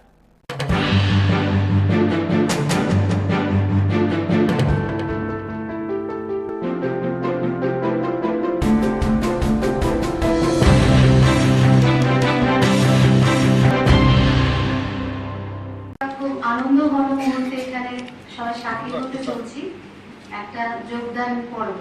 তৃণমূল কংগ্রেস থেকে বিভিন্ন পদাধিকারী এবং যারা তৃণমূল কংগ্রেসের এতদিন সক্রিয় ভূমিকা পালন করেছেন, ওনারা আজ ভারতীয় জনতা পার্টির পতাকা দলে সামিল হচ্ছেন এবং এই স্বতঃস্ফূর্ত যে ওনাদের যোগদান এটাতে আমরা সাধুবাদ জানাই। আপনারা যারা সাংবাদিক বন্ধুরা এখানে এত কর্মব্যস্ততার মধ্যে উপস্থিত রয়েছেন আপনাদেরকে আমরা সুস্বাগত জানাচ্ছি। আজ এই মঞ্চে উপস্থিত রয়েছেন ভারতীয় জনতা পার্টির প্রদেশের জেনারেল সেক্রেটারি শ্রী অমিত রক্ষিত মহোদয়, সাথে উপস্থিত আছেন আমাদের এই ভারতীয় জনতা পার্টির সদর ডিস্ট্রিক্টের যিনি মাননীয় সভাপতি শ্রী অসীম ভট্টাচার্য মহোদয়। আমার ডান পাশে উপস্থিত রয়েছেন সদর যুব মোর্চার মাননীয় প্রেসিডেন্ট শ্রী প্রসেনজিৎ ঘোষ মহোদয়। এবং আপনাদের এখন সাংবাদিক সম্মেলনে আজকে যা যাবতীয় গুরুত্বপূর্ণ বিষয় আছে সবগুলো তুলে ধরবেন এবং আপনাদেরকে সম্বোধন করবেন মাননীয় সাধারণ সম্পাদক ভারতীয় জনতা পার্টি ত্রিপুরা প্রদেশ শ্রী অমিত রক্ষিত মহোদয়। রয়েছেন সবাইকে প্রণাম জানাই। আপনারা জানেন যে মাননীয় প্রধানমন্ত্রী শ্রী নরেন্দ্র মোদীজির উন্নয়নমূলক যে কর্মযজ্ঞ চলছে সারা দেশে এবং ভারতীয় জনতা পার্টির যে মূল্যবোধের রাজনীতি যা ত্রিপুরার মানুষের জন্য একটা রাজনৈতিক প্রেক্ষাপটে অনেকটা নতুনই বলতে গেলে আমরা 5-6 বছর ধরে এই ধরনের উন্নয়নমূলক মূল্যবোধের রাজনীতি আমরা দেখছি। ত্রিপুরা দেখতে দেখতে দেশের বাকি রাজ্যগুলোর মতোই অগ্রগতির দিকে এগিয়ে যাচ্ছে এবং তা দেখে আপনারা জানেন কিছুদিন আগে আপনারা সবাই চেনেন শ্রী আশিস লাল সিংহ এবং শ্রী প্রশান্ত ভট্টাচার্য আমাদের দলে যোগদান করেছিলেন, ভারতীয় জনতা পার্টির পতাকা হাতে নিয়েছিলেন। ওনাদের সঙ্গে মূলত ওনাদের প্রচেষ্টায় ওনাদের সঙ্গে দীর্ঘদিন যারা রাজনীতি করে গেছেন ওনাদের প্রচেষ্টায় ওনাদের চেষ্টায় এনারাও আস্তে আস্তে আমাদের দলে এসে যোগদান করছেন।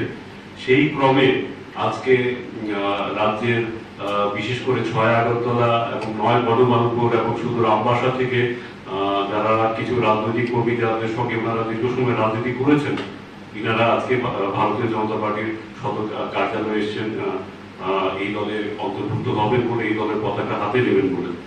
আমি একে একে সেই সব রাজনৈতিক কর্মীদের নাম বলছি যেনারা আজকে ভারতীয় জনতা পার্টিতে যোগদান করবেন। 9 বনমালীপুর থেকে জয়লক্ষ্মী ভট্টাচার্য, শেফালিতে দশমিতা ঘোষ, সুব্রত ঘোষ, সুব্রত দেববর্মন।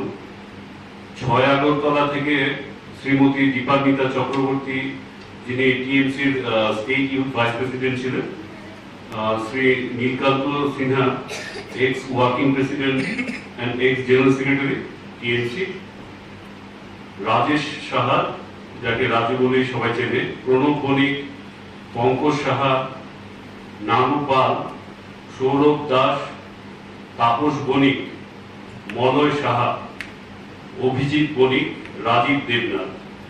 আমবাসা থেকে এসছেন মায়া সিনহা যিনি ওমেন অ্যাক্টিভিস্ট ছিলেন, যিনি টিএমসি তে কাজ করতেন, উনিও আজকে আমাদের দলে যোগ দেবেন। তো আমি সবাইকে আমাদের দলে অনেক অনেক সুস্বাগতম জানাচ্ছি।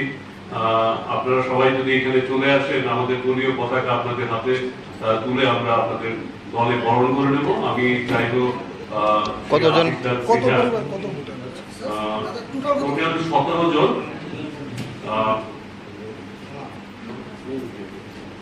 টিএমসি থেকে 17 জন আজকে আমাদের দলে যোগদান করছে। সবাই টিএমসি থেকে, সবাই টিএমসি।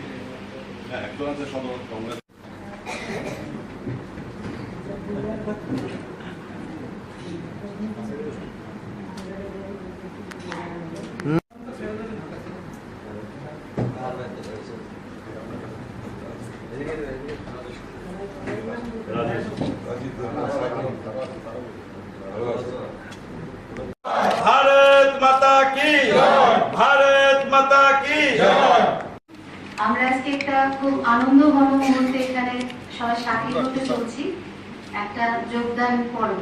তৃণমূল কংগ্রেস থেকে বিভিন্ন পদাধিকারী এবং যারা তৃণমূল কংগ্রেসে এতদিন সক্রিয় ভূমিকা পালন করেছেন ওনারা আজ ভারতীয় জনতা পার্টির পতাকা দলে সামিল হচ্ছেন এবং এই স্বতঃস্ফূর্ত যে ওনাদের যোগদান এটাতে আমরা সাধুবাদ জানাই। তারা এখন প্রচণ্ড হতাশ, প্রচন্ড হতাশ। তো অ্যালবাম করার জন্য এডিসি গাড়ি নিয়ে শিলংয়ে চলে যাচ্ছে। সরকারি কর্মচারীদের অভিযোগ যে তারা সময়ে বেতন পাচ্ছেন না, তার কি কারণ হতে পারে বলে মনে হয়? সুইজারল্যান্ডে চলে যাচ্ছেন, থাইল্যান্ডে চলে যাচ্ছেন বিশ্রাম করার জন্য, সময় কাটানোর জন্য। নমস্কার, স্বাগত আপনাদের ত্রিপুরা নিউজ 8-এ। আমি আপনাদের সাথে আছি পূজা। রাজ্য রাজনীতির প্রতিনিয়ত নানান বিষয়ে জনগণের মনে নানান প্রশ্ন থাকে, নানান বিভ্রান্তি থাকে, এবং আজকের দিনে দাঁড়িয়ে রাজনৈতিক পরিবেশে যা চলছে তার কিছুটা স্পষ্টীকরণ তুলে ধরতেই আমরা প্রতিনিয়ত থাকি আপনাদের সাথে। রাজ্যের যারা নেতৃত্বরা রয়েছেন, যারা জনপ্রতিনিধিরা ছিলেন, তাদের সাথে কথা বলতে আজকের দিনে আমাদের সাথে আমরা এই মুহূর্তে পেয়ে গেছি যিনি পূর্বে প্রাক্তন সিএম ছিলেন, টিটিএডিসির রাধাচরণ দেববর্মা স্যারকে। স্যার, প্রথমেই স্বাগত আপনাকে ত্রিপুরা।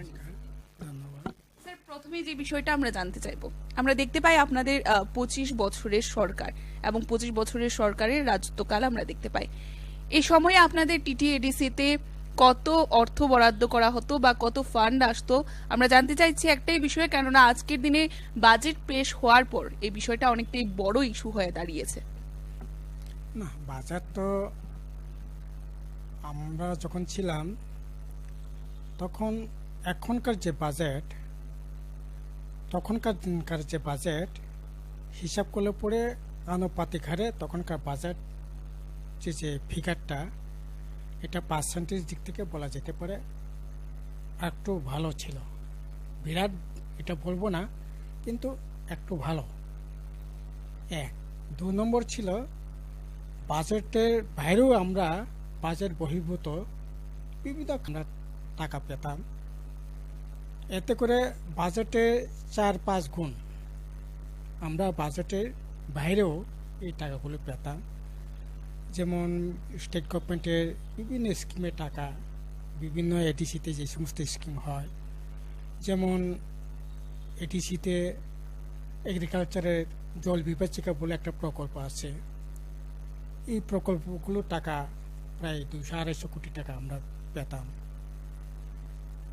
তারপরে এছাড়া স্টেট গভর্নমেন্টে যে সমস্ত থাকে ট্রান্সফার ফান্ডে আলাদা যে সমস্ত টাকা থাকে, এই টাকাগুলো আমরা পেতাম। এরকম করে শিক্ষা বলেন, স্বাস্থ্য বলেন, মানে এডিসি এলাকায় যে সমস্ত অ্যাক্টিভিটিস থাকে সরকারের, অনেকটাই এডিসির মাধ্যমে এগুলি করানো হতো বা আমরা করতাম। ফলে সেন্টার স্পন্সর যে সমস্ত টাকা, স্টেটেরও যে সমস্ত স্পন্সর যে টাকাগুলো আমরা এখন যে প্ল্যান বাজেট হয়, এই বাজেটে বহির্ভূত টাকাগুলো আমরা পেতাম। এতে আমাদের বিরাট কাজকর্ম করতে অসুবিধা হচ্ছে এটা অন্তত পক্ষে বলা যায় না। হ্যাঁ, তবে ডেভেলপমেন্ট তো এটা তো আকাশের মতো, এটা যত করবেন তত এটার চূড়ান্ত জায়গায় এটা গিয়ে শেষ হবে, এটা বলার কোনো সুযোগ নাই। কাজেই এখনকার সাথে মিলালে পরে আমরা এটা দাবি করতে পারি যে পয়সাগুলো আমরা পেতাম, এটা নিশ্চয়ই এখনকার সাথে মিলালে পরে এটা বহু গুণ আমরা কাজ করতে পেরেছি। টাকাও সেরকমভাবে ফান্ড ফ্লো হয়েছে। না হলে পরে শুধু এডিসি এলাকায় এডিসি প্রশাসনের তরফ থেকে 92,000 ফ্যামিলিকে রাবারের সাথে যুক্ত করা, আপনার যে বেকার যুবকদের জন্য বিভিন্ন প্রকল্প করে স্কিমগুলো নেওয়া, টঙ্গরে যারা বসবাস করেন তাদের জন্য সেখানে নকন হামারি হাউজিং স্কিম করে তাদের একটা সুন্দর জীবনযাপন তারা যাতে এনজয় করতে পারেন, মূল স্রোতের সাথে মেশানোর জন্য যে কাজগুলো করা, এটা কোনোদিন সম্ভব হতো না। কাজেই একদিকে টাকা যেগুলো পাবো এগুলোকে যথাযথ খরচ করা জনকল্যাণে, আর বাজেট বহির্ভূত টাকাগুলো ধ্যান দরবার করে আলাপ আলোচনা করে কথাবার্তা বলে এগুলিকে আপনার এই টাকাগুলো আনার ক্ষেত্রে একটা স্বশাসিত জেলা পরিষদের কার্যকরী কমিটির একটা বিশেষ ভূমিকা থাকা চাই। এখন যেটা কি হচ্ছে জানেন, এখন যেটা হচ্ছে এরা প্ল্যান্ডের যে সমস্ত টাকা পয়সা পায়, এটা বাইরে আমার অন্তপক্ষে কোনোদিনই চোখে পড়লো না যে ওরা রাজ্য সরকারের সাথে বা রাজ্যে বিভিন্ন আধিকারিকদের সাথে কথাবার্তা বলে বিভিন্ন স্কিমেগুলি নিয়ে গিয়ে আলাপ আলোচনা করে এডিসি এলাকার জনকল্যাণে যে টাকাগুলো আদায় করার কথা এগুলো করছে বলে মনে হয় না। প্লাস যে টাকাগুলো ওরা পাচ্ছে এই টাকাও যথাযথভাবে জনকল্যাণে খরচ সেখানে হচ্ছে না বলেই মনে হয়। ফলে যে টাকাগুলো পাচ্ছে এডিসি প্রশাসন বর্তমানে এই টাকা দিয়ে জনকল্যাণে কোনো কাজেই এখন বলা যেতে পারে হচ্ছে না আর কি। এটি হচ্ছে মূল সমস্যা। আসলে এই টাকাগুলো তো যথাযথ জনকল্যাণে খরচ করার কথা, কিন্তু এটা না করে আমরা দেখছি বিভিন্নভাবে এই টাকাগুলো খরচ করা হচ্ছে। আপনার গাড়ি কেনার প্রয়োজন নেই, গাড়ি কেনা হচ্ছে, বাড়ি সাজানো দরকার নেই, বাড়ি সাজানো হচ্ছে।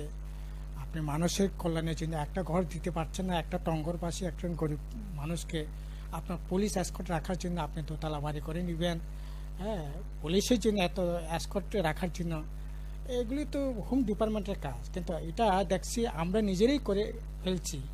কারো কারো মানে বাড়িতে, গ্রামের বাড়িতে এগুলি এসকর্ট রাখার জন্য একতলা দোতলা বাড়ি করে নিয়েছে। এগুলি আসলে প্রয়োজন ছিল না। এখন দেখছি এই যে টাকাগুলো পাচ্ছে এগুলি জনকল্যাণে খরচ করার কথা না করে এখন দেখছি এডিসি পরিচালনা করার জন্য 5 জন আপনার পরামর্শদাতা। এডিসিতে আপনার কিছুই নেই বলা যেতে পারে। এডিসি রোড ট্রান্সপোর্ট করার জন্য যেমন টিআরটিসি আছে, আমাদের এখানে এরকম টিআরটিসি বা এডিসি রোড ট্রান্সপোর্টের জন্য পাবলিকের জন্য ট্রান্সপোর্ট করার জন্য এরকম তো কোনো পরিবহন ব্যবস্থা নেই। কিন্তু এইটার জন্য public ADC road transport corporation করে চেয়ারম্যান করে তাদেরকে 50,000 টাকা সেখানে মানে বেতন ভাতা দেওয়া হচ্ছে। তারপরে ট্যুরিজম, এখানে কুমলাং একটা পার্ক আছে, মনতে একটা আমাদের পার্ক আছে, এছাড়া তো কোনো পার্ক নেই, ট্যুরিজমে কোনো স্পটই নেই। অথচ ট্যুরিজম ডিপার্টমেন্টের কর্পোরেশনের চেয়ারম্যান করে সেখানেও 50,000 টাকা, আপনার স্পোর্টস ডিপার্টমেন্টের চেয়ারম্যান করে সেখানেও 50,000 টাকা। আপনার এই যে পাবলিক অ্যাকাউন্ট কমিটি, এগুলি প্রশাসনের কাজ, অফিসাররা দেখবেন। এগুলি পাবলিক রিপ্রেজেন্টেটিভ খুব বড় বেশি কাজ থাকে না। এডিসিতে শুরু থেকে কোনো দিনই ছিল না, কিন্তু এখন পাবলিক অ্যাকাউন্ট কমিটি করে সেখানেও 50,000 টাকা। তো এইরকম করে প্রচুর টাকা খরচ করা হচ্ছে এডিসি সাবজোনালগুলো পরিচালনা করবার জন্য, জোনালগুলো পরিচালনা করবার জন্য। 3 জন 4 জন করে জোনালের chairman, deputy chairman, additional chairman, vice chairman, এগুলি আননেসেসারি। এগুলি আসলে আমাদের অ্যাডমিনিস্ট্রেশন সিস্টেমটা হলো প্যারামিডের মতো। এখন এটা প্যারামিড না হয়ে এটা খেজুর গাছের মতো হয়ে যাচ্ছে, তাল গাছের মতো হয়ে যাচ্ছে। উপরটাই হচ্ছে তাল, মানে নারকেল গাছ, তাল গাছ দেখছেন তো, ওটা মানে পাতায় ফলে উপরটা থাকে বড় আর নিচেটা থাকে শুধু একটা গাছ। এরকম একটা অ্যাডমিনিস্ট্রেশন চলছে এখন তাল গাছের মতো। তার জন্য আসলে এডিসি প্রশাসন যে আশা আকাঙ্ক্ষা রেখে মানুষ এডিসিকে এই যে ত্রিপুরা মতাকে ভোট দিয়ে জিতিয়েছিলেন, তারা এখন প্রচণ্ড হতাশ। যে এর জন্য তো আমি তো বলবো এডিসি পরিচালনা করবার জন্য 5 জন যদি পরামর্শদাতা লাগে, তাহলে এই অপদার্থ এডিসি প্রশাসনকে তো রাখার কোনো প্রয়োজনই নেই, কোনো প্রয়োজনই ছিল না। এটা তো কোনো দিনই ছিল না। ঠিক আছে, 1 জন হতে পারে, 2 জন হতে পারে, কিন্তু 5 জন তার জন্য পরামর্শদাতা লাগবে, তাহলে এই কার্যকরী কমিটি থাকার কি মিনিং আছে? তারা কার্যকরী কমিটিকে তাড়িয়ে দিয়ে যারা পরামর্শদাতা আছে, একজনকে সিএমকে রেখে তাহলে প্রশাসনকে চালাতে পারত। কিন্তু এখন সমস্ত এক্সিকিউটিভ মেম্বার, সমস্ত এক্সিকিউটিভ কমিটিকে পরিচালনা করবার জন্য এই ধরনের মাথাবাড়ি আপনার প্রশাসনকে যুক্ত করে এগুলো কাজ করছে। এগুলিতে আননেসেসারি টাকা পয়সা খরচ করা হচ্ছে। ফলে একটা বিষয় জানতে চাইবো যে আমরা দেখতে পাচ্ছি সরকারি কর্মচারীদের অভিযোগ যে তারা সময়ে বেতন পাচ্ছেন না, তার কি কারণ হতে পারে বলে মনে হয় আপনার? না, কোনোদিনই ছিল না সরকারি কর্মচারী বেতন পাবে না। এখন তো প্রত্যেক মাসেই এখন একটা আনসার্টেন অবস্থার মধ্যে কর্মচারীরা থাকেন, আগামী মাসে বেতনটা পাবো কি না, পেলেও কত দিন পরে, কত তারিখের পর পেতে পারি, এই ধরনের একটা আশঙ্কা, এই ধরনের একটা দ্বিধা, এই ধরনের একটা উদ্বেগজনক পরিস্থিতির মধ্যে কর্মচারীদের কাটাতে হচ্ছে। এটা না শুধু এখন তো এই যে যারা মারা গেছে ডাইং হার্নেস পাবে, বা যারা মারা গেছে তাদের এমপ্লয়ি যে সমস্ত বেনিফিট পান, বা যারা রিটায়ার্ড হয়েছে রিটায়ার্ড বেনিফিট, আপনার লিভ স্যালারি থেকে আরম্ভ করে বিভিন্ন যে সমস্ত ওদের প্রাপ্য টাকা পাওয়ার কথা, এগুলি তো প্রায় 500 ধরে 80-90 জন কর্মচারী পাচ্ছেই না। প্রায় 90, আমার তো মনে হয় এটা আমি যেটা বলছি এটা 2 মাস আগের ঘটনা, 90 কোটি টাকা লাইবিলিটি, এখন মনে হয় এটা 100 কোটি টাকা লাইবিলিটিতে চলে গেছে। তো 100 কোটি দেনা রিটায়ারমেন্টের পর, অথচ রিটায়ারমেন্টের প্রায় 15 দিনের মাথায়, 1 মাসের মাথায় তাদের যে সমস্ত প্রাপ্য টাকা পাওয়ার কথা, কিন্তু এখন দেখছি 6 মাস 7 মাস হয়ে যাচ্ছে তাদের যে প্রাপ্য টাকাগুলো পাচ্ছে না। এটা শুধু বেতন নয়, যারা রিটায়ার্ড হচ্ছে, মারা গেছেন দুর্ঘটনায় বা শারীরিক কারণে, তাদেরও এই ধরনের মানে চরম একটা বিপর্যয়ের মধ্যে আছে এখন এদেশে কর্মচারী।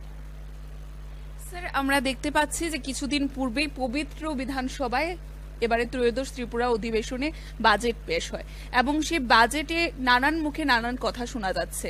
আপনার মতে এই বাজেট কতটুকু জনমুখী? না, এই বাজেটে তো কিছুই দেখলাম না। বাজেটে এটা আসলে কি বলবো, এটাকে 27,000 কোটি টাকার বাজেট করেছে। এই বাজেটে প্রায় 1/5 টাকা তো ঋণের পরিশোধ করতেই চলে যাচ্ছে, 21% টাকা। সেখানে এই গভর্নমেন্ট যে ঋণ নিয়েছে এই ঋণের টাকা, সুদের টাকা 21% টাকা চলে যাচ্ছে। ফলে যে টাকাগুলো ধরা হয়েছে এগুলি আসলে একটা গতানুগতিক, এখানে নতুন মানে নিত্য নতুন কোনো বিষয় নেই। বেকার যুবকদের জন্য কোনো ধরনের এখানে বাঁচার কোনো রাস্তা সংস্থান সেখানে নেই। গরিব মানুষ, আপনার যারা দিন আনে দিন খায়, খেটে খাওয়া মানুষ যারা আছে, তাদের কর্মসংস্থানের কাজের ব্যবস্থার জন্য বাজেটে 1 টাকাও সেখানে বরাদ্দ আমরা দেখলাম না। এমনকি যে সমস্ত গরিব অংশের মানুষ, ধরুন অন্তপক্ষে 100 দিন কাজ করা, 150 দিন কর্মসংস্থানের কাজ করা, শহরে এই যে টুইপের মাধ্যমে গরিব অংশের মানুষ যে সমস্ত কাজকর্মগুলো করছে, এগুলির মধ্যে 1 টাকা খানিকটা হলেও বরাদ্দ করার কথা, কিন্তু সেখানে বরাদ্দ তো দূরের কথা, সেখানে অর্থ বাজেট কমিয়ে দিয়েছে। এই যে সাধারণ মানুষ, খেতে খাওয়া অংশের মানুষের জন্য 300 কোটি টাকা গত বছর যেটা ছিল, এবার 300 কোটি টাকা কমিয়ে দিয়েছে। তো গরিব অংশের মানুষ বাজেটটা কী করে? টঙ্গর জুমিয়া, তাদের জন্য বাজেটে 1 টাকাও বরাদ্দ কোথাও দেখলাম না। তো বাজেটটা কার জন্য? বাজেটটা কাদের জন্য? এটাই না প্রশ্ন এখন মানুষের, আমার নিজেরও তাই। এই বাজেটটা দেখে মনে হয় এটা একটা কি বলবো, এটা রং চড়ানো বাজেট ছাড়া এই বাজেটকে এটা একটা পুরোপুরি ডিজাইন বাজেট, যাদের জন্য এখন আমাদের রাজ্যে মূল সমস্যাটা কি? আমাদের রাজ্যে মূল সমস্যা হচ্ছে বেকার সমস্যা। বেকারদের জন্য কোনো সেখানে কথা উল্লেখ আছে? মূল সমস্যা হচ্ছে গরিব অংশের মানুষ, মূল সমস্যা হচ্ছে দিনমজুর, ক্ষেতমজুর, জুমিয়া, তাদের সমস্যা। তাদের জন্য কি আছে বাজেটে? তাদের জন্য কি আছে বাজেটে? একটা লাইন যদি তাদের জন্য কোনো কর্মসংস্থানে যদি দেখাতে পারেন, তো বাজেটে কি আছে? নতুন একটা কলেজ হবে শিক্ষার জন্য, নতুন কিছু একটা শিক্ষা প্রতিষ্ঠান হবে, শিক্ষার মান উন্নয়নের জন্য নতুন কোনো কর্মসূচি নেওয়া হবে, এগুলো তো কিছুই দেখলাম না। বরং সেই শিক্ষা খাতে বাজেট এটা 3% কমিয়ে দিয়েছে, 3% বাজেট কমিয়ে দিয়েছে। গত বছরে চাইতেও বাজেট কমিয়ে দিয়েছে। অথচ শিক্ষার বাজেট বাড়ার কথা ছিল, স্বাস্থ্যের ক্ষেত্রে বাজেট বাড়ার কথা ছিল। কিছু আছে? শিক্ষা, স্বাস্থ্য, এটাই তো মানুষের, আমাদের মতো একটা প্রান্তিক রাজ্য, নর্থ ইস্টের মানে গোটা দেশের মধ্যে একেবারে উত্তর পূর্বাঞ্চলের শেষ মাথায়, এই রাজ্যটা যদি স্বাস্থ্য পরিষেবা যদি উন্নত না করতে পারে, শিক্ষার মান উন্নয়ন যদি না করতে পারে, এখানকার মানুষ রোজগারের ব্যবস্থা যদি না করতে পারে তারা বাঁচবেটা কি করে? এখন তো দেখছি শত শত ছেলে মেয়ে এখন আমাদের রাজ্যে রাজ্যান্তরিত হচ্ছে। কেউ আপনার হায়দ্রাবাদে, ব্যাঙ্গালোরে চলে যাচ্ছে, ত্রিমামদ্রুম চলে যাচ্ছে, কেরালায় চলে যাচ্ছে, বিভিন্ন রাজ্যে হাজার হাজার বলা যেতে পারে। আমাদের একটা গ্রাম আছে, এই একটা গ্রাম থেকে ৩৫ জন এখন রাজ্যের বাইরে বিভিন্ন প্রদেশে তারা কাজ করছে। বাংলাদেশে গন্ধকি তোলার জন্য এই গভীর অরণ্যের মধ্যে হাতি ভাল্লুকের ভয়কে উপেক্ষা করে তারা জঙ্গলের মধ্যে ওরা বাঁশের পাতাতে ঘর করে এই রোদ বৃষ্টির মধ্যে থেকে গন্ধকি তুলে তারা বিক্রি করে খেতে হচ্ছে। আমি কিছুদিন আগে দামসরে খেতাসরাতে গেলাম। মিজোরাম কি বিরাট উন্নত রাজ্য নাকি? মিজোরামে চলে যাচ্ছে। আমাদের রাজ্যে ৭৮ সালের আগে মুনি শব্দটা মুছেই গিয়েছিল। মুনি মানে আপনার বাড়িতে ১ মাস ২ মাসে কাজ করবে, এটাকে মুনি বলা হতো। এই মুনি শব্দটা সাথে রাজ্যের মানুষ পরিচয়টাই বিলীন হয়ে গিয়েছিল। এখন মিজোরামে গিয়ে মুনি থাকতে হচ্ছে, ছেলেরা মেয়েরা। তো তাদের রোজগারের জন্য রাজ্যে কোথাও কোনো পরিকল্পনা আছে? আরে এই রাজ্যে বড় শিল্প হবে না, ছোট শিল্প হতে পারে, মাঝারি শিল্প হতে পারে। তার জন্য বাজেটে কোনো আছে সংস্থা? কোনো সংস্থা আছে? তো এই বাজার আসলে সাধারণ মানুষ, গরিব অংশের মানুষের, বেকার যুবকদের হাসি ফোটানোর বাজেট না, এটা একটা অন্ধকার জীবন। স্যার, আমরা দেখতে পাই যে আপনাদের যে অভিযোগগুলি জিতেন্দ্রবাবু তুলে ধরেছিলেন তা আমরা জিষ্ণুকর্তা যিনি রয়েছেন ওনার সামনে তুলে ধরেছিলাম, যিনি প্রাক্তন উপমুখ্যমন্ত্রী, এবং ওনাকে এই বিষয়গুলো বলায় আমরা দেখতে পাই উনি বলেন যে আপনারা নাকি শুধুমাত্র বসে বসে অভিযোগই করতে পারেন, যেগুলো ভালো রয়েছে বাজেটের মধ্যে সেগুলো নাকি বলেন না। তাছাড়াও আমরা দেখতে পাই তাদের বলতে বর্তমানে বিজেপি সরকার সর্বসময় বলে থাকে যে ২৫ বছরের সিপিআইএম সরকার কিছুই করেনি। না, জিষ্ণুবাবু যদি এরকম কথা বলে থাকে, হ্যাঁ, আমরা তো যত আক্রমণই আমাদের উপর আসুক আমরা বলবো, বসেও বলবো, রাস্তা দাঁড়িয়ে বলবো, আমাদের লকআপে ভরে রাখলেও আমরা বলবো। আমরা আপমর জনগণ, গরিব অংশের মানুষের, বেকার যুবকদের স্বার্থ রক্ষা করার জন্যই আমরা লড়াই করছি, লড়াইয়ের মাঠে নেমেছি। সরকার যখন আসে তখন তাদের জন্যই সুযোগ পেলে কাজ করবার চেষ্টা করেছি। সুযোগ এখন মানুষ দিচ্ছে না আমাদের। আমরা বসে যদি করতে হয় প্রতিবাদ, বসে করব, রাস্তায় দাঁড়িয়ে করব, লকআপে পড়লে লকআপে ভিতরে ঠেকে হলেও এই লড়াই, এই প্রতিবাদ আমরা করব। আর ওরা কোনো কাজ করবে না, এটা প্রতিবাদ করতে পারবে না। হ্যাঁ, তার জন্য যে সমস্ত আপনার টিভি চ্যানেল এর বিরুদ্ধে কথা বলবে, এই চ্যানেলগুলো বন্ধ করে দিবে। যে পত্রিকা এর বিরুদ্ধে কথা বলবে, এই পত্রিকাগুলো বন্ধ করে দিবে। অফিস আক্রমণ করবে, সাংবাদিকদের আক্রমণ করবে। যে সমস্ত ইউটিউব চ্যানেল আছে এই সমস্ত কথা বলছে, প্রতিবাদের ভাষা খুঁজে খুঁজে খুঁজে খুঁজে মানুষের কথা বলবার চেষ্টা করছে, এই সমস্ত ইউটিউব চ্যানেলকে সেখানে আপনার শাটার ডাউন করে দেওয়া হচ্ছে। এগুলি ওদেরই কাজ, ওদের পক্ষে এটা সম্ভব। ওরা তো গণতন্ত্র মানে না, সংবিধান মানতে চাইছে না, গণতন্ত্র মানতে চাইছে না, সংবিধান আপনার কিছুই তো মানতে চাইছে না। কাজেই এর বিরুদ্ধে আমাদের কথা থাকবে। সরকার বলে থাকেন যে 25 বছরের সিপিআইএম সরকার কিছুই করেনি, কি বলবেন এই বিষয়ে? না, 25 বছর কিছু হয়নি। যেখানে দাঁড়িয়ে ওরা যে কথা বলছেন, মাননীয় মুখ্যমন্ত্রী থেকে আরম্ভ করে এই মণ্ডলের চামচা পাঞ্চা শিখি আদলি নেতারা যারাই আছেন, যেখানে দাঁড়িয়ে এই কথাগুলো বলছে, আমি বুক থুপে বলবো, 100% চ্যালেঞ্জ করে বলবো, কোথায় বসে কোথায় দাঁড়িয়ে এ কথাগুলো বলছেন। যেখানে দাঁড়িয়ে কথাগুলো বলছে, এটা ওই যেখানে দাঁড়িয়ে কথা বলছে ওই ফলকটা কোন সময় হয়েছে। নিচে আগরতলা যদি কোনো জায়গায় বসে কথা বলেন, তাহলে নিচেই বিবেকানন্দ স্টেডিয়ামে হবে, উমাকান্তে স্টেডিয়ামে হবে, নাহলে নজরুল কলাক্ষেত্রে হবে, রবীন্দ্র ভবনেও হবে, মুক্তাধারাতেও হবে, মাতঙ্গিনী হলেও হবে। যেই হলেই বসে কথা বলো, এই হলটা বামফ্রন্ট 25 বছরই হয়েছে। যে মাঠে গিয়ে চেঁচামেচি করছে আঙুল তুলে নির্লজ্জের মতো, বিহারের মতো, ওই মাঠটা বামফ্রন্টের আমলেই হয়েছে। উমাকান্ত গ্যালারি, বিবেকানন্দ স্টেডিয়াম থেকে আরম্ভ করে যেখানে, যে মাঠে, যে স্কুলে, যে কলেজে, যে হলে, যেখানেই গিয়ে চেঁচামেচি করছে, এটা বামফ্রন্টের আমলে হয়েছে। শুধু শহরে কেন, আমি বলবো খুমুলুঙে, আমি বলবো মান্দায়, আমি বলবো সাতচান, আমি বলবো কলাছড়া, আমি বলবো থালছড়া, আমি বলবো আপনার দামছড়া, আমি বলবো খেদাছড়া, আমি বলবো গোটা রাজ্যের মধ্যে। আজকে বিজেপি আইপিএফটি 5 বছর হয়েছে, একটা দেখাক দৃষ্টান্ত, একটা দেখাক না। আরে আমি, আমার সাথে তর্ক বিতর্ক করার তো বিষয় না, আপনি আমাকে বললেই তো হয়। আমি তো বলছি, জায়গাগুলো বলছি, হলগুলো বলছি, মাঠগুলো বলছি।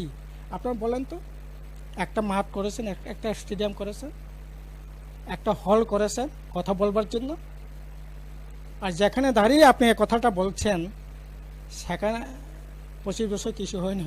অথচ ওই আসলে যখন বলে চোখটা বন্ধ করে মনে হয় কাকের মতো, কাক যখন খায় চোখ বন্ধ করে নাকি খায়, কাকের মতো ওরা বোধহয় চোখ বন্ধ করেই বলে।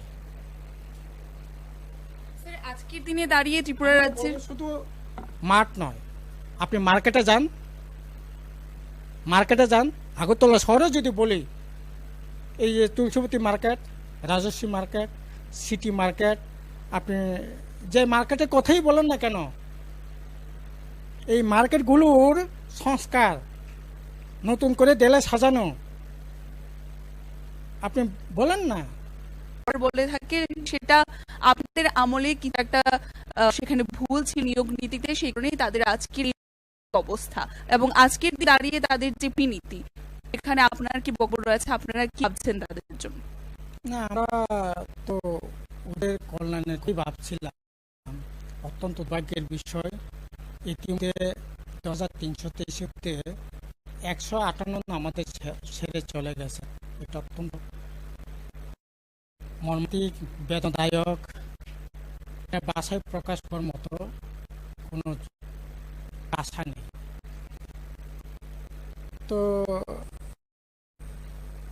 10,330 আজ তো হলো জুলাই মাস, এতদিন তো বামফ্রন্ট বা বিজেপি যে সরকার আসতো, তাহলে একদিন ওরা কোনো না কোনো ওদের জয়েনিং লেটার নিয়ে ওরা সুন্দর জীবনযাপনের পরে হাঁটা শুরু করে।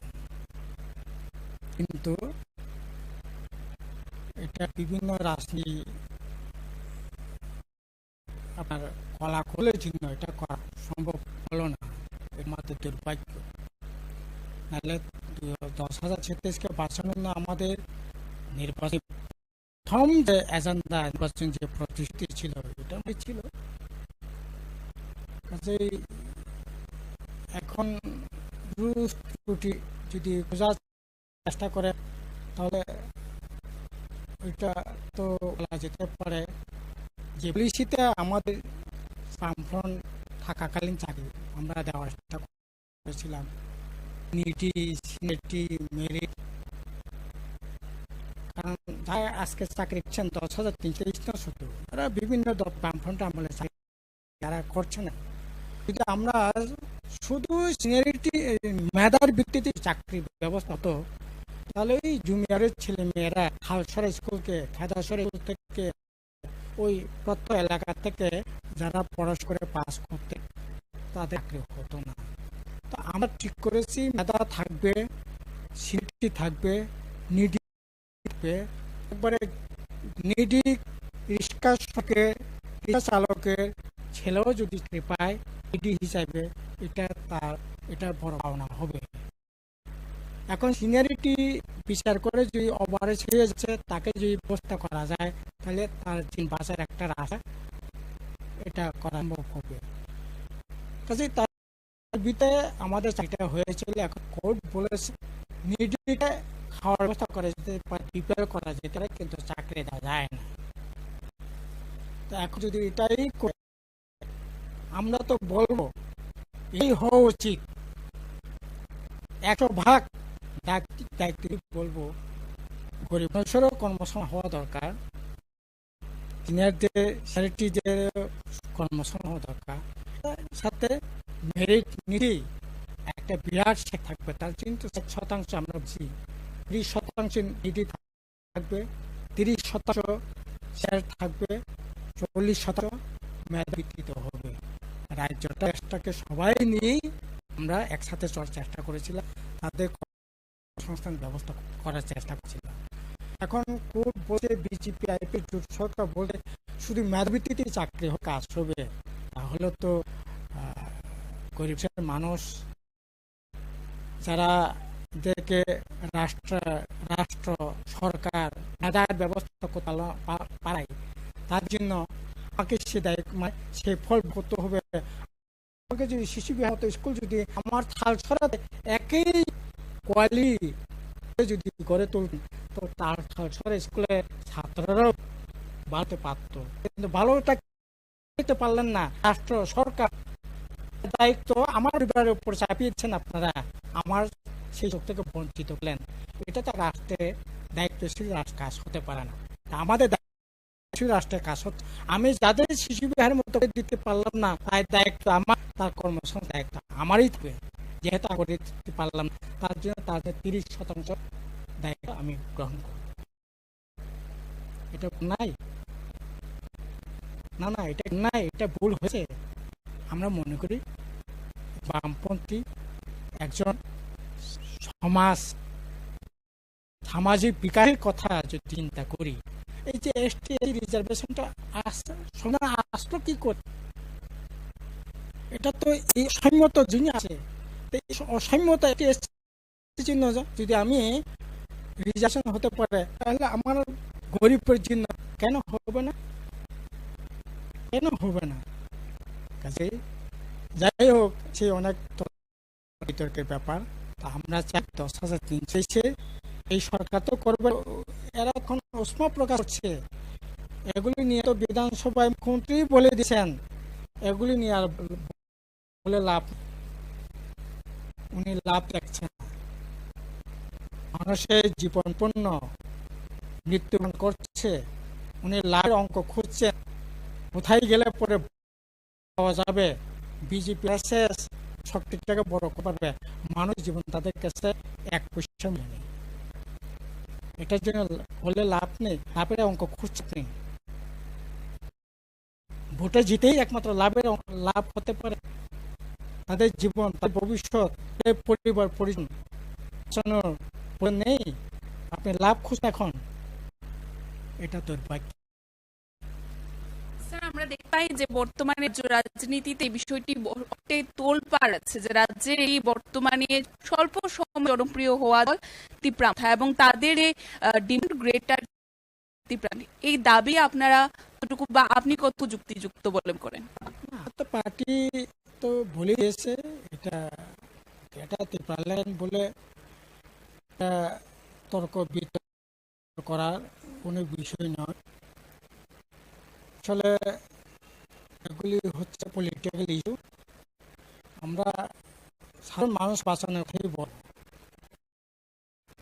মানুষের কিভাবে বাঁচায় এবং কৃষিতে যেটা সাংবিধানিক আছে এটা কিভাবে অ্যামেন্ডমেন্ট করা হচ্ছে এখন মোদ্দা কথা। এখন যারা ত্রিপুরাল্যান্ডের কথা বলছে, তারা সে কথা জোর দিব বলছেন না, ওরা ওই সাংবিধান কথাই বলছে। যেটা বলছিলাম ঘুরিয়ে বলবার চেষ্টা করে সবই এগুলি বিভ্রান্তিমূলক, এগুলি করে একটা বাস্তব করা পারে কথা দরকার। আমরা পরিষ্কার বলছি, এই এম্পাওয়ারমেন্ট এলাকার জাতি বললেন আর্থিক অবদান মান উন্নয়ন গেলে পরে রাজ্য সরকার সরকার এটি প্রশাসন আরো কিভাবে ক্ষমতা দিয়ে এটা পুশ করা যায়, এটাকে আরো শক্তিশালী যায়, এই মনোনিবেশ করে। তার জন্য এখন গভর্নমেন্টে 125 সংবিধান সংশোধন বিল আটকিয়ে আছে। এটা পার এটা তত তাড়াতাড়ি সম্ভব এটি তুলে ব্যবহার করা হোক, হচ্ছে আমাদের কথা। স্যার, আমরা দেখছি যে যিনি বর্তমানে সি আছেন পূর্ণচন্দ্র মাধিয়া, বিরুদ্ধে নানান লিগেশন রয়েছে। এক এক করে আপনার প্রথমত দেখায় উনি জেপিজি ব্লক থেকে যে রাস্তা বানিয়ে দিয়েছে, সেই রাস্তাগুলি এডিসি দিয়ে তারপর আত্মসাৎ এমন কাছে যোগ রয়েছে বা রয়েছে। আমার কাছে খবর আছে বিভিন্ন বেশি বেশি সেখানে সেটা করছে, তো কোনো ডকুমেন্ট মানুষ বলছে বিভিন্ন নিয়মে হচ্ছে, বিভিন্ন কাজ করে রাস্তাঘাট বিভিন্ন ক্ষেত্রে হচ্ছে বলে মানুষ বলছে। কাটলে এই সময় কথাবার্তা কাজ বেশি আসছে, কিন্তু আমাকে যদি করেন সেরকম, তাহলে আমার নির্দিষ্ট কোনো নেই। তবে মানুষের কাছ থেকে এরকম সহস্র শুনতে পাই, এটা হলো ত্রিপুরা নিউজে তথ্যটার কথা বলা আছে, যতটুকু মানে রয়েছে সেখানে রিপোর্ট আছে। অভিযোগ আমরা দেখতে পাই মন্ত্রীর সম্বোধন ছাড়া উপদেষ্টা নিয়োগ হয় না এডিসিতে, আমরা জানি, কিন্তু আমরা দেখতে পাচ্ছি এডিসির নিয়োগ করা রয়েছে এবং নাম ক্যাপ্টেন রাঠে রয়েছে এবং তিনি প্রায় 2 লক্ষ টাকা করে মাসিক পাচ্ছেন সরকারের তরফ থেকে, এবং আমরা দেখতে পাচ্ছি যে কনভয় তাছাড়া সুযোগ সুবিধা থেকে শুরু নানান সুযোগ বহন করছে, একরূপ মুখ্যমন্ত্রী নিয়ে আচরণ করছে। এই যে নিয়োগটা কতটুকু যুক্তিযুক্ত বা এই নিয়োগটি সঠিক বা এইভাবে কি করা না, প্রশাসনিক সিদ্ধান্ত নিলে করা যেতে, কিন্তু নিয়োগের প্রয়োজন বলে আমি মনে করি। এই প্রশাসন রচনা করার জন্য তখন পরামর্শ তা হয়নি, এই পালা প্রশ্নের মতো চলছে। এই হাতের কোনো প্রয়োজন মনে করি না। আমরা মানুষের সাথে কাজ করছি, মানুষ তো হবে, ওরা ব্যাঙ্গালোর থেকে দিল্লি থেকে পরামর্শ সাথে কাছে মানুষের কল্যাণে কি হবে এটা ইচ্ছে ওদের পরামর্শ লাগতে হয়তো বা বলি এই সময় লোকদাতা শুধু এই যে রাতে নয়, এখন তো চিফ মেম্বারের কুমার রাজস্থান থেকে একে পরামর্শদাতা হিসেবে নিযুক্ত, খুব প্রয়োজন আছে অন্তর্পক্ষে মহিলার অভিজ্ঞতা। না, কি যায় এটা বিষয় নয়, জনের টাকা এগুলি মিট করাটা আমি মনে করি এটা অন্যায়, সঠিক। আপনাদের হয়েছিল কি ধর্মীয় উপদেষ্টা আমাদের আমলের এটা আমরা দেখি ওরা ছিলেন তখন না, এরপরে 2000 সালে আমরা আইপিএল সন্ত্রাস সাইজে করেছিলেন, তখন দেববর্মাকে অ্যাডভাইজার করত, তখন সেরকম এরকম অ্যাড ছিল না, মাঝে মধ্যে যাত্রা করতেন এবং এডিশনাল সিওনা হিসাবে উনি এখানে ছিলেন, কিন্তু কোনো শাসনের আলোই এরকম ছিল যা হয়েছে। অভিযোগ দেখতে পাই যে এডিসি এবং ইএম এর পূর্ব থেকে গাড়ি করা থাকে, তারপরেও উক্ত 5 গাড়ি ক্রয় করেছে এবং সেই গাড়িগুলোর যে মূল্য রয়েছে তার থেকে অধিক দিয়ে তা হয়েছে। কি করছেন যে জনের টাকা আত্ম করা হচ্ছে? এটা তো আমি শুধু বলছিলাম যে আইনের এই সমস্ত কল্যাণের খরচ নিজেদের মাসের জন্য 250 দিন খরচ করা কোনো মানে না, গাড়িগুলো আছে যথেষ্ট, এখন নতুন করে ওরা আমদানি করে কিনেছে। শুধু গাড়ি কেনে ওরা তো অ্যালবাম করা যায় যে গাড়ি নিয়েছিল কেউ কেউ আপনাদের বিভিন্ন চ্যানেলে আমি পত্রের মাধ্যমে জানতে পারলাম সুইজারল্যান্ডে যাচ্ছেন, চলে যাচ্ছেন বিষয়ের জন্য, সময়ের জন্য। তো এদিকে দেওয়া যাচ্ছে না জমি, তারা এখন একটা জীবন কাটাচ্ছে আর আইল্যান্ডে যাচ্ছে। আমি বলবো ওই ধান না করার জন্য এডিস গাড়ি নিয়ে শিলংয়ে জাতি সুইজারল্যান্ডে অবসরের জন্য শোষণের জন্য চলেছে, এগুলি আসলে ঠিক নয়। এগুলি এই ব্যাপার আমাদের মানে থাকা দরকার, সকলে করার টাইম নিয়ে এগুলি না হচ্ছে। সাফারি ইনোভা তো গাড়ি নিয়ে আপনার সময় সিএম ইএমদের জন্য কি কি গাড়ি ছিল স্যার? আমরা যখন সিএম হইলাম তখন ওই কালের এসি ছিল, গাড়ি সিট এসি ছিল, সাধারণ ট্যাক্সি ছিল। তারপরে এই ট্যাক্সিগুলো অনেক গিয়ে আসতে, তারপরে আমরা ওই কিনলাম এদের জন্য। এটা ছিল, তো এর মধ্যে তেলের একটা ডিশ বরাদ্দ।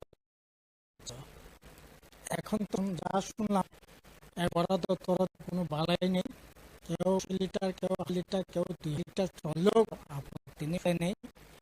আমার সময় সে কত তেল খরচ পারবেন এটা নির্দিষ্ট। এর সম্মতে গাড়ি সরারি মাগনা গাড়ি এসে বলে মাগটা তো জনগণটা, আপনার আমারটা, আপনার আমার সেটা খেয়াল পরিবার কাছে গাড়ি যাতে করা যাবে। আমাদের বরাদ্দ ছিল যা তেল খোরা তার আগে একবার তার জন্য এখন আমাদের আমলে আমরা বিএসসি খুলে এটি সেট করে এখন এই 1.5 মাস ধন্দা আছে, 33 লক্ষ লাইবিলিটি আছে যা শুনলাম। এখন আমরা তেল নিয়ে যাচ্ছি, পেমেন্ট হয় না, এরকম 30 লক্ষ টাকা এখন লাইবিলিটি ইস্যুটি বন্ধ হয়ে আছে। 33 নাকি 30 কোটি? 33 টাকা, এক মাস 30 লক্ষ টাকা মতো বিরাট। 33 টাকা গাড়ি চড়া কথা। চেয়ারম্যানের অফিসাররা মাসে 33 টাকা তেল, এটা বড় বিষয়। আমাদের সঙ্গে 3 লক্ষ টাকার বিষয় 33 লাখ এখন চলে গেছে, কোন জায়গায় আছে। দেখতে পাই আমরা গ্রাউন্ড জিরোতে পৌঁছেছিলাম, এবার সেখানে যে ভিলেজ আছে সেই আরডি ব্লক আন্ডারে গ্রামগুলো আছে, সেখানে আমরা দেখতে পাই অনেকে দুঃখ দুর্জীবন রয়েছে বিশেষভাবে, যেখানে যারা জনতা রয়েছেন তারা দেখতে পাচ্ছি তাদের ঘর নেই ঠিকভাবে, জল, তাছাড়া দেখতে পাচ্ছি তাদের হীন হতে হচ্ছে। দেখতে পাই বর্তমানে শেখ ত্রিপুরা মহাদল টিডিসিতে, এছাড়াও রাজ্যটি সরকার কেন্দ্রীয় 25 বছরের আগের শাসন হলো, তারও আজকে তাদের এমন দশায় থাকতে হবে কি কারণ? না, এলাকা বা এলাকায় আমি এমন কোন এলাকা না, এমন কোন বলা যেতে পারে আমি যাইনি।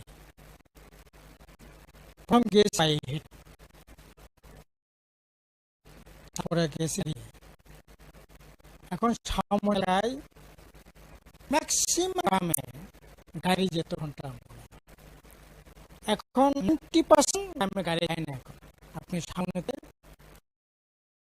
কোন গ্রামে জানি না, আপনি যদি ওই দিকে ছড়া দিকে যান 32 কিলোমিটার গর্জন বাসা যান, না 3 দিকে যদি যান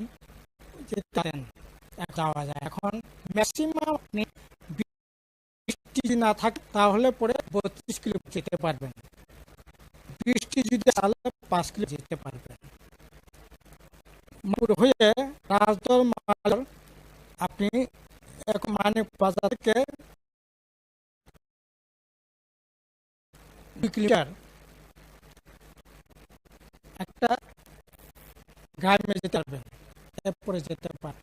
সমুদ্রের পশ্চিম দিকে লঙ্কায় শিকারি হয়ে গাড়ি করে আসে, তো সমুদ্র থেকে লঙ্কাই, আপনার লঙ্কাই মানে কি বাড়ি।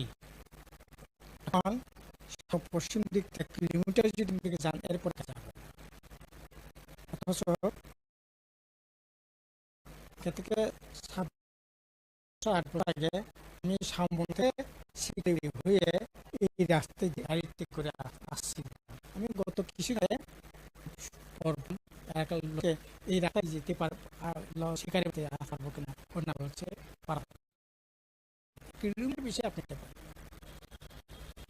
সামরা আমাদের সবচেয়ে অত্যন্ত হতে পারে মানুষ, ওই জায়গাটা আমাদের আপনার সেখানে প্রাথমিক করা হয়েছে। আর চাল ডাল বৃষ্টির সময় যাতে না হয় চালে করা হয়েছে, জঙ্গল ভরে গেছে।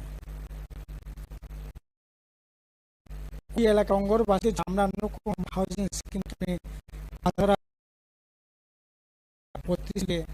একটা বাড়ি 9 টাকা খরচ করে শতাধিক বাড়ি দিয়েছি। মিটি থেকে রিয়াং জাতি ভবন জন্য আমরা 5,000 ঘর জন্য স্কিম নিয়েছিলাম, কিন্তু এটা করেছিলাম কিন্তু শেষটা করে উঠতে পার 17-18 নির্বাচন চলে গেল, নির্বাচন এটা করে গেল। এখন এটা খবর, এখন টাকার মানুষ দেখতে পাচ্ছি তোমার সরকার থাকেন নল তো জল যে মিশন আন্ডারে ভিন্ন এগুলো তো দেখতে পাই নল আছে কিন্তু তাতে জল বেরোচ্ছে। তাছাড়া দেখতে পাচ্ছি বাড়ির সাইডে বিদ্যুতের খুঁটো রয়েছে কিন্তু লাইন নেই, এগুলির কি রয়েছে? এটা হচ্ছে কিছুদিন আগে মালিদরে গেছি, মালিদরে বিদ্যুৎ নেই, টিউবওয়েল নেই, কিন্তু পাইপলাইন আছে। এলাকায় মানছে আমাদের এখানে টিউবওয়েল নেই, বিদ্যুৎ আসে না, এই নলকূপে পাইপের নাকি বলে ভোটের প্রথম রাস্তায় পরে পাইপ বসাতে হয়, পাইপ পরে জলের উপর বসবে, কল বসালাম কিন্তু পাইপ কি করে খাবে, আগে লাইন হবে আগে হবে না বাত আগে হবে, এটার মতো করে দিয়েছে। তো এখন আসলে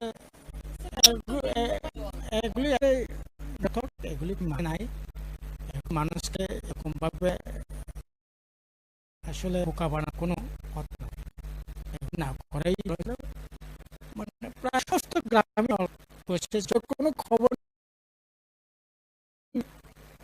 আপনি পাইপলাইন করে দিয়েছেন, কি আছে একেবারে শেষ মুহূর্তে আমরা রয়েছে আলোচনা 2024 সালে লোকসভা নির্বাচনে আমরা দেখতে পাই মহাযুগের মধ্যে দেশীয় রাজনীতিতে উঠে যা ইন্ডিয়ায় রয়েছে বর্তমানে ভার্সেস যারা বিজেপি যারা নেতৃত্ব রয়েছে একেবারে 100% আশাবাদী তারা যুক্ত হবে। কিন্তু এই বিষয়ে আপনি কি বলবেন, কি মতামত?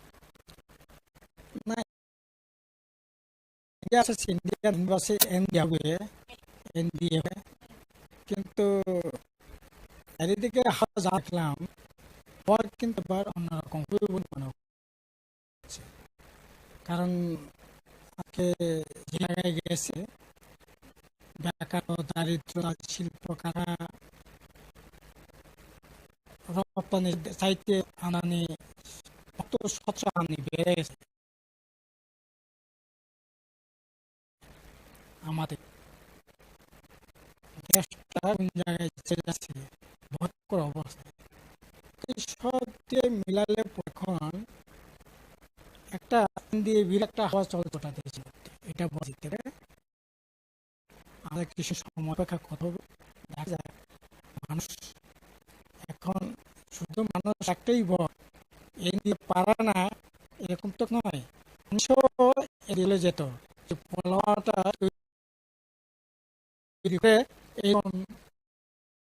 না এখন কি করে এটা দেখতে হবে। এবারে শেষ দাঁড়িয়ে ত্রিপুরার জন্য আপনি পারেন না, প্রবাসীর জন্য এটাই বলবো না, আমাদের যেটা যেরকম ভাবে চলছে এটা কোনো নয়। তবে শিক্ষা, স্বাস্থ্য করে যুবকদের স্বপ্ন খার দিন ভুলেই গেছে এখন যে বেকার ভয়ঙ্কর অবস্থা চলছে। সমাজকে একটা ভয়ঙ্কর অন্ধকার দিকে টেনে হচ্ছে, যা এরকম করতে নিয়ে এসে এটা ভয়ঙ্কর। এই কিছুদিন আগে একটা রিপোর্ট বেরিয়েছে, আমাদের রাজ্য 15 বছরের উপর ড্রাগের সাথে আসতে আসেন 19%, যেখানে জাতীয় খরচ 8%, এখানে 19% ভাই না। এবং প্রতিদিনই সোসাইটিয়া খুলে পড়ে একটাই অনিশ্চিত ভবিষ্যতের যুব সমাজ খেলা হচ্ছে। এরা জিপি মাথার বিরাট একাংশ বিজেপির মন্ডল কার্যকর্তাতে বাতিয়ে এই রাগের রমরা, এই ব্যবসা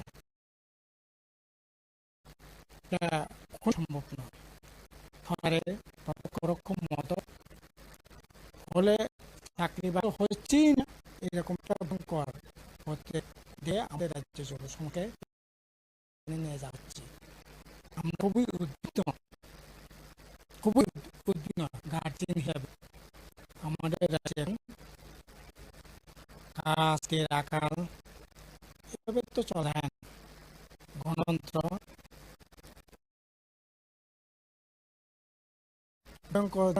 প্রচলিত হচ্ছে, এতে মানুষ আসার চিহ্ন না। আমরা তবুও দানটা বেঁধে রেখে মানুষ তার প্রতিতে আমাদের কাটতে দরকার। এবং মনে করে দেখছেন দেশে আমার রাজ্য এই ধরনের একটা ধর্মীয় বিভাজন, মানুষের সামাজিক বিভাজন, একটা কোনো না কোনো থেকে এগুলি সরিয়ে দেওয়া হতে এই সঙ্গে আমাদের থাকার আমার এখানে ট্রাইবাল ইউনিটি কোনোভাবেই যা বিঘ্নিত না হয়, আমাদের আরো সতর্ক থাকা। অসংখ্য স্যার, আমরা এতক্ষণ পর্যন্ত আপনাদের সামনে কিছু স্পষ্টীকরণ তুলে ধরার চেষ্টা করেছি। রাজ্যের বুকে এই বিষয়গুলোকে নিয়ে জনগণের মধ্যে প্রশ্ন রয়েছে, তাকে নিয়ে যারা নেতৃত্ব আছেন, যারা পূর্বে জনপ্রতিনিধি ছিলেন, তার মতামত ছিল। এতক্ষণ পর আমাদের সাথে যিনি প্রাক্তন সিএম চরণ বর্মা স্যার, এবং আমরা বিশেষ বিষয় আপনাদের সাথে তুলে ধরার চেষ্টা করি। এখনকার তো আমাদের একান্ত সাক্ষাৎকার এই সংবাদ আমরা এখানেই শেষ করছি। পরবর্তী বিভিন্ন আপডেট দেখতে অবশ্যই রাখবেন ট্রান্সলেটের পর।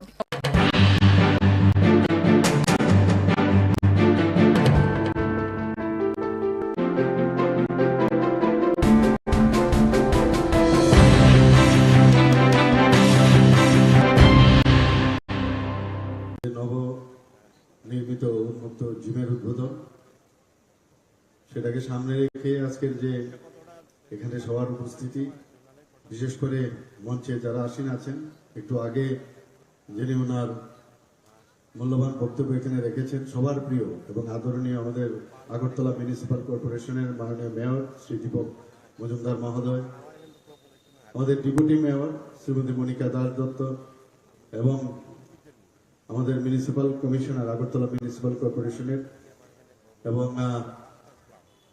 ওনার যে অ্যাক্টিভ যে ওয়ার্ক সবসময় আমরা দেখতে পাই, ডক্টর শৈলেশ কুমার যাদব, এবং আমার সামনে নিচে উপস্থিত আছেন সমস্ত আগরতলা মিউনিসিপাল কর্পোরেশনের সমস্ত কর্পোরেটরগণ এবং এই এলাকার এমিনেন্ট পার্সোনালিটিস এবং মিডিয়া বন্ধুরা এবং অন্যান্য যারা এখানে অন্যান্য জায়গা থেকে যারা এখানে উপস্থিত আছেন সবাইকে আমি হার্দিক অভিনন্দন ও শুভেচ্ছা জানাচ্ছি। অত্যন্ত আনন্দ লাগছে এখানে এসে যে এরকম একটা মহতি কার্যক্রম এবং তার অনুষ্ঠানে উপস্থিত থেকে এবং আমাকে এখানে নিমন্ত্রণ করার জন্য। নিমন্ত্রণ করবে কি, আমি তো এই এলাকারই লোক, আমার নিজেরই আসা উচিত। নিমন্ত্রণের জন্য অপেক্ষা না করে আমি বলবো যে ধন্যবাদ দেওয়ার আগে আপনাদেরকে ধন্যবাদ দেবো যে আপনারা এখানে এসেছেন। দেখুন, একটু আগে এখানে জিমের আমি একটু কসরত করেছি এবং মনে হচ্ছে যে 2-3টি কসরতের করার পরেই মনে হচ্ছে যে শরীরের যে মাসেলগুলো অনেকটা অ্যাক্টিভ হয়ে গেছে। তো আমরা জানি যে নিজের স্বাস্থ্য আগে ঠিক রেখে তারপর অন্যদের স্বাস্থ্য ঠিক রাখা উচিত। এবং আমরা দেখি অনেক সময় যখন এয়ারক্রাফটে আমরা উঠি তখন সেবিকারা যারা আছেন বলেন যে প্রথমেই এয়ারক্রাফটে ঢুকলেই দেখবেন বলবে যে যদি কোনো বিপদ ঘটে প্রথমে নিজেকে আগে মাস্ক পরুন, তারপর অন্যদেরকে বাঁচান, ওই অক্সিজেন মাস্ক, তারপর অন্যদেরকে বাঁচান। এটা কিন্তু প্রায়শ আমরা শুনি। অর্থাৎ নিজের স্বাস্থ্য ঠিক থাকলে অন্যদেরকে আমরা স্বাস্থ্য ঠিক রাখতে পারবো। এবং আজকের এই বিশেষ দিনে আমি বলবো আমাদের মাননীয় প্রধানমন্ত্রী নরেন্দ্র মোদীজি সবসময় বলেন যে যোগা করার বিষয়টা। 21শে জুন আমরা জানি যে রাষ্ট্রসংঘেতে উনি যখন আবেদন করলেন যে যোগ ব্যায়াম সবাইকে করা উচিত, সমস্ত দেশ করা উচিত। আমরা G20-র মধ্যে আমরা দেখেছি যে প্রধানমন্ত্রীজি বারবার বলছেন যে ওয়ান ফ্যামিলি, এবং অর্থাৎ সারা পৃথিবীকে নিয়ে উনি চিন্তা করেন, শুধু ভারতবর্ষ না। তো সেই উনার যে আহ্বানে আজকে 21শে জুন আন্তর্জাতিক যুব দিবস পালন করা হয়। এবং এই যে যোগা সেটা কিন্তু একটা ব্যায়াম না শুধু, সেটা আমাদের ভারতের একটা ফিলোসফি, যে আমাদের পরম্পরা, আমাদের যে প্রাচীন পরম্পরা, বেদের মাধ্যমে যেটা আমাদের শেখানো হয়েছে সেই যুগ থেকে এটা শুরু হয়েছে। এবং আজকে বিভিন্ন কান্ট্রি আজকে এই 21শে জুন আন্তর্জাতিক দিবসে ওনারা সবাই যোগ ব্যায়াম করেন এবং শুধু তাই নয়, সবসময় যোগ ব্যায়াম করছেন। তো আমার বলার অর্থটা হচ্ছে যে যদি মানুষ, আমরা জানি যে healthy mind resides in healthy body, যদি শরীর ঠিক না থাকে তাহলে কোনো অবস্থায় ভালো চিন্তা, ভালো কিছু ভাববার কোনোদিনই সেটা সম্ভব নয়। আমাদের আগরতলা মিউনিসিপাল কর্পোরেশনের মাননীয় মেয়র বলেছেন যে কিভাবে উনি আবর্জনা পরিষ্কার ওনার টিমের মাধ্যমে উনি করছেন, সমস্ত ড্রেন থেকে আরম্ভ করে রাস্তাঘাট সমস্ত জায়গায়। এবং শৈলেশজিও চেষ্টা করছেন কিভাবে পরিষ্কার করে। শুধু রাস্তাঘাট এগুলো পরিষ্কার করলে হবে না, আবর্জনা আমাদের মাথার ব্রেনের ভিতরে কিন্তু অনেক লোকের আছে, সেইগুলো আমাদের পরিষ্কার করা দরকার। এবং যে কারণে এতদিন এই আবর্জনা এখানে জমেছিল, সেই আবর্জনাগুলোর দায়িত্ব এখন পরিষ্কার করার দায়িত্ব শুধু আগরতলা মিউনিসিপাল কর্পোরেশনের না, আমাদের সরকারেরও এটা করতে হবে, আমাদের আপনাদেরও করতে হবে। সবাই মিলে এই যে আবর্জনা ফিজিক্যালি যেটা আছে এবং মেন্টালিও যেটা আছে, তারও আবর্জনা পরিষ্কারের দায়িত্ব আমাদের নিতে হবে। কারণ আমরা যদি ভালো চিন্তা না করি, উদ্ভাবনী যে বিষয়গুলো আছে সেগুলো যদি আমরা চিন্তা ভাবনা না করি, তাহলে সমাজকে আমরা কোনো অবস্থায় পরিবর্তন করতে পারবো না। এবং এখানে আমি অনেকবার এখানে এসেছি, এই এলাকায় ইলেকশনের সময় এসেছি, তার আগে ছোটবেলার থেকেই এলাকায় আমার অবাধ বিচরণ ছিল। তো এখানে আমার যে আমাদের মাননীয় মেয়র সাহেব বলেছেন যে যেভাবে এখানে নোংরা পড়ে থাকতো, নানা রকম ড্রাগ এডিক্টেড সিরিঞ্জ থেকে শুরু করে বিভিন্ন যেসব সামগ্রী ব্যবহার করা হয়, সেগুলো কিন্তু এই জিম যে উদ্বোধন হলো তাতে কিন্তু একটা পরিবেশ এটা এখানে তৈরি হলো। শুধু 1 নম্বর রামনগর বা 2 নম্বর বা এই অত্র এলাকার সমস্ত লোকেই তার সুবিধা পাবে তা নয়, সমস্ত সাধারণ মানুষও তাদের সুবিধা হবে। খেলাধুলার উন্নয়নে আমরা এবার যে বাজেট আমরা রেখেছি, আপনারা সবাই জানেন যে আমরা কতটুকু সিরিয়াস, যে 2023-24 অর্থ বছরে আমরা কৈলাসহর এবং উদয়পুরে 25 কোটি টাকা পেয়ে 2টি যুব আবাস স্থাপন করার আমরা বাজেট রেখেছি। খেলাধুলার পরিকাঠামো উন্নয়নে আমরা 9.21 কোটি টাকা পেয়ে শান্তির বাজারে একটা স্টেডিয়াম আমরা তৈরি করছি। আমার কাছে অনেক যারা খেলাধুলা করেন তারা আসে, ছোট ছোট ছেলে মেয়েদের এসে বলে যে আমার বাইরে চান্স পেয়েছি, কিন্তু আমার টাকা পয়সার সমস্যা, আমাদের সুযোগ সুবিধা নেই এখানে যাওয়ার। তো ওই কথাটা মাথায় রেখে আমি যখন আমাদের মাননীয় অর্থমন্ত্রীকে আমি বললাম, তো সেই জায়গায় উনি মুখ্যমন্ত্রী স্টেট ট্যালেন্ট সার্চ প্রোগ্রাম একটা বাজেটে আমরা রেখেছি। তাতে করে যারা মহিলা খেলোয়াড়, যারা বিশ্বমানের প্রশিক্ষণ যাদেরকে আমরা দেওয়ার ব্যবস্থা করেছি, তাদের সর্বোচ্চ আমরা 5 লক্ষ টাকা পর্যন্ত এককালীন একটা আর্থিক সহায়তা প্রকল্প আমরা এই প্রকল্পের মাধ্যমে আমরা করেছি। আপনারা আরেকটা জিনিস যেটা মুখ্যমন্ত্রী যেটা আমি বললাম স্পোর্টস ডেভেলপমেন্ট স্কিম, সেটাও আমরা এই বাজেটে আমরা রেখেছি 2023-24 অর্থ বছরে, যাতে যারা উচ্চাকাঙ্ক্ষী খেলোয়াড় তাদের স্কলারশিপের সুবিধা দেওয়া হবে, এবং এই প্রকল্পের জন্য আমরা 8 কোটি টাকা আমরা বরাদ্দ রেখেছি। আমরা 2023-24 বাজেটে যুব বিষয়ক কেন্দ্রের YAS এর মধ্যে আমরা 4,939 কোটি টাকা বরাদ্দ রেখেছি। আপনারা ভাবুন, যেখানে আমরা এবার বাজেটে 27,000 কোটি টাকা আমরা রেখেছি, তার মধ্যে 4,939 কোটি টাকা আমরা এই ইয়েস ডিপার্টমেন্টের জন্য আমরা রেখেছি। খেলাধুলার উন্নয়নে রাজ্য সরকারের যে কিছু কিছু আমরা যে কাজ আমরা করেছি আপনারা সবাই জানেন অলরেডি, তবু আমি এখানে বলছি। 4টি সিনথেটিক টার্ফ ফুটবল মাঠ আমরা নির্মাণ করেছি। উমাকান্ত একাডেমিতে আপনারা অলরেডি দেখেছেন, মিনি স্টেডিয়ামে সেটা করা হয়েছে। শচীন্দ্র নর উচ্চ বিদ্যালয় মাঠ জিরানিয়াতে, সেখানে আমি নিজেই এটা উদ্বোধন করেছিলাম জিরানিয়াতে। আরেকটা করা হয়েছে উত্তর দেবেন্দ্রনগর উচ্চ বিদ্যালয় মাঠ তুলাবাগানে, এবং BKI মাঠ বিলোনিয়া। 4টি জায়গায় আমাদের 4টি সিনথেটিক টার্ফ ফুটবল মাঠ নির্মাণ করা হয়। এবং শুধু তাই নয়, এর আগেও আরেকটা চন্দ্রপুরে আমরা প্রথম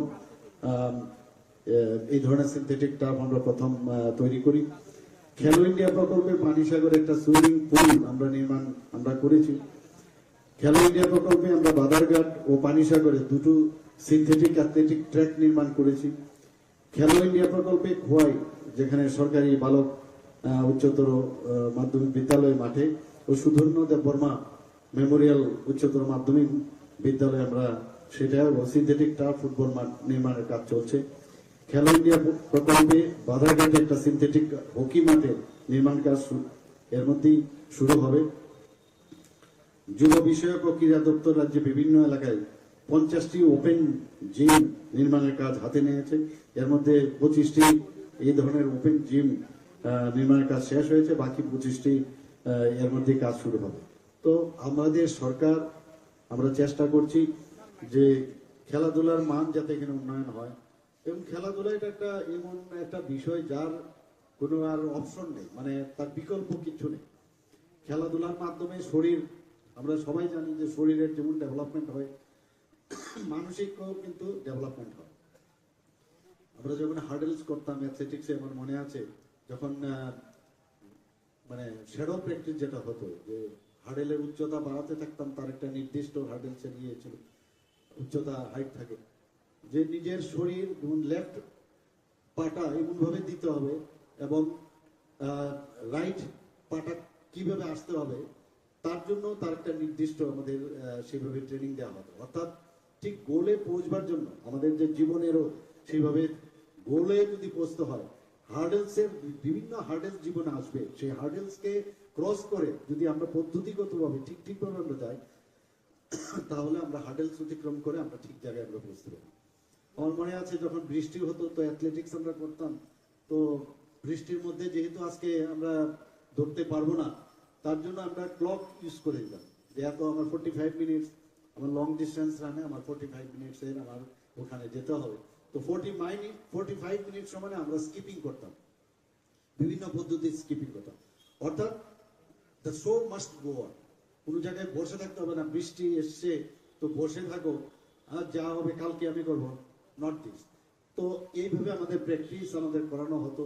বিভিন্ন সময় হ্যান্ড সুইং, আয়নার সামনে দাঁড়িয়ে ডাম্বেল নিয়ে, আমি তো খালি হাতে আমরা হ্যান্ডসুইং হয় যখন দৌড়ি, কিন্তু ভারী ওজন নিয়ে যদি হ্যান্ডসুইং করার, সেটা আমার মুভমেন্ট আয়নার সামনে দাঁড়িয়ে আমাদের করতে হবে। অর্থাৎ এই যে টেকনিকগুলো, সেটা কিন্তু জীবনের ক্ষেত্রেও সেটা প্রযোজ্য। যখন এই যে আমরা যদি আমাদের চিন্তা ভাবনা, আমাদের উদ্ভাবনী শক্তি যদি আমরা সবসময় এটাকে কন্টিনিউয়াস আমরা যদি তার প্র্যাকটিস করি, তাহলে জীবনের যে কোনো জায়গায় যেটা আমরা যদি চিন্তা করি যে এটা করব, আমার মনে হয় না তার থেকে আমাদেরকে কেউ আটকাতে পারবে। সে হার্ডেলসই হোক, বৃষ্টি হোক, আর যাই হোক, প্রাকৃতিক দুর্যোগই হোক, আমরা কিন্তু আমাদের গোলে আমরা বুঝতে পারবো। আমাদের সরকার এখন এমনভাবে চেষ্টা করছে যে সব জায়গার মধ্যে সবাইকে খুশি করা ইম্পসিবল, কিন্তু একটা যে চেষ্টা এবং মানুষের যে মৌলিক যে সমস্যাগুলো, তাকে আমরা সামনে রেখে আমরা কাজ করে চলছি। কিন্তু এটা যেটা আমাদের মাননীয় মেয়র সাহেব বলেছেন, যে কোনো বিষয়ে একা বা সরকারের পক্ষে বা ব্যক্তি কেন্দ্রে কোনোদিন সম্ভব হবে না। সব ব্যক্তিরা যদি সবাই মিলে যদি আমাদের এই সমাজকে পরিবর্তন করতে হয়, তাহলে আমাদের এই একটা পাড়াই হোক, একটা ওয়ার্ডই হোক, বা একটা রাজ্যই হোক, বা দেশই হোক, তবে এটা আমরা পরিবর্তন করতে পারবো। আমাদের মাননীয় প্রধানমন্ত্রী সেই দিশায় কাজ করছেন। আজকে আমাদের দেশের যে এমন একটা জায়গায় মাননীয় প্রধানমন্ত্রী নিয়ে গেছে, যে সত্যি আমাদের এখন গর্ববোধ হয়।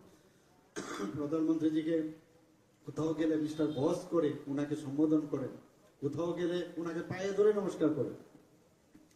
তো এই যে অবস্থা, মানে সেটা আমরা কিন্তু গর্ববোধ করা উচিত যে এইরকম একজন প্রধানমন্ত্রীর গার্জিয়ানশিপে আমাদের দেশ চলছে, এবং আমরাও সেই দিশায় কাজ করছি।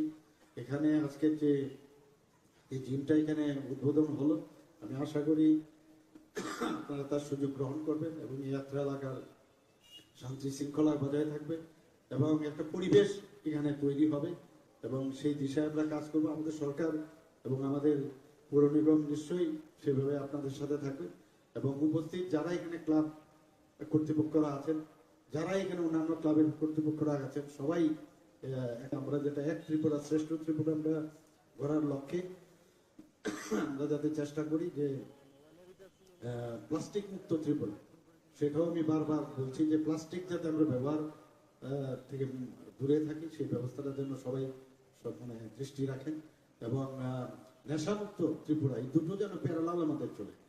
আর রাস্তাঘাটে আমরা নোংরা ফেলবো না, এবং অন্যকেও ফেলতে দেবো না। এই মানসিকতা নিয়ে আমরা যদি কাজ করি, তাহলে দেখবেন ত্রিপুরার চেহারাই পাল্টে যাবে। এখনো বাইরের থেকে আমাদের বন্ধু বান্ধবরা আসেন, বা অফিসার বা যারাই আসেন, এসে বলছে সত্যি আমরা ভাবতে পারি না আজকের থেকে ত্রিপুরাতে আগেও এসেছি, কিন্তু এখন আসলে এই ত্রিপুরা এরকম হয়ে গেছে। আমরা আমাদের চোখে যেহেতু আমরা রোজই বিষয়টা দেখি, আমাদের চোখে দেখা যায়, কিন্তু ওনাদের চোখে কিন্তু দেখা যায় যে অনেক পরিবর্তন।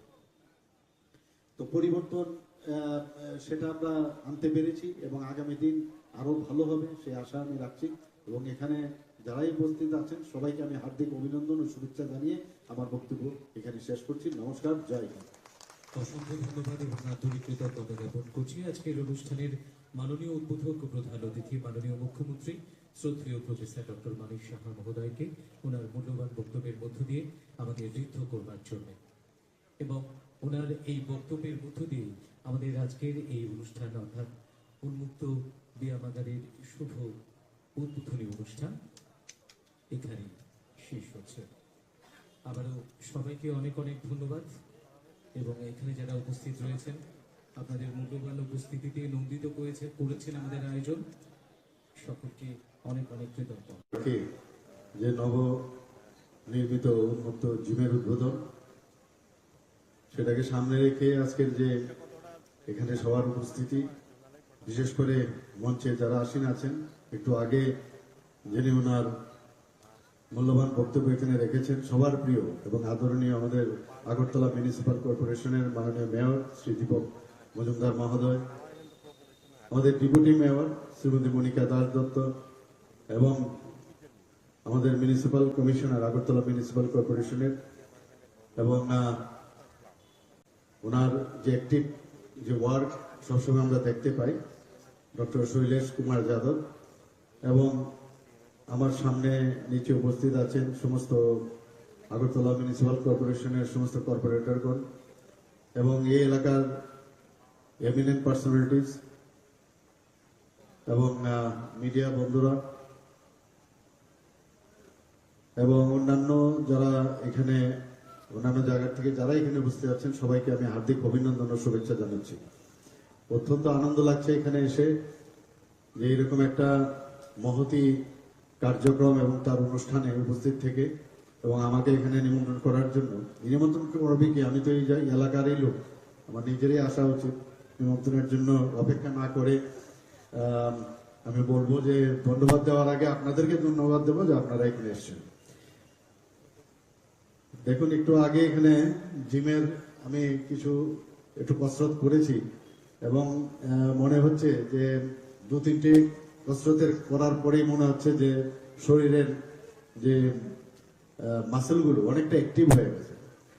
তো আমরা জানি যে নিজের স্বাস্থ্য আগে ঠিক রেখে তারপর অন্যদের স্বাস্থ্য ঠিক রাখা উচিত। এবং আমরা দেখি অনেক সময় যখন এয়ারক্রাফটে আমরা উঠি তখন সেবিকারা যারা আছেন বলেন যে প্রথমেই এয়ারক্রাফটে ঢুকলেই দেখবেন বলবে যে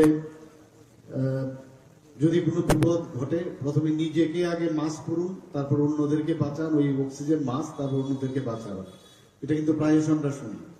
অর্থাৎ নিজের স্বাস্থ্য ঠিক থাকলে অন্যদেরকে আমরা স্বাস্থ্য ঠিক রাখতে পারবো।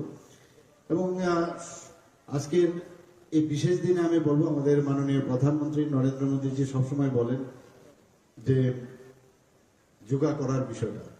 21শে জুন আমরা জানি যে রাষ্ট্রসংঘেতে উনি যখন আবেদন করলেন যে যোগ ব্যায়াম সবাইকে করা উচিত, সমস্ত দেশ করা উচিত। আমরা G20-র মধ্যে আমরা দেখেছি যে প্রধানমন্ত্রীজি বারবার বলছেন যে ওয়ান আর্থ, ওয়ান ফ্যামিলি এবং ওয়ান ফিউচার, উনি সবসময় বলতেন। অর্থাৎ সারা পৃথিবীকে নিয়ে উনি চিন্তা করেন, শুধু ভারতবর্ষ না। তো সেই উনার যে আহ্বানে আজকে 21শে জুন আন্তর্জাতিক যুব দিবস হিসেবে পালন করা হয়।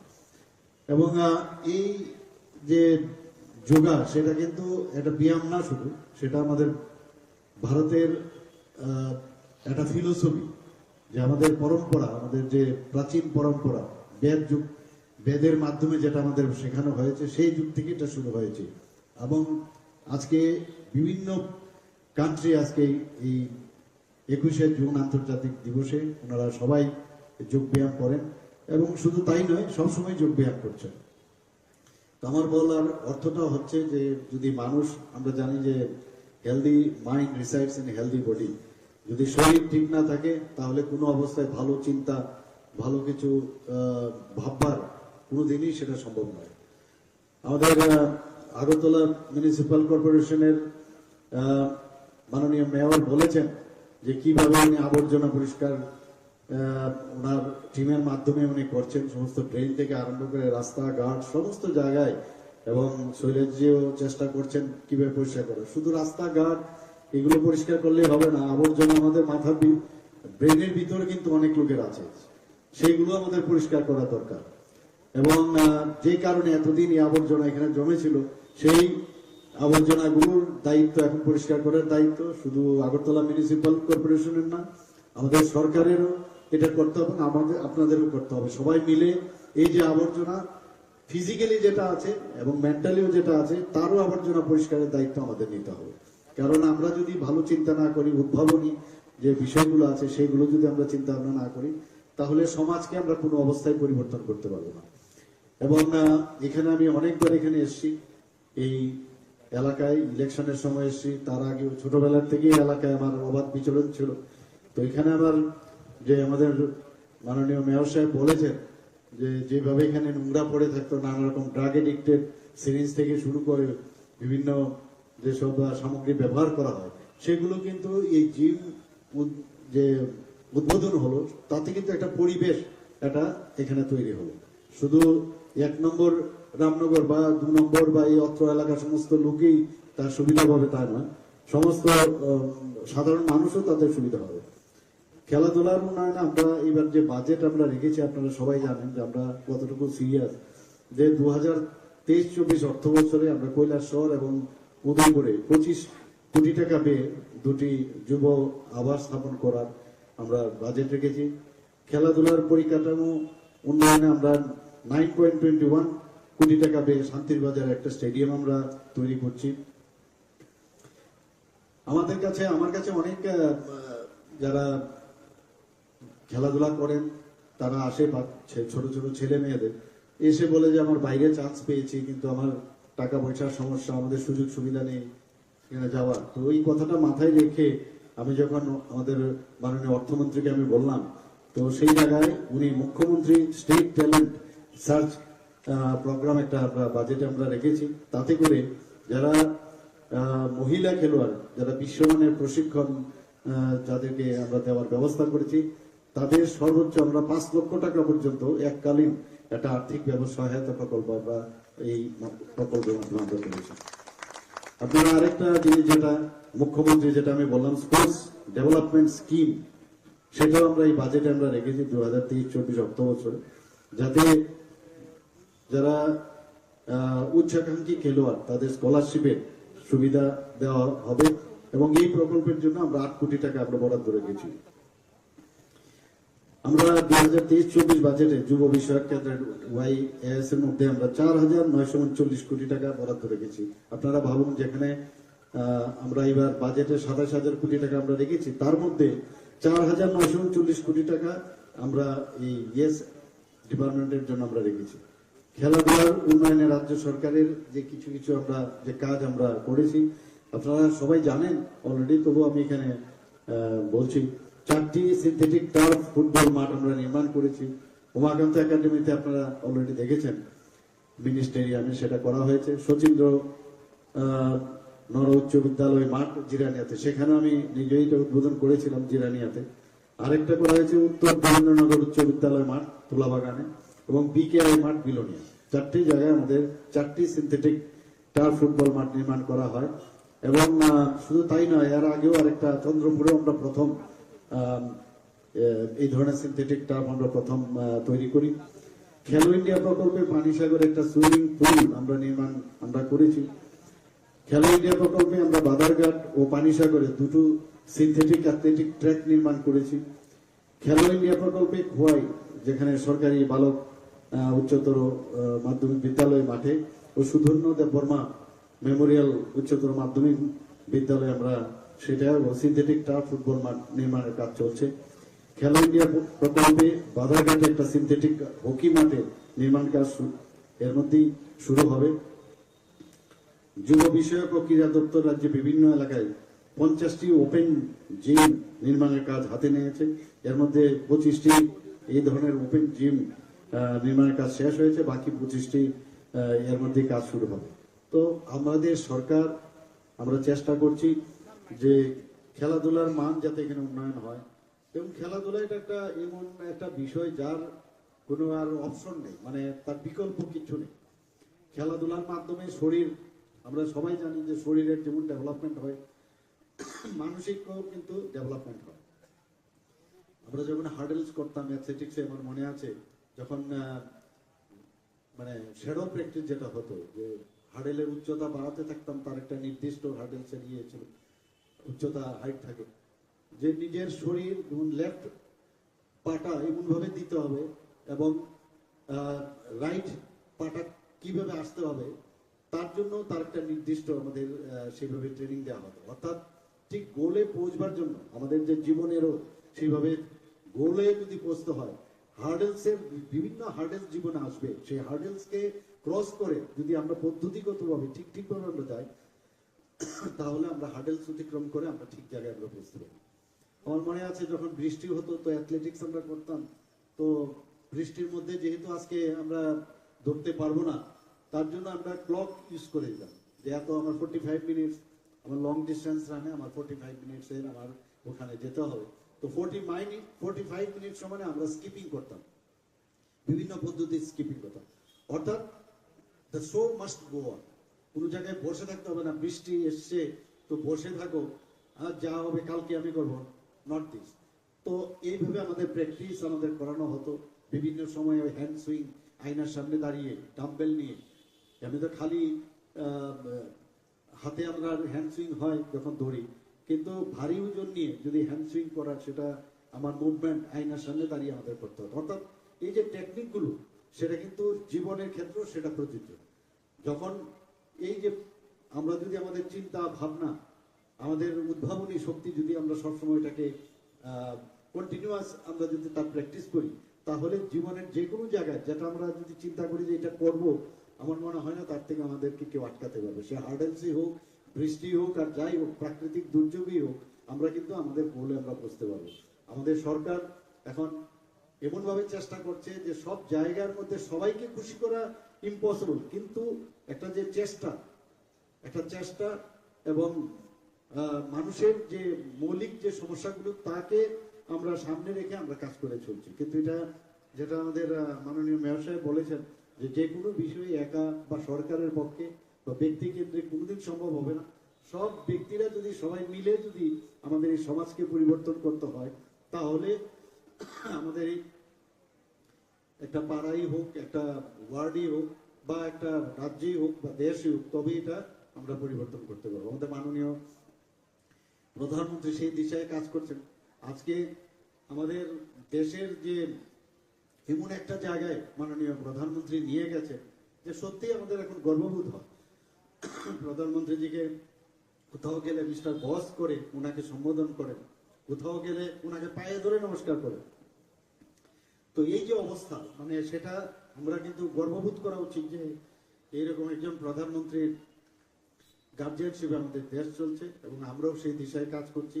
এখানে আজকে যে এই জিমটা এখানে উদ্বোধন হলো, আমি আশা করি আপনারা তার সুযোগ গ্রহণ করবেন এবং এই যাত্রা এলাকার শান্তি শৃঙ্খলা বজায় থাকবে এবং একটা পরিবেশ এখানে তৈরি হবে, এবং সেই দিশায় আমরা কাজ করবো। আমাদের সরকার এবং আমাদের পৌর নিগম নিশ্চয়ই সেভাবে আপনাদের সাথে থাকবে, এবং উপস্থিত যারা এখানে ক্লাব কর্তৃপক্ষরা আছেন, যারা এখানে অন্যান্য ক্লাবের কর্তৃপক্ষরা আছেন, সবাই একটাই নজর দেবেন যে আমরা যেটা এক ত্রিপুরা শ্রেষ্ঠ ত্রিপুরা আমরা গড়ার লক্ষ্যে আমরা যাতে চেষ্টা করি যে প্লাস্টিক মুক্ত ত্রিপুরা, সেটাও আমি বারবার বলছি যে প্লাস্টিক যাতে আমরা ব্যবহার থেকে দূরে থাকি, সেই ব্যবস্থাটার জন্য সবাই সব মানে দৃষ্টি রাখেন, এবং নেশামুক্ত ত্রিপুরা, এই দুটো যে প্যারালাল আমাদের, আর রাস্তাকে আমরা নোংরা ফেললাম এবং অন্যকে ফেলতে দেব, এই মানসিকতা নিয়ে আমরা যদি কাজ করি তাহলে ত্রিপুরার চেহারা আমাদের যাবে। এখনো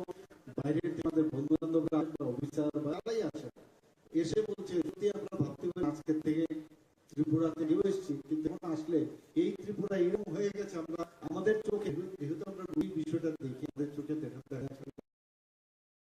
কিন্তু ওনাদের চোখে দেখা যায় অনেক পরিবর্তন।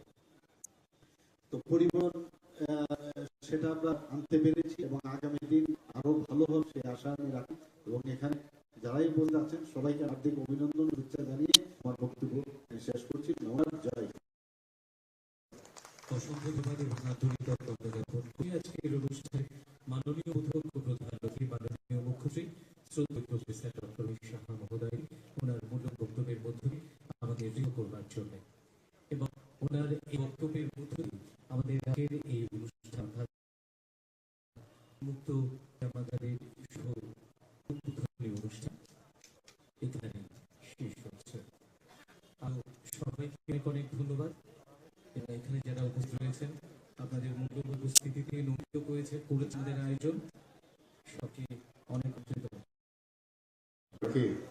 যে নব নির্মিত উন্মুক্ত জিমের উদ্বোধন, সেটাকে সামনে রেখে আজকের যে এখানে সবার উপস্থিতি, বিশেষ করে মঞ্চে যারা আসীন আছেন, একটু আগে যিনি ওনার মূল্যবান বক্তব্য এখানে রেখেছেন, সবার প্রিয় এবং আদরণীয় আমাদের আগরতলা মিউনিসিপাল কর্পোরেশনের মাননীয় মেয়র শ্রী দীপক মজুমদার মহোদয়, আমাদের ডেপুটি মেয়র শ্রীমতী মনিকা দাস দত্ত, এবং আমাদের মিউনিসিপাল কমিশনার আগরতলা মিউনিসিপাল কর্পোরেশনের, এবং ওনার যে অ্যাক্টিভ যে ওয়ার্ক সবসময় আমরা দেখতে পাই ডক্টর শৈলেশ কুমার যাদব, এবং আমার সামনে নিচে উপস্থিত আছেন সমস্ত আগরতলা মিউনিসিপাল কর্পোরেশনের সমস্ত কর্পোরেটরগণ এবং এই এলাকার এমিনেন্ট পার্সোনালিটিস এবং মিডিয়া বন্ধুরা এবং অন্যান্য যারা এখানে অন্যান্য জায়গা থেকে যারা এখানে উপস্থিত আছেন, সবাইকে আমি হার্দিক অভিনন্দন ও শুভেচ্ছা জানাচ্ছি। অত্যন্ত আনন্দ লাগছে এখানে এসে যে এরকম একটা মহতি কার্যক্রম এবং তার অনুষ্ঠানে উপস্থিত থেকে, এবং আমাকে এখানে নিমন্ত্রণ করার জন্য। নিমন্ত্রণ করবে কি, আমি তো এই এলাকারই লোক, আমার নিজেরই আসা উচিত। নিমন্ত্রণের জন্য অপেক্ষা না করে আমি বলবো যে ধন্যবাদ দেওয়ার আগে আপনাদেরকে ধন্যবাদ দেবো যে আপনারা এখানে এসেছেন। দেখুন, একটু আগে এখানে জিমের আমি একটু কসরত করেছি এবং মনে হচ্ছে যে 2-3টি কসরতের করার পরেই মনে হচ্ছে যে শরীরের যে মাসেলগুলো অনেকটা অ্যাক্টিভ হয়ে গেছে। তো আমরা জানি যে নিজের স্বাস্থ্য আগে ঠিক রেখে তারপর অন্যদের স্বাস্থ্য ঠিক রাখা উচিত। এবং আমরা দেখি অনেক সময় যখন এয়ারক্রাফটে আমরা উঠি তখন সেবিকারা যারা আছেন বলেন যে প্রথমেই এয়ারক্রাফটে ঢুকলেই দেখবেন বলবে যে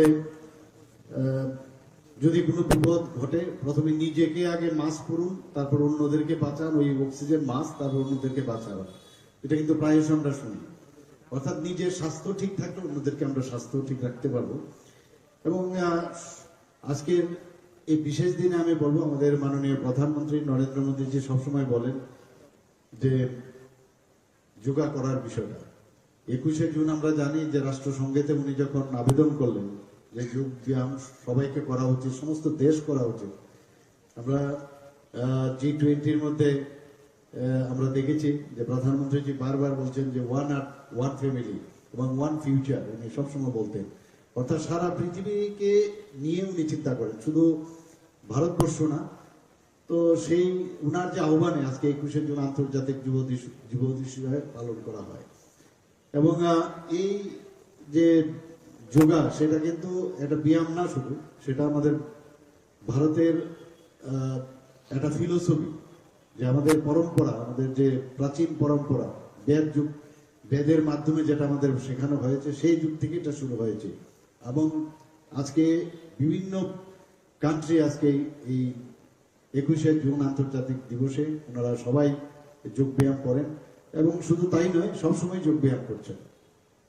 তো আমার বলার অর্থটা হচ্ছে যে যদি মানুষ, আমরা জানি যে healthy mind resides in healthy body, যদি শরীর ঠিক না থাকে তাহলে কোনো অবস্থায় ভালো চিন্তা, ভালো কিছু দিনই সেটা সম্ভব নয়। আমাদের আগরতলা মিউনিসিপ্যাল কর্পোরেশনের মাননীয় মেয়র বলেছেন যে কিভাবে উনি আবর্জনা পরিষ্কার ওনার টিমের মাধ্যমে উনি করছেন, সমস্ত ড্রেন থেকে আরম্ভ করে রাস্তাঘাট সমস্ত জায়গায়। এবং শৈলেশজিও চেষ্টা করছেন কিভাবে পরিষ্কার করে। শুধু রাস্তাঘাট এগুলো পরিষ্কার করলেই হবে না, আবর্জনা আমাদের মাথার ব্রেনের ভিতরে কিন্তু অনেক লোকের আছে, সেইগুলো আমাদের পরিষ্কার করা দরকার।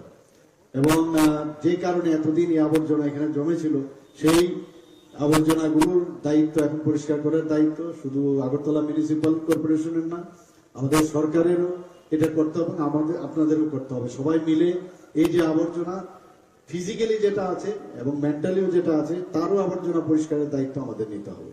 কারণ আমরা যদি ভালো চিন্তা না করি, উদ্ভাবনী যে বিষয়গুলো আছে সেগুলো যদি আমরা চিন্তা ভাবনা না করি, তাহলে সমাজকে আমরা কোনো অবস্থায় পরিবর্তন করতে পারবো না। এবং এখানে আমি অনেকবার এখানে এসেছি, এই এলাকায় ইলেকশনের সময় এসেছি, তার আগে ছোটবেলার থেকেই এলাকায় আমার অবাধ বিচরণ ছিল।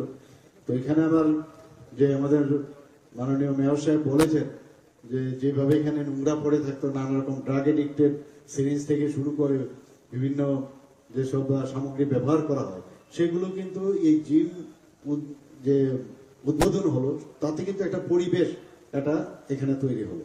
শুধু 1 নম্বর রামনগর বা 2 নম্বর বা এই অত্র এলাকার সমস্ত লোকেই তার সুবিধা পাবে তা নয়, সমস্ত সাধারণ মানুষও তাদের সুবিধা হবে। খেলাধুলার উন্নয়নে আমরা এবার যে বাজেট আমরা রেখেছি, আপনারা সবাই জানেন যে আমরা কতটুকু সিরিয়াস, যে 2023-24 অর্থ বছরে আমরা কৈলাসহর এবং উদয়পুরে 25 কোটি টাকা পেয়ে 2টি যুব আবাস স্থাপন করার আমরা বাজেট রেখেছি। খেলাধুলার পরিকাঠামো উন্নয়নে আমরা 9.21 কোটি টাকা পেয়ে শান্তির বাজারে একটা স্টেডিয়াম আমরা তৈরি করছি।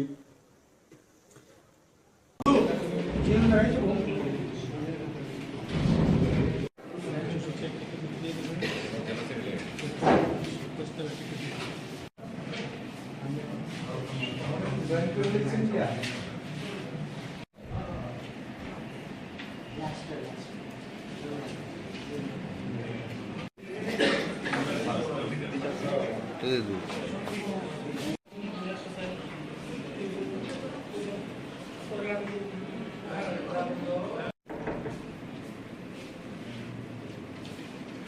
আজকের যে রাজ্য কমিটির সভা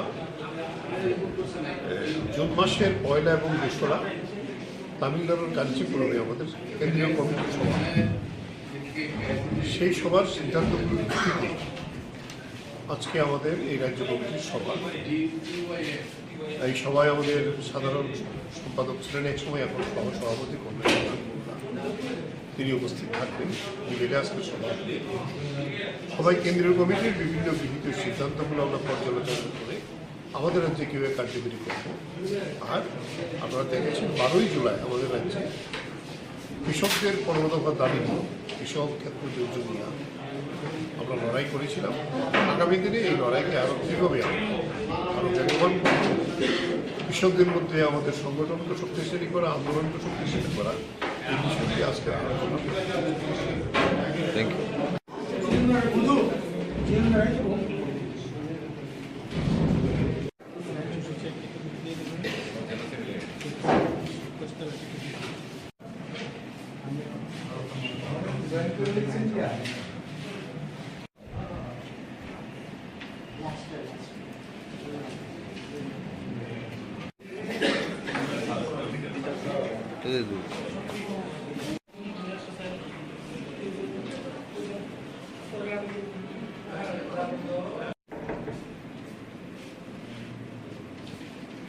আজকের যে রাজ্য কমিটির সভা জুন মাসের 1 এবং 2 তামিলনাড়ুর কাঞ্চিপুরমে আমাদের কেন্দ্রীয় কমিটির সভা, সেই সভার সিদ্ধান্তগুলোর ভিত্তিতে আজকে আমাদের এই রাজ্য কমিটির সভা। এই সভায় আমাদের সাধারণ সম্পাদক ছিলেন এক সময়, এখন সভাপতি করবেন, তিনি উপস্থিত থাকবেন। মিলে আজকে সবাই কেন্দ্রীয় কমিটির বিভিন্ন গৃহীত সিদ্ধান্তগুলো আমরা পর্যালোচনা করে আমাদের রাজ্যে কীভাবে কার্যকরী করব। আর আপনারা দেখেছেন 12ই জুলাই আমাদের রাজ্যে কৃষকদের 15 দফা দাবি নিয়ে, কৃষক ক্ষেত্র যোজনা নিয়ে আমরা লড়াই করেছিলাম। আগামী দিনে এই লড়াইকে আরও কীভাবে আরও বেগবান করব, কৃষকদের মধ্যে আমাদের সংগঠনকে শক্তিশালী করা, আন্দোলনকে শক্তিশালী করা, এই বিষয়টি আজকে আলোচনা করি। Thank you.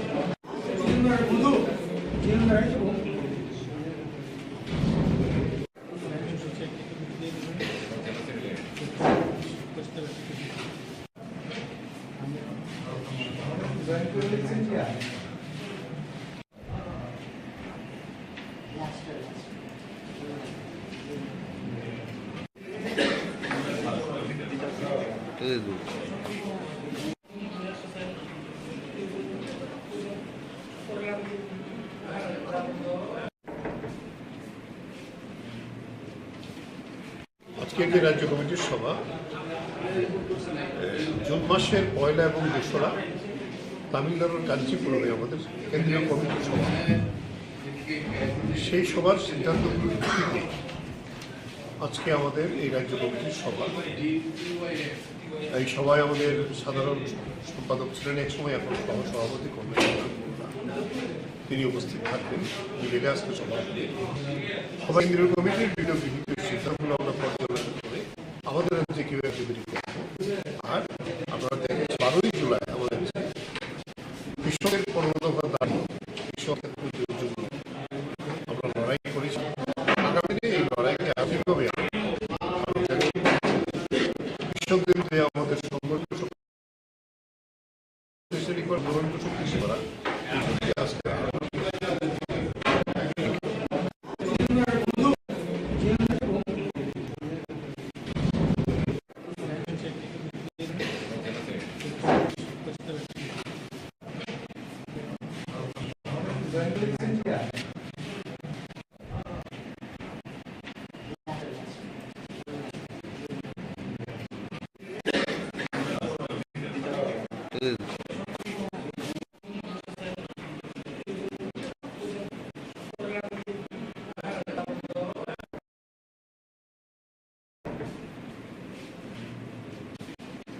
আজকের যে রাজ্য কমিটির সভা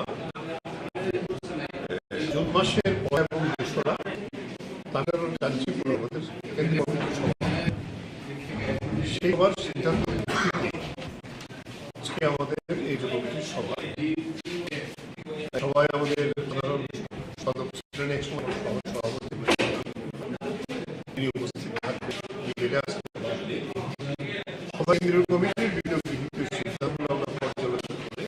আমাদের রাজ্যে কিউ অ্যাক্টিভিটি করবো। আর আপনারা দেখেন 12ই জুলাই কৃষকের 15 দফা দাবি কৃষকের জন্য আমরা লড়াই করেছি। আগামী দিনে এই লড়াইকে আর্থিকভাবে কৃষকদের যে আমাদের সংগঠন শক্তিশালী করা, আন্দোলনকে শক্তিশালী করা, আজকে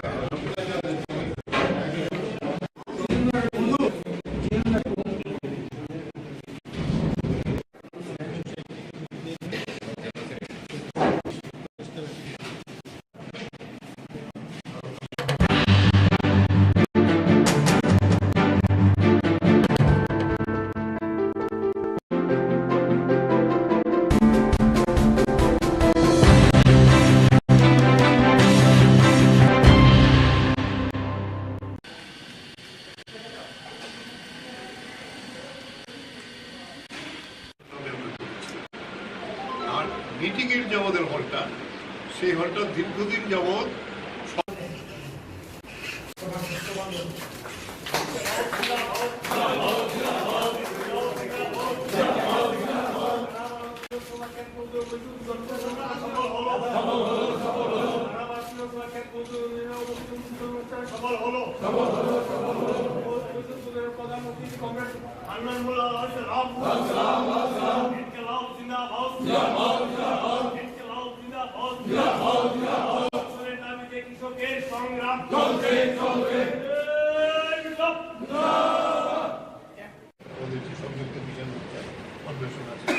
এটা সেরে তারপরের দিন এই আন্দোলনকে আমরা পেয়েছি। তাই আন্দোলনের ত্রিপুরা রাজ্যের নেতৃবৃন্দ এবং আমাদের সদস্যগণ এবং কংগ্রেস, আজকে আমাদের এটা একটা খুবই আনন্দের বিষয় যে কাজ সুষ্ঠুভাবে করতে গেলে নিয়মিত আমাদের কাজের একটা স্থান চাই এবং অফিস সেই স্থান আমাদের অফিস তারা নিজেরাই চাঁদাপত্র দিয়ে এই অফিস তৈরি করতে সাহায্য করেছে। সেই জন্য এটা একটা নিজেদের প্রয়াসে যে একটা দপ্তর শুরু হয়েছে, এটা আমাদের কাছে খুবই আনন্দের ব্যাপার, গর্বের ব্যাপার এবং আশা করি এখানে এই আন্দোলন সংগঠন পরিচালনা করার ক্ষেত্রে এই অফিস আমাদের সাহায্য করবে। কারণ আমরা জানি আজকে ভারতবর্ষের কৃষি সংকটের মধ্যে দিয়ে সমস্যা সংকট, যার জন্য প্রতিদিন 52 জন কৃষক আত্মহত্যা করছে। সমস্যা হলে যখন সমাধান করতে পারে না তখনই মানুষ আত্মহত্যা করে। এখানে আমরা বলছি আজ কৃষি সংকট, এই কৃষি সংকটের শিকার হচ্ছে একদিকে কৃষকরা, আরেকদিকে গ্রামীণ কৃষি মজুররা সবচেয়ে বেশি। এই অংশের মানুষ তারা একদিকে ফসলের দাম পাচ্ছে, একদিকে দেনার জ্বালায় তারা আত্মহত্যা করতে বাধ্য হচ্ছে।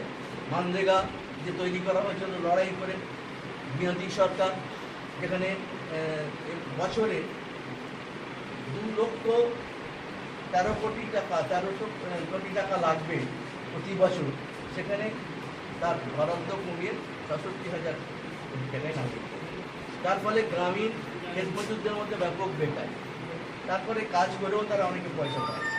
এই অবস্থার মধ্যে দিয়ে কৃষক এবং ক্ষেত মজুর তার যে দাবি, তার ফসলের ন্যায্য দাম, মিনিমাম সাপোর্ট প্রাইস স্বামীনাথন কমিশনের সুপারিশ অনুযায়ী এবং সরকার দ্বারা সেগুলো সংগ্রহ করা এবং সেগুলো রেশনের মাধ্যমে মানুষের মধ্যে বিতরণ করা। আর দ্বিতীয় হচ্ছে যে ঋণ মকুব করা, অন্তত একবার সমস্ত কৃষকদের মজুরের ঋণ একবার অন্তত মকুব করা। এই দাবি নিয়ে আমরা আন্দোলন করছি। সেই জন্য সেই দাবির আন্দোলনকে আরও এগিয়ে নিতে হবে। আমরা আজ দেখছি যে ভারতবর্ষের স্বাধীনতার পর সবচেয়ে বেশি কৃষক বিরোধী সরকার হচ্ছে আজকে দিল্লির এনডিএ সরকার। সব সরকারই, কোনো সরকারই কৃষকদের পক্ষে খুব ভালো কাজ করেছে এমন না, কিন্তু এই সরকারের মতন কৃষক বিরোধী নরেন্দ্র মোদী হচ্ছে কৃষক সমাজের 1 নম্বরের দুশ্মন। কৃষকদের সমস্ত নীতি সমস্যাকে অস্বীকার করা, প্রতিশ্রুতিগুলোকে পদদলিত করা, বারে বারে দেওয়া কথাকে বিশ্বাসঘাতকতা করা, এর বিরুদ্ধে আমরা গোটা দেশে কৃষক ক্ষেত মজুররা ঐক্যবদ্ধভাবে লড়াই করছি। এবং আমরা জানি যে 3টে কালা কানুন এনেছিল আমাদের কৃষকদের, ক্ষেত মজুরদের, আমাদের দেশের বড় বড় পুঁজিপতি জমিদার এবং যারা কর্পোরেট হাউস আদানি আম্বানিদের গোলাম বানাবার ষড়যন্ত্র করেছিল।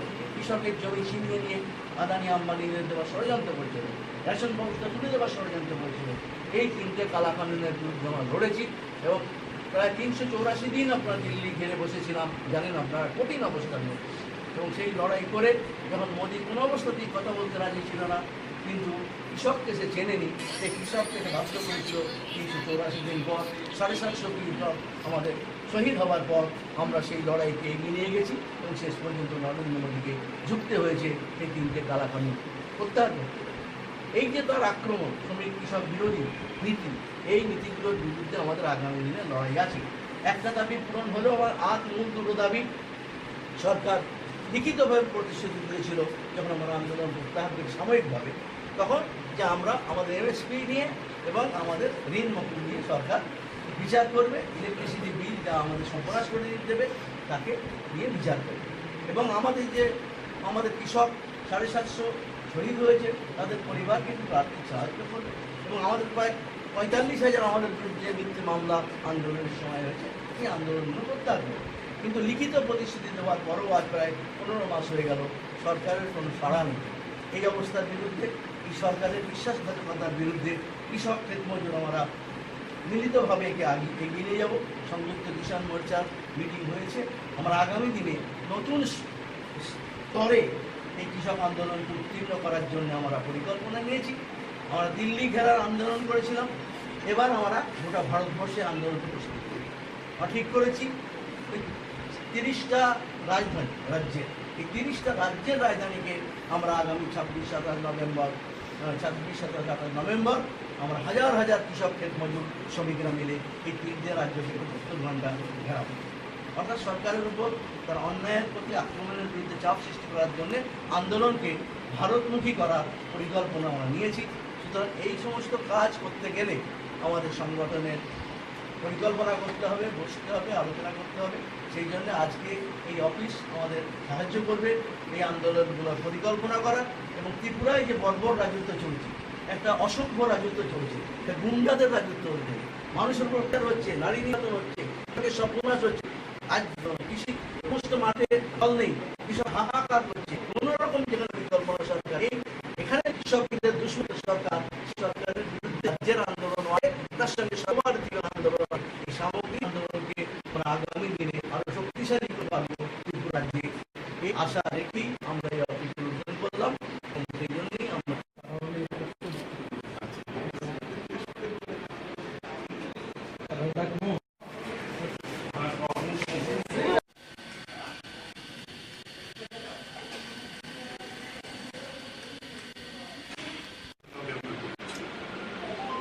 মিটিংয়ের যে আমাদের হলটা, সেই হলটা দীর্ঘদিন যাবৎ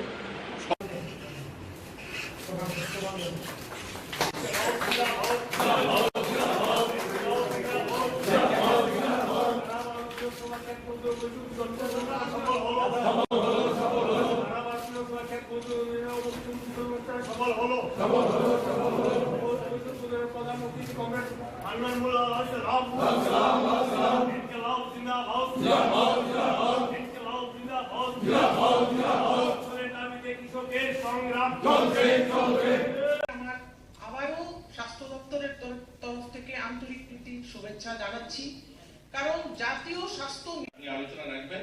সবাইকে আবারও ধন্যবাদ, সবাইকে আবারও শুভেচ্ছা। সমস্ত ডিস্ট্রিক্ট থেকে আগত এবং অন্য ডিপার্টমেন্ট থেকে, ভলেন্টারি ডিপার্টমেন্ট, ব্যাকটেরিয়া ডিপার্টমেন্ট।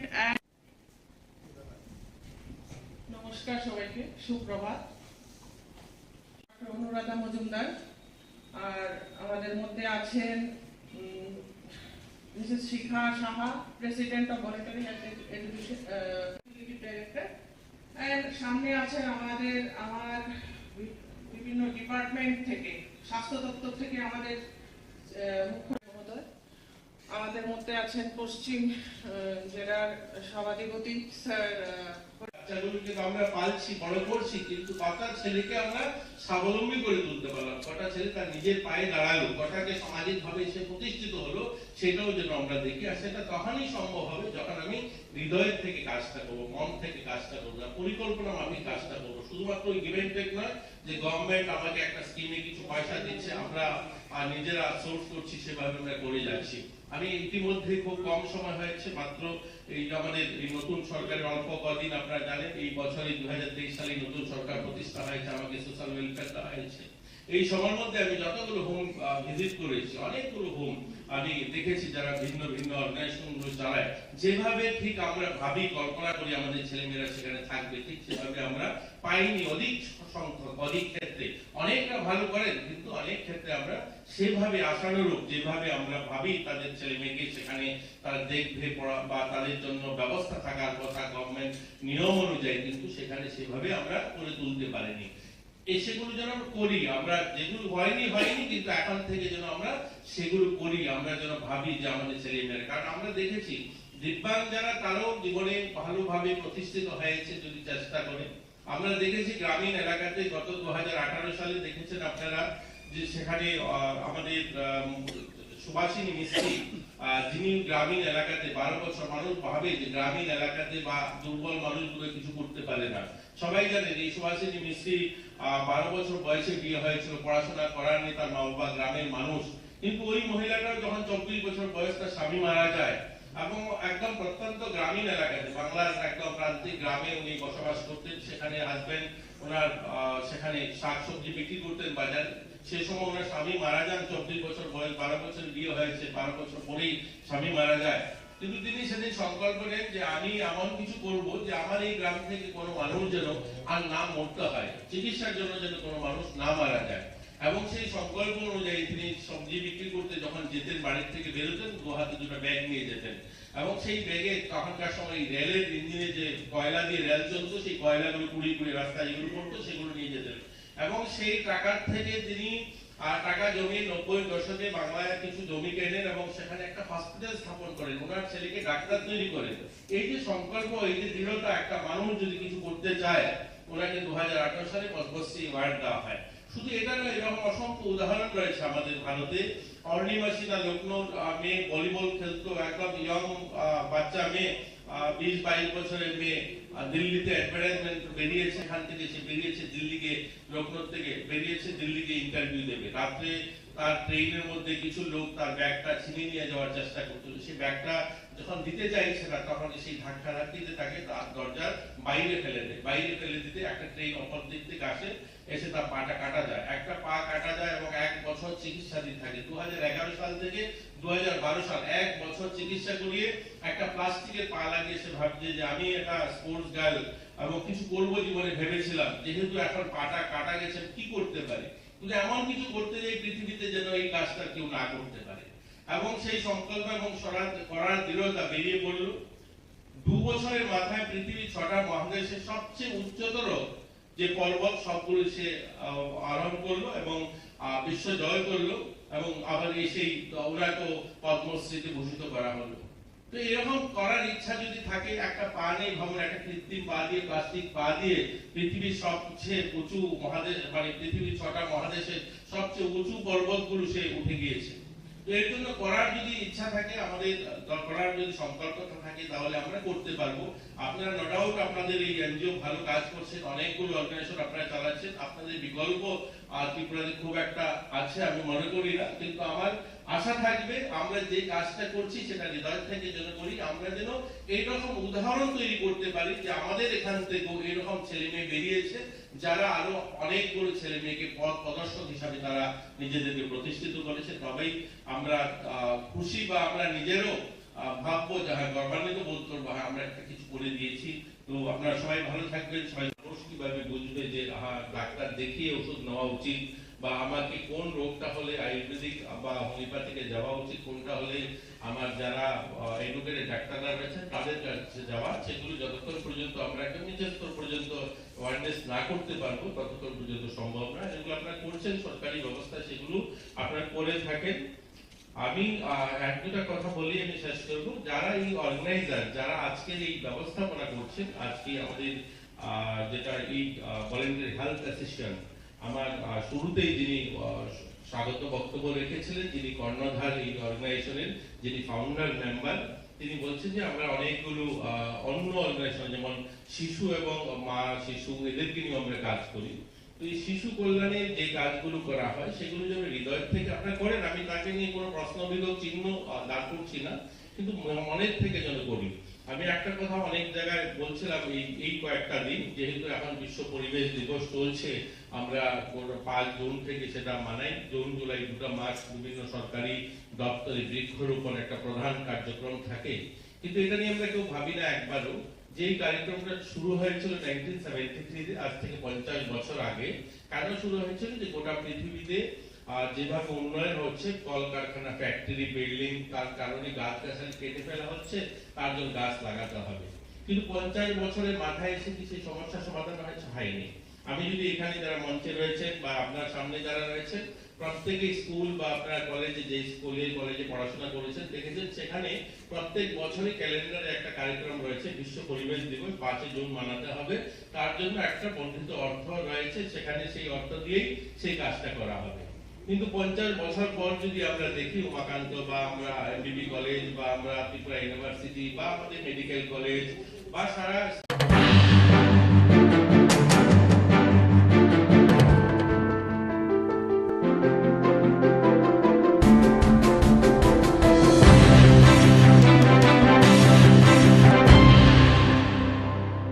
দিদি, জলের মধ্যে কি গন্ধ আছে? दै मोनां मिया बाहाय मोनांगो खिसानिया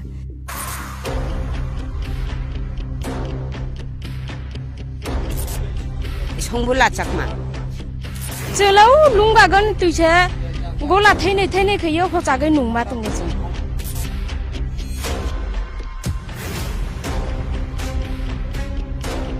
আপনি বলছেন জলে গন্ধ আছে। আপনারা দেখতেই পাচ্ছেন, আমরা কিছুক্ষণ পূর্বে দেখিয়েছিলাম একটি জায়গায় জল সংগ্রহ করছিল, এই গাড়ির মাধ্যমে, এই ট্যাঙ্কের মাধ্যমে কিন্তু তাদেরকে জল দেওয়া হচ্ছিল এবং অভিযোগ ছিল যে সেই জলে গন্ধ রয়েছে। আমরা সেই ভিত্তিতে তাদের সাথে কথা বলবো। দাদা, একটু কথা বলবো, আপনারা জল দিচ্ছেন? কোথা থেকে জল আসে? জলের মধ্যে গন্ধ আছে, অভিযোগ আছে, জল কিভাবে তৈরি করেন আপনারা? জলের মধ্যে গন্ধ আছে কেন? ওই এখানে একটি বাড়িতে আপনি দিয়ে এসেছেন, এখন ওরাই বলছিল যে জলে প্রচন্ড গন্ধ আছে। জলে গন্ধ নিয়ে আপনি বলছেন? আমাদের সাথে আরো একজন রয়েছে, আমরা কথা বলবো। দিদি, আপনার নাম? আমার নাম ভয়ঙ্কর। জল যে সরবরাহ করা হয় প্রতিদিন আসে? আসে, 2 দিন 3 দিন আসে। 2 দিন 3 দিন আপনারা কিভাবে কাটান? গন্ধ হয়, নোংরা হয়, সব সময় পরিষ্কার নাই, কিভাবে কাটতে হয়? এই জল দিয়েই আপনারা খাওয়া দাওয়া করেন? খাওয়া দাওয়া সব সময় খাওয়া। অসংখ্য ধন্যবাদ। একটু জানবো দিদি, এই জায়গাটার নাম কি? 3 কিলো। তুইলা সব সময় অর্গ বগনে নিয়ম স্কা গাড়ি থিহা আকা অর বগনে নিয়ম গো অর বইয়া বাদেনি ও 10 কিলো 15 কিলো ব্রা বগ তুঙা হাইপন খা ওয়েনে বগ বেক খাইছে অর্গ ফাই বগ ফাই ব্রা আকা তুই বুস মুমা তমা मा रुमु मा हाकि मांग तुङो आका साहा बगला हिका 3 दिन 4 दिन हाकि मंयाव तुङो आजके सब समय बा हाइपन खा साहा तुइरो नाय बेला जोंला साथां साब्रैला सुंजामिया काबार फारिया जोंतो ओ लुंगाब सिंगन तुइनो से जों हालाक जमानो दिसागे मानुङो आसो जानिका तुइले मनामला ओबतिबा ओ तुइ मनावनो फारा जों नुमा दङो बैरो फाइका जों सपानो सानो दिल्ली हायंगो गयतावरि फाइ दिननि समयग्र ओ सारिने जायता समय फार फैना साने 9ता समय फारना 12ता समय फारना ब्रने टाइम ग्र ओ आसो जोंलाय साजिया रेंकुआ बक्रे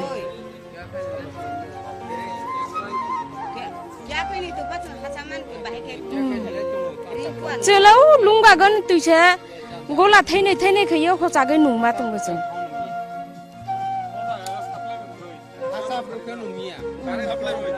साप्लाय लग्र साप्लाय यंक्लो पुएन लागे जा आयंक्लो सिनि लामाक्लो के पुएन लागे जिया तबो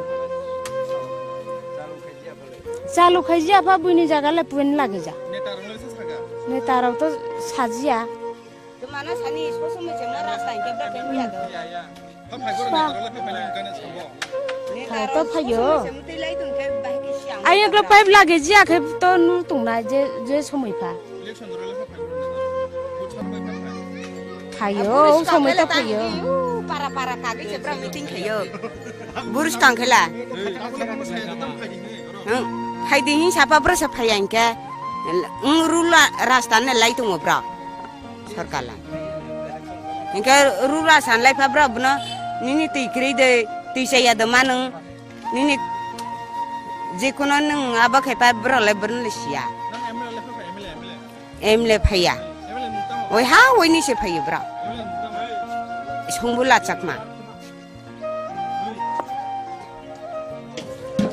আমরা একটু জানতে চাইবো আপনি বলছেন জলে গন্ধ আছে বেঙ্গবন্ধ থেকে জলটা বেঙ্গবন্ধ মানে ওয়াটার পাম্পের থেকে আমরা লই যাই একটু গন্ধ আছে এক রাত্র থাকলে গন্ধ নাই আর শেষ এক রাত্র থাকার ফলে প্রত্যেকদিন জল দেয় আপনারা প্রত্যেকদিন না আমরা মানে রেগুলার হিসেবে আমরা তো সার্কুলার আছে 36টা গ্রাম দিতে হয় আমরা মানে মনে করো আজকে 3 দিন 2 দিন এভাবে গেপ থাকে আমরা মনে করো 2 দিনের পরে 3 দিনের পরে একবার দিই আমরা এইদিকে জল জলের মধ্যে গন্ধ ডাইরেক্ট মানে পাম্পের থেকে গন্ধ বার হয় এটা জলটা যে সময় পাম্পের থেকে মানে আমরা জলটা লই ওই সময় তো গন্ধ পাম্পের থেকে যে সময় লই ওই সময় থেকে গন্ধ আমরা জলটা তারপর থাকে না মনে করো আজকে দিয়ে গেছি তো কালকে কোনো গন্ধ থাকতো না জলটা আপনাদের দেখানোর চেষ্টা করবো আমরা TR04C1818 নাম্বারের এই গাড়িটি জল সরবরাহ করে প্রতিদিন আসে না কিন্তু আজকে জল সরবরাহ করছে এবং তাদের মতামত আমরা একদিকে না তো এক সাইড না তো আমরা চতুর্দিকে মানে মনে করো এই রুটে পুরা ক্লিয়ার করতে লাগে আমরা জলটা মনে করো আমরা ডেলি 5টা গাড়ি চলে ডেলি 5টা তো কভার করতে পারি না মানে এই রুটটা ডেলি 5টা গাড়ি দিয়ে কভার করতে পারি না আমরা অসংখ্য ধন্যবাদ আমরা কথা বলার চেষ্টা করব এখানকার যারা সাধারণ জনগণেরা রয়েছে তাদের সাথে দিদি জলের মধ্যে কি গন্ধ আছে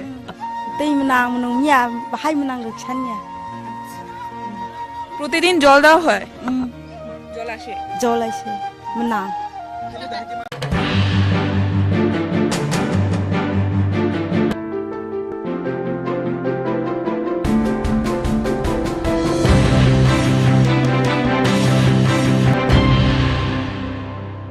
নমস্কার স্বাগত আপনাদের ত্রিপুরা নিউজ 8-এ আমি আপনাদের সাথে আছি পূজা একটি বিশেষ প্রতিবেদন নিয়ে গতকাল আমাদের কাছে এক মর্মান্তিক ঘটনার চিত্র আমাদের কাছে উঠে এসেছিল এবং সেই ঘটনা সংঘটিত হতে দেখি আমরা সাবরুমের কলাছড়া বাজার সংলগ্ন এলাকায় বিশেষত বলাই যেতে পারে যে আমরা দুর্ঘটনার চিত্র এই ধরনের প্রতিনিয়তই উঠে আসতে দেখি কিন্তু কাল যে দুর্ঘটনা সংঘটিত হয় তাতে নিহত হয়েছে এক যুবক কিন্তু সেই দুর্ঘটনাস্থলে তার পরবর্তীতে এক চাঞ্চল্যকর পরিস্থিতির সৃষ্টি হয় কি সেই পরিস্থিতি ছিল চলুন দেখে নাও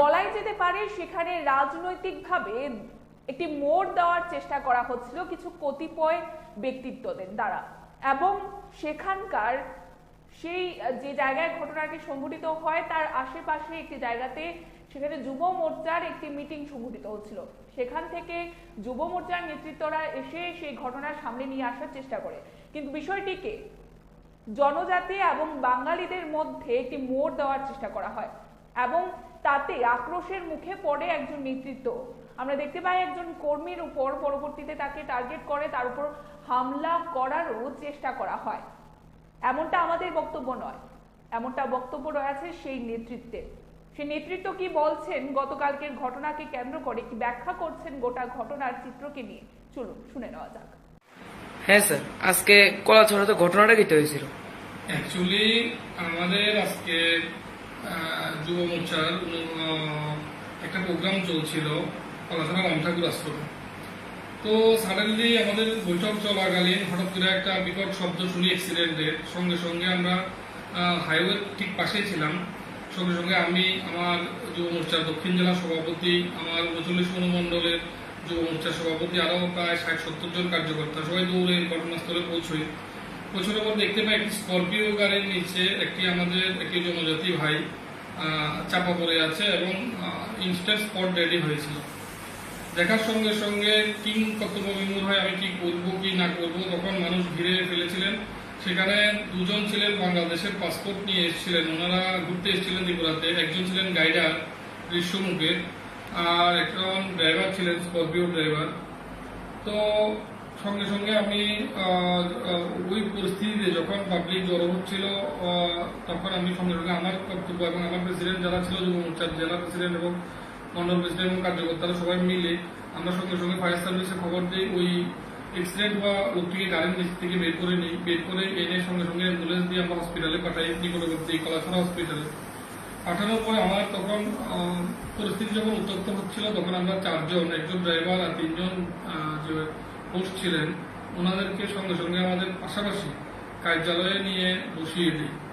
তারপর সঙ্গে সঙ্গে পুলিশ গাড়ি আসে, তো তখন আমরা ওকে পুলিশ গাড়িতেই তুলে দিই। কিন্তু কিছুক্ষণ পরে পরিস্থিতি উত্তপ্ত আকার ধারণ করে। কিছু উদ্দেশ্য প্রণোদিত ব্যক্তিত্ব আমাদের গার্ধাঙে মানুষকে জড়ো করতে থাকে। আমি নাকি ওই মানুষগুলিকে বাঁচানোর জন্য আমার বাড়িতে নিয়ে এসেছি। সঙ্গে সঙ্গে প্রায় 400-500 লোক এসে এক প্রকারের আমার বাড়িতে হামলা চালায়। হামলা চালানোর পরে ওনারা একটা কথা বলতে চান যে আমি লুকিয়ে রেখেছি, কিন্তু ওই পরিস্থিতিতে আমার কি করণীয় ছিল? আমি যদি এই লোকগুলিকে যদি ছেড়ে দিতাম, ছেড়ে যদি পুলিশের হাতে না দিয়ে যদি আমি তখন ওই রোষানলের মধ্যে যদি পাবলিকের হাতে যদি ওই লোকগুলিকে তুলে দিতাম, তাহলে নির্ঘাত যে পরিস্থিতি ওই সময় ছিল, স্করপিও গাড়িটিকে জ্বালানো থেকে শুরু করে ভাঙা থেকে শুরু করে তখন মানুষ এত প্যানিক হয়ে গেছিল, যার ফলশ্রুতিতে আমি সঙ্গে সঙ্গে আমার সিদ্ধান্ত নিতে বাধ্য হই যে আমি সঙ্গে সঙ্গে ওনাদেরকে থানায় প্রেরণ করি। তাহলে ওনারা বেঁচে না। কারণ বিগত 2017-তে কলাছড়াতে একটা ইনসিডেন্ট ঘটেছিল, একটা সাধারণ একটা ভুয়ো কথাকে কেন্দ্র করে সুশান্ত চক্রবর্তীর মতো একটা খুন আমরা চোখের সামনে প্রত্যক্ষ করেছিলাম, যার জন্য কলাছড়া 39 অনুমণ্ডল বারবার ঘোষণা পাত্র হয়েছে। সেই জায়গাতে দাঁড়িয়ে আজকে আমার এই কাজটা করা ছিল ওনাদেরকে ওইখান থেকে রেস্কিউ করা। কারণ যিনি অ্যাক্সিডেন্ট হয়েছে খুব দুঃখজনক অ্যাক্সিডেন্ট যেটা হয়েছে, যেটা আমরা স্পটে গিয়ে দেখলাম একটি গাড়ি বাইককে বাড়ি দেওয়ার পরে এটা ছিটকে গিয়ে একটি স্করপিও গাড়ি নিচে পড়ে, স্করপিও গাড়ি চাপা পড়ে স্পট ডেড হয়। তখন যে মানুষের মানসিকতা, আমাদের এখানে যে গার্ধাঙ্গের যে কার্যকর্তা বা গার্ধাঙ্গের যে জনগণ যে রোষানলে উঠে এসেছিলেন, তখন যদি আমি যদি ওইখানটায় যদি ওনাদেরকে যদি এখান থেকে না সরাতাম, তখন হয়তোবা এখানে বড় দুর্ঘটনা হয়ে যেত। সেই দুর্ঘটনার দায় আমাদের আবার নিতে হতো।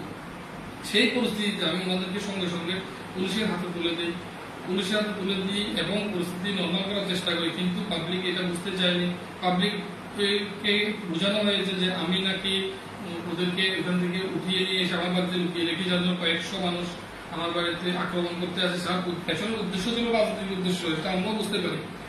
কারণ আমরা বিগত ইলেকশন যেটা আমরা দেখলাম, সেই ইলেকশনে আমাদের ভারতীয় জনতা পার্টির ভালো ফলাফলের জন্য কিছু ব্যক্তিত্ব পেছন দিক দিয়ে কিছু মানুষকে লেলিয়ে দেওয়া হচ্ছিল। সেই লেলিয়ে দেওয়ার আজকে ওনারা অনেকবার চেষ্টা করেছিলেন, কিন্তু ওনারা পারেননি। এইবার উদ্দেশ্য সাকসেস হতে পেরেছিলেন হয়তো, কিন্তু তৎক্ষণাৎ প্রশাসন এই অ্যাক্টিভিটি করেন এবং আমার সঙ্গে সঙ্গে আমার বাড়িতে ফোর্স থেকে শুরু করে সব পাঠিয়ে দেন। পরিস্থিতি এখন কিছুটা কন্ট্রোল আছে এবং মৃত্যুটা দুঃখজনক এই সবার জন্য। কাউরে মৃত্যু কেউ কখনো আকাঙ্ক্ষা করে না, অনাকাঙ্ক্ষিত মৃত্যুকে সবাই দুঃখজনক। কিন্তু এই একটা ছোট ইনসিডেন্টকে কেন্দ্র করে বড় একটা ঘটনা আমরা কলাছড়ার যে ঘটানোর যে উদ্দেশ্য, ব্যক্তিত্ব মানসিকতার কিছু ব্যক্তিত্বে তাদেরকে ধিক্কার জানায়। যে কোনো অ্যাক্সিডেন্ট রোডে হতে পারে, দোষ গুণ সেটা কোর্ট বিচার করবে, প্রশাসন বিচার করবে, কিন্তু সেটাকে হাতিয়ার করে জাতিগত একটা যে দাঙ্গা লাগানোর যে চেষ্টা চলছে বিগত অনেকদিন যাবৎ কলাছড়াতে, যার জন্য আমি আমাদের মাননীয় MLA কে আমি বলেছি কলাছড়াতে ইমিডিয়েটলি একটি পুলিশ আউটপোস্ট বানানো, এবার এখানে একবার টিএসআর একটা কোম্পানি রাখা, যাতে কি এইসব পরিস্থিতিগুলি সাডেনলি যেসব পরিস্থিতিগুলি আসে, পরিস্থিতিগুলিকে যাতে কমপ্লিট করা যায়, সেটাই আমার প্রশাসনের কাছে। প্রশাসন খুব ভালো কাজ করেছেন, এখন আমার ব্যবসায় প্রচুর টিএসআর সিআরপি দিয়ে রেখেছেন, কিন্তু এরকম অনাকাঙ্ক্ষিত অবদান না হয় বাঞ্ছনীয়। কারণ একজন মারা গেছে, সঙ্গে সঙ্গে 4-5জনকে খুন করে দেবো, সেটা তো বাঞ্ছনীয় না। তো আমরা একজন দায়িত্ব ব্যক্তিত্ব হিসেবে আমাদের কাজ এরিয়ার মধ্যে শান্তি শৃঙ্খলা বজায় রাখা। সবাইকে বলবো শান্তি শৃঙ্খলা বজায় রাখেন, ভুয়ো কথায় কান দেবেন না এবং সমাজকে কলুষিত করবেন। এখনকার মতো আমাদের এই বিশেষ প্রতিবেদন আমরা এখানেই শেষ করছি। পরবর্তী বিভিন্ন আপডেট দেখতে অবশ্যই চোখ রাখবেন ত্রিপুরা নিউজ 8-এর পর্দায়। নমস্কার।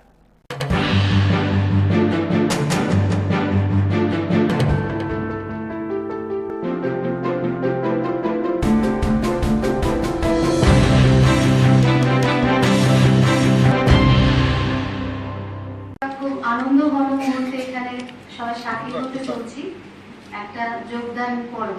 তৃণমূল কংগ্রেস থেকে বিভিন্ন পদাধিকারী এবং যারা তৃণমূল কংগ্রেসে এতদিন সক্রিয় ভূমিকা পালন করেছেন, ওনারা ভারতীয় জনতা পার্টির পতাকা ধরে সামিল হচ্ছেন এবং এই স্বতঃস্ফূর্ত যে ওনাদের যোগদান, এটাতে আমরা সাধুবাদ জানাই। আপনারা যারা সাংবাদিক বন্ধুরা এখানে এত কর্মব্যস্ততার মধ্যে উপস্থিত রয়েছেন, আপনাদেরকে আমরা সুস্বাগত জানাচ্ছি। আজ এই মঞ্চে উপস্থিত রয়েছেন ভারতীয় জনতা পার্টির প্রদেশের জেনারেল সেক্রেটারি শ্রী অমিত রক্ষিত মহোদয়। সাথে উপস্থিত আছেন আমাদের এই ভারতীয় জনতা পার্টির সদর ডিস্ট্রিক্টের যিনি মাননীয় সভাপতি শ্রী অসীম ভট্টাচার্য মহোদয়। আমার ডান পাশে উপস্থিত রয়েছেন সদর যুব মোর্চার মাননীয় প্রেসিডেন্ট শ্রী প্রসেনজিৎ ঘোষ মহোদয়। এবং আপনাদের এখন সাংবাদিক সম্মেলনে আজকে যা যাবতীয় গুরুত্বপূর্ণ বিষয় আছে সবগুলো তুলে ধরবেন এবং আপনাদেরকে সম্বোধন করবেন মাননীয় সাধারণ সম্পাদক ভারতীয় জনতা পার্টি ত্রিপুরা প্রদেশ শ্রী অমিত রক্ষিত মহোদয়। রয়েছেন সবাইকে প্রণাম জানাই। আপনারা জানেন যে মাননীয় প্রধানমন্ত্রী শ্রী নরেন্দ্র মোদীজির উন্নয়নমূলক যে কর্মযজ্ঞ চলছে সারা দেশে এবং ভারতীয় জনতা পার্টির যে মূল্যবোধের রাজনীতি, যা ত্রিপুরার মানুষের জন্য একটা রাজনৈতিক প্রেক্ষাপটে অনেকটা নতুনই বলতে গেলে, এই ক্রমে আজকে রাজ্যের বিশেষ করে 6 আগরতলা এবং 9 গণমানবপুর এবং সুদূর আমবাসা থেকে যারা কিছু রাজনৈতিক কর্মী যাদের সঙ্গে ওনারা দীর্ঘ সময় রাজনীতি করেছেন, ইনারা আজকে ভারতীয় জনতা পার্টির সদর কার্যালয়ে এসেছেন এই দলে অন্তর্ভুক্ত হবেন বলে, এই দলের পতাকা হাতে নেবেন বলে। আমি একে একে সেই সব রাজনৈতিক কর্মীদের নাম বলছি যিনারা আজকে ভারতীয় জনতা পার্টিতে যোগদান করবেন। 9 বনমালীপুর থেকে জয়লক্ষ্মী ভট্টাচার্য, শেফালিতে দস্মিতা ঘোষ, সুব্রত ঘোষ, সুব্রত দেববর্মন। 6 আগরতলা থেকে শ্রীমতী দীপান্বিতা চক্রবর্তী, যিনি টিএমসির স্টেট ইউথ ভাইস প্রেসিডেন্ট ছিলেন। Shri Nilkanta Sinha, ex working president and ex general secretary TMC. Rajesh Saha, যাকে রাজু বলেই সবাই চেনে, প্রণব বণিক, পঙ্কজ সাহা, নানু পাল, সৌরভ দাস, তাপস বণিক, মলয় সাহা, অভিজিৎ বণিক, রাজীব দেবনাথ। আমবাসা থেকে এসছেন মায়া সিনহা, যিনি ওমেন অ্যাক্টিভিস্ট ছিলেন, যিনি টিএমসি তে কাজ করতেন, উনিও আজকে আমাদের দলে যোগ দেবেন। তো আমি সবাইকে আমাদের দলে অনেক অনেক সুস্বাগতম জানাচ্ছি। আপনারা সবাই যদি এখানে চলে আসেন, আমাদের দলীয় পতাকা আপনাদের হাতে তুলে আমরা আপনাদের দলে বরণ করে নেব। আমি চাইব কতজন, টোটাল 17 জন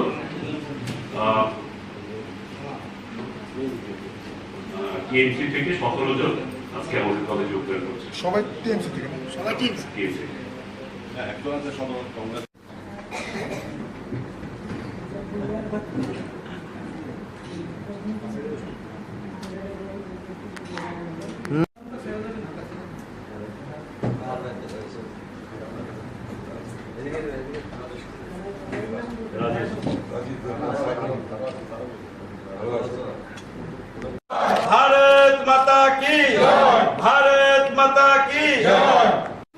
আমরা আজকে একটা খুব আনন্দ ঘন মুহূর্তে এখানে সবাই সাথী হতে চলছি, একটা যোগদান পর্ব।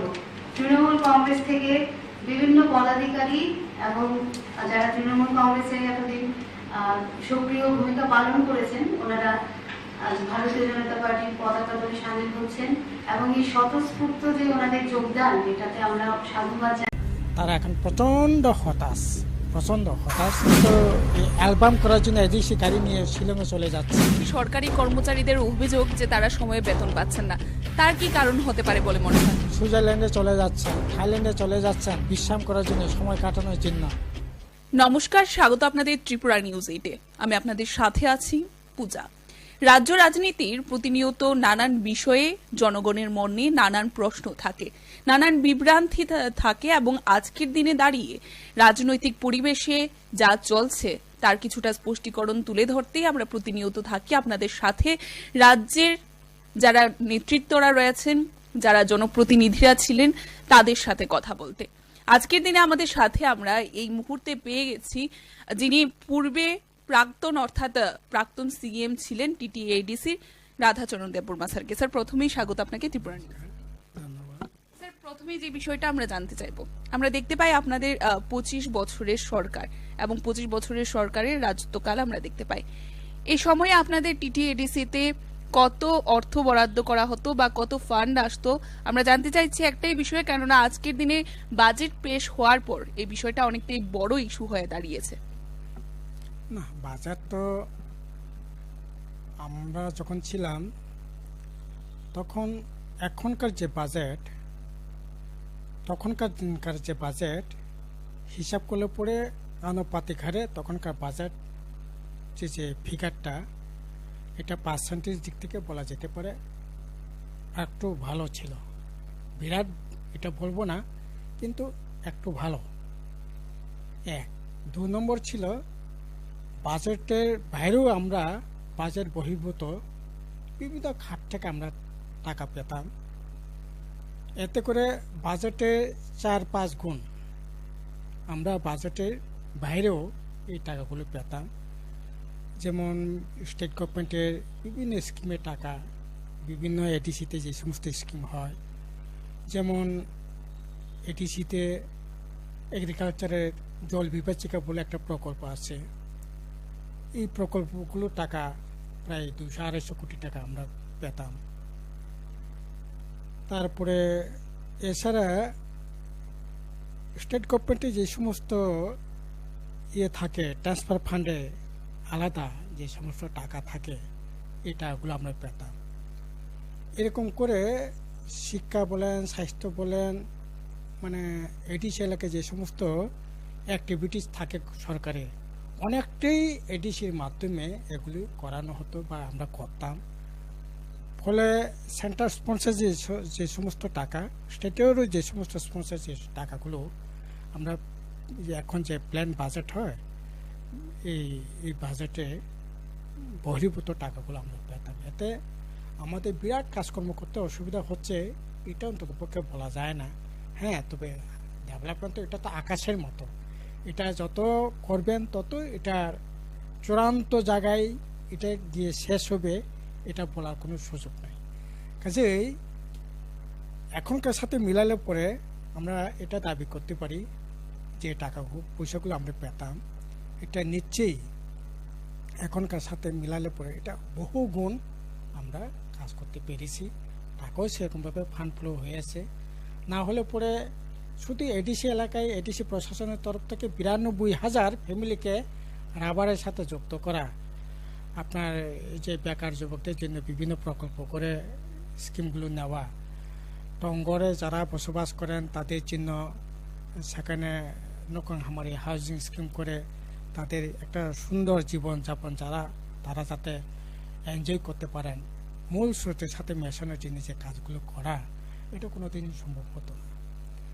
কাজেই একদিকে টাকা যেগুলো পাবো এগুলোকে যথাযথ খরচ করা জনকল্যাণে, আর বাজেট বহির্ভূত টাকাগুলো ধ্যান দরবার করে, আলাপ আলোচনা করে, কথাবার্তা বলে এগুলিকে আপনার এই টাকাগুলো আনার ক্ষেত্রে একটা স্বশাসিত জেলা পরিষদে কার্যকরী কমিটির একটা বিশেষ ভূমিকা থাকা চাই।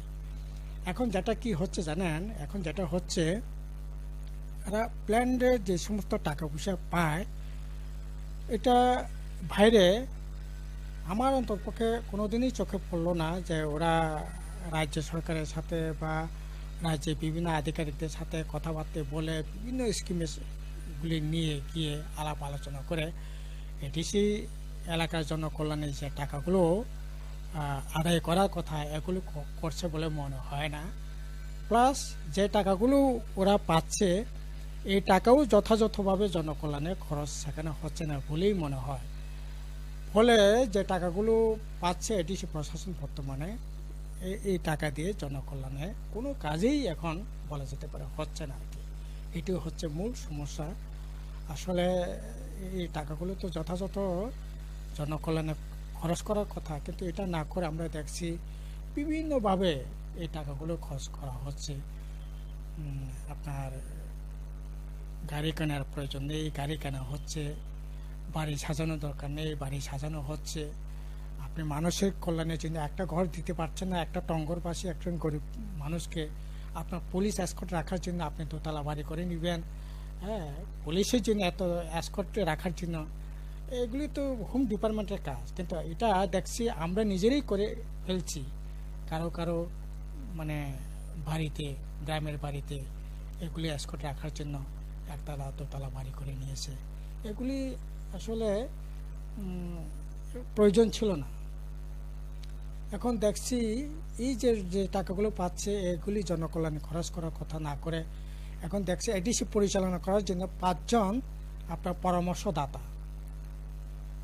এডিসিতে আপনার কিছুই নেই বলা যেতে পারে। এডিসি রোড ট্রান্সপোর্ট করার জন্য যেমন টিআরটিসি আছে, আমাদের এখানে এরকম টিআরটিসি বা এডিসি রোড ট্রান্সপোর্টের জন্য পাবলিকের জন্য ট্রান্সপোর্ট করার জন্য এরকম তো কোনো পরিবহন ব্যবস্থা নেই। কিন্তু এটার জন্য public ADC road transport corporation করে চেয়ারম্যান করে তাদেরকে 50,000 টাকা সেখানে মানে বেতন ভাতা দেওয়া হচ্ছে।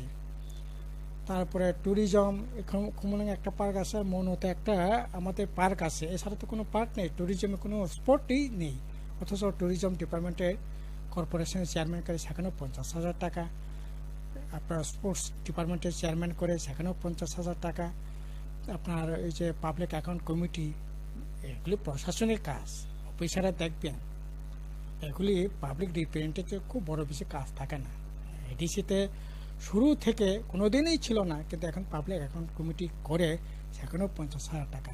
তো এইরকম করে প্রচুর টাকা খরচ করা হচ্ছে এডিসি সাবজোনালগুলো পরিচালনা করবার জন্য, জোনালগুলো পরিচালনা করবার জন্য।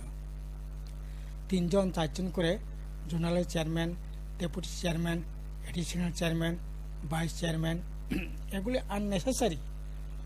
এগুলি আসলে আমাদের অ্যাডমিনিস্ট্রেশন সিস্টেমটা হলো প্যারামিডের মতো। এখন এটা প্যারামিড না হয়ে এটা খেজুর গাছের মতো হয়ে যাচ্ছে, তাল গাছের মতো হয়ে যাচ্ছে। উপরটাই হচ্ছে তাল, মানে নারকেল গাছ, তাল গাছ দেখছেন তো, ওটা মানে পাতায় ফলে উপরটা থাকে বড় আর নিচেটা থাকে শুধু একটা গাছ। এরকম একটা অ্যাডমিনিস্ট্রেশন চলছে এখন তাল গাছের মতো। তার জন্য আসলে এডিসি প্রশাসন যে আশা আকাঙ্ক্ষা রেখে মানুষ এডিসিকে এই যে ত্রিপুরা মতাকে ভোট দিয়ে জিতিয়েছিলেন, তারা এখন প্রচণ্ড হতাশ। যে এর জন্য তো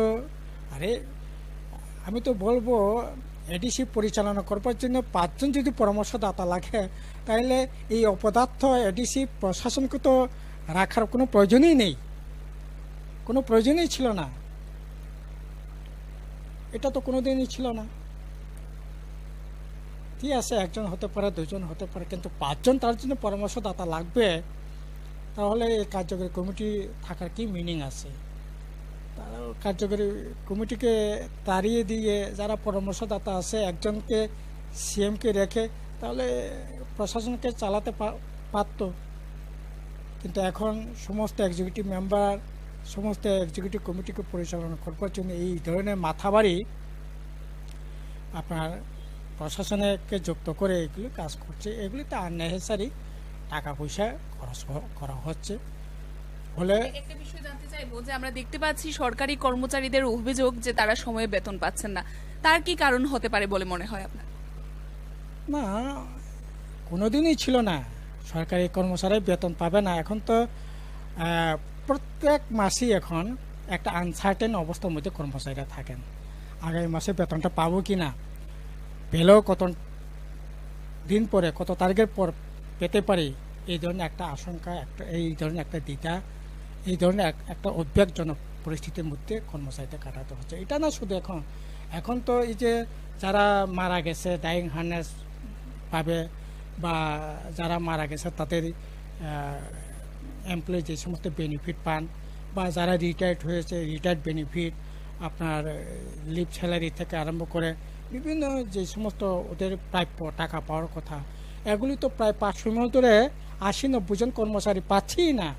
প্রায় 90, আমার তো মনে হয় এটা আমি যেটা বলছি এটা 2 মাস আগের ঘটনা, 90 কোটি টাকা লাইবিলিটি, এখন মনে হয় এটা 100 কোটি টাকা লাইবিলিটিতে চলে গেছে। তো 100 কোটি দেনা রিটায়ারমেন্টের পর, অথচ রিটায়ারমেন্টের প্রায় 15 দিনের মাথায়, 1 মাসের মাথায় তাদের যে সমস্ত প্রাপ্য টাকা পাওয়ার কথা, কিন্তু এখন দেখছি 6 মাস 7 মাস হয়ে যাচ্ছে তাদের যে প্রাপ্য টাকাগুলো পাচ্ছে না। এটা শুধু বেতন নয়, যারা রিটায়ার্ড হচ্ছে, মারা গেছেন দুর্ঘটনায় বা শারীরিক কারণে, তাদেরও এই ধরনের মানে চরম একটা বিপর্যয়ের মধ্যে আছে এখন এদেশে কর্মচারী। স্যার, আমরা দেখতে পাচ্ছি যে কিছুদিন পূর্বেই পবিত্র বিধানসভায় এবারে ত্রয়োদশ ত্রিপুরা অধিবেশনে বাজেট পেশ হয় এবং সেই বাজেটে নানান মুখে নানান কথা শোনা যাচ্ছে। আপনার মতে এই বাজেট কতটুকু জনমুখী? না, এই বাজেটে তো কিছুই দেখলাম না। বাজেটে এটা আসলে কি বলবো, এটাকে 27,000 কোটি টাকার বাজেট করেছে। এই বাজেটে প্রায় 1/5 টাকা তো ঋণের পরিশোধ করতেই চলে যাচ্ছে, 21% টাকা। সেখানে এই গভর্নমেন্ট যে ঋণ নিয়েছে এই ঋণের টাকা, সুদের টাকা পরিশোধ করতেই 21% টাকা চলে যাচ্ছে। ফলে যে টাকাগুলো ধরা হয়েছে এগুলি আসলে একটা গতানুগতিক, এখানে নিত্য নতুন কোনো বিষয় নেই। বেকার যুবকদের জন্য কোনো ধরনের এখানে বাঁচার কোনো রাস্তা, সংস্থান সেখানে নেই। গরিব মানুষ, আপনার যারা দিন আনে দিন খায়, খেটে খাওয়া মানুষ যারা আছে, তাদের কর্মসংস্থানের কাজের ব্যবস্থার জন্য বাজেটে 1 টাকাও সেখানে বরাদ্দ আমরা দেখলাম না। এমনকি যে সমস্ত গরিব অংশের মানুষ, ধরুন অন্তপক্ষে 100 দিন কাজ করা, 150 দিন কর্মসংস্থানের কাজ করা, শহরে এই যে টুইপের মাধ্যমে গরিব অংশের মানুষ যে সমস্ত কাজকর্মগুলো করছে, এগুলির মধ্যে 1 টাকা খানিকটা হলেও বরাদ্দ করার কথা, কিন্তু সেখানে বরাদ্দ তো দূরের কথা, সেখানে অর্থ বাজেট কমিয়ে দিয়েছে। এই যে সাধারণ মানুষ, খেতে খাওয়া অংশের মানুষের জন্য 300 কোটি টাকা গত বছর যেটা ছিল, এবার 300 কোটি টাকা কমিয়ে দিয়েছে। তো গরিব অংশের মানুষ বাজেটটা কী করে? টঙ্গর জুমিয়া, তাদের জন্য বাজেটে 1 টাকাও বরাদ্দ কোথাও দেখলাম না। তো বাজেটটা কার জন্য? বাজেটটা কাদের জন্য? এটাই না প্রশ্ন এখন মানুষের, আমার নিজেরও তাই। এই বাজেটটা দেখে মনে হয় এটা একটা কি বলবো, এটা রং চড়ানো বাজেট ছাড়া এই বাজেটকে এটা একটা পুরাপুরি ডিজাইন বাজেট, যাদের জন্য এখন আমাদের রাজ্যে মূল সমস্যাটা কি? আমাদের রাজ্যে মূল সমস্যা হচ্ছে বেকার সমস্যা। বেকারদের জন্য কোনো সেখানে কথা উল্লেখ আছে? মূল সমস্যা হচ্ছে গরিব অংশের মানুষ, মূল সমস্যা হচ্ছে দিনমজুর, ক্ষেতমজুর, জুমিয়া, তাদের সমস্যা। তাদের জন্য কি আছে বাজেটে? তাদের জন্য কি আছে বাজেটে? একটা লাইন যদি তাদের জন্য কোনো কর্মসংস্থানে যদি দেখাতে পারেন, তো বাজেটে কি আছে? নতুন একটা কলেজ হবে শিক্ষার জন্য, নতুন কিছু একটা শিক্ষা প্রতিষ্ঠান হবে শিক্ষার মান উন্নয়নের জন্য, নতুন কোনো কর্মসূচি নেওয়া হবে, এগুলো তো কিছুই দেখলাম না। বরং সেই শিক্ষা খাতে বাজেট এটা 3% কমিয়ে দিয়েছে, 3% বাজেট কমিয়ে দিয়েছে। গত বছরের চাইতেও বাজেট কমিয়ে দিয়েছে। অথচ শিক্ষার বাজেট বাড়ার কথা ছিল, স্বাস্থ্যের ক্ষেত্রে বাজেট বাড়ার কথা ছিল, কিছু আছে? শিক্ষা, স্বাস্থ্য, এটাই তো মানুষের, আমাদের মতো একটা প্রান্তিক রাজ্য, নর্থ ইস্টের মানে গোটা দেশের মধ্যে একেবারে উত্তর পূর্বাঞ্চলের শেষ মাথায় এই রাজ্যটা যদি স্বাস্থ্য পরিষেবা যদি উন্নত না করতে পারে, শিক্ষার মান উন্নয়ন যদি না করতে পারে, এখানকার মানুষ রোজগারের ব্যবস্থা যদি না করতে পারে, তারা বাঁচবেটা কী করে? এখন তো দেখছি শত শত ছেলে মেয়ে এখন আমাদের রাজ্যে রাজ্যান্তরিত হচ্ছে। কেউ আপনার হায়দ্রাবাদে, ব্যাঙ্গালোরে চলে যাচ্ছে, ত্রিমামদুরে চলে যাচ্ছে, কেরালায় চলে যাচ্ছে, বিভিন্ন রাজ্যে হাজার হাজার বলা যেতে পারে। আমাদের একটা গ্রাম আছে, এই একটা গ্রাম থেকে ৩৫ জন এখন রাজ্যের বাইরে বিভিন্ন প্রদেশে তারা কাজ করছে। বাংলাদেশে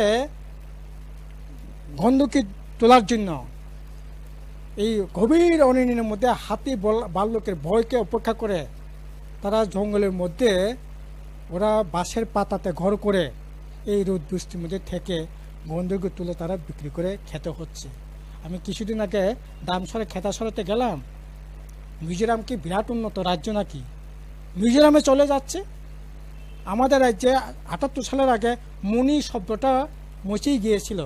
মুনি মানে আপনার বাড়িতে ১ মাস ২ মাসে কাজ করবে, এটাকে মুনি বলা হতো। এই মুনি শব্দটা সাথে রাজ্যের মানুষ পরিচয়টি বিলীন হয়ে গিয়েছিল। এখন মিজোরামে গিয়ে মুনি থাকতে হচ্ছে, ছেলেরা মেয়েরা। তো তাদের রোজগারের জন্য রাজ্যে কোথাও কোনো পরিকল্পনা আছে?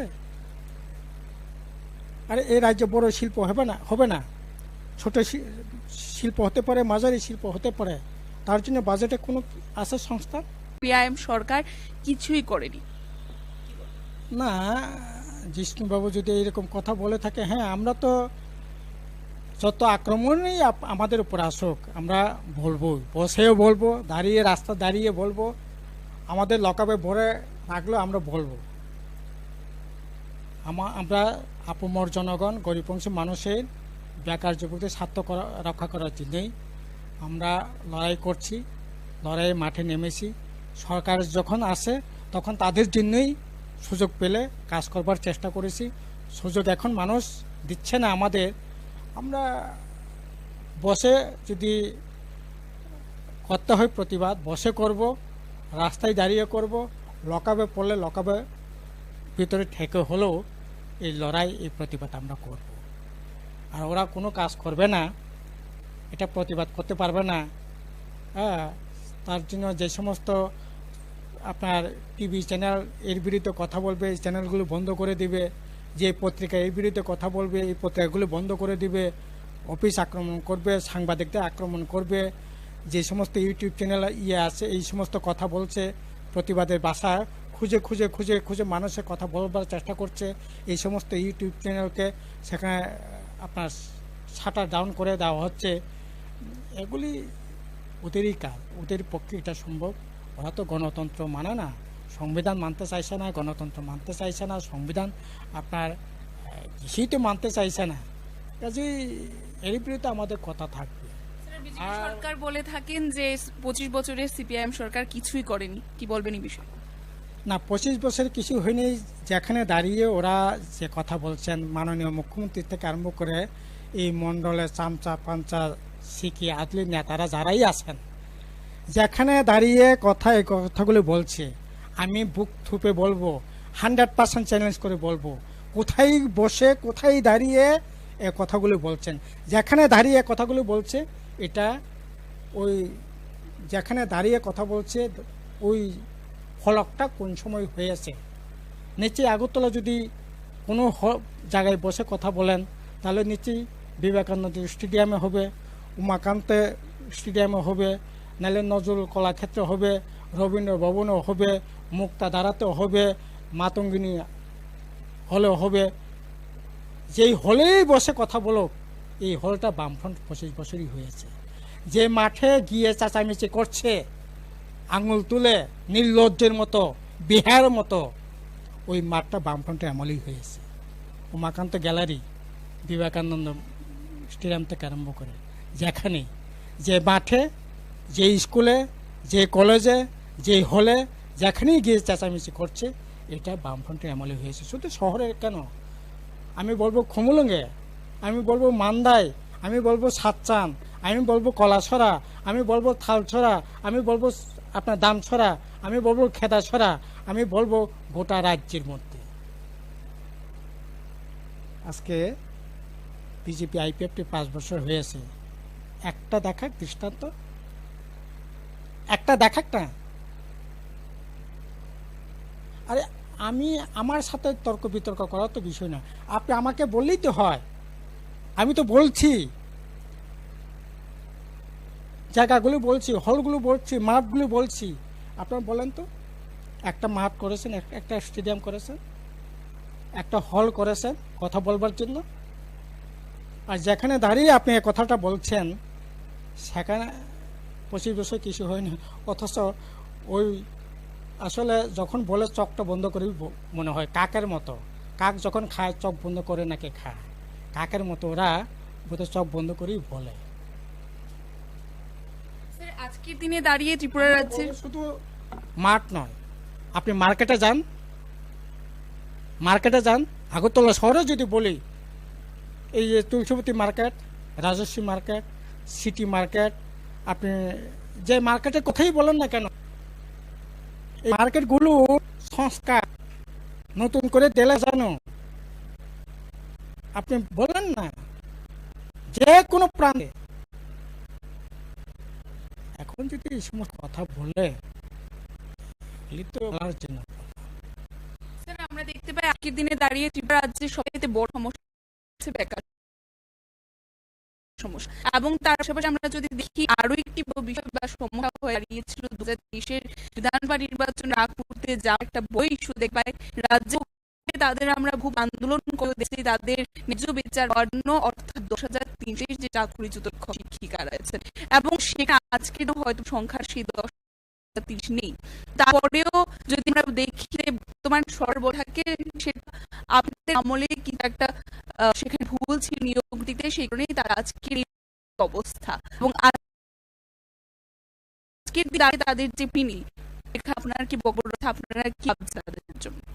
না, আমরা তো ওদের কল্যাণের খুবই ভাবছি, অত্যন্ত দায়ের বিষয়।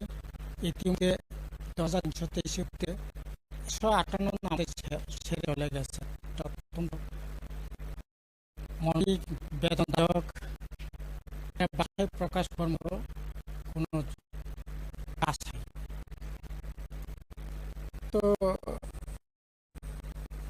2330 আজকে হলো জুলাই মাস, তো দিন তো বামফ্রন্ট বা পিপিজি সরকার যাত, তাহলে একদিন ওরা কোনো না কোনো জয়েন্ট লেটার নিয়ে ওরা সুন্দর জীবনযাপনের পরে একটা শুরু করে। কিন্তু এটা বিভিন্ন রাজনীতি কলা করে এটা করা সম্ভব হলো না, একমাত্র উপায়। নাহলে 10,000 ছেলেকে বাঁচানোর জন্য আমাদের নির্বাচন প্রথম যে এজেন্ডা যে প্রতিষ্ঠিত ছিল, এটা বুঝলো। কাজেই এখন ত্রুটি যদি বোঝার চেষ্টা করে, তাহলে ওইটা তো বলাতে পারে যেগুলিতে আমাদের সামন থাকালীন চাকরি আমরা দেওয়ার চেষ্টা করেছিলাম, মেরিট, কারণ যাই আজকে চাকরি 10,300 ওরা বিভিন্ন বলে যারা করছেন, আমরা শুধু মেধার ভিত্তিতে চাকরির ব্যবস্থা হোক, তাই জুনিয়রের মেয়েরা স্কুলকে থেকে ওই প্রত্যেক একা থেকে যারা পড়াশোনা পাস করতে তাদের হতো না। তো আমরা করেছি মেধা থাকবে, সিটি থাকবে, নিডি থাকবে, নিডি শিক্ষার সঙ্গে চালকের ছেলেও যদি চায় এটি চাইবে, এটা তার বড় পাওনা হবে। এখন সিনিয়রিটি বিচার করে যদি ওভারেজ হয়ে যাচ্ছে তাকে যদি পোস্ট করা যায় তাহলে তার চিন্তার একটা রাস্তা এটা করা সম্ভব হবে। কাজে আমাদের চাকরি হয়েছিল, এখন বলেছে নিজে খাওয়ার করে যেতে করা যেতে পারে, চাকরি দেয় না। তো এখন যদি এটাই করে আমরা তো বলবো হওয়া উচিত 100% দায়িত্ব বলবো গরিব কর্মসংস্থান হওয়া কার কর্মসংস্থান দরকার, সাথে মেরিট নীতি এক বিরাট সেক্টর, তার 3% আমরা বলছি 30% নীতি থাকবে, 30% সে থাকবে, 40% মেধাবিত হবে। রাজ্যটা এটাকে সবাই নিয়ে আমরা একসাথে চর্চা করেছিলাম, সংস্থান ব্যবস্থা করার চেষ্টা করা। বিজেপি আইপিএল সরকার বলে শুধু মেধাবীতে চাকরি হবে, তাহলে তো গরিব মানুষ যারা দেখে রাষ্ট্র সরকার ব্যবস্থা করা পারে তার জন্য আমাকে ফল ভোগ হবে। আমাকে যদি শিশুবিত স্কুল যদি একই কোয়ালিটি করে তুলতো তার স্কুলের ছাত্ররাও বাড়তে পারতো, কিন্তু বাড়তে দেখতে পারলেন না। রাষ্ট্র সরকার দায়িত্ব আমার উপর চাপিয়ে আপনারা আমার সেই সঙ্গে বঞ্চিত, এটা তো রাষ্ট্রের দায়িত্বশীল রাষ্ট্র কাজে পারে না। আমাদের দায়িত্বশীল রাষ্ট্রের কাজ আমি যাদের শিশু বিহারের মতো করতে পারলাম না, দায়িত্ব আমার, তার কর্মসংস্থান আমারই থাকবে। যেহেতু করতে পারলাম না তার জন্য তাদের 30% দায়িত্ব আমি গ্রহণ করব। বিতর্কের ব্যাপার আমরা 10,000 কিনছে, সরকার তো এরা উষ্মা প্রকাশে এগুলি নিয়ে তো বিধানসভায় মন্ত্রী বলে দিচ্ছেন, এগুলি আর বলে লাভ দেখছেন। সে জীবন মৃত্যু করছে, উনি লাভ খুঁজছেন কোথায় পরে পাওয়া যাবে। বিজেপি শেষ শক্তিটাকে বড় করবে, মানুষ তাদের এক পয়সা নেই, এর জন্য লাভ নেই, আতঙ্ক খুঁজছে। ভোটে যে একমাত্র লাভ হতে পারে তাদের জীবন ভবিষ্যৎ পরিবার লাভ খুঁজছে এখন, এটা তো আমরা দেখাই যে বর্তমান রাজনীতি বিষয়টি তোল পাচ্ছে যে রাজ্যে বর্তমানে স্বল্প জনপ্রিয় হওয়া ত্রিপুরা তাদের ডিমান্ড গ্রেড এই দাবি আপনারা বা আপনি কত যুক্তিযুক্ত বলে করেন? পার্টি তো বলেছে এটা ত্রিপুরা বলে তর্ক করার কোনো বিষয় নয়। আসলে এগুলি পলিটিক্যাল ইস্যু। আমরা সাধারণ মানুষ বাঁচানোর কথাই বলব, সাধারণ মানুষের কিভাবে বাঁচায় এবং এডিসিতে যেটা সাংবিধানিক আছে এটা কিভাবে এন্ট্রিমেন্ট করা যায়, এটা হচ্ছে এখন মোদ্দা কথা। কারণ এখন যারা ত্রিপুরা ল্যান্ডের করছেন তারা সব কথা জুড়ে বলছে না, ওই সাংবিধানিক কথাই বলে যেটা বলছিলাম এটি ঘুরিয়ে এখন বলবার চাচ্ছে সবই হোক, এগুলি বিভ্রান্তিমূলক, এগুলি না করে যেটা বাস্তবটা হতে পারে তিনি কথা দরকার। পরিষ্কার বলছি কৃষি এম্পাওয়ারমেন্ট এলাকার এই রাজ্যে যা বলেন জাতি বললেন তাদের আর্থিকতা মান উন্নত গেলে পরে রাজ্য সরকার কেন্দ্র সরকার এতে কৃষি প্রশাসন কিভাবে দিয়ে একে পুশ করা যায়, একে আরো শক্তি করা যায়, এটা মনোনিবেশ। তার জন্য এখন গভর্নমেন্টে 125 সংবিধান সংশোধন আটকিয়ে এটা পারে যত তাড়াতাড়ি এটি ব্যবহার করা হোক, হচ্ছে আমার কথা। স্যার, আমরা দেখাচ্ছি যে যিনি বর্তমানে সি রয়েছেন পূর্ণ জমাতিয়া বিরুদ্ধে না ইলিগেশন রয়েছে, এক এক করে আপনাকে প্রথমত পাই উনি যে আরডি থেকে যে রাস্তা বানিয়ে দিয়ে সেই রাস্তাকে এডিস তিনি খেয়ে তারপর আত্মোষ আছেন, আমাদের কাছে অভিযোগ রয়েছে বলবেন। তো আমার কাছে খবর আছে, বিভিন্ন খবর বেশি বেশি মানে সেখানে ছুটি করছে, কিন্তু কোনো ডকুমেন্ট মানুষ বলছে বিভিন্ন নিয়মে হচ্ছে, বিভিন্ন কাজ করতে রাস্তাঘাট বিভিন্ন ক্ষেত্রে বলে মানুষ বলছে, কোন দিয়ে কাটলেই এইসব কথাবার্তা মানে বেশি আসছে। কিন্তু আমাকে যে প্রশ্ন করেন সেরকম, তাহলে আসলে নির্দিষ্ট ডকুমেন্ট নেই, তবে মানুষ কাছ থেকে এরকম সহস্র শুনতেছি। এটা হলো ত্রিপুরা নিউজ তথ্য কথা বলেন, কাছে যতটুকু বড় রয়েছে সেই আরটিআই ডিপ রয়েছে, অভিযোগ আমরা দেখতে পাই মন্ত্রীর অনুমোদন ছাড়া উপদেষ্টা নিয়োগ যায় না এডিসিতে যাচ্ছে, বা আমরা জানি দেখতে পাচ্ছি এডিসি উপদেশ নিয়োগ করা রয়েছে এবং ওনার নাম ক্যাপ্টেন এবং তিনি প্রায় লক্ষ টাকা মাসিক পাচ্ছেন সরকারের তরফ থেকে, এবং আমরা দেখতে পাচ্ছি তারপর নানান সুযোগ সুবিধা থেকে নানান সুযোগ তিনি বহন করেন, একরূপ মুখ্যমন্ত্রী তিনি আচরণ করেন। এই নিয়োগটা কতটুকু যুক্তিযুক্ত বা এই নিয়োগটি সঠিক বা এইভাবে কেউ করা না, প্রশাসনিক সিদ্ধান্ত নিয়োগ করা যেতে পারে, কিন্তু নিয়োগের প্রশ্নগুলো আমি মনে না প্রশাসন পরিচালনা করার জন্য তখন ক্রমশ তা রাখার কোনো হয়নি। এই হাতি পালা প্রশ্নের মতো চলছে, এই হাসনের কোনো প্রয়োজন বলে মনে করি না। আমরা মানুষের সাথে কাজ করছি, মানুষ করতে হবে, ওরা ব্যাঙ্গালোর থেকে দিল্লি থেকে কি পরামর্শ, আমরা মানুষের সাথে কাছে মানুষের কল্যাণে কি হবে, এটাই কি পরামর্শ কোথাও কোথাও লাগতে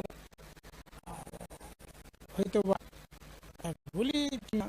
এইসব লোক পরামর্শদাতা শুধু এই রাতে নয়, এখন তো chief executive member Shri Kumar Rajasthan থেকে পরামর্শদাতা যুক্ত দিয়েছেন, খুব প্রয়োজন। আমি অন্তর্পক্ষে বলি না আপনার অভিজ্ঞতা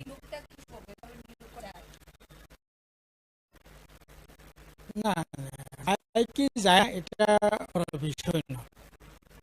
টাকা এগুলি মিস করাটা আমি মনে করি এটা অন্যায়, সৎ না। আপনার সময় কি এই ধরনের উপদেষ্টা আমাদের আমল শুধু এটা আমরা দেখি বাবুরা ছিলেন ছিল না, এরপরে 2000 সালে আমরা আইপি সন্ত্রাস সাহায্যে দখল করেছিলেন, তখন দেববর্মাকে অ্যাডভাইজার করে, তখন সেভাবে এরকম ছিল না, তবে মাঝে মাঝে করতে এবং অ্যাডিশনাল সিওনা হিসাবে উনি এখানে করেছিলেন, কিন্তু প্রশাসনের আগে এটা ছিল। এখন যা হয়েছে অভিযোগ দেখতে পাই যে এডিসিএম এবং ইএম পূর্ব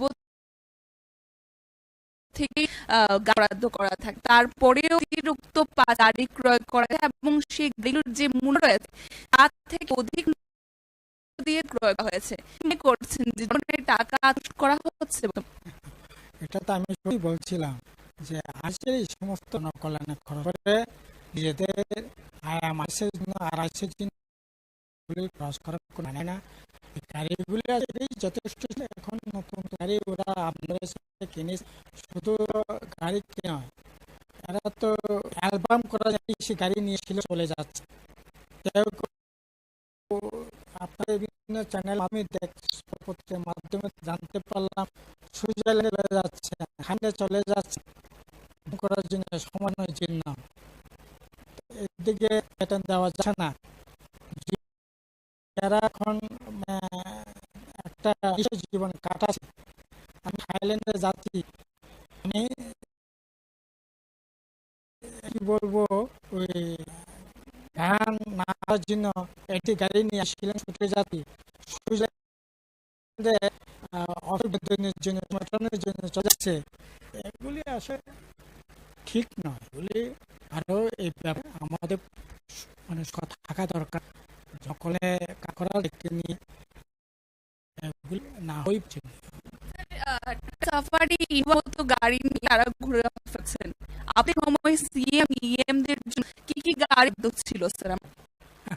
আমরা সিএম হয়েছিলাম তখন ওই প্রাণকালের এসি ছিল, রাতে সিট এসি ছিল, সাধারণ গাড়ি ছিল। তারপরে এই ট্যাক্সিগুলো অনেক আটকে, তারপরে আমরা ওই স্টুডিও কিনলাম ঈদের জন্য। এটা ছিল, তো এর মধ্যে তেলের এক নির্দিষ্ট বরাদ্দ ছিল। এখন তো যা শুনুন বরাদ্দ কোনো বালাই নেই। কেউ 100 লিটার, কেউ 1.5 লিটার, কেউ 3 লিটার চললেও আপত্তি নেই। আমার সঙ্গে সিএম কতটা মাসে কষ্ট পারবেন এটা নির্দিষ্ট। মতে গাড়ি মাগনারি পেয়েছি বললাম না, এটা তো জনগণ, আপনার আমার কাজ, আপনার আমার ট্যাক্সের টাকা। 133 টাকা তেল গাড়ি চড়া, চারখানি কথা। ইএম সিএম চেয়ারম্যানের অফিসাররা মাসে 13 লক্ষ টাকার তেল দিচ্ছে, তাহলে তো এটা আমাদের সময়ে 3 লক্ষ টাকার বিহতন 33 কোটি এখন চলে গেছে। কোন জায়গায় আছে দেখতে পাই গ্রাউন্ড জিরো দিয়ে পৌঁছেছিলাম, সেখানে এমনও যে ভিলেজ রয়েছে, সেই আরডি ব্লক যে গ্রামগুলো আছে, সেখানে আমরা দেখতে পাই অনেক দুঃখ দশ জীবন রয়েছে ভাবে, যেখানে যারা রয়েছেন তারা দেখতে পাচ্ছি তাদের ঘর নেই ঠিকভাবে, জল, তাছাড়া দেখতে পাচ্ছি তাদের দুধহীন থাকতে হচ্ছে। আমরা দেখতে পাই বর্তমানে সেক্ষেত্রে ত্রিপুরা দল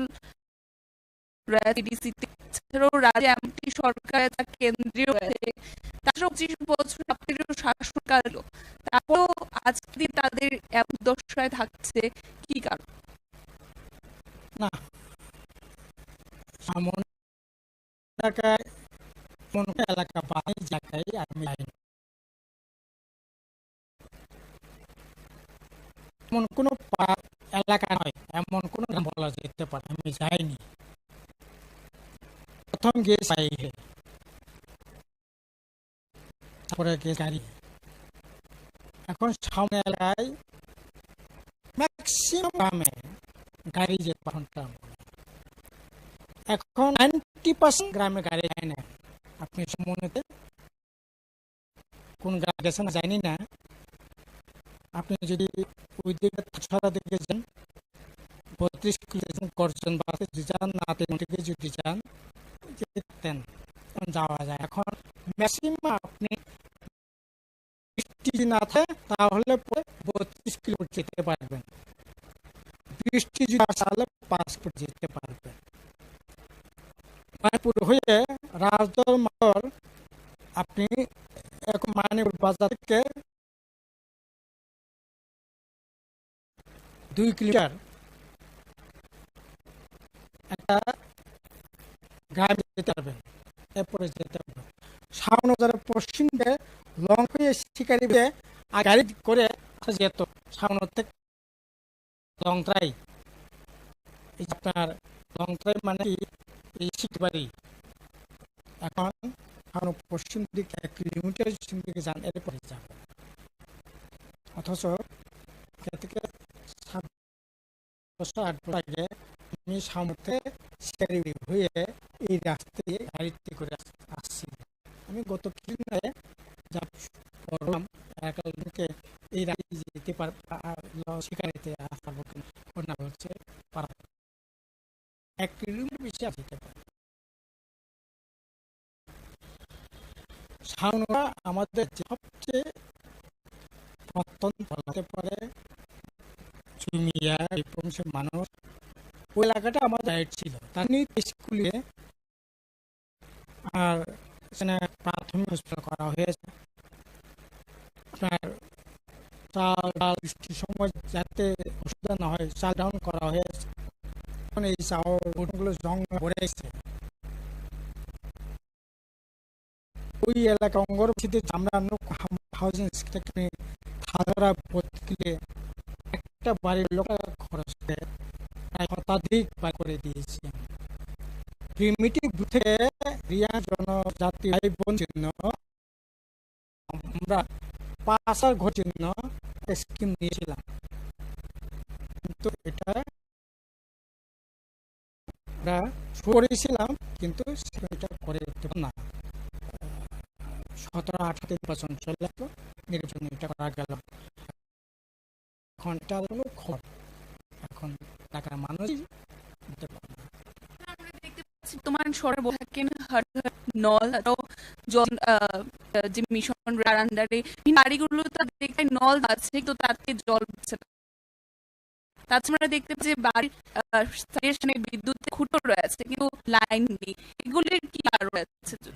এটা হচ্ছে আমরা কিছুদিন আগে মালিদরে গেলাম, মালিদরে বিদ্যুৎ নেই, টিউব নেই, কিন্তু পাইপলাইন আছে। তো এলাকার মধ্যে আমাদের এখানে টিউবওয়েল নেই, বিদ্যুৎ আসে না। এই নলকূপ যে পাইপের হবে নাকি বলে আগে প্রথম গ্লাস গেলে পরে বসা হয়, পাইপ বসলে পরে জলের কল বসবে। আমি কল বসালাম কিন্তু পাইপ জল কি করে খাচ্ছি আগে লাইন হবে, ডিম আগে হবে না বা আগে হবে, এটার মতো করিয়েছে। তো এখন আসলে একবারে এগুলি নেই নাই মানুষের এরকম ভাবে আসলে বোকা বানানো কোনো কথা না করাই ভালো। মানে প্রায় সমস্ত গ্রামীণ নল করেছে, যে কোনো খবরে আপনি পাইপলাইন করেছে, এগুলো কি আছে। একেবারে শেষ মুহূর্তে আমরা রয়েছে আলোচনায় 2024 যে লোকসভা নির্বাচনে আমরা দেখতে পাই মহাজোটের মধ্যে দেশ রাজনীতিতে উঠে এসেছে যা ইন্ডিয়ানে রয়েছে বর্তমানে ভার্সেস যারা রাজ্যের বিজেপি যারা নেতৃত্ব রয়েছে তারা একেবারে 100% আশাবাদ তারা যোগ হবে। কিন্তু এই বিষয়ে আপনি কি বলবেন, আপনার কি মতামত? না, ইন্ডিয়া হবে, কিন্তু চারিদিকে হাত দেখলাম এবার অন্যরকম হবে বলে মনে হচ্ছে। কারণ আজকে যে জায়গায় গেছে বেকারত্ব, দারিদ্র, শিল্প কারখানা, রপ্তানি চাইতে আমদানি 100% বেড়েছে। আমার দেশটা কোন জায়গায় চলে যাচ্ছে ভয়ঙ্কর অবস্থায়। সবদিকে মিলালে এখন একটা আইন দিয়ে একটা হওয়া চলতো তাদের মধ্যে, এটা বাজিতে আমাদের কিছুদিন সময় অপেক্ষা করতে হবে। দেখা যায় মানুষ এখন শুধু মানুষ একটাই ভয়, আইন দিয়ে পারা না এরকম নয়, চলে যেত, কিন্তু পোলাটা তৈরি করে এরকম না হতো আর কি। তো এখন কি করে আমাদের তো হবে। এবারে সেই মুখ দাঁড়িয়ে জন্য কি পারা তো এটাই বলবে না, আমাদের যারা যেরকম ভাবে চলছে এটা কোনো নতুন করে শিক্ষা, নতুন করে স্বাস্থ্য, নতুন করে যুবকদের স্বপ্ন রাখার দিন ভুলেই গেছে মানুষ এখন যে একদম ভয়ঙ্কর বলছে পরিকে যুব সমাজকে একটা ভয়ঙ্কর অন্ধকার দিয়ে নিয়ে হচ্ছে আর এরকম পর্যায়ে নিয়ে গেছে, এটা ভয়ঙ্কর। এই 10 দিন আগে একটা রিপোর্ট বেরিয়েছে আমাদের রাজ্যে 15 বছরের উপর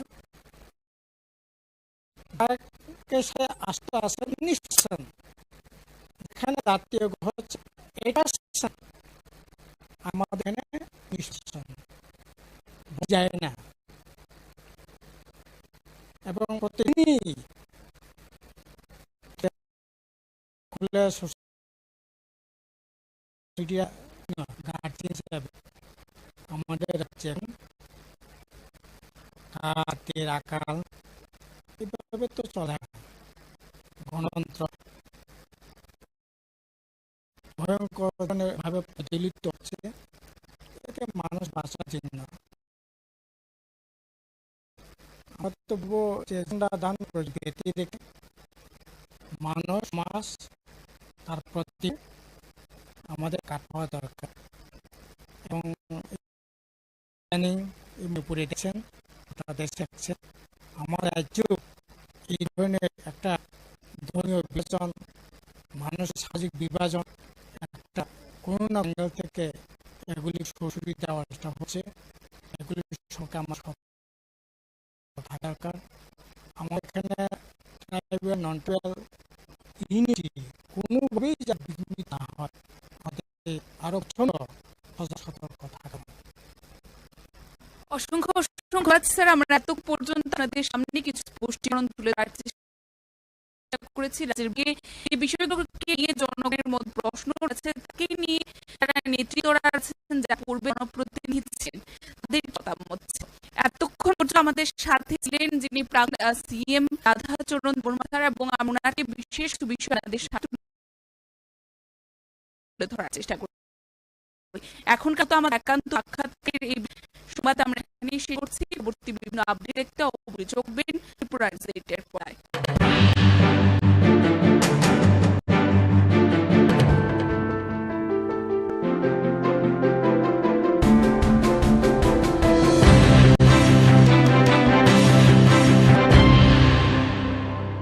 নবনির্মিত উন্মুক্ত জিমের উদ্বোধন, সেটাকে সামনে রেখে আজকের যে এখানে সবার উপস্থিতি, বিশেষ করে মঞ্চে যারা আসীন আছেন, একটু আগে যিনি ওনার মূল্যবান বক্তব্য এখানে রেখেছেন, সবার প্রিয় এবং আদরণীয় আমাদের আগরতলা মিউনিসিপাল কর্পোরেশনের মাননীয় মেয়র শ্রী দীপক মজুমদার মহোদয়, আমাদের ডেপুটি মেয়র শ্রীমতী মনিকা দাস দত্ত, এবং আমাদের মিউনিসিপাল কমিশনার আগরতলা মিউনিসিপাল কর্পোরেশনের, এবং ওনার যে অ্যাক্টিভ যে ওয়ার্ক সবসময় আমরা দেখতে পাই, ডক্টর শৈলেশ কুমার যাদব, এবং আমার সামনে নিচে উপস্থিত আছেন সমস্ত আগরতলা মিউনিসিপাল কর্পোরেশনের সমস্ত কর্পোরেটরগণ এবং এই এলাকার এমিনেন্ট পার্সোনালিটিস এবং মিডিয়া বন্ধুরা এবং অন্যান্য যারা এখানে অন্যান্য জায়গা থেকে যারা এখানে উপস্থিত আছেন, সবাইকে আমি হার্দিক অভিনন্দন ও শুভেচ্ছা জানাচ্ছি। অত্যন্ত আনন্দ লাগছে এখানে এসে যে এরকম একটা মহতি কার্যক্রম এবং তার অনুষ্ঠানে উপস্থিত থেকে, এবং আমাকে এখানে নিমন্ত্রণ করার জন্য। নিমন্ত্রণ করবে কি, আমি তো এই এলাকারই লোক, আমার নিজেরই আসা উচিত। নিমন্ত্রণের জন্য অপেক্ষা না করে আমি বলবো যে ধন্যবাদ দেওয়ার আগে আপনাদেরকে ধন্যবাদ দেবো যে আপনারা এখানে এসেছেন। দেখুন, একটু আগে এখানে জিমের আমি একটু কসরত করেছি এবং মনে হচ্ছে যে 2-3টি কসরতের করার পরেই মনে হচ্ছে যে শরীরের যে মাসেলগুলো অনেকটা অ্যাক্টিভ হয়ে গেছে। তো আমরা জানি যে নিজের স্বাস্থ্য আগে ঠিক রেখে তারপর অন্যদের স্বাস্থ্য ঠিক রাখা উচিত। এবং আমরা দেখি অনেক সময় যখন এয়ারক্রাফটে আমরা উঠি তখন সেবিকারা যারা আছেন বলেন যে প্রথমেই এয়ারক্রাফটে ঢুকলেই দেখবেন বলবে যে যদি কোনো বিপদ ঘটে প্রথমে নিজেকে আগে মাস্ক পরুন, তারপর অন্যদেরকে বাঁচান, ওই অক্সিজেন মাস্ক, তারপর অন্যদেরকে বাঁচান। এটা কিন্তু প্রায়শ আমরা শুনি। অর্থাৎ নিজের স্বাস্থ্য ঠিক থাকলে অন্যদেরকে আমরা স্বাস্থ্য ঠিক রাখতে পারবো।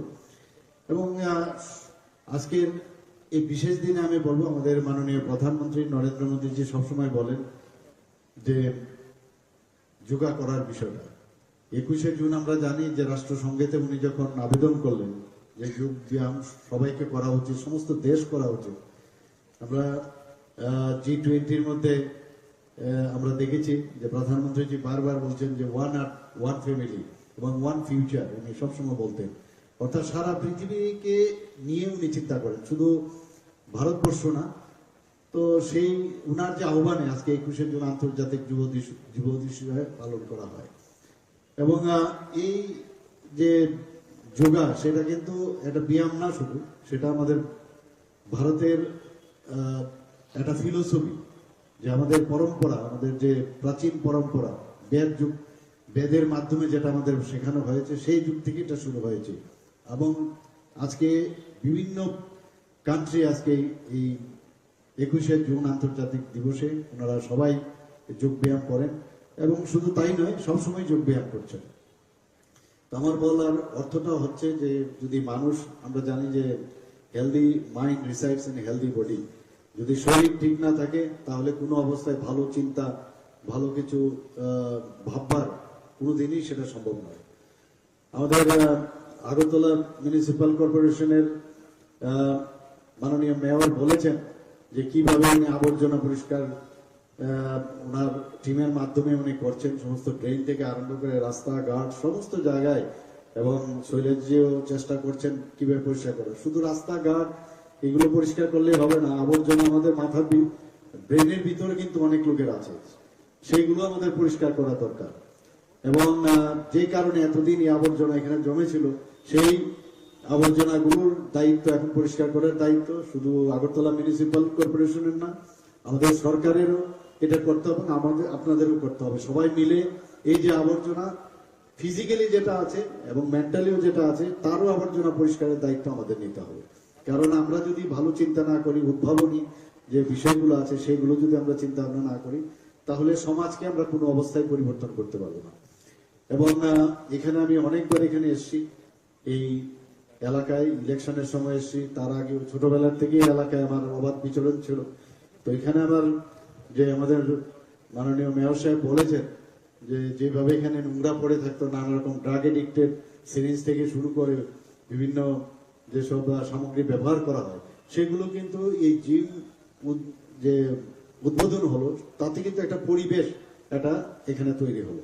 শুধু 1 নম্বর রামনগর বা 2 নম্বর বা এই অত্র এলাকার সমস্ত লোকেই তার সুবিধা পাবে তা নয়, সমস্ত সাধারণ মানুষও তাদের সুবিধা হবে।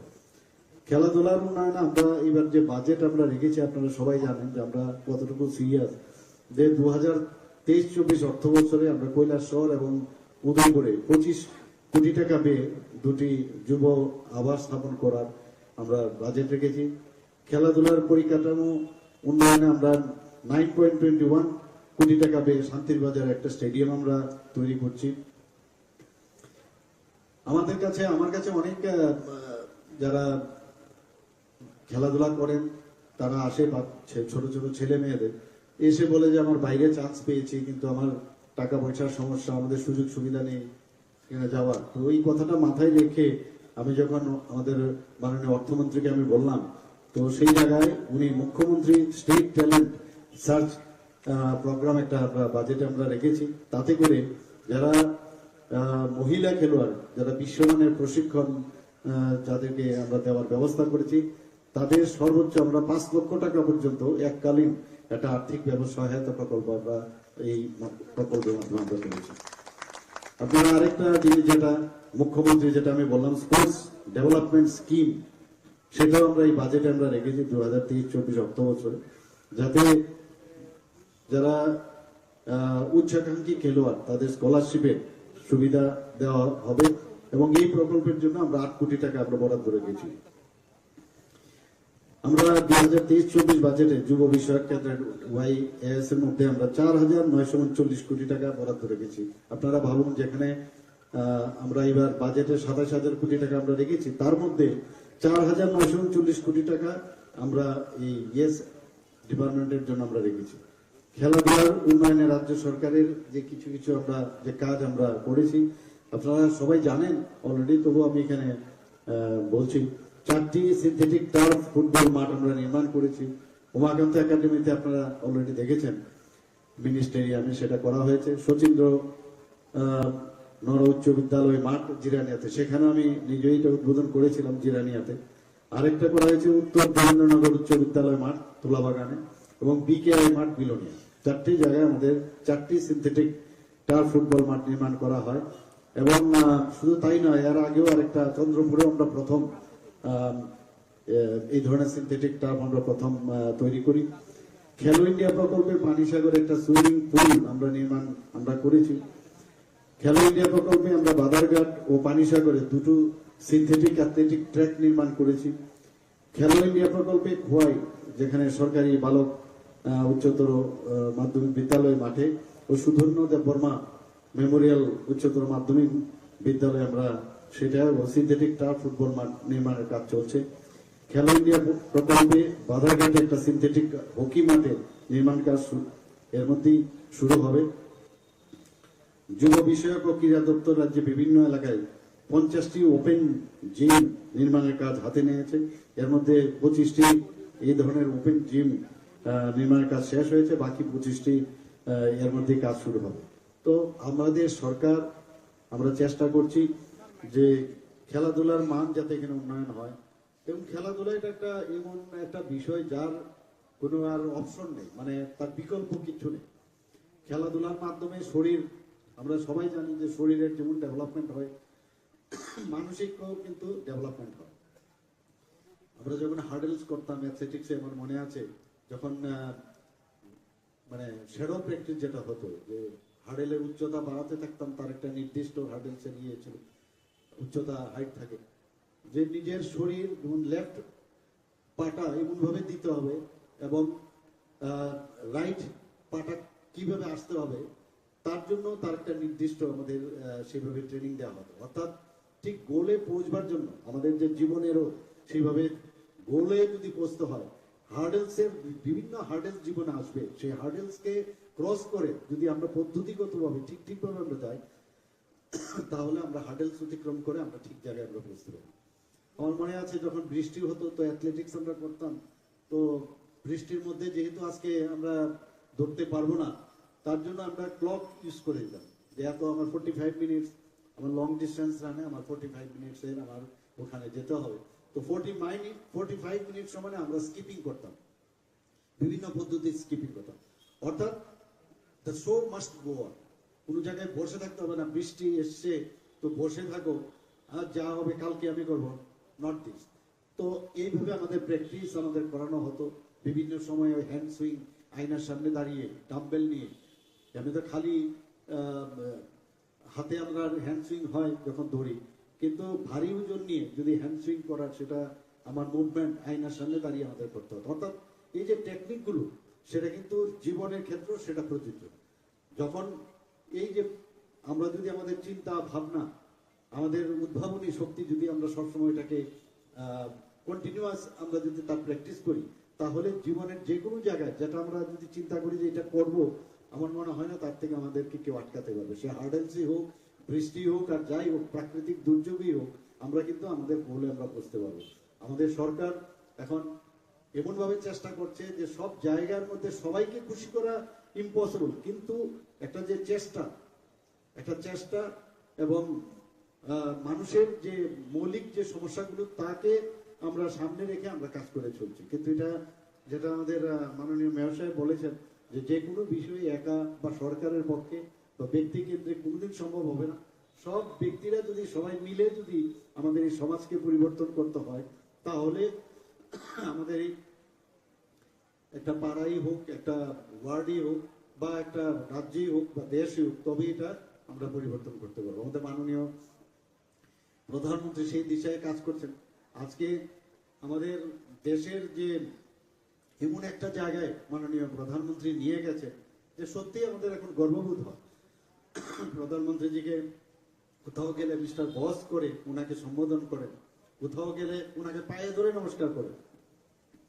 তো এই যে অবস্থা, মানে সেটা আমরা কিন্তু গর্ববোধ করা উচিত যে এইরকম একজন প্রধানমন্ত্রীর গার্জিয়ানশিপে আমাদের দেশ চলছে এবং আমরাও সেই দিশায় কাজ করছি। এখানে আজকের যে এই জিমটা এখানে উদ্বোধন হলো, আমি আশা করি আপনারা তার সুযোগ গ্রহণ করবেন এবং এই যাত্রা এলাকার শান্তি শৃঙ্খলা বজায় থাকবে এবং একটা পরিবেশ এখানে তৈরি হবে এবং সেই দিশায় আমরা কাজ করবো। আমাদের সরকার এবং আমাদের পৌর নিগম নিশ্চয়ই সেভাবে আপনাদের সাথে থাকবে এবং উপস্থিত যারা এখানে ক্লাব কর্তৃপক্ষরা আছেন, যারা এখানে অন্যান্য ক্লাবের কর্তৃপক্ষরা আছেন, সবাই একটাই নজর দেবেন যে আমরা যেটা এক ত্রিপুরা শ্রেষ্ঠ ত্রিপুরা আমরা গড়ার লক্ষ্যে আমরা যাতে চেষ্টা করি যে প্লাস্টিক মুক্ত ত্রিপুরা, সেটাও আমি বারবার বলছি যে প্লাস্টিক যাতে আমরা ব্যবহার থেকে দূরে থাকি, সেই ব্যবস্থাটার জন্য সবাই সব মানে দৃষ্টি রাখেন এবং নেশামুক্ত ত্রিপুরা, এই দুটো যেন প্যারালাল আমাদের চলে। আর রাস্তাঘাটে আমরা নোংরা ফেলবো না এবং অন্যকেও ফেলতে দেবো না। এই মানসিকতা নিয়ে আমরা যদি কাজ করি তাহলে দেখবেন ত্রিপুরার চেহারাই পাল্টে যাবে। এখনো বাইরের থেকে আমাদের বন্ধু বান্ধবরা আসেন বা অফিসার বা যারাই আসেন, এসে বলছে সত্যি আমরা ভাবতে পারি না আজকের থেকে ত্রিপুরাতে আগেও এসেছি, কিন্তু এখন আসলে এই ত্রিপুরা এরকম হয়ে গেছে আমরা আমাদের চোখে, যেহেতু আমরা রোজই বিষয়টা দেখি, আমাদের চোখে দেখা যায়, কিন্তু ওনাদের চোখে কিন্তু দেখা যায় যে অনেক পরিবর্তন। তো পরিবর্তন সেটা আমরা আনতে পেরেছি এবং আগামী দিন আরো ভালো হবে সেই আশা আমি রাখছি এবং এখানে যারাই উপস্থিত আছেন সবাইকে আমি হার্দিক অভিনন্দন ও শুভেচ্ছা জানিয়ে আমার বক্তব্য এখানে শেষ করছি। নমস্কার, জয় হিন্দ। অসংখ্য ধন্যবাদ এবং আন্তরিক কৃতজ্ঞতা জ্ঞাপন করছি আজকের অনুষ্ঠানের মাননীয় উদ্বোধক ও প্রধান অতিথি মাননীয় মুখ্যমন্ত্রী শ্রদ্ধেয় প্রফেসর ডক্টর মানিক সাহা মহোদয়কে ওনার মূল্যবান বক্তব্যের মধ্য দিয়ে আমাদের ঋদ্ধ করবার জন্য এবং ওনার এই বক্তব্যের মধ্য দিয়ে আমাদের আজকের এই অনুষ্ঠান অর্থাৎ উন্মুক্ত ব্যায়ামাগারের শুভ উদ্বোধনী অনুষ্ঠান এখানে শেষ হচ্ছে। আবারও সবাইকে অনেক অনেক ধন্যবাদ এবং এখানে যারা উপস্থিত রয়েছেন আপনাদের মূল্যবান উপস্থিতিতে নন্দিত করেছেন আমাদের আয়োজন, সকলকে অনেক অনেক কৃতজ্ঞ। যে নব নির্মিত উন্মুক্ত জিমের উদ্বোধন, সেটাকে সামনে রেখে আজকের যে এখানে সবার উপস্থিতি, বিশেষ করে মঞ্চে যারা আসীন আছেন, একটু আগে যিনি ওনার মূল্যবান বক্তব্য এখানে রেখেছেন, সবার প্রিয় এবং আদরণীয় আমাদের আগরতলা মিউনিসিপাল কর্পোরেশনের মাননীয় মেয়র শ্রী দীপক মজুমদার মহোদয়, আমাদের ডেপুটি মেয়র শ্রীমতী মনিকা দাস দত্ত এবং আমাদের মিউনিসিপাল কমিশনার আগরতলা মিউনিসিপাল কর্পোরেশনের এবং ওনার যে অ্যাক্টিভ যে ওয়ার্ক সবসময় আমরা দেখতে পাই ডক্টর শৈলেশ কুমার যাদব এবং আমার সামনে নিচে উপস্থিত আছেন সমস্ত আগরতলা মিউনিসিপাল কর্পোরেশনের সমস্ত কর্পোরেটরগণ এবং এই এলাকার এমিনেন্ট পার্সোনালিটিস এবং মিডিয়া বন্ধুরা এবং অন্যান্য যারা এখানে অন্যান্য জায়গা থেকে যারা এখানে উপস্থিত আছেন সবাইকে আমি হার্দিক অভিনন্দন ও শুভেচ্ছা জানাচ্ছি। অত্যন্ত আনন্দ লাগছে এখানে এসে যে এরকম একটা মহতি কার্যক্রম এবং তার অনুষ্ঠানে উপস্থিত থেকে এবং আমাকে এখানে নিমন্ত্রণ করার জন্য। নিমন্ত্রণ করবে কি, আমি তো এই এলাকারই লোক, আমার নিজেরই আসা উচিত। নিমন্ত্রণের জন্য অপেক্ষা না করে আমি বলবো যে ধন্যবাদ দেওয়ার আগে আপনাদেরকে ধন্যবাদ দেবো যে আপনারা এখানে এসেছেন। দেখুন, একটু আগে এখানে জিমের আমি কিছু একটু কসরত করেছি এবং মনে হচ্ছে যে 2-3টি কসরতের করার পরেই মনে হচ্ছে যে শরীরের যে মাসেলগুলো অনেকটা অ্যাক্টিভ হয়ে গেছে। তো আমরা জানি যে নিজের স্বাস্থ্য আগে ঠিক রেখে তারপর অন্যদের স্বাস্থ্য ঠিক রাখা উচিত এবং আমরা দেখি অনেক সময় যখন এয়ারক্রাফটে আমরা উঠি তখন সেবিকারা যারা আছেন বলেন যে প্রথমেই এয়ারক্রাফটে ঢুকলেই দেখবেন বলবে যে যদি কোনো বিপদ ঘটে প্রথমে নিজেকে আগে মাস্ক পরুন, তারপর অন্যদেরকে বাঁচান, ওই অক্সিজেন মাস্ক, তারপর অন্যদেরকে বাঁচান। এটা কিন্তু প্রায়শ আমরা শুনি। অর্থাৎ নিজের স্বাস্থ্য ঠিক থাকলে অন্যদেরকে আমরা স্বাস্থ্য ঠিক রাখতে পারবো। এবং আজকের এই বিশেষ দিনে আমি বলবো, আমাদের মাননীয় প্রধানমন্ত্রী নরেন্দ্র মোদীজি সবসময় বলেন যে যোগা করার বিষয়টা। 21শে জুন আমরা জানি যে রাষ্ট্রসংঘেতে উনি যখন আবেদন করলেন যে যোগ ব্যায়াম সবাইকে করা উচিত, সমস্ত দেশ করা উচিত। আমরা G20-র মধ্যে আমরা দেখেছি যে প্রধানমন্ত্রীজি বারবার বলছেন যে ওয়ান আর্থ, ওয়ান ফ্যামিলি এবং ওয়ান ফিউচার, উনি সবসময় বলতেন। অর্থাৎ সারা পৃথিবীকে নিয়ে উনি চিন্তা করেন, শুধু ভারতবর্ষ না। তো সেই উনার যে আহ্বানে আজকে 21শে জুন আন্তর্জাতিক যুব দিবস পালন করা হয়। যে যোগা সেটা কিন্তু একটা ব্যায়াম না শুধু, সেটা আমাদের ভারতের একটা ফিলোসফি, যে আমাদের পরম্পরা, আমাদের যে প্রাচীন পরম্পরা, বেদের মাধ্যমে যেটা আমাদের শেখানো হয়েছে, সেই যুগ থেকে এটা শুরু হয়েছে। এবং আজকে বিভিন্ন কান্ট্রি আজকে এই 21শে জুন আন্তর্জাতিক দিবসে ওনারা সবাই যোগ ব্যায়াম করেন, এবং শুধু তাই নয়, সবসময় যোগ ব্যায়াম করছেন। তো আমার বলার অর্থটা হচ্ছে যে যদি মানুষ, আমরা জানি যে healthy mind resides in healthy body, যদি শরীর ঠিক না থাকে তাহলে কোনো অবস্থায় ভালো চিন্তা, ভালো কিছু ভাববার কোনোদিনই সেটা সম্ভব নয়। আমাদের আগরতলা মিউনিসিপ্যাল কর্পোরেশনের মাননীয় মেয়র বলেছেন যে কিভাবে উনি আবর্জনা পরিষ্কার ওনার টিমের মাধ্যমে উনি করছেন, সমস্ত ড্রেন থেকে আরম্ভ করে রাস্তাঘাট সমস্ত জায়গায়। এবং শৈলেশজিও চেষ্টা করছেন কিভাবে পরিষ্কার করে। শুধু রাস্তাঘাট এগুলো পরিষ্কার করলেই হবে না, আবর্জনা আমাদের মাথার ব্রেনের ভিতরে কিন্তু অনেক লোকের আছে, সেইগুলো আমাদের পরিষ্কার করা দরকার। এবং যে কারণে এতদিন এই আবর্জনা এখানে জমেছিল, সেই আবর্জনাগুলোর দায়িত্ব এখন পরিষ্কার করার দায়িত্ব শুধু আগরতলা মিউনিসিপ্যাল কর্পোরেশনের না, আমাদের সরকারেরও এটা করতে হবে, আমাদের আপনাদেরও করতে হবে। সবাই মিলে এই যে আবর্জনা ফিজিক্যালি যেটা আছে এবং মেন্টালিও যেটা আছে, তারও আবর্জনা পরিষ্কারের দায়িত্ব আমাদের নিতে হবে। কারণ আমরা যদি ভালো চিন্তা না করি, উদ্ভাবনী যে বিষয়গুলো আছে সেগুলো যদি আমরা চিন্তা ভাবনা না করি, তাহলে সমাজকে আমরা কোনো অবস্থায় পরিবর্তন করতে পারবো না। এবং এখানে আমি অনেকবার এখানে এসেছি, এই এলাকায় ইলেকশনের সময় এসেছি, তার আগে ছোটবেলার থেকেই এলাকায় আমার অবাধ বিচরণ ছিল। তো এখানে আমার যে আমাদের মাননীয় মেয়র সাহেব বলেছেন যে যেভাবে এখানে নোংরা পড়ে থাকতো, নানা রকম ড্রাগ এডিক্টেড সিরিঞ্জ থেকে শুরু করে বিভিন্ন যেসব সামগ্রী ব্যবহার করা হয়, সেগুলো কিন্তু এই জিম যে উদ্বোধন হলো তাতে কিন্তু একটা পরিবেশ এটা এখানে তৈরি হলো।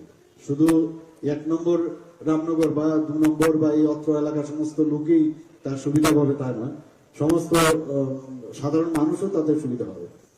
খেলাধুলার উন্নয়নে আমরা এবার যে বাজেট আমরা রেখেছি, আপনারা সবাই জানেন যে আমরা কতটুকু সিরিয়াস, যে 2023-24 অর্থ বছরে আমরা কৈলাসহর এবং উদয়পুরে 25 কোটি টাকা পেয়ে 2টি যুব আবাস স্থাপন করার আমরা বাজেট রেখেছি। খেলাধুলার পরিকাঠামো উন্নয়নে আমরা 9.21 কোটি টাকা পেয়ে শান্তির বাজারে একটা স্টেডিয়াম আমরা তৈরি করছি। আমার কাছে অনেক যারা খেলাধুলা করেন তারা আসে, ছোট ছোট ছেলে মেয়েদের এসে বলে যে আমার বাইরে চান্স পেয়েছি, কিন্তু আমার টাকা পয়সার সমস্যা, আমাদের সুযোগ সুবিধা নেই যাওয়ার। তো এই কথাটা মাথায় রেখে আমি যখন আমাদের মাননীয় অর্থমন্ত্রীকে আমি বললাম, তো সেই জায়গায় উনি মুখ্যমন্ত্রী স্টেট ট্যালেন্ট সার্চ প্রোগ্রাম একটা আমরা বাজেটে আমরা রেখেছি। তাতে করে যারা মহিলা খেলোয়াড়, যারা বিশ্বমানের প্রশিক্ষণ যাদেরকে আমরা দেওয়ার ব্যবস্থা করেছি, তাদের সর্বোচ্চ আমরা 5 লক্ষ টাকা পর্যন্ত এককালীন একটা আর্থিক সহায়তা প্রকল্প আমরা এই প্রকল্পের মাধ্যমে আমরা করেছি। আপনারা আরেকটা জিনিস যেটা মুখ্যমন্ত্রী যেটা আমি বললাম স্পোর্টস ডেভেলপমেন্ট স্কিম, সেটাও আমরা এই বাজেটে আমরা রেখেছি 2023-24 অর্থ বছরে, যাতে যারা উচ্চাকাঙ্ক্ষী খেলোয়াড় তাদের স্কলারশিপের সুবিধা দেওয়া হবে। এবং এই প্রকল্পের জন্য আমরা 8 কোটি টাকা আমরা বরাদ্দ রেখেছি। আমরা 2023-24 বাজেটে যুব বিষয়ক কেন্দ্রের YAS এর মধ্যে আমরা 4,939 কোটি টাকা বরাদ্দ রেখেছি। আপনারা ভাবুন, যেখানে আমরা এবার বাজেটে 27,000 কোটি টাকা আমরা রেখেছি, তার মধ্যে 4,939 কোটি টাকা আমরা এই YES ডিপার্টমেন্টের জন্য আমরা রেখেছি। খেলাধুলার উন্নয়নে রাজ্য সরকারের যে কিছু কিছু আমরা যে কাজ আমরা করেছি আপনারা সবাই জানেন অলরেডি, তবু আমি এখানে বলছি। 4টি সিনথেটিক টার্ফ ফুটবল মাঠ আমরা নির্মাণ করেছি।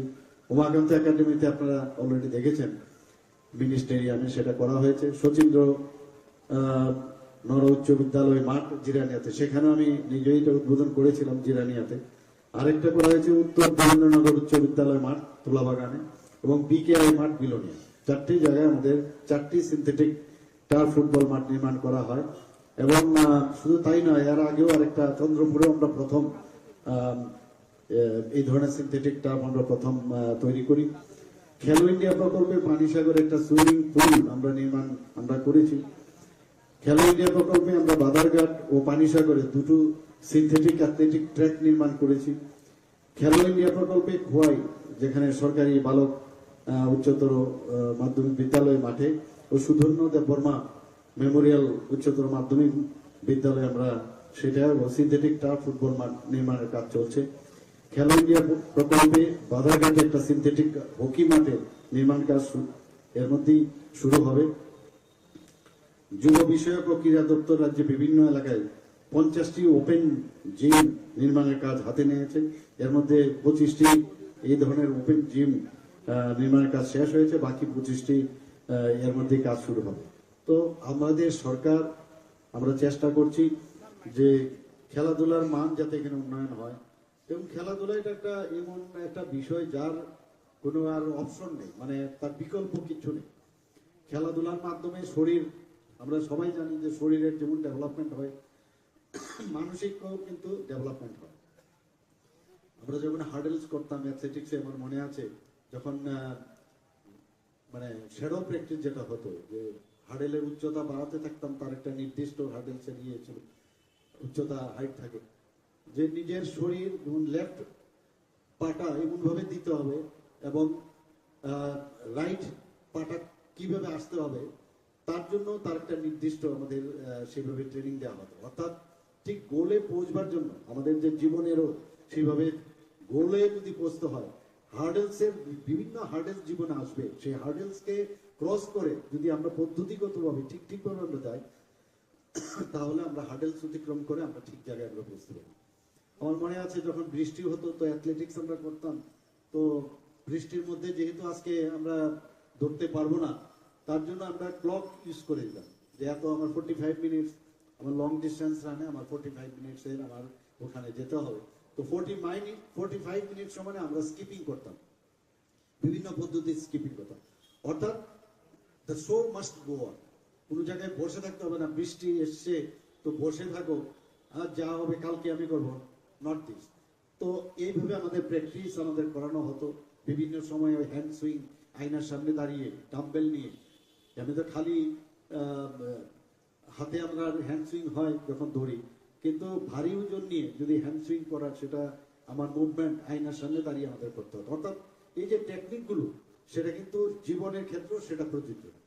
যখন এই যে আমরা যদি আমাদের চিন্তা ভাবনা, আমাদের উদ্ভাবনী শক্তি যদি আমরা সবসময় এটাকে কন্টিনিউয়াস আমরা যদি তার প্র্যাকটিস করি, তাহলে জীবনের যে কোনো জায়গায় যেটা আমরা যদি চিন্তা করি যে এটা করব, আমার মনে হয় না তার থেকে আমাদেরকে কেউ আটকাতে পারবে। সে হার্ডেলসই হোক, বৃষ্টি হোক, আর যাই হোক, প্রাকৃতিক দুর্যোগই হোক, আমরা কিন্তু আমাদের গোলে আমরা পৌঁছতে পারবো।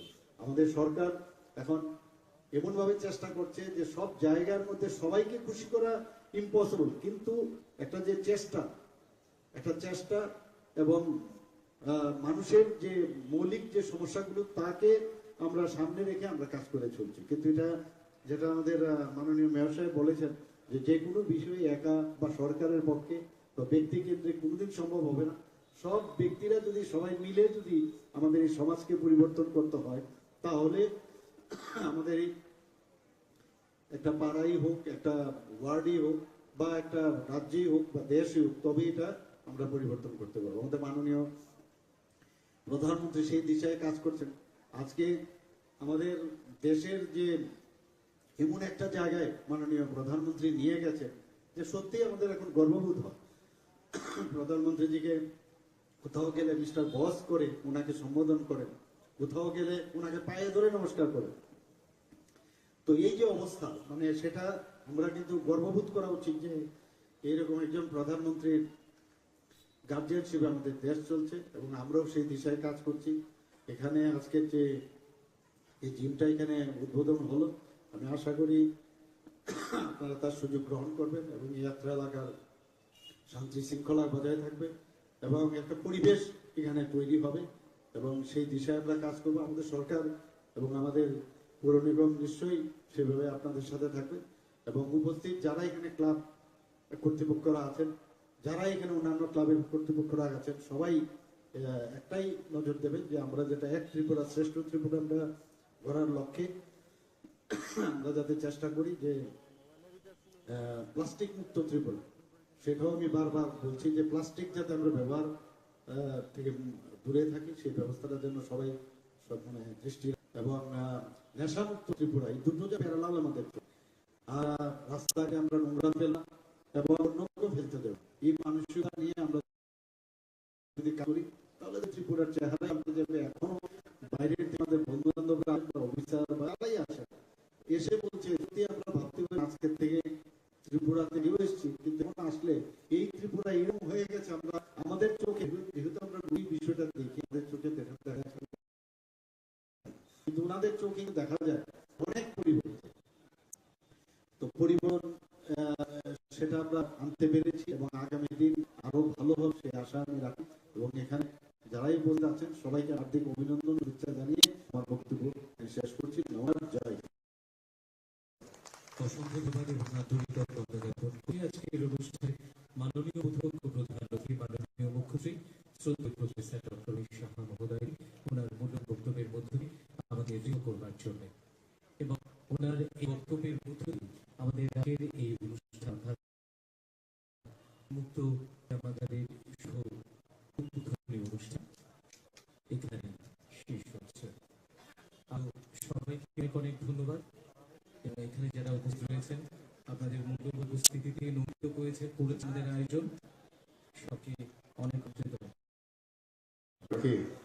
যে নব নির্মিত উন্মুক্ত জিমের উদ্বোধন, সেটাকে সামনে রেখে আজকের যে এখানে সবার উপস্থিতি, বিশেষ করে মঞ্চে যারা আসীন আছেন, একটু আগে যিনি ওনার মূল্যবান বক্তব্য এখানে রেখেছেন, সবার প্রিয় এবং আদরণীয় আমাদের আগরতলা মিউনিসিপাল কর্পোরেশনের মাননীয় মেয়র শ্রী দীপক মজুমদার মহোদয়, আমাদের ডেপুটি মেয়র শ্রীমতী মনিকা দাস দত্ত এবং আমাদের মিউনিসিপাল কমিশনার আগরতলা মিউনিসিপাল কর্পোরেশনের এবং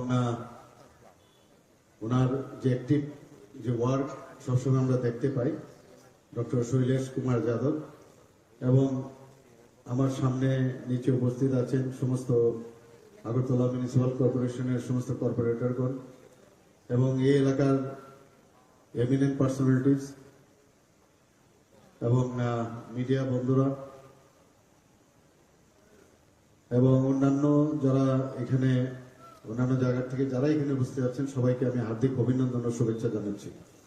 অত্যন্ত আনন্দ লাগছে এখানে এসে যে এরকম একটা মহতি কার্যক্রম এবং তার অনুষ্ঠানে উপস্থিত থেকে এবং আমাকে এখানে নিমন্ত্রণ করার জন্য। নিমন্ত্রণ করবে কি, আমি তো এই এলাকারই লোক, আমার নিজেরই আসা উচিত। নিমন্ত্রণের জন্য অপেক্ষা না করে আমি বলবো যে ধন্যবাদ দেওয়ার আগে আপনাদেরকে ধন্যবাদ দেবো যে আপনারা এখানে এসেছেন। দেখুন, একটু আগে এখানে জিমের আমি কিছু একটু কসরত করেছি এবং মনে হচ্ছে যে 2-3টি কসরতের করার পরেই মনে হচ্ছে যে শরীরের যে মাসেলগুলো অনেকটা অ্যাক্টিভ হয়ে গেছে। তো আমরা জানি যে নিজের স্বাস্থ্য আগে ঠিক রেখে তারপর অন্যদের স্বাস্থ্য ঠিক রাখা উচিত এবং আমরা দেখি অনেক সময় যখন এয়ারক্রাফটে আমরা উঠি তখন সেবিকারা যারা আছেন বলেন যে প্রথমেই এয়ারক্রাফটে ঢুকলেই দেখবেন বলবে যে যদি কোনো বিপদ ঘটে প্রথমে নিজেকে আগে মাস্ক পরুন, তারপর অন্যদেরকে বাঁচান, ওই অক্সিজেন মাস্ক, তারপর অন্যদেরকে বাঁচান। এটা কিন্তু প্রায়শ আমরা শুনি। অর্থাৎ নিজের স্বাস্থ্য ঠিক থাকলে অন্যদেরকে আমরা স্বাস্থ্য ঠিক রাখতে পারবো। এবং আজকের এই বিশেষ দিনে আমি বলবো আমাদের মাননীয় প্রধানমন্ত্রী নরেন্দ্র মোদীজি সবসময় বলেন যে যোগা করার বিষয়। এটার জন্য আমরা জানি রাষ্ট্রসংঘে যখন আবেদন করলেন ব্যায়াম থেকে করা উচিত, শুধু দেশ করা উচিত। G20 মধ্যে আমরা দেখি যে প্রধানমন্ত্রী বারবার বলছে যে ওয়ান ফ্যামিলি ওয়ান ফিউচার, সবসময় বলতে, অর্থাৎ সারা পৃথিবীকে নিয়ে উনি তা করেন, শুধু ভারতবর্ষ না। তো সেই উনার যে আহ্বান আজকে 21শে জুন আন্তর্জাতিক যুব দিবস হিসেবে পালন করা হয়, এবং এই যে যোগা সেটা কিন্তু ব্যায়াম না, শুধু সেটা আমাদের ভারতের ফিলোসফি, যে আমাদের পরম্পরা, আমাদের যে প্রাচীন পরম্পরা, বেদের মাধ্যমে যেটা আমাদের শেখানো হয়েছে, সেই থেকে এটা শুরু হয়েছে। এবং আজকে বিভিন্ন কাজে আজকে এই 21শে জুন আন্তর্জাতিক দিবসে আমরা সবাই যোগ ব্যায়াম করে, এবং তাই নয়, সব যোগ ব্যায়াম করছে। আমার বলার অর্থটা হচ্ছে যে যদি মানুষ, আমরা জানি যে healthy mind resides healthy body, যদি শরীর না থাকে তার কোনো অবস্থায় ভালো চিন্তা, ভালো কিছু ভার কোনোদিন সেটা সম্ভব না। আমাদের আগরতলা মিউনিসিপাল কর্পোরেশনের মাননীয় মেয়র বলেন যেভাবে আবর্জনা পরিষ্কার ওনার টিমের মাধ্যমে উনি করছেন, সমস্ত ড্রেন থেকে করে রাস্তাঘাট সমস্ত যায়, এবং শৈলেন্দ্রজিও চেষ্টা করছেন কিভাবে পরিষ্কার করে রাস্তাঘাট। এগুলো পরিষ্কার করলে হবে না, আবর্জনা আমাদের মাথার ব্রেনের ভিতরে কিন্তু অনেকের আছে, সেইগুলো আমাদের পরিষ্কার করা দরকার। এবং যে কারণে এতদিন আবর্জনা এখানে জমেছিল, সেই আবর্জনাগুলোর দায়িত্ব পরিষ্কার করার দায়িত্ব শুধু আগরতলা মিউনিসিপাল কর্পোরেশনের না, আমাদের সরকারের এটা করতে হবে, আমাদের আপনাদের করতে হবে। সবাই মিলে এই যে আবর্জনা ফিজিক্যালি যেটা আছে এবং মেন্টালিও যেটা আছে, আরো আবর্জনা পরিষ্কার দায়িত্ব আমাদের নিতে হবে। কারণ আমরা যদি ভালো চিন্তা করি, উদ্ভাবনী যে বিষয়গুলো আছে সেগুলো আমরা চিন্তা ভাবনা করি, তাহলে সমাজকে আমরা খুব অবস্থায় পরিবর্তন করে পারবো। এবং এখানে আমি অনেক এখানে এসেছি, এই এলাকায় ইলেকশনের সময় এসেছি, তার আগে ছোটবেলা থেকে এলাকায় অবাধ বিচরণ। তো এখানে যে আমাদের মাননীয় মেয়র বলেছেন যে যেভাবে নোংরা পড়ে, তো নানা রকম ড্রাইভের থেকে শুরু করে বিভিন্ন যেসব সামগ্রী ব্যবহার হয়, সেগুলো কিন্তু এই যে উদ্বোধন হলো তার থেকে কিন্তু একটা পরিবেশ এটা এখানে তৈরি হলো। শুধু 1 নম্বর রামনগর বা 2 নম্বর বা এলাকার সমস্ত লোকেই সুবিধা পাবে তা না, সমস্ত সাধারণ মানুষও তাদের দিতে হবে। খেলাধুলা নয় না, আমরা এই যে বাজেট আমরা দিচ্ছি, আপনারা সবাই জানেন আমরা কত সিরিয়াস, যে 2023-24 অর্থ বছরে আমরা শহর এবং উদয়পুরে 25 কোটি টাকা পেয়ে দুটি যুবক আবাস করার আমরা বাজেট রেখেছি। খেলাধুলার পরিকাঠামো উন্নয়নে 921 কোটি টাকা পেয়ে বাজারে একটা স্কিম আমরা করছি।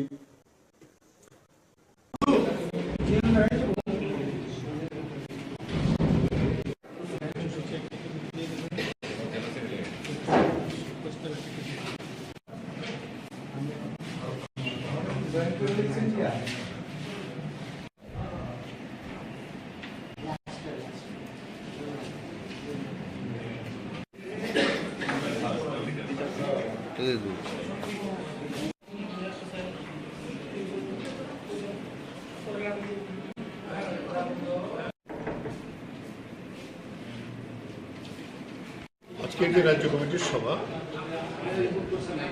জুন মাসের 1 এবং 2 তামিলনাড়ুর কাঞ্চিপুরমে আমাদের কেন্দ্রীয় কমিটির সভা,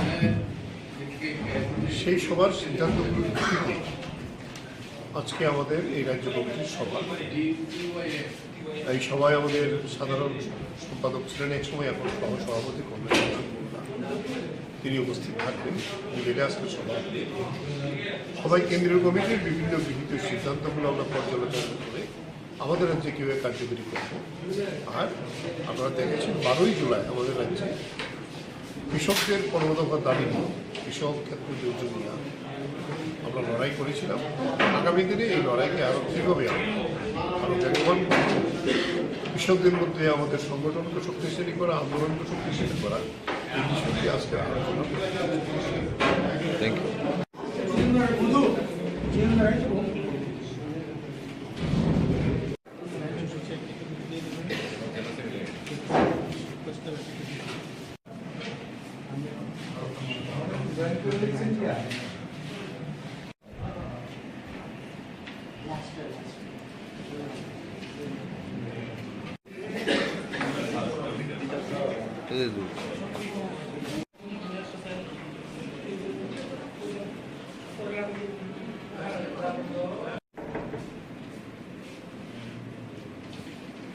আজকের যে রাজ্য কমিটির সভা জুন মাসের 1 এবং 2 তামিলনাড়ুর কাঞ্চিপুরমে আমাদের কেন্দ্রীয় কমিটির সভা, সেই সভার সিদ্ধান্তগুলোর ভিত্তিতে আজকে আমাদের এই রাজ্য কমিটির সভা। এই সভায় আমাদের সাধারণ সম্পাদক ছিলেন একসময়, এখন সভাপতি করবেন, তিনি উপস্থিত থাকবেন।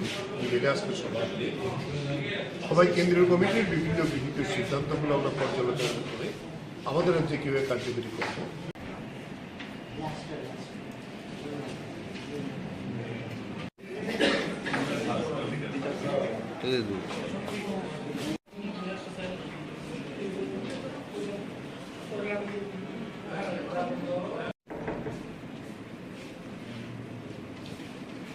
আজকের যে রাজ্য কমিটির সভা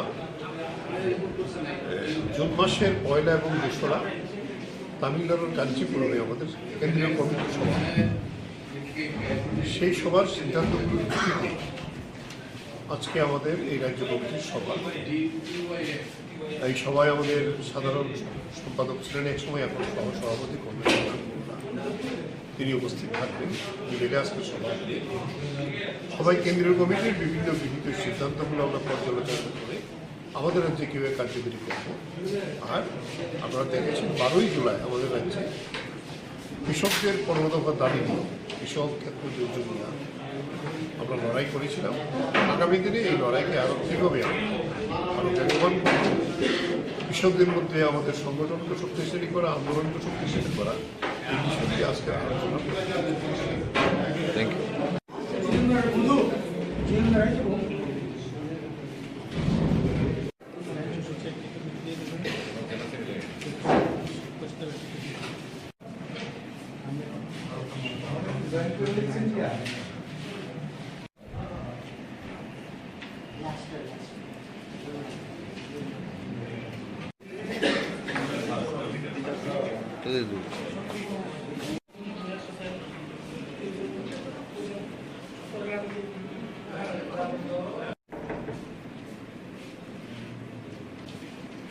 আজকের যে রাজ্য কমিটির সভা জুন মাসের 1 এবং 2 তামিলনাড়ুর কাঞ্চিপুরমে আমাদের কেন্দ্রীয় কমিটির সভা, সেই সভার সিদ্ধান্তগুলোর ভিত্তিতে আজকে আমাদের এই রাজ্য কমিটির সভা। এই সভায় আমাদের সাধারণ সম্পাদক ছিলেন একসময়, এখন সভাপতি করবেন, তিনি উপস্থিত থাকবেন। মিলে আজকের সভা সবাই কেন্দ্রীয় কমিটির বিভিন্ন গৃহীত সিদ্ধান্তগুলো আমরা পর্যালোচনা করে আমাদের রাজ্যে কীভাবে কার্যকরী করব। আর আপনারা দেখেছেন 12ই জুলাই আমাদের রাজ্যে কৃষকদের 15 দফা দাবি নিয়ে, কৃষক ক্ষেত্র দুর্যোগ নিয়ে আমরা লড়াই করেছিলাম। আগামী দিনে এই লড়াইকে আরও কীভাবে আরও বেগবান করব, কৃষকদের মধ্যে আমাদের সংগঠনকে শক্তিশালী করা, আন্দোলনকে শক্তিশালী করা, এই বিষয়টি আজকে আলোচনা করতে। Thank you.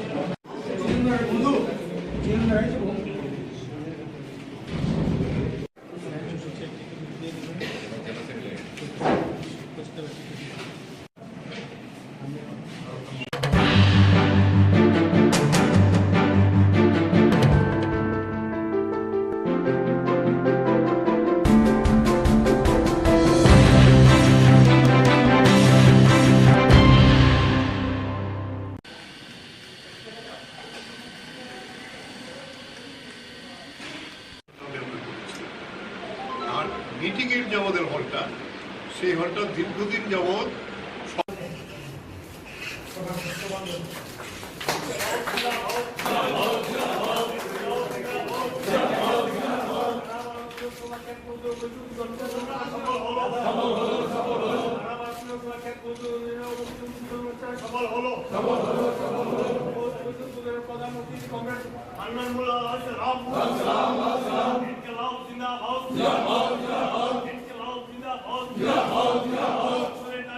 কৃষকের সংগ্রাম চলবে চলবে।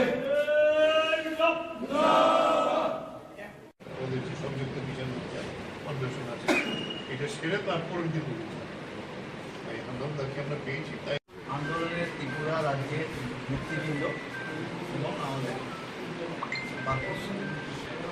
সদস্যগণ এবং কংগ্রেস, আজকে আমাদের এটা একটা খুবই আনন্দের বিষয় যে কাজ সুষ্ঠুভাবে করতে গেলে নিয়মিত আমাদের কাজের একটা স্থান চাই এবং অফিস সেই স্থান আমাদের দেয়।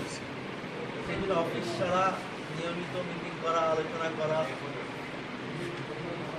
কাজকর্ম চালানো, পত্রিকা বার করা, সমস্ত যে কাজকর্ম এই সমস্ত একটা অফিস ছাড়া সম্ভব না। আগে আমাদের রাজ্য অফিস ছিল ছোট অন্য জায়গায়, তখন থেকেই রাজ্য এরা পরিকল্পনা করেছিল দুটো কৃষক এবং টেকনোলজি আমাদের দুটো মূল যে গ্রামীণ সংগঠন আমরা আমাদের রাজ্য কমিটির অফিস ত্রিপুরা আগরতলা শহরে তৈরি করি এবং সেই পরিকল্পনা নিয়ে চললে 10 বছরের ওপর ধরে পরিকল্পনা হয়েছে, অর্থ সংগ্রহ হয়েছে এবং কৃষক টেকনোলজিদের অফিস তারা নিজেরাই চাঁদাপত্র দিয়ে এই অফিস তৈরি করতে সাহায্য করেছে।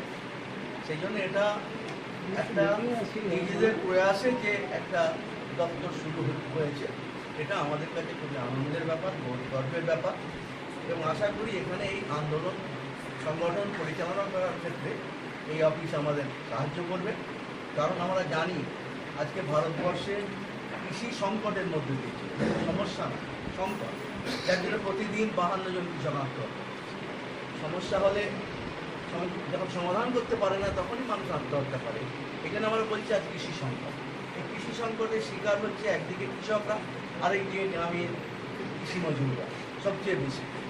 এই অংশের মানুষ তারা একদিকে ফসলের দাম পাচ্ছে, একদিকে দেনার জ্বালায় তারা আত্মহত্যা করতে বাধ্য হচ্ছে। মানরেগা যে তৈরি করা হয়েছিল লড়াই করে বিরোধী সরকার, যেখানে বছরে 2,13 কোটি টাকা 1300 কোটি টাকা লাগবে প্রতি বছর, সেখানে তার বরাদ্দ কমিয়ে 67,000 কোটি টাকায় নামিয়ে। তার ফলে গ্রামীণ ক্ষেত মজুরদের মধ্যে ব্যাপক বেকার, তারপরে কাজ করেও তারা অনেকে পয়সা পায়। এই অবস্থার মধ্যে দিয়ে কৃষক এবং ক্ষেত মজুর তার যে দাবি, তার ফসলের ন্যায্য দাম, মিনিমাম সাপোর্ট প্রাইস স্বামীনাথন কমিশনের সুপারিশ অনুযায়ী এবং সরকার দ্বারা সেগুলো সংগ্রহ করা এবং সেগুলো রেশনের মাধ্যমে মানুষের মধ্যে বিতরণ করা। আর দ্বিতীয় হচ্ছে যে ঋণ মকুব করা, অন্তত একবার সমস্ত কৃষক ক্ষেত মজুরের ঋণ একবার অন্তত মকুব করা। এই দাবি নিয়ে আমরা আন্দোলন করছি। সেই জন্য সেই দাবির আন্দোলনকে আরও এগিয়ে নিতে হবে। আমরা আজ দেখছি যে ভারতবর্ষের স্বাধীনতার পর সবচেয়ে বেশি কৃষক বিরোধী সরকার হচ্ছে আজকে দিল্লির এনডিএ সরকার। সব সরকারই, কোনো সরকারই কৃষকদের পক্ষে খুব ভালো কাজ করেছে এমন না, কিন্তু এই সরকারের মতন কৃষক বিরোধী নরেন্দ্র মোদী হচ্ছে কৃষক সমাজের 1 নম্বরের দুশ্মন। কৃষকদের সমস্ত নীতি সমস্যাকে অস্বীকার করা, প্রতিশ্রুতিগুলোকে পদদলিত করা, বারে বারে দেওয়া কথাকে বিশ্বাসঘাতকতা করা, এর বিরুদ্ধে আমরা গোটা দেশে কৃষক ক্ষেত মজুররা ঐক্যবদ্ধভাবে লড়াই করছি।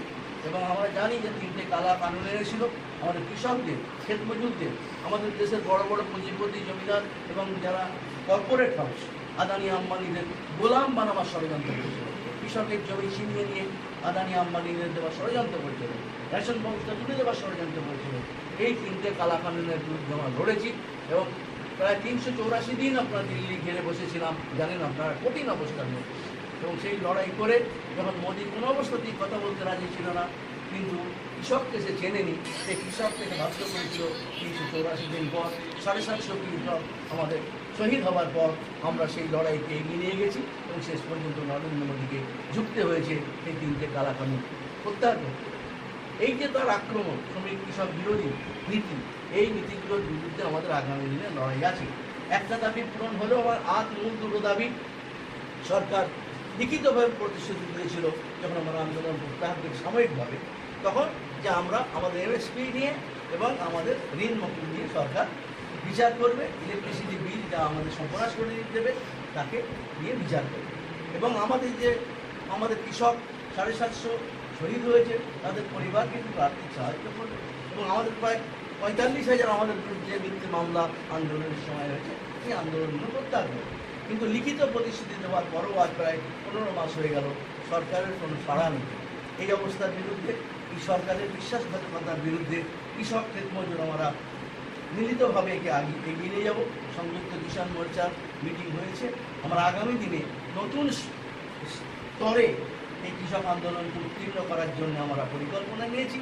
আমরা দিল্লি ঘেরার আন্দোলন করেছিলাম, এবার আমরা গোটা ভারতবর্ষে আন্দোলনকে প্রস্তুত করি।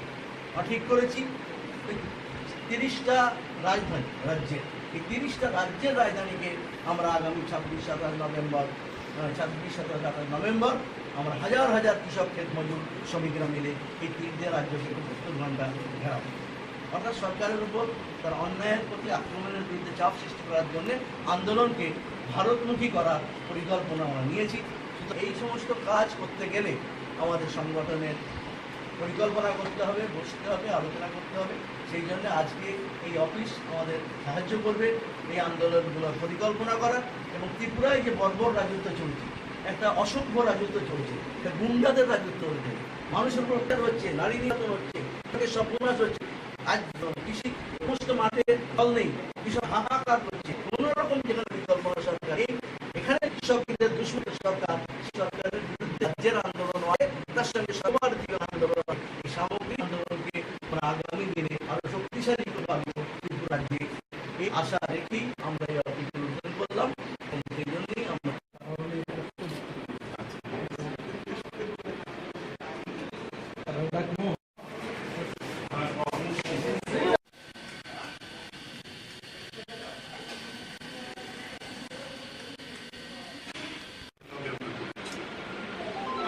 মিটিং এর যে আমাদের হলটা, সেই হলটা দীর্ঘদিন যাবৎ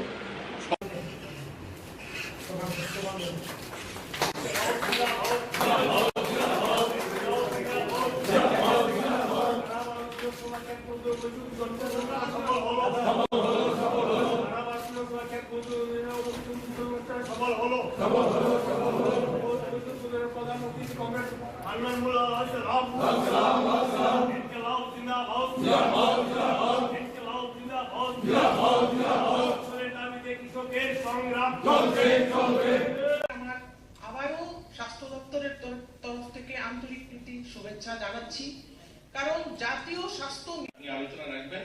সবাইকে আবারও ধন্যবাদ, সবাইকে আবারও শুভেচ্ছা। সমস্ত ডিস্ট্রিক্ট থেকে আগত এবং অন্য ডিপার্টমেন্ট থেকে, ভলেন্টারি ডিপার্টমেন্ট, ভেটেরিনারি ডিপার্টমেন্ট। নমস্কার সবাইকে, সুপ্রভাত। অনুরাধা মজুমদার, আর আমাদের মধ্যে আছেন Mrs Shikha Saha, president of voluntary education director. এর সামনে আছেন আমার বিভিন্ন ডিপার্টমেন্ট থেকে, স্বাস্থ্য দপ্তর থেকে আমাদের মুখ্য মহোদয়। আমাদের মধ্যে আছেন পশ্চিম জেলার সভাধিপতি স্যার। বাচ্চাগুলোকে আমরা পালছি, বড় করছি, কিন্তু কটা ছেলেকে আমরা স্বাবলম্বী করে তুলতে পারলাম, কটা ছেলে তার নিজের পায়ে দাঁড়ালো, কটাকে সামাজিক ভাবে সে প্রতিষ্ঠিত হলো, সেটাও যেন আমরা দেখি। আর সেটা তখনই সম্ভব হবে যখন আমি হৃদয়ের থেকে কাজটা করবো, মন থেকে কাজটা করবো, পরিকল্পনা মাফিক কাজটা করবো। শুধুমাত্র ওই গিভ এন্ড টেক নয় যে গভর্নমেন্ট আমাকে একটা স্কিমে কিছু পয়সা দিচ্ছে, আমরা নিজেরা সোর্স করছি, সেভাবে আমরা করে যাচ্ছি। আমি ইতিমধ্যে খুব কম সময় হয়েছে, মাত্র এই আমাদের এই নতুন সরকারের অল্প কদিন, আপনারা জানেন এই বছরই 2023 সালে নতুন সরকার প্রতিষ্ঠা হয়েছে, আমাকে সোশ্যাল ওয়েলফেয়ার দেওয়া হয়েছে।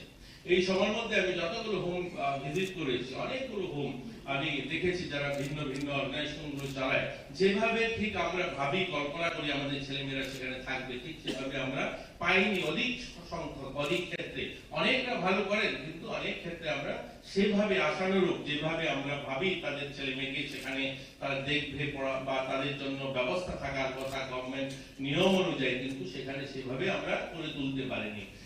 সেগুলো যেন করি আমরা, যেগুলো হয়নি কিন্তু এখন থেকে যেন আমরা সেগুলো করি, আমরা যেন ভাবি যে আমাদের ছেলে মেয়েরা। কারণ আমরা দেখেছি দিব্যাঙ্গ যারা, তারাও জীবনে ভালোভাবে প্রতিষ্ঠিত হয়েছে যদি চেষ্টা করে। আমরা দেখেছি গ্রামীণ এলাকাতে গত 2018 সালে দেখেছেন আপনারা যে সেখানে আমাদের সুভাষিনী মিস্ত্রি, যিনি গ্রামীণ এলাকাতে 12 বছর, মানুষ ভাবে যে গ্রামীণ এলাকাতে বা দুর্বল মানুষগুলো কিছু করতে পারে না। সবাই জানেন এই সুভাষিনী মিস্ত্রি 12 বছর বয়সে বিয়ে হয়েছিল, পড়াশোনা করার নেই তার মা বাবা, গ্রামের মানুষ। কিন্তু ওই মহিলাটা যখন 24 বছর বয়স তার স্বামী মারা যায়, এবং একদম প্রত্যন্ত গ্রামীণ এলাকাতে, বাংলার একদম প্রান্তিক গ্রামে উনি বসবাস করতেন। সেখানে হাজবেন্ড ওনার সেখানে শাকসবজি বিক্রি করতেন বাজার। সেই সময় ওনার স্বামী মারা যান, 24 বছর বয়স, 12 বছর বিয়ে হয়েছে, 12 বছর পরেই স্বামী মারা যায়। কিন্তু তিনি সেদিন সংকল্প নেন যে আমি এমন কিছু করব যে আমার এই গ্রাম থেকে কোনো মানুষ যেন আর না মরতে হয়, চিকিৎসার জন্য যেন কোনো মানুষ না মারা যায়। এবং সেই সংকল্প অনুযায়ী তিনি সবজি বিক্রি করতে যখন যেতেন, বাড়ির থেকে বেরোতেন, 2 হাতে 2টা ব্যাগ নিয়ে যেতেন। এবং সেই ব্যাগে তখনকার সময় রেলের ইঞ্জিনে যে কয়লা দিয়ে রেল চলতো, সেই কয়লাগুলো কুড়িয়ে কুড়িয়ে রাস্তায় যেগুলো পড়তো সেগুলো নিয়ে যেতেন। এবং সেই টাকার থেকে তিনি টাকা জমি 90-এর দশকে বাংলায় কিছু জমি কেনেন এবং সেখানে একটা হসপিটাল স্থাপন করেন, ওনার ছেলেকে ডাক্তার তৈরি করেন। এই যে সংকল্প, এই যে দৃঢ়তা, একটা মানুষ যদি কিছু করতে চায়, ওনাকে 2018 সালে পদ্মশ্রী অ্যাওয়ার্ড দেওয়া হয়। শুধু এটা নয়, এরকম অসংখ্য উদাহরণ রয়েছে আমাদের ভারতে। অর্ণিমাসিনা লখনৌ মেয়ে ভলিবল খেলতো, একদম ইয়ং বাচ্চা মেয়ে, 20-22 বছরের মেয়ে, দিল্লিতে অ্যাডভার্টাইজমেন্ট বেরিয়েছে, দিল্লি পুলিশের লোক নেওয়া হবে। সেখান থেকে সে বেরিয়েছে দিল্লিকে, লখনৌ থেকে বেরিয়েছে দিল্লিকে ইন্টারভিউ দেবে। রাত্রে তার ট্রেনের মধ্যে কিছু লোক তার ব্যাগটা ছিনিয়ে নিয়ে যাওয়ার চেষ্টা করছিল। সেই ব্যাগটা যখন দিতে চাইছে না, তখন সেই ধাক্কা ধাক্কিতে তাকে দরজার বাইরে ফেলে দেয়। বাইরে ফেলে দিতে একটা ট্রেন অপর দিক থেকে আসে, এসে তার পাটা কাটা যায়, একটা পা কাটা যায় এবং 1 বছর চিকিৎসাধীন থাকে। 2011 সাল থেকে 2012 সাল 1 বছর চিকিৎসা করিয়ে একটা প্লাস্টিকের পা লাগিয়ে সে ভাবছে যে আমি একটা স্পোর্টস গার্ল এবং কিছু করবো জীবনে ভেবেছিলাম, যেহেতু এখন পাটা কাটা গেছে কি করতে পারি, কিন্তু এমন কিছু করতে যাই পৃথিবীতে যেন এই কাজটা কেউ না করতে পারে। এবং সেই সংকল্প এবং করার দৃঢ়তা বেরিয়ে পড়ল। 2 বছরের মাথায় পৃথিবীর 6টা মহাদেশের সবচেয়ে উচ্চতর যে পর্বত সবগুলো সে আরোহণ করলো এবং বিশ্ব জয় করলো। এবং আবার সেই ওনাকে পদ্মশ্রীতে ভূষিত করা হলো। তো এরকম করার ইচ্ছা যদি থাকে, একটা পা নেই ভবন, একটা কৃত্রিম পা দিয়ে, প্লাস্টিক পা দিয়ে পৃথিবীর সবচেয়ে উঁচু মহাদেশ, মানে পৃথিবীর 6টা মহাদেশের সবচেয়ে উঁচু পর্বতগুলো সে উঠে গিয়েছে। তো এর জন্য করার যদি ইচ্ছা থাকে, আমাদের করার যদি সংকল্প থাকে, তাহলে আমরা করতে পারবো। আপনারা নো ডাউট আপনাদের এই এনজিও ভালো কাজ করছেন, অনেকগুলো অর্গানাইজেশন আপনারা চালাচ্ছেন, আপনাদের বিকল্প ত্রিপুরাতে খুব একটা আছে আমি মনে করি না। কিন্তু আমার আশা থাকবে আমরা যে কাজটা করছি সেটা হৃদয় থেকে যেন করি, আমরা যেন এইরকম উদাহরণ তৈরি করতে পারি যে আমাদের এখান থেকেও এরকম ছেলে মেয়ে বেরিয়েছে, যারা আরো অনেকগুলো ছেলে মেয়েকে পথ প্রদর্শক হিসাবে তারা নিজেদেরকে প্রতিষ্ঠিত করেছে। তবেই আমরা খুশি বা আমরা নিজেরও ভাববো, যাহা গর্বান্বিত বোধ করবো, আমরা একটা কিছু করে দিয়েছি। তো আপনারা সবাই ভালো থাকবেন। সবাই কিভাবে বুঝবে যে ডাক্তার দেখিয়ে ওষুধ নেওয়া উচিত, বা আমাকে কোন রোগটা হলে আয়ুর্বেদিক বা হোমিওপ্যাথিকে যাওয়া উচিত, কোনটা হলে আমার যারা এডুকেটেড ডাক্তাররা রয়েছে তাদের কাছে যাওয়া, সেগুলো যতক্ষণ পর্যন্ত আমরা একটা নিজের স্তর পর্যন্ত অ্যাওয়ারনেস না করতে পারবো ততক্ষণ পর্যন্ত সম্ভব না। এগুলো আপনারা করছেন সরকারি ব্যবস্থা, সেগুলো আপনারা করে থাকেন। আমি 1-2টা কথা বলি, আমি শেষ করবো। যারা এই অর্গানাইজার, যারা আজকের এই ব্যবস্থাপনা করছেন, আজকে আমাদের যেটা এই ভলেন্টারি হেলথ অ্যাসিস্ট্যান্ট, আমার শুরুতেই যিনি স্বাগত বক্তব্য রেখেছিলেন, যিনি কর্ণধার এই অর্গানাইজেশনের, যিনি ফাউন্ডার মেম্বার, তিনি বলছেন যে আমরা অনেকগুলো অন্য অর্গানাইজেশন, যেমন শিশু এবং মা শিশু, এদেরকে নিয়ে আমরা কাজ করি। তো এই শিশু কল্যাণে যে কাজগুলো করা হয় সেগুলো যেন হৃদয় থেকে আপনারা করেন। আমি তাকে নিয়ে কোনো প্রশ্নবিদ্ধ চিহ্ন দাঁড় করছি না, কিন্তু মনের থেকে যেন করি। আমি একটা কথা অনেক জায়গায় বলছিলাম, এই কয়েকটা দিন, যেহেতু এখন বিশ্ব পরিবেশ দিবস চলছে, আমরা 5 জুন থেকে সেটা মানাই। জুন জুলাই 2টা মাস বিভিন্ন সরকারি দপ্তরে বৃক্ষরোপণ একটা প্রধান কার্যক্রম থাকে, কিন্তু এটা নিয়ে আমরা কেউ ভাবি না একবারও। যে কার্যক্রমটা শুরু হয়েছিল 1973, আজ থেকে 50 বছর আগে। কেন শুরু হয়েছিল? যে গোটা পৃথিবীতে যেভাবে উন্নয়ন হচ্ছে, কলকারখানা, ফ্যাক্টরি, বিল্ডিং, তার কারণে গাছ গাছালি কেটে ফেলা হচ্ছে, তার জন্য গাছ লাগাতে হবে। কিন্তু 50 বছরের মাথায় এসে কি সেই সমস্যা সমাধান হয়নি।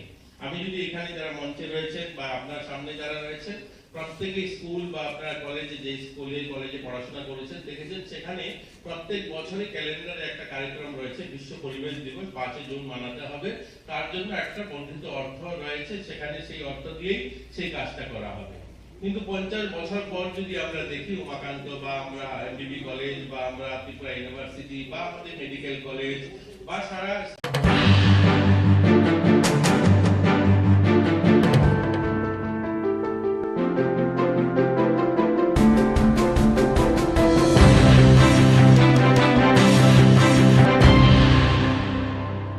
দিদি জলের মধ্যে কি গন্ধ আছে?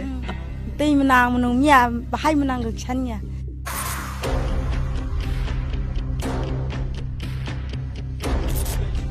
संबुला चकमा जोलाव लुंगागन तुइसे गला थैनै थैनै खैयो हजागै नुंमा दंगोजों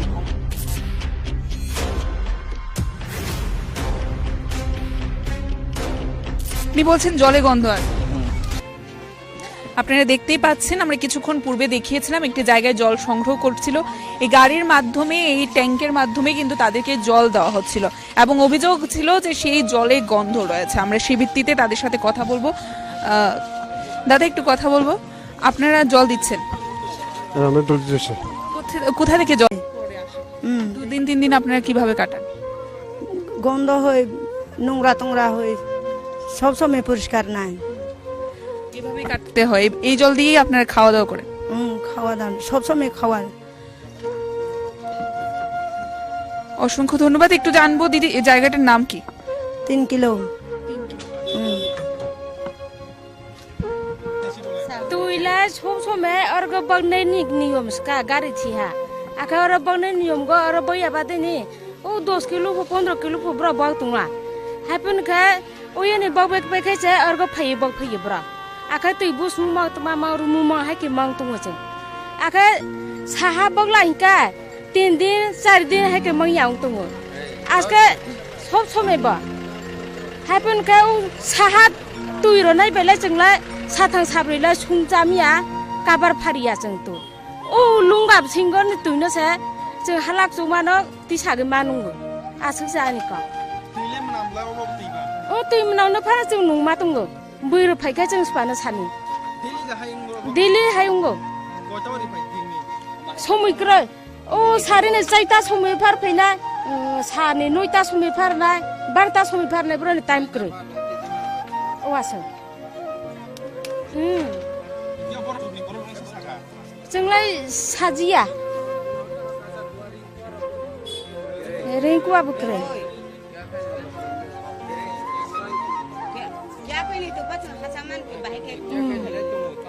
जोलाव लुंगागन तुइसे गला थैनै थैनै खैयो हजागै नुमा दंगो जों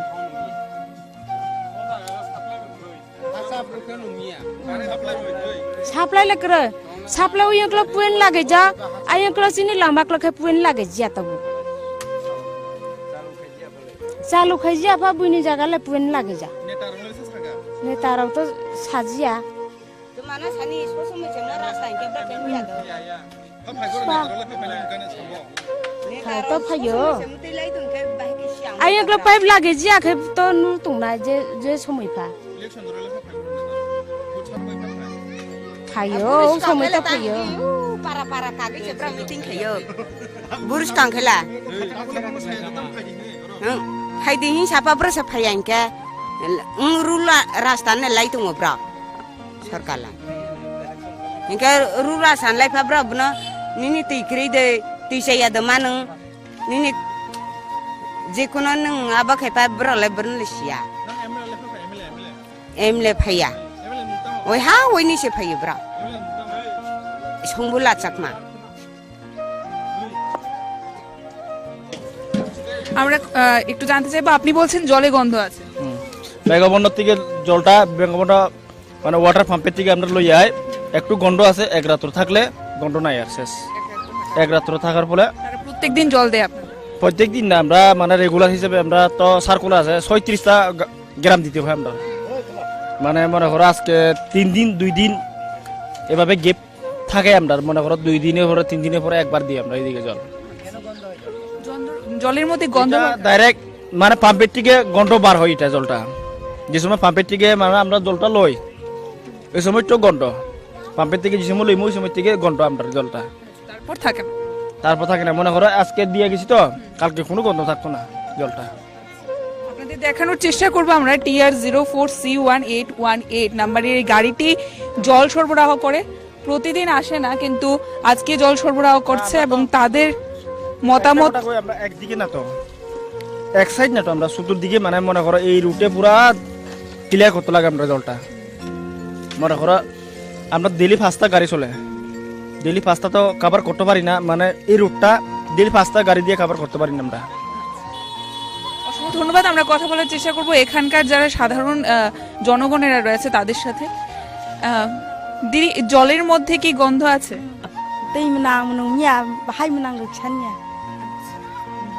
প্রতিদিন জল দেওয়া হয়? জল আসে? জল আসে না।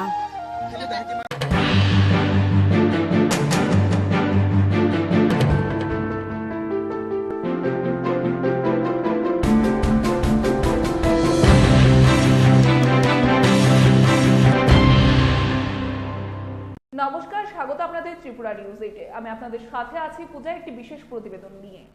গতকাল আমাদের কাছে এক মর্মান্তিক ঘটনার চিত্র আমাদের কাছে উঠে এসেছিল এবং সেই ঘটনা সংঘটিত হতে দেখি আমরা সাবরুমের কলাছড়া বাজার সংলগ্ন এলাকায়। বিশেষত বলাই যেতে পারে যে আমরা দুর্ঘটনার চিত্র এই ধরনের প্রতিনিয়তই উঠে আসতে দেখি, কিন্তু কাল যে দুর্ঘটনা সংঘটিত হয় তাতে নিহত হয়েছে এক যুবক।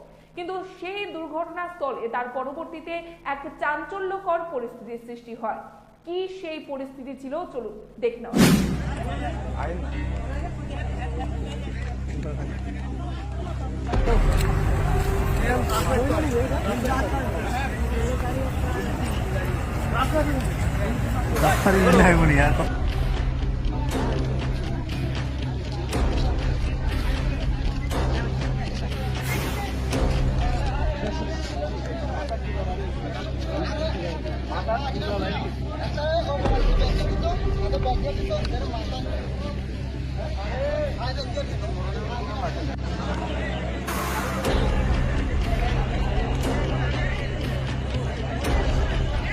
বলাই যেতে পারে সেখানে রাজনৈতিকভাবে একটি মোড় দেওয়ার চেষ্টা করা হচ্ছিল কিছু কতিপয় ব্যক্তিত্বদের দ্বারা, এবং সেখানকার সেই যে জায়গায় ঘটনাটি সংঘটিত হয় তার আশেপাশে একটি জায়গাতে সেখানে যুব মোর্চার একটি মিটিং সংঘটিত হচ্ছিল।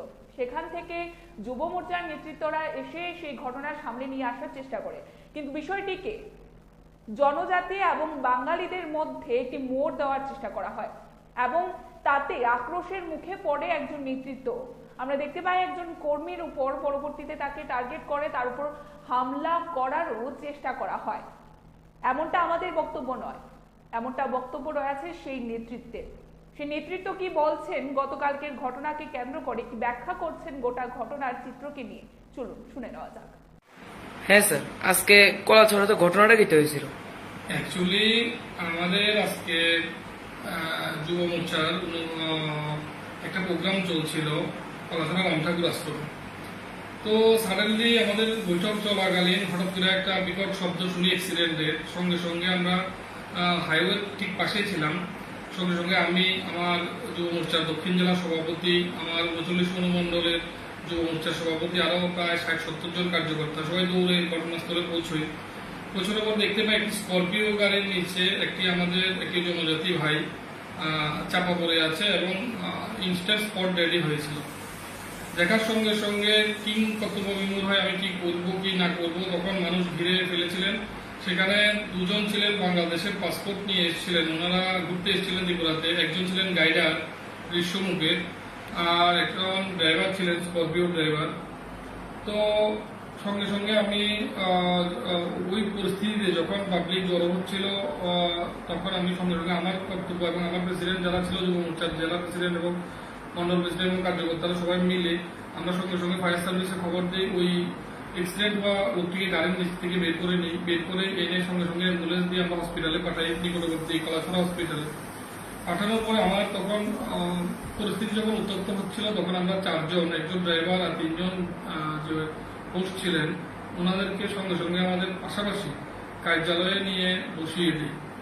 তারপর সঙ্গে সঙ্গে পুলিশ গাড়ি আসে, তো তখন আমরা ওকে পুলিশ গাড়িতেই তুলে দিই। কিন্তু কিছুক্ষণ পরে পরিস্থিতি উত্তপ্ত আকার ধারণ করে। কিছু উদ্দেশ্য প্রণোদিত ব্যক্তিত্ব আমাদের গার্ধাঙে মানুষকে জড়ো করতে থাকে। আমি নাকি এই ওই মানুষগুলিকে বাঁচানোর জন্য আমার বাড়িতে নিয়ে এসেছি। সঙ্গে সঙ্গে প্রায় 400-500 লোক এসে এক প্রকারের আমার বাড়িতে হামলা চালায়। হামলা চালানোর পরে ওনারা একটা কথা বলতে চান যে আমি লুকিয়ে রেখেছি, কিন্তু ওই পরিস্থিতিতে আমার কি করণীয় ছিল?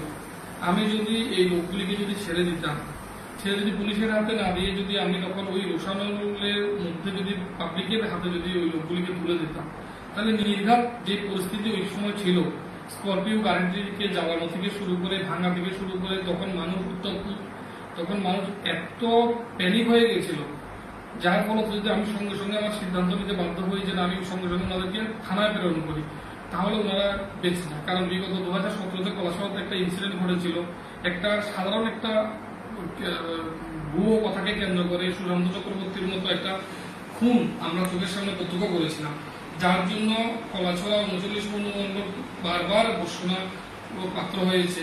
সেই জায়গাতে দাঁড়িয়ে আজকে আমার এই কাজটা করা ছিল ওনাদেরকে ওইখান থেকে রেস্কিউ করা। কারণ যিনি অ্যাক্সিডেন্ট হয়েছে খুব দুঃখজনক অ্যাক্সিডেন্ট যেটা হয়েছে, যেটা আমরা স্পটে গিয়ে দেখলাম একটি গাড়ি বাইককে বাড়ি দেওয়ার পরে এটা ছিটকে গিয়ে একটি স্করপিও গাড়ি নিচে পড়ে, স্করপিও গাড়ি চাপা পড়ে স্পট ডেড হয়।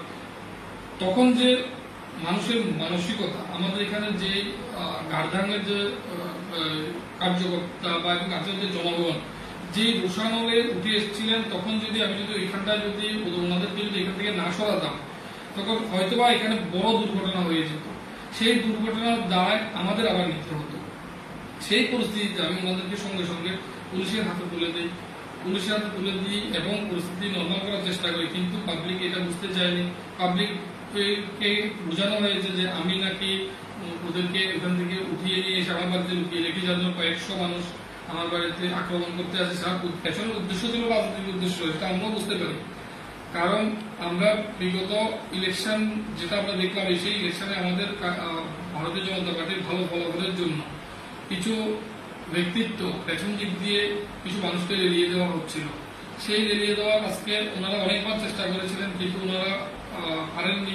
এইবার উদ্দেশ্য সাকসেস হতে পেরেছিলেন হয়তো, কিন্তু তৎক্ষণাৎ প্রশাসন এই অ্যাক্টিভিটি করে এবং আমার সঙ্গে সঙ্গে আমার বাড়িতে ফোর্স থেকে শুরু করে সব পাঠিয়ে দেন। পরিস্থিতি এখন কিছুটা কন্ট্রোল আছে এবং মৃত্যুটা দুঃখজনক এই সবার জন্য। কাউরে মৃত্যু কেউ কখনো আকাঙ্ক্ষা করে না, অনাকাঙ্ক্ষিত মৃত্যুকে সবাই দুঃখজনক। কিন্তু এই একটা ছোট ইনসিডেন্টকে কেন্দ্র করে বড় একটা ঘটনা বা কলাছড়ার যে ঘটানোর যে উদ্দেশ্য, ব্যক্তিত্ব মানসিকতার কিছু ব্যক্তিত্বে তাদেরকে ধিক্কার জানায়। দেখুন, অ্যাক্সিডেন্ট রোডে হতে পারে, দোষ গুণ সেটা কোর্ট বিচার করবে, প্রশাসন বিচার করবে, সেটাকে হাতিয়ার করে জাতিগত একটা যে দাঙ্গা লাগানোর যে চেষ্টা চলছে বিগত অনেকদিন যাবত কলাছড়াতে, যার জন্য আমি আমাদের মাননীয় এমএলএকে আমি বলেছি কলাছড়াতে ইমিডিয়েটলি একটি পুলিশ আউটপোস্ট বানানো এবং এখানে একটু টিএসআর একটা কোম্পানি রাখা, যাতে কি এইসব পরিস্থিতিগুলি সাডেনলি যেসব পরিস্থিতিগুলি আসে, পরিস্থিতিগুলিকে যাতে কমপ্লিট করা যায়। সেটাই আমার প্রশাসনের কাছেও, প্রশাসন খুব ভালো কাজ করেছেন এবং আমার ব্যবসায় প্রচুর টিএসআর সিআরপি দিয়ে রেখেছেন। কিন্তু এরকম অনাকাঙ্ক্ষিত ঘটনা না হয় বাঞ্ছনীয়, কারণ একজন মারা গেছে সঙ্গে সঙ্গে 4-5জনকে খুন করে দেবো, সেটা তো বাঞ্ছনীয় না। তো আমরা একজন দায়িত্ব ব্যক্তিত্ব হিসেবে আমাদের কাজ এরিয়ার মধ্যে শান্তি শৃঙ্খলা বজায় রাখা। সবাইকে বলবো শান্তি শৃঙ্খলা বজায় রাখেন, ভুয়ো কথায় কান দেবেন না এবং সমাজকে কলুষিত করবেন।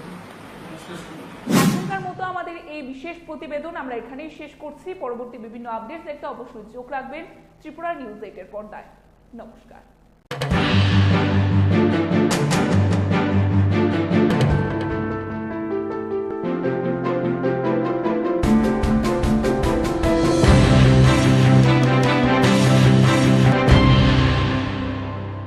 খুব আনন্দঘন মুহূর্তে এখানে সবাই সাক্ষী হতে চলছি, একটা যোগদান পর্ব।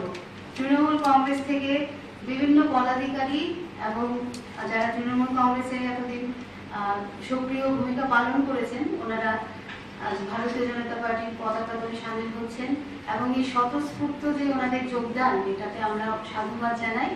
আপনারা যারা সাংবাদিক বন্ধুরা এখানে এত কর্মব্যস্ততার মধ্যে উপস্থিত রয়েছেন, আপনাদেরকে আমরা সুস্বাগত জানাচ্ছি।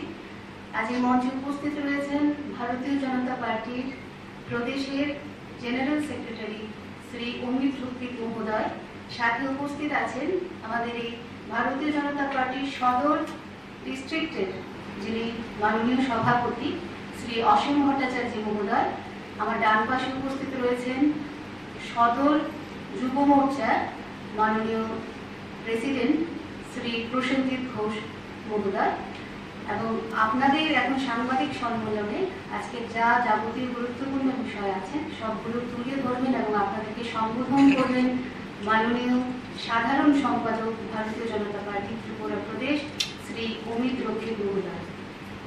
রয়েছেন সবাইকে প্রণাম জানাই। আপনারা জানেন যে মাননীয় প্রধানমন্ত্রী শ্রী নরেন্দ্র মোদীজির উন্নয়নমূলক যে কর্মযজ্ঞ চলছে সারা দেশে এবং ভারতীয় জনতা পার্টির যে মূল্যবোধের রাজনীতি যা ত্রিপুরার মানুষের জন্য একটা রাজনৈতিক প্রেক্ষাপটে অনেকটা নতুনই বলতে গেলে আমরা 5-6 বছর ধরে এই ধরনের উন্নয়নমূলক মূল্যবোধের রাজনীতি আমরা দেখছি।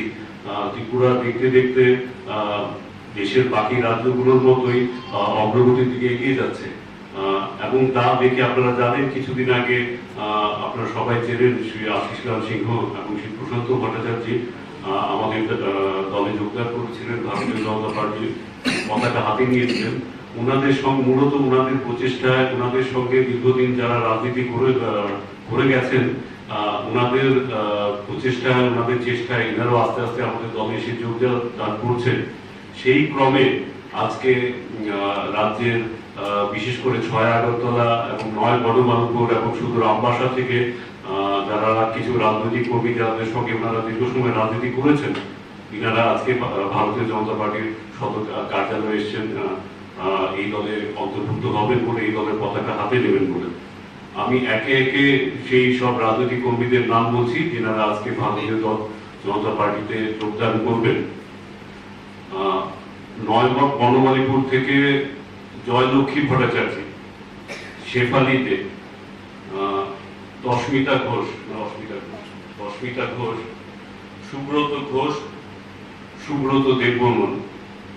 6 আগরতলা থেকে শ্রীমতী দীপান্বিতা চক্রবর্তী যিনি টিএমসির স্টেট ইউথ ভাইস প্রেসিডেন্ট ছিলেন, Shri Nilkanta Sinha ex working president and ex general secretary TMC, Rajesh Saha যাকে রাজু বলেই সবাই চেনে, প্রণব বণিক, পঙ্কজ সাহা, নানু পাল, সৌরভ দাস, তাপস বণিক, মলয় সাহা, অভিজিৎ বণিক, রাজীব দেবনাথ।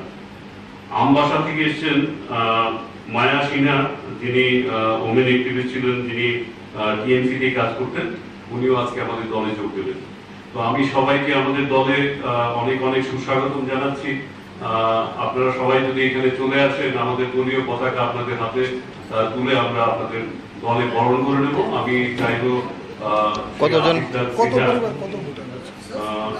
টোটাল 17 জন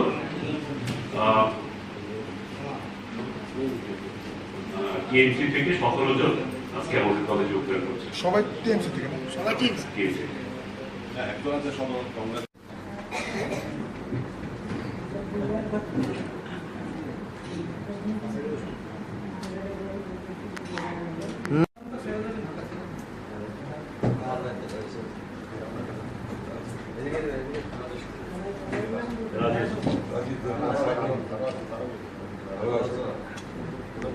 भारत माता की भारत माता की আমরা আজকে একটা খুব আনন্দঘন মুহূর্তে এখানে সবাই সাক্ষী হতে চলছি, একটা যোগদান পর্ব। তৃণমূল কংগ্রেস থেকে বিভিন্ন পদাধিকারী এবং যারা তৃণমূল কংগ্রেসের এতদিন সক্রিয় ভূমিকা পালন করেছেন ওনারা ভারতীয় জনতা পার্টির পতাকা দলে সামিল হচ্ছেন এবং এই স্বতঃস্ফূর্ত যে ওনাদের যোগদান এটাতে আমরা সাধুবাদ জানাই। তারা এখন প্রচন্ড হতাশ তো অ্যালবাম করার জন্য এজেন্সি গাড়ি নিয়ে শিলংয়ে চলে যাচ্ছে। সরকারি কর্মচারীদের অভিযোগ যে তারা সময়ে বেতন পাচ্ছেন না, তার কি কারণ হতে পারে বলে মনে হয়? সুইজারল্যান্ডে চলে যাচ্ছে, থাইল্যান্ডে চলে যাচ্ছেন বিশ্রাম করার জন্য, সময় কাটানোর জন্য। নমস্কার, স্বাগত আপনাদের ত্রিপুরা নিউজ 8-এ। আমি আপনাদের সাথে আছি পূজা। রাজ্য রাজনীতির প্রতিনিয়ত নানান বিষয়ে জনগণের মনে নানান প্রশ্ন থাকে। নানান বিভ্রান্তি থাকে এবং আজকের দিনে দাঁড়িয়ে রাজনৈতিক পরিবেশে যা চলছে তার কিছুটা স্পষ্টীকরণ তুলে ধরতেই আমরা প্রতিনিয়ত থাকি আপনাদের সাথে। রাজ্যের যারা নেতৃত্বরা রয়েছেন, যারা জনপ্রতিনিধিরা ছিলেন, তাদের সাথে কথা বলতে আজকের দিনে আমাদের সাথে আমরা এই মুহূর্তে পেয়ে গেছি যিনি পূর্বে প্রাক্তন সিএম ছিলেন টিটিএডিসি রাধাচরণ দেববর্মা স্যারকে। স্যার, প্রথমেই স্বাগত আপনাকে ত্রিপুরা নিউজে। স্যার, প্রথমেই যে বিষয়টা আমরা জানতে চাইবো, আমরা দেখতে পাই আপনাদের 25 বছরের সরকার এবং 25 বছরের সরকারের রাজত্বকাল আমরা দেখতে পাই। এই সময়ে আপনাদের টিটিএডিসিতে কত অর্থ বরাদ্দ করা হতো বা কত ফান্ড আসতো আমরা জানতে চাইছি একটাই বিষয়ে, কেননা আজকের দিনে বাজেট পেশ হওয়ার পর এই বিষয়টা অনেকটাই বড় ইস্যু হয়ে দাঁড়িয়েছে। না, বাজার তো আমরা যখন ছিলাম তখন এখনকার যে বাজেট, তখনকার দিনকার যে বাজেট হিসাব করলে পরে আনুপাতিক হারে তখনকার বাজেট যে ফিগারটা, এটা পার্সেন্টেজ দিক থেকে বলা যেতে পারে একটু ভালো ছিল। বিরাট এটা বলবো না, কিন্তু একটু ভালো। 1, 2 নম্বর ছিল বাজেটের বাইরেও আমরা বাজেট বহির্ভূত বিভিন্ন খাত থেকে আমরা টাকা পেতাম। এতে করে বাজেটে 4-5 গুণ আমরা বাজেটের বাইরেও এই টাকাগুলো পেতাম। যেমন স্টেট গভর্নমেন্টের বিভিন্ন স্কিমের টাকা, বিভিন্ন এডিসিতে যে সমস্ত স্কিম হয়, যেমন এডিসিতে এগ্রিকালচারের জল বিভাজিকা বলে একটা প্রকল্প আছে। এই প্রকল্পগুলো টাকা প্রায় 200-250 কোটি টাকা আমরা পেতাম। তারপরে এছাড়া স্টেট গভর্নমেন্টে যে সমস্ত থাকে ট্রান্সফার ফান্ডে আলাদা যে সমস্ত টাকা থাকে, এই টাকাগুলো আমরা পেতাম। এরকম করে শিক্ষা বলেন, স্বাস্থ্য বলেন, মানে এডিসি এলাকায় যে সমস্ত অ্যাক্টিভিটিস থাকে সরকারের, অনেকটাই এডিসির মাধ্যমে এগুলি করানো হতো বা আমরা করতাম। ফলে সেন্টার স্পন্সর যে সমস্ত টাকা, স্টেটেরও যে সমস্ত স্পন্সর যে টাকাগুলো আমরা এখন যে প্ল্যান বাজেট হয়, এই বাজেটে বহির্ভূত টাকাগুলো আমরা পেতাম। এতে আমাদের বিরাট কাজকর্ম করতে অসুবিধা হচ্ছে এটা অন্তত পক্ষে বলা যায় না। হ্যাঁ, তবে ডেভেলপমেন্ট তো এটা তো আকাশের মতো, এটা যত করবেন তত এটার চূড়ান্ত জায়গায় এটা গিয়ে শেষ হবে, এটা বলার কোনো সুযোগ নেই। কাজেই এখনকার সাথে মিলালে পরে আমরা এটা দাবি করতে পারি যে টাকা পয়সাগুলো আমরা পেতাম, এটা নিশ্চয়ই এখনকার সাথে মিলালে পরে এটা বহু গুণ আমরা কাজ করতে পেরেছি। টাকাও সেরকমভাবে ফান্ড ফ্লো হয়েছে। না হলে পরে শুধু এডিসি এলাকায় এডিসি প্রশাসনের তরফ থেকে 92,000 ফ্যামিলিকে রাবারের সাথে যুক্ত করা, আপনার যে বেকার যুবকদের জন্য বিভিন্ন প্রকল্প করে স্কিমগুলো নেওয়া, টঙ্গরে যারা বসবাস করেন তাদের জন্য সেখানে নকং হামারি হাউজিং স্কিম করে তাদের একটা সুন্দর জীবনযাপন তারা যাতে এনজয় করতে পারেন, মূল স্রোতের সাথে মেশানোর জন্য যে কাজগুলো করা, এটা কোনোদিন সম্ভব হতো না। কাজেই একদিকে টাকা যেগুলো পাবো এগুলোকে যথাযথ খরচ করা জনকল্যাণে, আর বাজেট বহির্ভূত টাকাগুলো ধ্যান দরবার করে আলাপ আলোচনা করে কথাবার্তা বলে এগুলিকে আপনার এই টাকাগুলো আনার ক্ষেত্রে একটা স্বশাসিত জেলা পরিষদের কার্যকরী কমিটির একটা বিশেষ ভূমিকা থাকা চাই।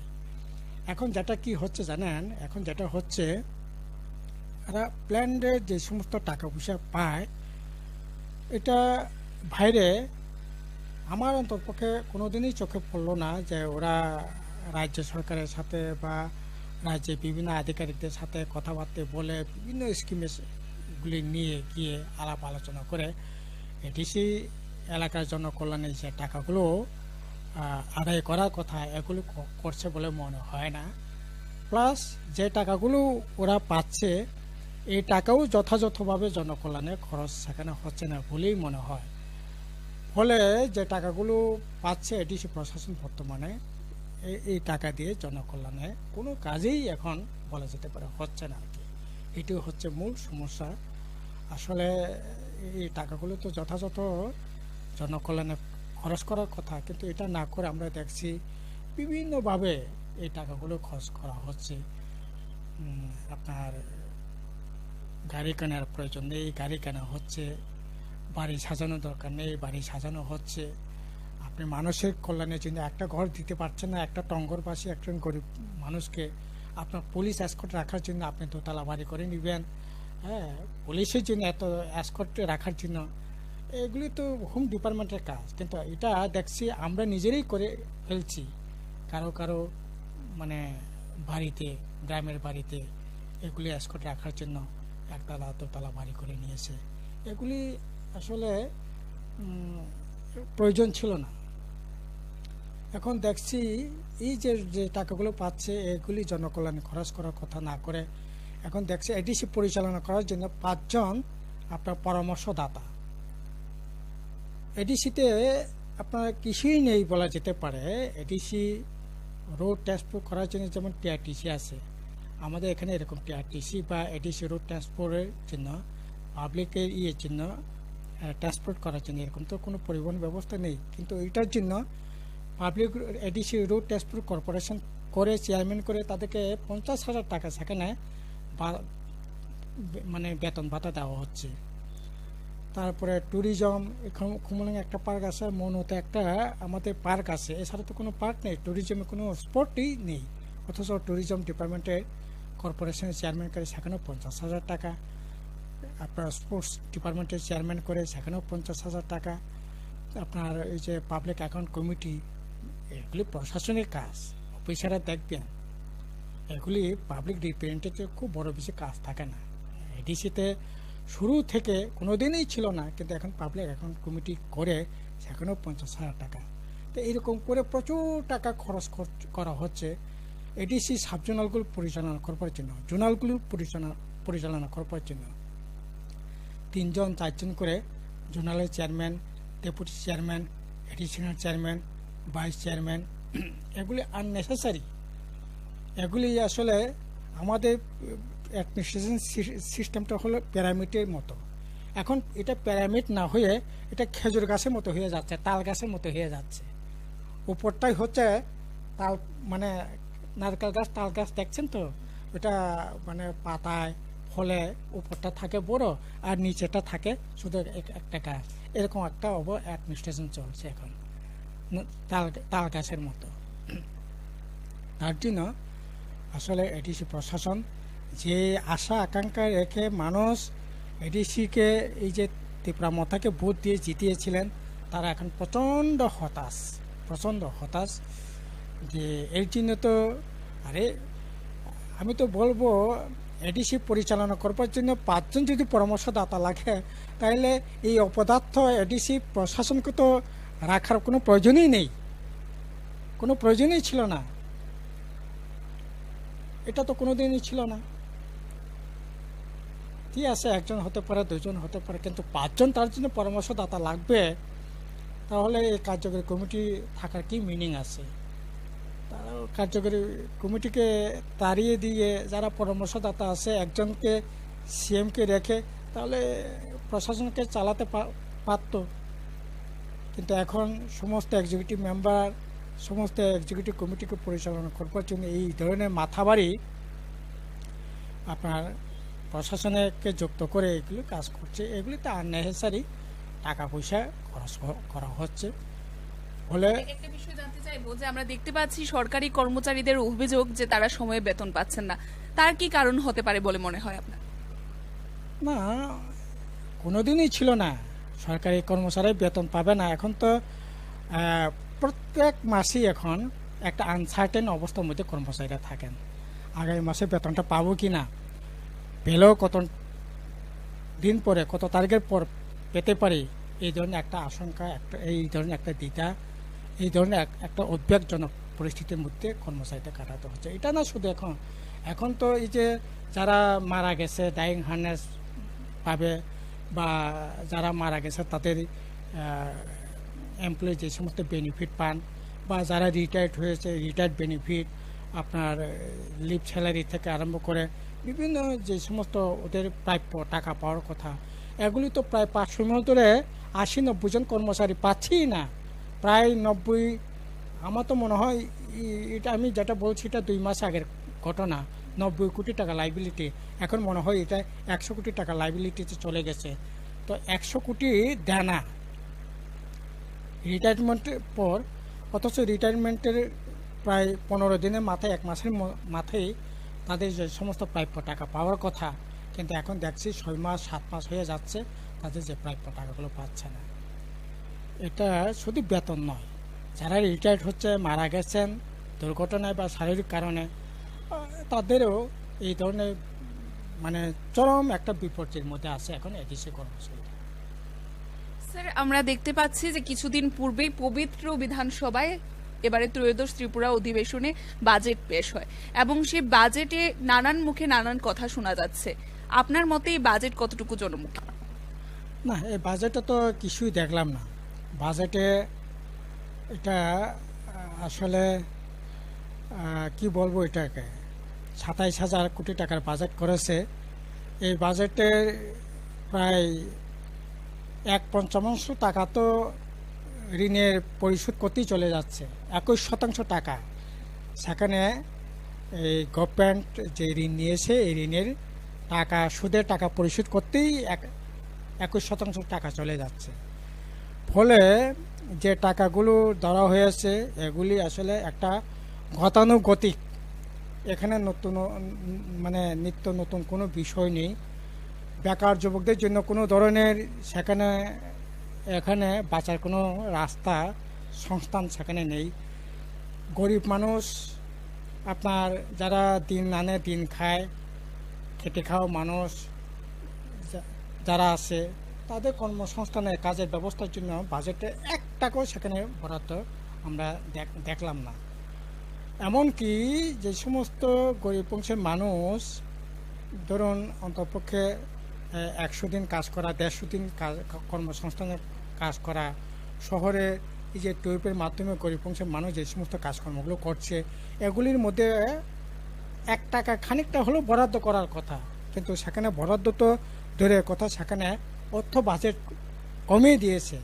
এই যে সাধারণ মানুষ, খেতে খাওয়া অংশের মানুষের জন্য 300 কোটি টাকা গত বছর যেটা ছিল, এবার 300 কোটি টাকা কমিয়ে দিয়েছে। তো গরিব অংশের মানুষ বাজেটটা কী করে? টঙ্গর জুমিয়া, তাদের জন্য বাজেটে 1 টাকাও বরাদ্দ কোথাও দেখলাম না। তো বাজেটটা কার জন্য? বাজেটটা কাদের জন্য? এটাই না প্রশ্ন এখন মানুষের, আমার নিজেরও তাই। এই বাজেটটা দেখে মনে হয় এটা একটা কি বলবো, এটা রং চড়ানো বাজেট ছাড়া এই বাজেটকে এটা একটা পুরোপুরি ডিজাইন বাজেট, যাদের জন্য এখন আমাদের রাজ্যে মূল সমস্যাটা কি? আমাদের রাজ্যে মূল সমস্যা হচ্ছে বেকার সমস্যা। বেকারদের জন্য কোনো সেখানে কথা উল্লেখ আছে? মূল সমস্যা হচ্ছে গরিব অংশের মানুষ, মূল সমস্যা হচ্ছে দিনমজুর, ক্ষেতমজুর, জুমিয়া, তাদের সমস্যা। তাদের জন্য কি আছে বাজেটে? তাদের জন্য কি আছে বাজেটে? একটা লাইন যদি তাদের জন্য কোনো কর্মসংস্থানে যদি দেখাতে পারেন, তো বাজেটে কি আছে? নতুন একটা কলেজ হবে শিক্ষার জন্য, নতুন কিছু একটা শিক্ষা প্রতিষ্ঠান হবে, শিক্ষার মান উন্নয়নের জন্য কোনো কর্মসূচি হবে, এত কিছুই দেখলাম না। বরং সেই শিক্ষাতে বাজেট এটা 3% করে দিয়েছে, 3% বাজেট কমিয়ে দিয়েছে। গত বছরে সাহিত্য বাজেট কমিয়ে দিয়েছে, অথচ বাজেট বাড়ার কথা, স্বাস্থ্যের ক্ষেত্রে বাড়ার কথা ছিল, আছে শিক্ষা, স্বাস্থ্য। এটাই তো আমাদের মতো একটা প্রান্তিক রাজ্য, নর্থ ইস্টের গোটা দেশের মধ্যে একেবারে উত্তর পূর্বাঞ্চল মাথায়, এই রাজ্যটা যদি স্বাস্থ্য পরিষেবা যদি উন্নত না করতে পারে, শিক্ষার মান যদি না করতে পারে, এখানকার মানুষ রোজগার ব্যবস্থা যদি না করতে পারে, তারা বাজেটটা কি করে? এখন তো দেখছি শত শত ছেলে মেয়ে এখন আমাদের রাজ্যে রাজচরিত হচ্ছে। কেউ আপনার হায়দ্রাবাদ, ব্যাঙ্গালোরে চলে যাচ্ছে, ত্রিবান্দ্রম চলে যাচ্ছে, কেরালায় চলেছে, বিভিন্ন রাজ্যে হাজার হাজার বলা যেতে পারে আমাদের একটা গ্রাম আছে, একটা গ্রাম থেকে ৩৮ জন এখন রাজ্যের বাইরে বিভিন্ন দেশে তারা কাজ করছে। বাংলাদেশে বন্দুকি চিহ্ন এই গভীর অরণ্যের মধ্যে হাতি বালকের ভোগে উপেক্ষা করে তারা জঙ্গলের মধ্যে ওরা বাঁশের পাতা ঘর করে এই রোদ থেকে বন্দুক তুলে বিক্রি করে হচ্ছে। আমি কিছুদিন আগে দামছড়ে খেতাতে গেলাম, মিজোরাম কি বিরাট উন্নত রাজ্য নাকি, মিজোরামে যাচ্ছে। আমাদের যে ৭৮ আগে মনি শব্দটা মুছেই গিয়েছে। মনি আপনার বাড়ি ১ মাস ২ মাস কাজ করবে, এটাকে মনি বলা হতো। এই মনি শব্দটা রাজ্যের মাস পরিচয়টি বিলীন হয়ে গিয়েছিল। এখন মিজোরামে কি মনি থাকা হচ্ছে, ছেলেরা মেয়েরা তো তাদের রোজগারের জন্য কোথাও কোনো প্রকল্প আছে? আরে এর যে বড় শিল্প হবে না, ছোট শিল্পে পারে, মাঝারি শিল্প হতে পারে, তার জন্য বাজেটে আছে সংস্থা আছে। তো এই বাজেট আসলে সাধারণ মানুষ, গরিব মানুষের, বেকার যুবকের হাত কাটানোর বাজনা, এটা একটা অন্ধকার বন। আপনাদের যে অভিযোগগুলি কেন্দ্রবাবু তুলে ধরেছিলেন, তা আমরা কর্তা যিনি রয়েছেন ওনার সামনে তুলে ধরেছিলাম, যিনি প্রাক্তন মুখ্যমন্ত্রী, এবং ওনাকে বিষয়গুলো বলায় আমি দেখতে পাই উনি বলেন যে আপনারা কি শুধুমাত্র বসে বসে অভিযোগ করতে পারেন, যেগুলো ভালো রয়েছে তাদের মধ্যে সেগুলো নাকি বলেন না। তাছাড়াও আমরা দেখতে তাদের বলতে মানে বিজেপি সরকার সবসময় বলে থাকে ২৫ বছর সিপিআইএম সরকার কিছুই করেনি। জিষ্ণুবাবু যদি এরকম কথা বলে, হ্যাঁ আমরা তো যত আক্রমণই আমার পর আসুক আমরা বলবো, বসেও বলবো, দাঁড়িয়ে রাস্তা দাঁড়িয়ে বলবো, আমাদের লক্ষ্য ভরে আমরা বলবো। আমরা প্রমর জনগণ, বিপন্নী মানুষের বেকার স্বার্থ রক্ষা করার জন্যই আমরা লড়াই করি, লড়াই মাঠে নেমেছি। সরকার যখন আসে তখন তাদের জন্যই সুযোগ পেয়ে কাজ করবার চেষ্টা করেছি। সুযোগ এখন মানুষ দিচ্ছে না আমাদের।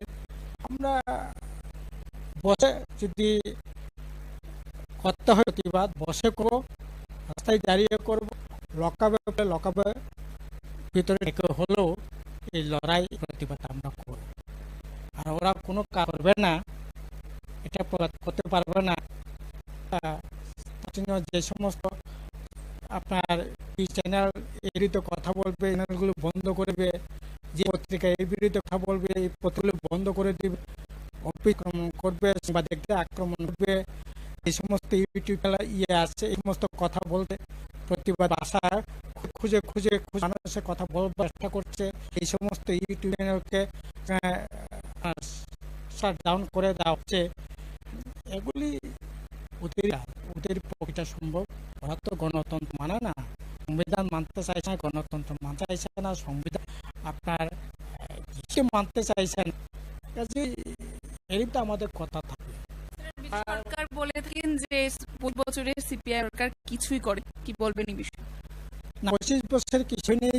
যাকে দাঁড়িয়ে ওরা যে কথা বলছেন, মাননীয় মুখ্যমন্ত্রী থেকে আরম্ভ করে এই মরলের চামচা নেতারাই আছেন, যেখানে দাঁড়িয়ে কথাগুলো বুঝছে। আমি বুক থুপে বলবো, 100% চ্যালেঞ্জ করে বলবো, কোথায় বসে দাঁড়িয়ে কথাগুলো বুঝছেন, যেখানে দাঁড়িয়ে কথাগুলো বুঝছে, এটা ওই যেখানে দাঁড়িয়ে কথা বলছে ওই ফলকটা কোন হয়েছে নিচে। এতটা যদি কোনো জায়গায় বসে কথা বলেন, তাহলে যদি বিভিন্ন স্টেডিয়ামে হবে, উমান্তে স্টেডিয়ামে হবে, নাহলে নজরুল্লার ক্ষেত্রে হবে, রবীন্দ্র ভবন হবে, দাঁড়াতে হবে, মাতঙ্গি হলে হবে। যেই হলে বসে কথা বলো, এই হলটা আমফ্রন্ট ২৫ হয়েছে। যে মাঠে গিয়ে চেঁচামেচি আঙুল তুলে নির্লজ্জ মতো, বিহারের মতো, ওই মাঠ আমফ্রন্টে আমলই হয়েছে। উমাকান্ত গ্যালারি, বিবেকানন্দ স্টেডিয়াম থেকে আরম্ভ, যে স্কুলে, যে কলেজে, যে হলে, যেখানেই চেঁচামেচি করছে, এটা বামটা আমলে হয়েছে। শহরে কেন, আমি বলবো খমুলঙ্গে, আমি বলবো মান্দায়, আমি বলবো সাতচান, আমি বলবো লাসরা, আমি বলবো থালছড়া, আমি বলবো আপনার দামছড়া, আমি বলবো দাসরা, আমি বলবো রাজ্যের মধ্যে আজকে বিজেপি আইপি 5 বছর হয়ে একটা দেখাক তো, একটা দেখাকটা। আরে আমি আমার সাথে বিতর্ক করার তো না, আপনাকে বললেই তো হয়। আমি তো বলছি, টাগুলো বলছি, হলু বলছি, মাঠ বলছি। আপনারা বলেন তো, একটা মাঠ করেছেন, একটা স্টেডিয়াম করেছেন, একটা হল করেছেন কথা বলবার জন্য।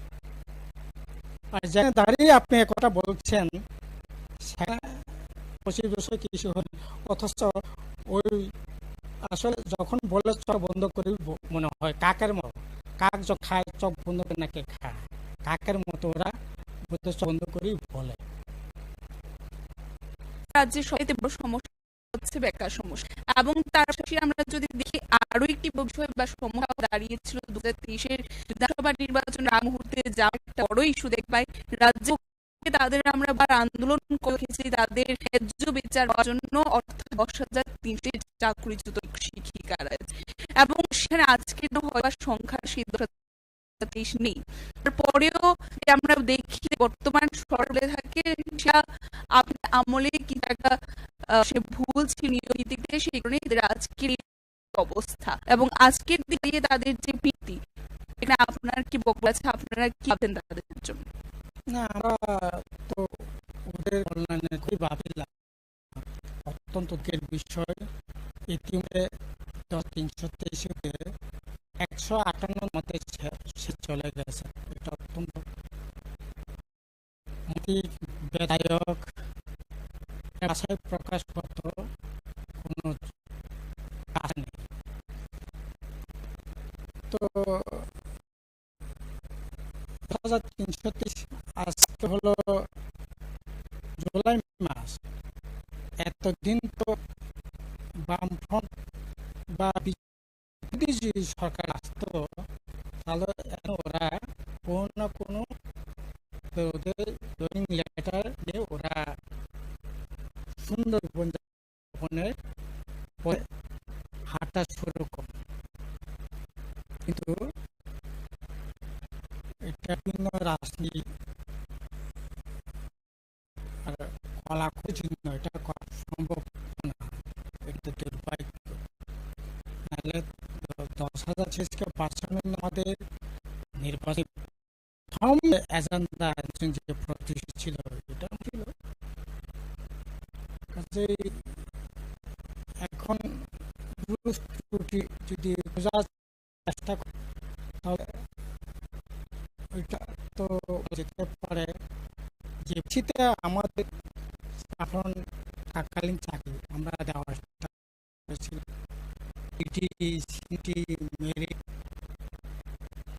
কারণ আজকে চাকরি কিন্তু 10,370 বিভিন্ন বামটা আমলে চাকরি যারা করতেন, আমরা শুধু মেধার ভিত্তিতে চাকরি ব্যবস্থা হলে জুনিয়র ছেলে মেয়েরা স্কুলকে স্কুল থেকে ওই এলাকা থেকে যারা পড়াশোনা পাস করতে তাদের হতো না।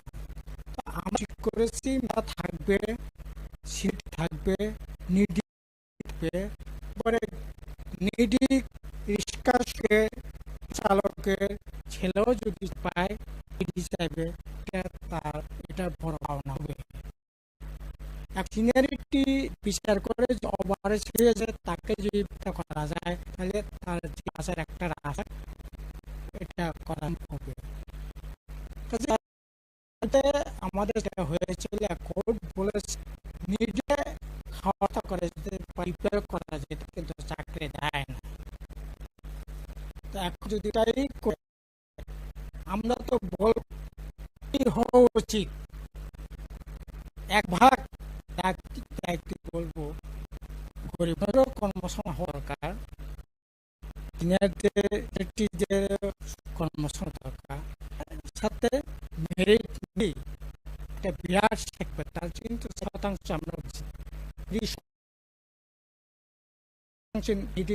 থাকবে, 30% থাকবে, 40% মেয়াদ দিতে হবে। রাজ্যটাকে সবাই নিয়েই আমরা একসাথে চর্চা করেছিলাম, তাদের সংস্থান ব্যবস্থা করার চেষ্টা করলাম। এখন কোর্ট যে বিজেপি সরকার শুধু মেয়াদিতে চাকরি আসবে, তাহলে তো গরিব মানুষ যারা দেখে রাষ্ট্র সরকার যার ব্যবস্থা তার জন্য সে ফল করতে হবে। আমাকে যদি শিশু মতো স্কুল যদি আমার একই কোয়ালিটি যদি গড়ে তুলতো, তাহলে স্কুলের ছাত্ররাও ভালো থাকতো। পারলেন না রাষ্ট্র সরকার, তাই তো আমার উপর চাপিয়ে আপনারা আমার থেকে বঞ্চিত। এটা থাকতে বেশি রাষ্ট্র কাটতে পারে না, আমাদের রাষ্ট্রের কাজ। আমি যাদের শিশু বিহারের মধ্যে দিতে পারলাম না, দায়িত্ব তার কর্মসংস্থান একটা আমারই, যেহেতু আমি দিতে পারলাম তার জন্য তার 30% দায়িত্ব গ্রহণ করব। এটা নাই না, এটা বলছে। আমরা মনে করি বামপন্থী একজন সামাজিক কথা যদি চিন্তা করি, এই যে এসটি রিজার্ভেশনটা আসলো কি, এটা তো এই সম্মত যিনি আছে, এই সম্মত যদি আমি রিলেশন হতে পারে, তাহলে আমার গরিব কেন হবে না? যাই হোক, সে বিতর্কের ব্যাপার। আমরা 10,000 দেশে এই সরকার তো এখন উষ্মা করছে, এগুলি নিয়ে বিধানসভায় মন্ত্রী বলে দিয়েছেন, এগুলি নিয়ে আর বলে উনি লাভ মানুষের জীবন নৃত্য করছে, উনি লাভ খুঁজছেন, কোথায় গেলে পরে পাওয়া যাবে, বিজনেস শক্তিটাকে বড় পারবে, মানুষ জীবন তাদের কাছে 1 পয়সা মিলে নেই। এটার জন্য লাভ নেই, অঙ্ক খুঁজছে। ভোটেই একমাত্র লাভ হতে পারে, তাদের জীবন ভবিষ্যৎ পরিবর্তন নেই, আপনি লাভ খুঁজতেন। এটা স্যার, আমরা পাই যে বর্তমানে রাজনীতি এই বিষয়টি তোল পাচ্ছে, যে রাজ্যে বর্তমানে স্বল্প সময় জনপ্রিয় হওয়া ত্রিপুরা এবং তাদের ডিমান্ড গ্রেটার ত্রিপুরা, এই দাবি আপনারা বা আপনি যুক্ত করেন? পার্টি তো বলেছে এটা ত্রিপুরা বলে করার কোনো বিষয় নয়। আসলে এগুলি হচ্ছে পলিটিক্যাল ইস্যু। আমরা সাধারণ মানুষ বাঁচার কথাই বল, মানুষের কিভাবে বাঁচা যায় এবং এডিসিতে যেটা সাংবিধানিক আছে এটা তবে আরো এমপ্লিমেন্ট করা যায়, এটা হচ্ছে একমাত্র মোদ্দা। কারণ এখন অবশ্য যারা ত্রিপুরাল্যান্ডের কথা এখন তারা সেরকম কথা জুটিয়ে বলছে না, এখন ওই সাংবিধানিক কথাই বলে যারা বলছিলাম এটি ঘুরিয়ে এখন বলবার করছে সবই হোক, এগুলি বিধানমূলক করে যেটা বাস্তবটা গাইতে পারে এটি নিয়ে কথা দরকার। আমরা পরিষ্কার বলছি কৃষি এম্পাওয়ার কৃষি এলাকার এই রাজ্যে বলেন জাতি অংশের বললেন তাদের আর্থিক মান আনতে গেলে পরে রাজ্য সরকার কেন্দ্র সরকার এতে আর বিদেশি প্রশাসন কিভাবে দিয়ে তাকে পুশ করা হয়, তাকে আরো সচেতন করা যায়, এই যে মনোনিবেশ করা। তার জন্য এগ্রিমেন্টে 125 সংবিধান বিল আটকে এটা করে যত তাড়াতাড়ি এটি তার ব্যবহার করা হোক। স্যার, আমরা পাচ্ছি যে বর্তমানে রয়েছেন পূর্ণচন্দ্র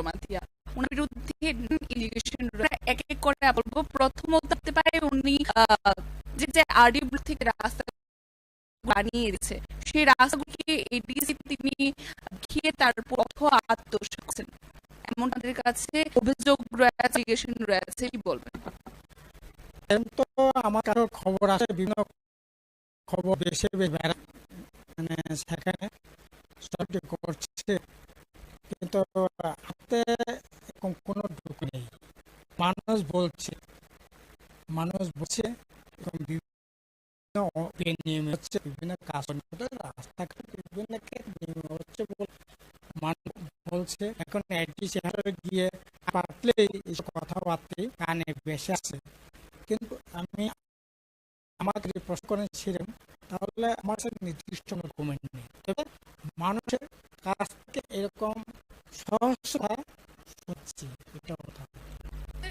ত্রিপুরার তথ্য কথা বলেন, আমার কাছে যতটুকু খবর রয়েছে, আরটিআই অভিযোগ, সেখানে আমরা দেখতে মন্ত্রী হওয়ার অনুমোদন ছাড়া উপদেষ্টা করা যায় না, এটাই জানিয়েছে বা আমরা জানি, আমরা দেখতে পাচ্ছি এটির উপদেশ নিয়োগ করা হয়েছে এবং ওনার নাম সম্ভবত ক্যাপ্টেন ডিএস রাঠের, এবং তিনি প্রায় লক্ষ টাকা মাসিক পাচ্ছেন সরকার তরফ থেকে, এবং আমরা দেখতে পাচ্ছি যে কনভয় পাচ্ছেন, এছাড়াও নানান সুযোগ সুবিধা বাংলো থেকে শুরু করে নানান সুযোগ সুবিধা তিনি বহন করছেন। একরূপ মুখ্যমন্ত্রী তিনি আচরণ করবেন।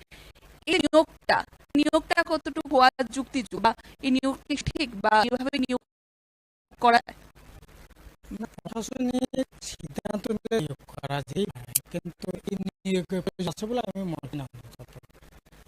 এই প্রশাসন চালনা করার জন্য তাদের পরামর্শ তা রাখার কোনো নেওয়া হয়নি। এই তো হাতি পালা আকর্ষণের মতো চলছে, এই আকর্ষণের কোনো প্রয়োজন বলে মনে করি। আরে আমরা মানুষের সাথে কাজ করছি, মানুষের জন্য ওরা ব্যাঙ্গালোরকে দিল্লিতে এসে ও কি পরামর্শ দিবে? আমরা মানুষের সাথে মানুষের কল্যাণে হবে, এটা ওদের পরামর্শ কোথাও লাগবে হয়তো এগুলির জন্য এখন তো লোক পরামর্শদাতা শুধু এই রাতের নয়, এখন তো চিফ এক্সিকিউটিভ সুজয় কুমার রাজস্থান থেকে পরামর্শদাতা হিসেবে নিযুক্ত দিয়েছেন। খুব প্রয়োজন আমি অন্তর্পক্ষ করি না জীবনের অভিজ্ঞতা।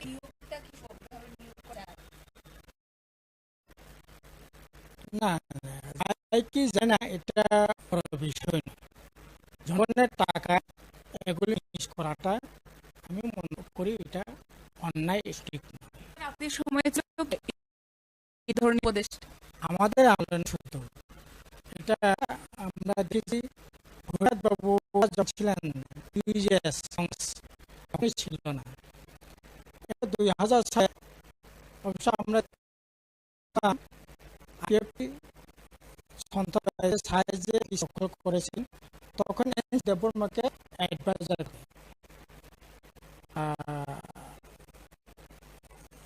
তখন সেভাবে এরকম অ্যাডভাইস ছিল না, তবে মাঝে মাঝে সহায়তা করতেন এবং অ্যাডিশনাল সিওন হিসাবে উনি করেছিলেন, কিন্তু প্রশাসনেরই এরকমটা ছিল। এখন যা আরো কি অভিযোগ আছে দেখতে পাই, এটি সিএম এবং পূর্ব থেকে গাড়ি বরাদ্দ করা থেকে তারপরে অতিরিক্ত গাড়ি ক্রয় করছে এবং সেগুলোর যে মূল্য আছে তার থেকে অধিক ক্রয় হয়েছে। কি মনে করছেন, জনগণের টাকা করা হচ্ছে? এটা তো আমি সত্যি বলছিলাম যে এই সমস্ত জনকল্যাণ করে নিজেদের আড়াইশে যে খরচ করার মানে না, গাড়িগুলি যথেষ্ট ছিল, এখন নতুন গাড়ি ওরা কিনছে। শুধু তো গাড়ি নাই নয়, এরা তো অ্যালবাম করা গাড়ি নিয়ে চলে যাচ্ছে।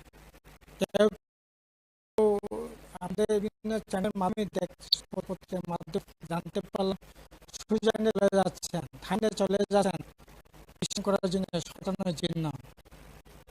এদিকে বেতন দেওয়া যাচ্ছে না, এরা এখন একটা নিজের জীবন আমি কি বলবো, ওই গান না করার জন্য সেই গাড়ি নিয়ে আসলে ছুটে যাচ্ছি, অসুবিধার জন্য সমর্থনের জন্য চলে যাচ্ছে, এগুলি আসলে ঠিক নয়। এগুলি আরো এবার আমাদের থাকা দরকার, ঝগড়ানে কাকরা একটু নিয়ে এগুলি না হই। সাফারি ইনোভা মতো গাড়ি নিয়ে তারা ঘুরে বেড়াচ্ছেন, আপনাদের সময় সিএম ইএমদের কি কি গান বদ্ধ ছিল স্যার? আমরা সিএম হয়েছিলাম তখন ওই প্রাণকালের এসি ছিল, ছিল না, সাধারণ ট্যাক্সি ছিল। তারপরে এই ট্যাক্সিগুলো অনেক আটকে, তারপরে আমরা ওই কিনলাম ঈদের জন্য, এটা ছিল। তো এর মধ্যে নির্দিষ্ট বরাদ ছিল, এখন যা শুনলাম এগুলো বরাদ করতে কোনো ভালাই নেই। তো 50 লিটার হাফ লিটার কেউ 1.5 লিটার অসুবিধা নেই। আমার সময়ে সেম কতটা তেল মাসে খরচ করতে পারবেন, এটা নির্দিষ্ট। এমনি সম্মতে গাড়ি গাড়ি পেয়েছি, এটা তো জন টাকা, আপনার ট্যাক্সিটা খুশি মতো পরিবার লাগান গাড়ি এগুলো যে না করা হবে না, আমাদের বরাদ্দ দিল। এখন যা তেল খরচ ওরা ভাগের 1 ভাগ সময়, তার জন্য যখন আমরা বিসি খুলেছি কোয়ার্টার, এখন এই বিসি 1-1.5 মাস ধরে বন্ধ আছে।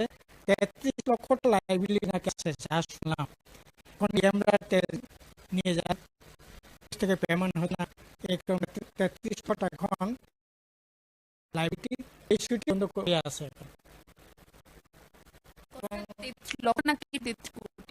30 টাকা এক মাসে, 30 লক্ষ মানে তো বিরাট। মাসে 33 টাকা তেল গাড়ি চড়া, তাইখানি কথা। চেয়ারম্যানদের অফিসাররা যদি মাসে 30 লক্ষ টাকার তেল যদি তাহলে তো এটা বিষয়। আমাদের সময়ে 3 লক্ষ টাকার হতো, 33 লক্ষ টাকা এখন চলে এসেছে। কোন জায়গায় দেখতে পাই আমরা গ্রাউন্ড জিরো গিয়ে পৌঁছেছিলাম, সেখানে ছাউনো যে রয়েছে সেই আরডি ব্লকের যে গ্রামগুলো আছে সেখানে আমরা দেখতে পাই অনেকটাই দুঃখ দুর্দশা জীবন রয়েছে, সেভাবে জানানো যাত্রা রয়েছে, তাদের দেখতে পাচ্ছি ঘর ঠিকভাবে জলই, তাছাড়া দেখতে পাচ্ছি বিদ্যুৎহীন থাকতে হচ্ছে।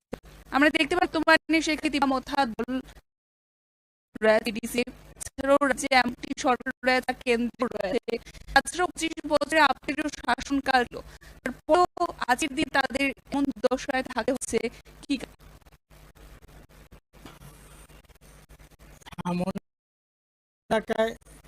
এমন এলাকা পানি জায়গায় আছে, এমন কোনো পাড়া এলাকা নয়, এমন কোন গ্রাম বলা যেতে পারে আমি যাইনি। প্রথম গিয়ে সাইটে, তারপরে গাড়ি। এখন সামনে এলাকায় ম্যাক্সিমাম গ্রামে গাড়ি তো ঘন্টা, এখন 90% গ্রামে গাড়ি। আপনি মনেতে কোন গেছেন জানি না, আপনি সারা দিকে যান 32 গর্জন যদি যান, আর মন থেকে যদি যান এখন যাওয়া যায়। এখন ম্যাক্সিমাম আপনি 20 দিন আগে তাহলে 32 উপর যেতে পারবে, 20 সালে 5 উপর যেতে পারবে। মায়াপুর হয়ে রাজদল মালর আপনি মায়াপুর বাজার থেকে 2 কিলোমিটার গাড়ি যেতে পারবেন, এরপরে যেতে পারবেন। সামান্য যারা পশ্চিমে লয় হয়ে শিকার হয়ে আগে করে আসা যেত মনে লং ট্রাই, আপনার লং ট্রাই মাকি শিখবাড়ি এখন পশ্চিম থেকে এক লিমিটেড পশ্চিম দিকে যান এর গাড়ি যাবে, অথচ থেকে আমি সামনে শিকারি হয়ে এই রাস্তা দিয়ে গাড়িতে করে আসছি। আমি গত কিছুদিনে যা বললাম একটা লোককে এটাই যেতে পারবো সে বাড়িতে আসার না বলছে এক কিলোমিটার বেশি যেতে পারে। সামনটা আমাদের রাজ্যে সবচেয়ে বলাতে পারে মানুষ এই এলাকাটা আমাদের ছিল। তার এই স্কুলে আপনার এখানে প্রাথমিক হসপিটাল করা হয়েছে, আপনার যাতে নির্বাচন করা গেল। এখন এটা কোনো খবর এখন এলাকার মানুষই জানতে পারে। তোমার সরকার থাকেন যে মিশন তার আন্ডারে বাড়িগুলো তাদের পায় নল আছে কিন্তু তাতে জল বেরোচ্ছে না। আমরা দেখতে পাচ্ছি সাইডের সামনে বিদ্যুৎ খুঁটো রয়েছে কিন্তু লাইন এগুলির কারণ রয়েছে। এটা হচ্ছে ভুট্টা। কিছুদিন আগে মালিদরে ছিলাম, মালিদরে বিদ্যুৎ নেই, টিউব নেই, কিন্তু পোতা আছে। তো এলাকার মানুষ বলছে আমাদের ডিপ টিউবওয়েল নেই, বিদ্যুৎ আসে না, এই নলকূপে যে পাইপের কি হবে? ওদের নাকি বলে আগে প্রথম বসাতে গেলে পরে পাইপ বসাতে হয়, পাইপ বসলে পরে জলের কল বসবে। আমি কল বসাম কিন্তু নাহলে জল কি করে কাছে আগে লাইন হবে, ডিম আগে হবে না আগে হবে, এটার মতো হয়ে দিয়েছে। তো এখন আসলে এবারে এগুলি মানে নাই, এখন মানুষকে এরকম আসলে কাটানো কোনো না ভালো হলো। মানে প্রায় সমস্ত গ্রামীণ নল যে কোনো ক্ষণ নেই আপনার পাইপ লাইন করেছে, এগুলো কি আছে। একেবারে শেষ মুহূর্তে আমরা রয়েছে আসনার 2024 সালের যে লোকসভা নির্বাচনে আমরা দেখতে পাই মহাজোটের মধ্যে দ্বিতীয় রাজনীতিতে উঠে এসেছে যা ইন্ডিয়া নামে খ্যাত রয়েছে বর্তমানে। এ ভার্সেস ইন্ডিয়া, যারা রাজ্যের বিজেপি নেতৃত্ব রয়েছে তারা একেবারে 100% আশাবাদী তারা হবে, কিন্তু এইভাবে আপনি কি বলেন, আপনার কি মত?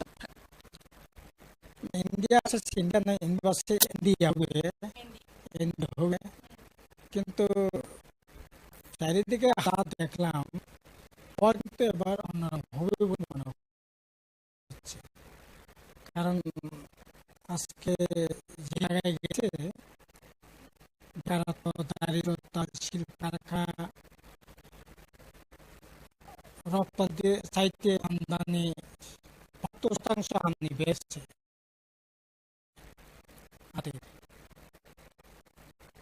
দেশটা কোন জায়গায় চলে যাচ্ছে ভয়ঙ্কর অবস্থায়।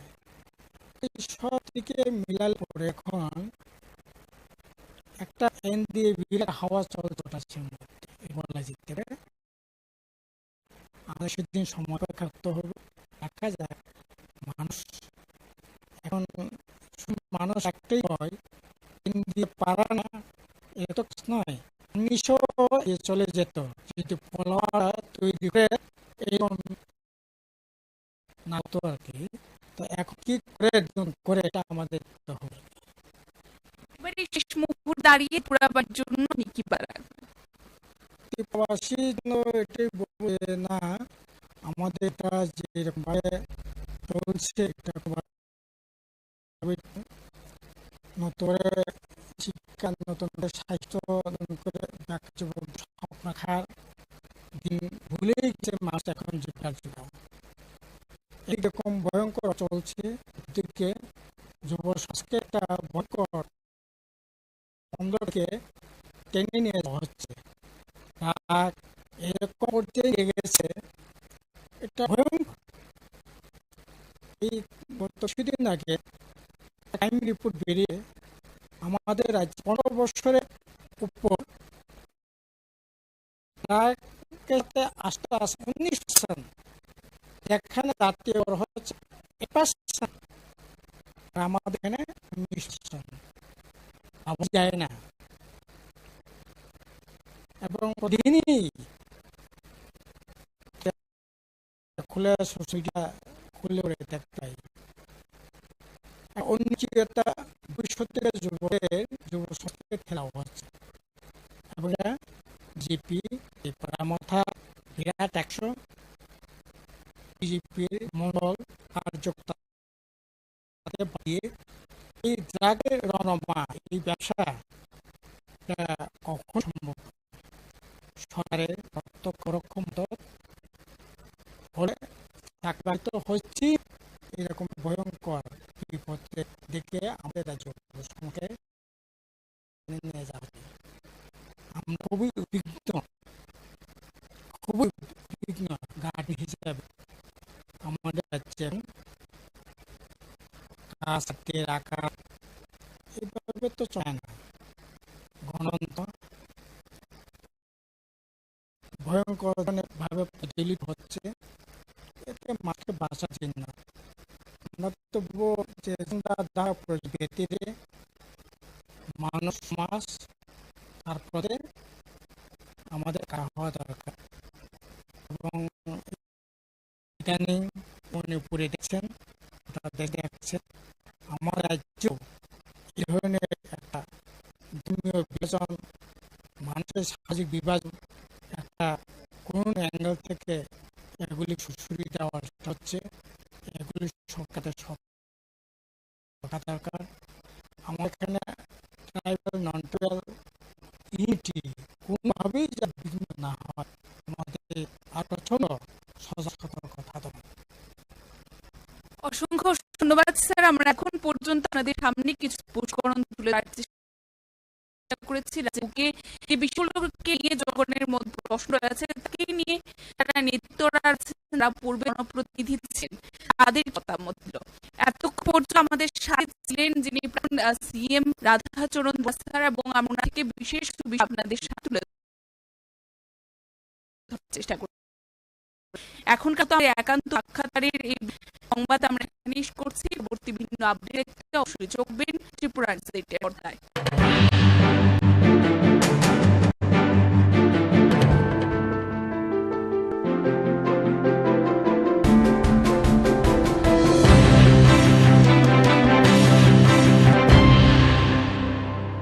নবনির্মিত উন্মুক্ত জিমের উদ্বোধন, সেটাকে সামনে রেখে আজকের যে এখানে সবার উপস্থিতি, বিশেষ করে মঞ্চে যারা আসীন আছেন, একটু আগে যিনি ওনার মূল্যবান বক্তব্য এখানে রেখেছেন, সবার প্রিয় এবং আদরণীয় আমাদের আগরতলা মিউনিসিপাল কর্পোরেশনের মাননীয় মেয়র শ্রী দীপক মজুমদার মহোদয়, আমাদের ডেপুটি মেয়র শ্রীমতী মনিকা দাস দত্ত, এবং আমাদের মিউনিসিপাল কমিশনার আগরতলা মিউনিসিপাল কর্পোরেশনের, এবং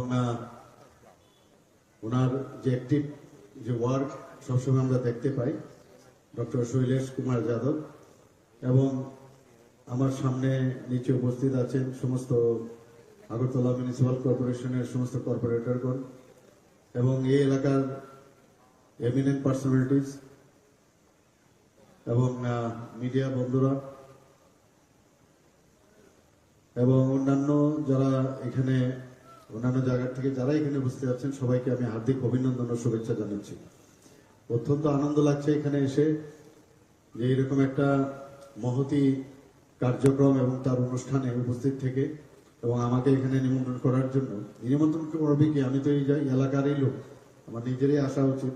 নিমন্ত্রণের জন্য অপেক্ষা না করে আমি বলবো যে ধন্যবাদ দেওয়ার আগে আপনাদেরকে ধন্যবাদ দেবো যে আপনারা এখানে এসেছেন।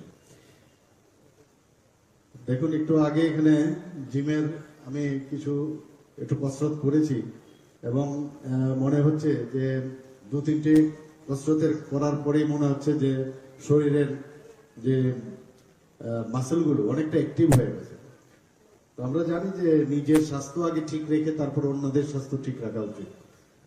এবং আমরা দেখি অনেক সময় যখন এয়ারক্রাফটে আমরা উঠি তখন সেবিকারা যারা আছেন বলেন যে প্রথমেই এয়ারক্রাফটে ঢুকলেই দেখবেন বলবে যে যদি কোনো বিপদ ঘটে প্রথমে নিজেকে আগে মাস্ক পরুন, তারপর অন্যদেরকে বাঁচান, ওই অক্সিজেন মাস্ক, তারপর অন্যদেরকে বাঁচান।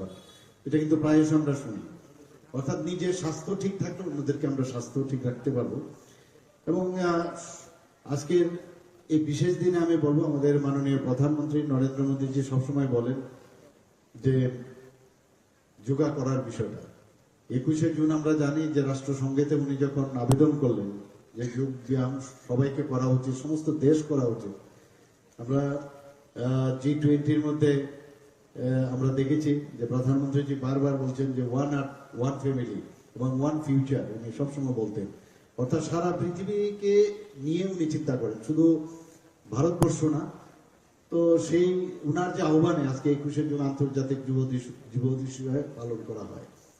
এবং এই যে যোগা সেটা কিন্তু একটা ব্যায়াম না শুধু, সেটা আমাদের ভারতের একটা ফিলোসফি, যে আমাদের পরম্পরা, আমাদের যে প্রাচীন পরম্পরা, বেদের মাধ্যমে যেটা আমাদের শেখানো হয়েছে সেই যুগ থেকে এটা শুরু হয়েছে। এবং আজকে বিভিন্ন কান্ট্রি আজকে এই 21শে জুন আন্তর্জাতিক দিবসে ওনারা সবাই যোগ ব্যায়াম করেন এবং শুধু তাই নয়, সবসময় যোগ ব্যায়াম করছেন। তো আমার বলার অর্থটা হচ্ছে যে যদি মানুষ, আমরা জানি যে healthy mind resides in healthy body, যদি শরীর ঠিক না থাকে তাহলে কোনো অবস্থায় ভালো চিন্তা, ভালো কিছু ভাববার কোনোদিনই সেটা সম্ভব নয়। আমাদের আগরতলা মিউনিসিপ্যাল কর্পোরেশনের মাননীয় মেয়র বলেছেন যে কিভাবে উনি আবর্জনা পরিষ্কার ওনার টিমের মাধ্যমে উনি করছেন, সমস্ত ড্রেন থেকে আরম্ভ করে রাস্তাঘাট সমস্ত জায়গায়। এবং শৈলেশজিও চেষ্টা করছেন কিভাবে পরিষ্কার করে। শুধু রাস্তাঘাট এগুলো পরিষ্কার করলেই হবে না, আবর্জনা আমাদের মাথার ব্রেনের ভিতরে কিন্তু অনেক লোকের আছে, সেইগুলো আমাদের পরিষ্কার করা দরকার।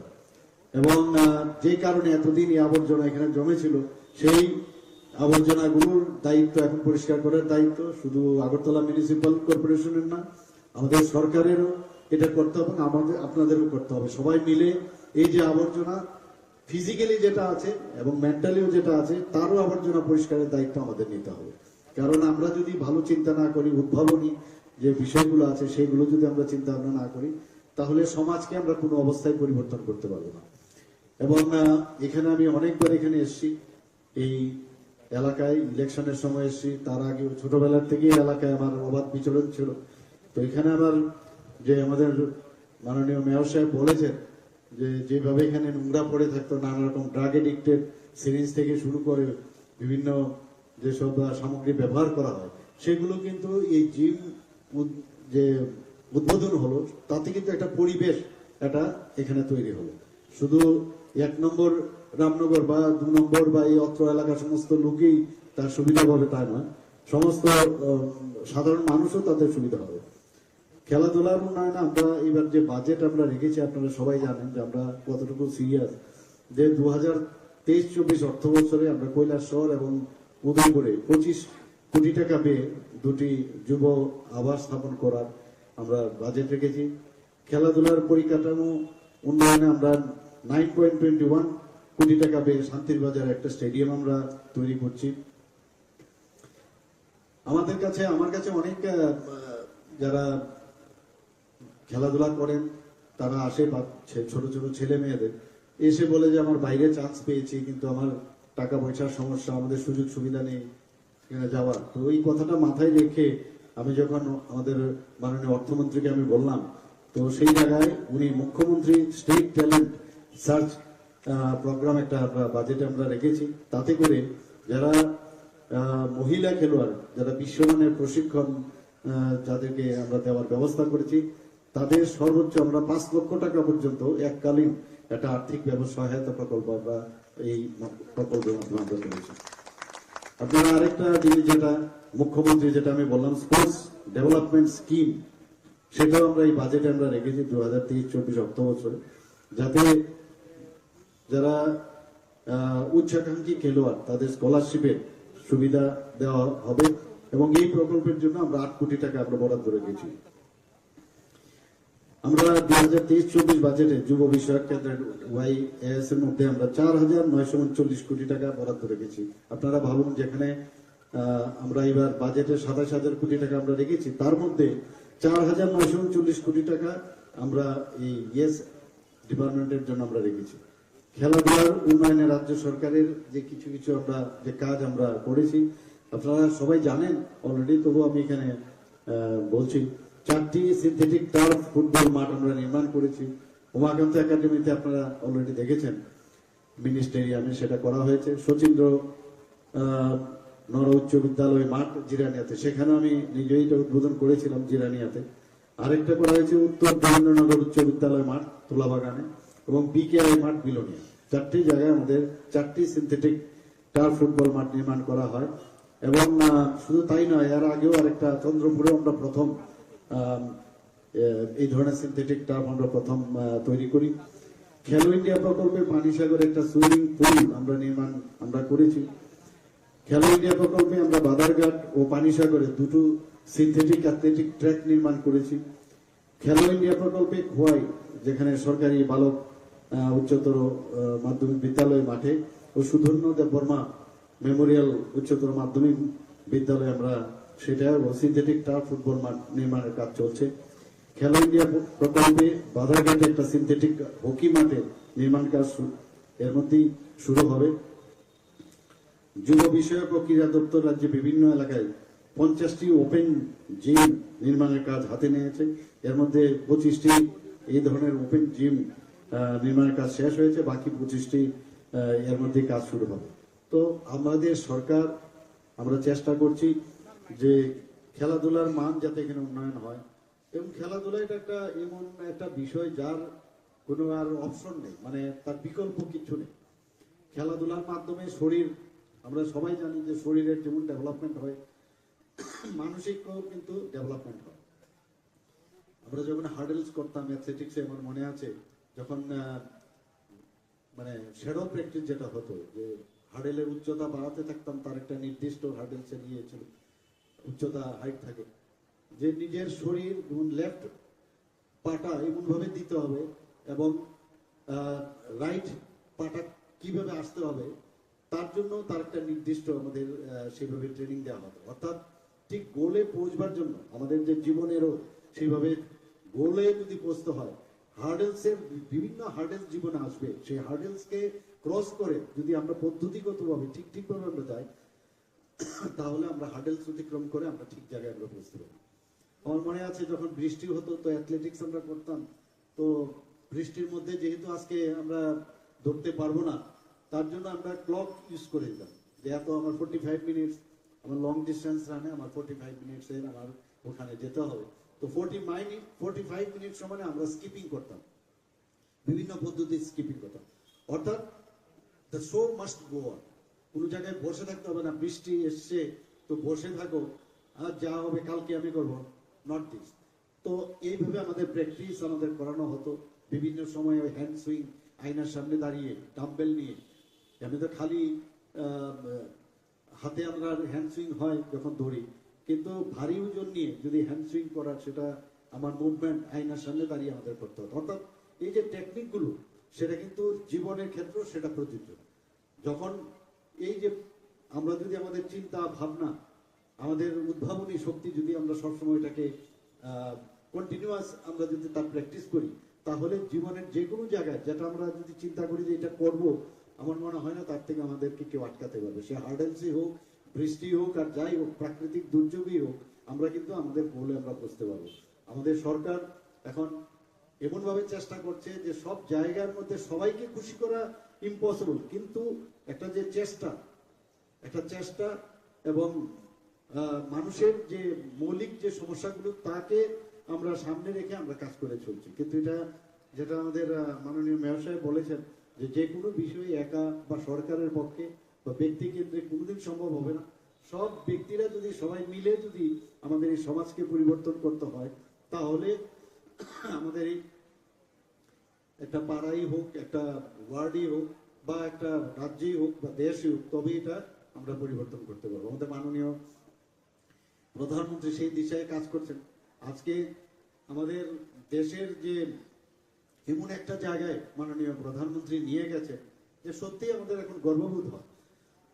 প্রধানমন্ত্রীজিকে কোথাও গেলে মিস্টার বস করে ওনাকে সম্বোধন করেন, কোথাও গেলে ওনাকে পায়ে ধরে নমস্কার করেন।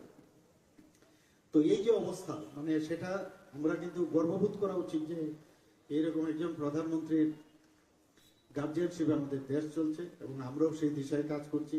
এখানে আজকের যে এই জিমটা এখানে উদ্বোধন হলো, আমি আশা করি আপনারা তার সুযোগ গ্রহণ করবেন এবং এই যাত্রা এলাকার শান্তি শৃঙ্খলা বজায় থাকবে এবং একটা পরিবেশ এখানে তৈরি হবে এবং সেই দিশায় আমরা কাজ করবো। আমাদের সরকার এবং আমাদের পৌর নিগম নিশ্চয়ই সেভাবে আপনাদের সাথে থাকবে এবং উপস্থিত যারা এখানে ক্লাব কর্তৃপক্ষরা আছেন, যারা এখানে অন্যান্য ক্লাবের কর্তৃপক্ষরা আছেন, সবাই একটাই নজর দেবেন যে আমরা যেটা এক ত্রিপুরা শ্রেষ্ঠ ত্রিপুরা আমরা গড়ার লক্ষ্যে আমরা যাতে চেষ্টা করি যে প্লাস্টিক মুক্ত ত্রিপুরা, সেটাও আমি বারবার বলছি যে প্লাস্টিক যাতে আমরা ব্যবহার থেকে দূরে থাকি, সেই ব্যবস্থাটার জন্য সবাই মানে দৃষ্টি রাখেন এবং নেশামুক্ত ত্রিপুরা, এই দুটো যেন প্যারালাল আমাদের চলে।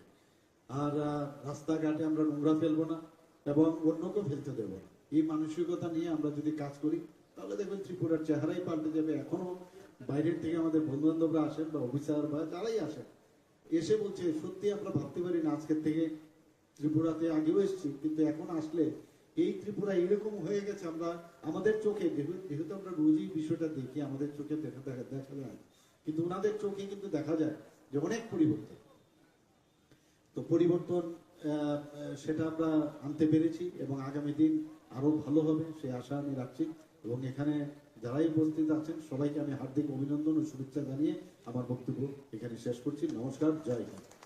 অসংখ্য ধন্যবাদ এবং আন্তরিক কৃতজ্ঞতা জ্ঞাপন করছি আজকের অনুষ্ঠানের মাননীয় উদ্বোধক প্রধান অতিথি মাননীয় মুখ্যমন্ত্রী শ্রদ্ধেয় প্রফেসর ডক্টর মানিক সাহা মহোদয়কে ওনার মূল্যবান বক্তব্যের মধ্য দিয়ে আমাদের ঋদ্ধ করবার জন্য এবং ওনার এই বক্তব্যের মধ্য দিয়ে আমাদের আজকের এই অনুষ্ঠান অর্থাৎ উন্মুক্ত ব্যায়ামাগারের শুভ উদ্বোধনী অনুষ্ঠান এখানে শেষ হচ্ছে। আবারও সবাইকে অনেক অনেক ধন্যবাদ এবং এখানে যারা উপস্থিত রয়েছেন আপনাদের মূল্যবান উপস্থিতিতে নন্দিত করেছেন আমাদের আয়োজন, সকলকে অনেক অনেক কৃতজ্ঞ। যে নব নির্মিত উন্মুক্ত জিমের উদ্বোধন, সেটাকে সামনে রেখে আজকের যে এখানে সবার উপস্থিতি, বিশেষ করে মঞ্চে যারা আসীন আছেন, একটু আগে যিনি ওনার মূল্যবান বক্তব্য এখানে রেখেছেন, সবার প্রিয় এবং আদরণীয় আমাদের আগরতলা মিউনিসিপাল কর্পোরেশনের মাননীয় মেয়র শ্রী দীপক মজুমদার মহোদয়, আমাদের ডেপুটি মেয়র শ্রীমতী মনিকা দাস দত্ত এবং আমাদের মিউনিসিপাল কমিশনার আগরতলা মিউনিসিপাল কর্পোরেশনের এবং ওনার যে অ্যাক্টিভ যে ওয়ার্ক সবসময় আমরা দেখতে পাই ডক্টর শৈলেশ কুমার যাদব এবং আমার সামনে নিচে উপস্থিত আছেন সমস্ত আগরতলা মিউনিসিপাল কর্পোরেশনের সমস্ত কর্পোরেটরগণ এবং এই এলাকার এমিনেন্ট পার্সোনালিটিস এবং মিডিয়া বন্ধুরা এবং অন্যান্য যারা এখানে অন্যান্য জায়গা থেকে যারা এখানে উপস্থিত আছেন সবাইকে আমি হার্দিক অভিনন্দন ও শুভেচ্ছা জানাচ্ছি। অত্যন্ত আনন্দ লাগছে এখানে এসে যে এরকম একটা মহতি কার্যক্রম এবং তার অনুষ্ঠানে উপস্থিত থেকে এবং আমাকে এখানে নিমন্ত্রণ করার জন্য। নিমন্ত্রণ করবে কি, আমি তো এই এলাকারই লোক, আমার নিজেরই আসা উচিত। নিমন্ত্রণের জন্য অপেক্ষা না করে আমি বলবো যে ধন্যবাদ দেওয়ার আগে আপনাদেরকে ধন্যবাদ দেবো যে আপনারা এখানে এসেছেন। দেখুন, একটু আগে এখানে জিমের আমি একটু কসরত করেছি এবং মনে হচ্ছে যে 2-3টি কসরতের করার পরেই মনে হচ্ছে যে শরীরের যে মাসেলগুলো অনেকটা অ্যাক্টিভ হয়ে গেছে। তো আমরা জানি যে নিজের স্বাস্থ্য আগে ঠিক রেখে তারপর অন্যদের স্বাস্থ্য ঠিক রাখা উচিত এবং আমরা দেখি অনেক সময় যখন এয়ারক্রাফটে আমরা উঠি তখন সেবিকারা যারা আছেন বলেন যে প্রথমেই এয়ারক্রাফটে ঢুকলেই দেখবেন বলবে যে যদি কোনো বিপদ ঘটে প্রথমে নিজেকে আগে মাস্ক পরুন, তারপর অন্যদেরকে বাঁচান, ওই অক্সিজেন মাস্ক, তারপর অন্যদেরকে বাঁচান। এটা কিন্তু প্রায়শ আমরা শুনি। অর্থাৎ নিজের স্বাস্থ্য ঠিক থাকলে অন্যদেরকে আমরা স্বাস্থ্য ঠিক রাখতে পারবো।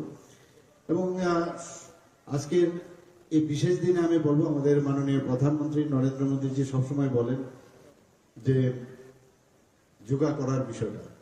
21শে জুন আমরা জানি যে রাষ্ট্রসংঘেতে উনি যখন আবেদন করলেন যে যোগ ব্যায়াম সবাইকে করা উচিত, সমস্ত দেশ করা উচিত। আমরা G20-র মধ্যে আমরা দেখেছি যে প্রধানমন্ত্রীজি বারবার বলছেন যে ওয়ান আর্থ, ওয়ান ফ্যামিলি এবং ওয়ান ফিউচার, উনি সবসময় বলতেন। অর্থাৎ সারা পৃথিবীকে নিয়ে উনি চিন্তা করেন, শুধু ভারতবর্ষ না। তো সেই উনার যে আহ্বানে আজকে 21শে জুন আন্তর্জাতিক যুব দিবস পালন করা হয়। এবং এই যে যোগা, সেটা কিন্তু একটা ব্যায়াম না শুধু, সেটা আমাদের ভারতের একটা ফিলোসফি, যে আমাদের পরম্পরা, আমাদের যে প্রাচীন পরম্পরা, বেদের মাধ্যমে যেটা আমাদের শেখানো হয়েছে, সেই যুগ থেকে এটা শুরু হয়েছে। এবং আজকে বিভিন্ন কান্ট্রি আজকে এই 21শে জুন আন্তর্জাতিক দিবসে ওনারা সবাই যোগ ব্যায়াম করেন, এবং শুধু তাই নয়, সবসময় যোগ ব্যায়াম করছেন।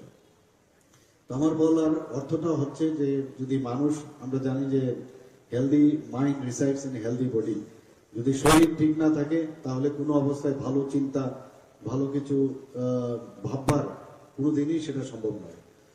আমাদের আগরতলা মিউনিসিপ্যাল কর্পোরেশনের মাননীয় মেয়র বলেছেন যে কিভাবে উনি আবর্জনা পরিষ্কার ওনার টিমের মাধ্যমে উনি করছেন, সমস্ত ড্রেন থেকে আরম্ভ করে রাস্তাঘাট সমস্ত জায়গায়। এবং শৈলেশজিও চেষ্টা করছেন কিভাবে পরিষ্কার করা। শুধু রাস্তাঘাট এগুলো পরিষ্কার করলেই হবে না, আবর্জনা আমাদের মাথার ব্রেনের ভিতরে কিন্তু অনেক লোকের আছে, সেইগুলো আমাদের পরিষ্কার করা দরকার।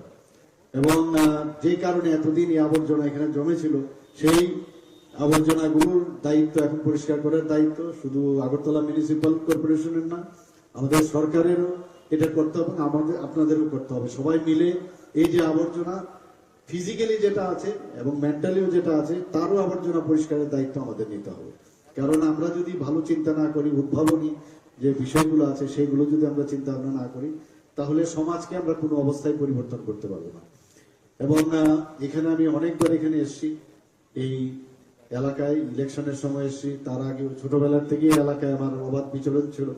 তো এখানে আমার যে আমাদের মাননীয় মেয়র সাহেব বলেছেন যে যেভাবে এখানে নোংরা পড়ে থাকতো, নানা রকম ড্রাগ এডিক্টেড সিরিঞ্জ থেকে শুরু করে বিভিন্ন যেসব সামগ্রী ব্যবহার করা হয়, সেগুলো কিন্তু এই জিম যে উদ্বোধন হলো, তাতে কিন্তু একটা পরিবেশ এটা এখানে তৈরি হলো।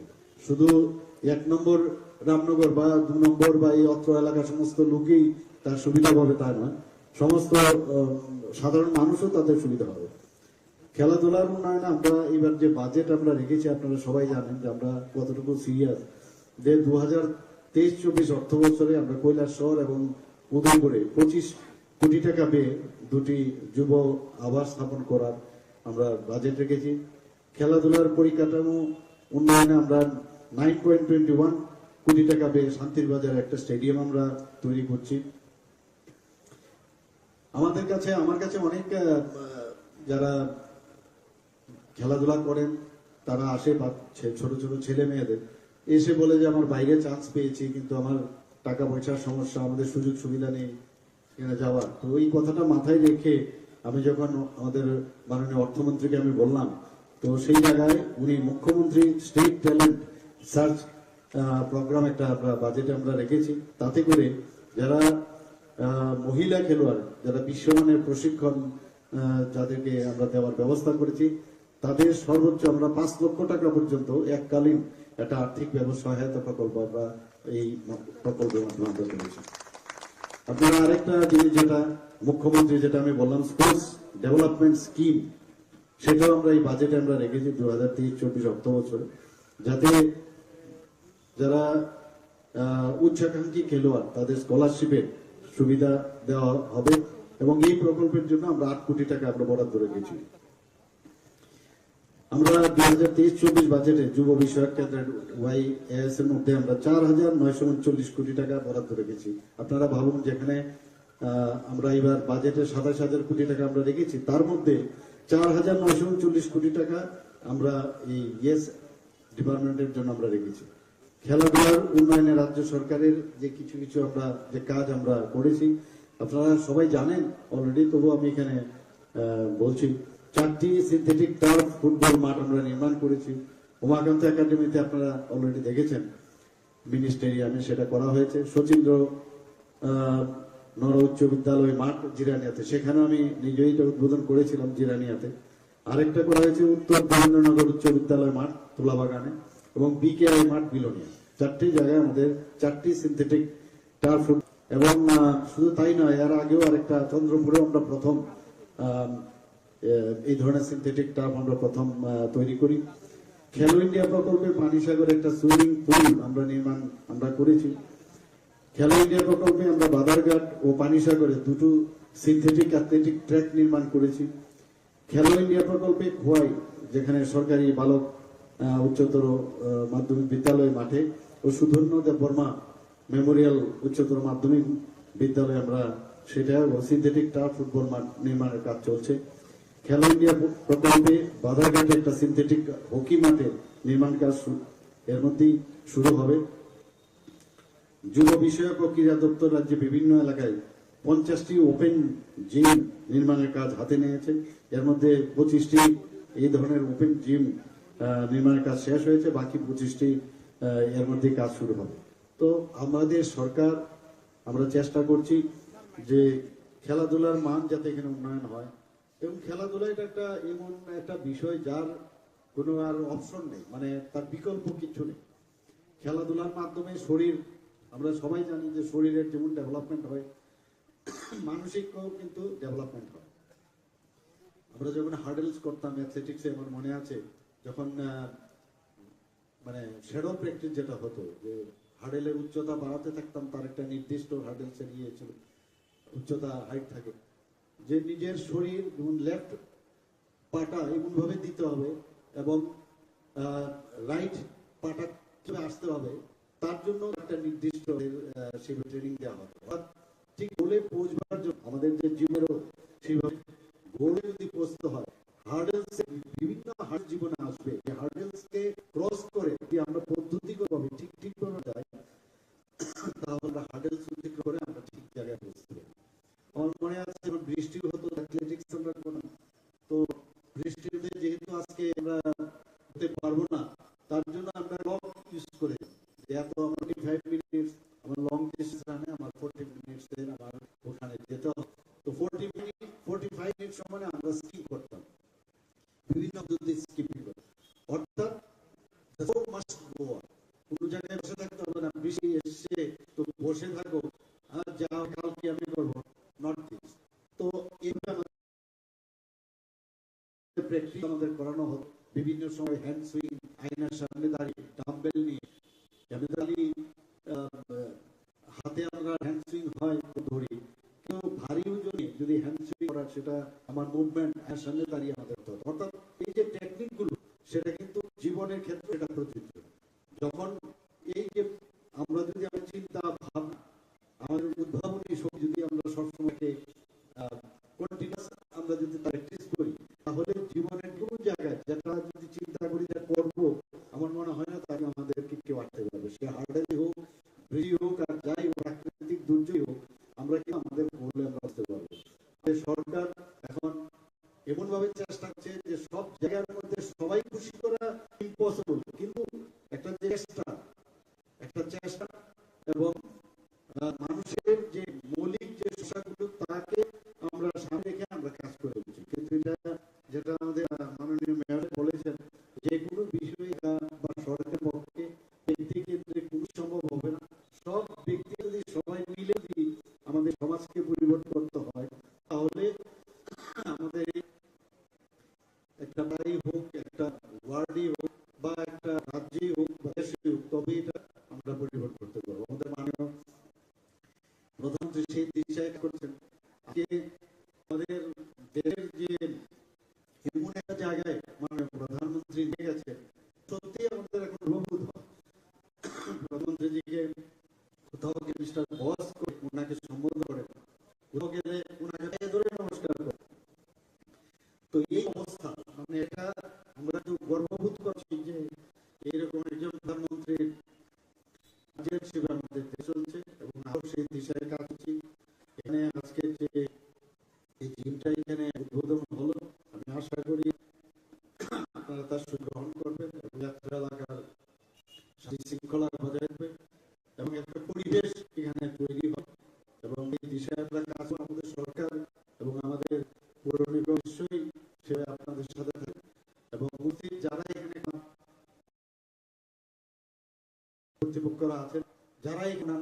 কর্তৃপক্ষরা আছেন সবাই একটাই নজরে যে আমরা যেটা ত্রিপুরা শ্রেষ্ঠ প্রোগ্রামটা করার লক্ষ্যে আমরা যাতে চেষ্টা করি যে প্লাস্টিক তো ত্রিপুরা, সেটাও আমি বার বলছি যে প্লাস্টিক যাতে আমরা ব্যবহার থেকে দূরে থাকি সেই ব্যবস্থাটা আমরা সবাই দৃষ্টি রাখেন। এবং ত্রিপুরা এটাও যে ফেরালাম আমাদের রাস্তা নোংরা ফেলা এবং অন্য ফেলতে দেব মানুষরা নিয়ে তাহলে এখনো বাইরের আমাদের বন্ধুরা এসে আজকে ত্রিপুরা থেকে এসেছি যখন আসলে এই ত্রিপুরা এই হয়ে গেছে আমরা আমাদের চোখে যেহেতু আমরা দেখি আমাদের চোখে দেখা অনেক পরিবর্তন সেটা আমরা আনতে পেরেছি এবং আগের দিন আরো হবে সে আশা রাখি এবং যারাই আছেন সবাইকে অভিনন্দন জানিয়ে বক্তব্য শেষ করছি। অসংখ্য মাননীয় প্রধান অতিথি মাননীয় মুখ্যমন্ত্রী শ্রদ্ধেয় প্রফেসর ডক্টর মানিক মহোদয় ওনার মূল্যবান বক্তব্যের প্রতি আমাদের করবার জন্য এবং ওনার এই বক্তব্যের মধ্য দিয়ে আমাদের রাজ্যের এই অনুষ্ঠান মূলত আমাদের উদ্বোধনী অনুষ্ঠান এখানে শেষ হচ্ছে। অনেক ধন্যবাদ। এখানে যারা রয়েছেন আপনাদের মূল্য উপস্থিতিতে লক্ষ্য করেছেন আয়োজন সবচেয়ে অনেক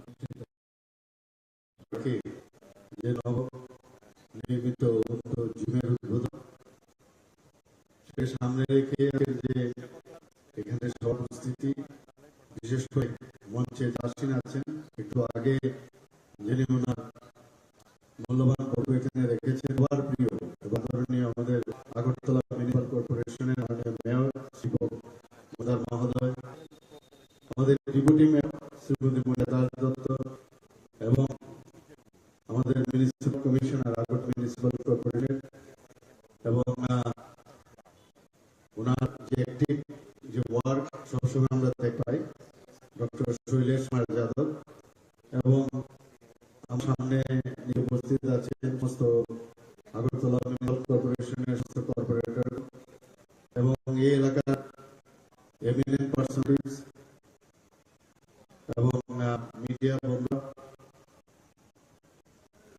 এবং অন্যান্য যারা এখানে অন্যান্য জায়গা থেকে এখানে উপস্থিত আছে সবাইকে আমি হার্দিক অভিনন্দন ও শুভেচ্ছা দিচ্ছি।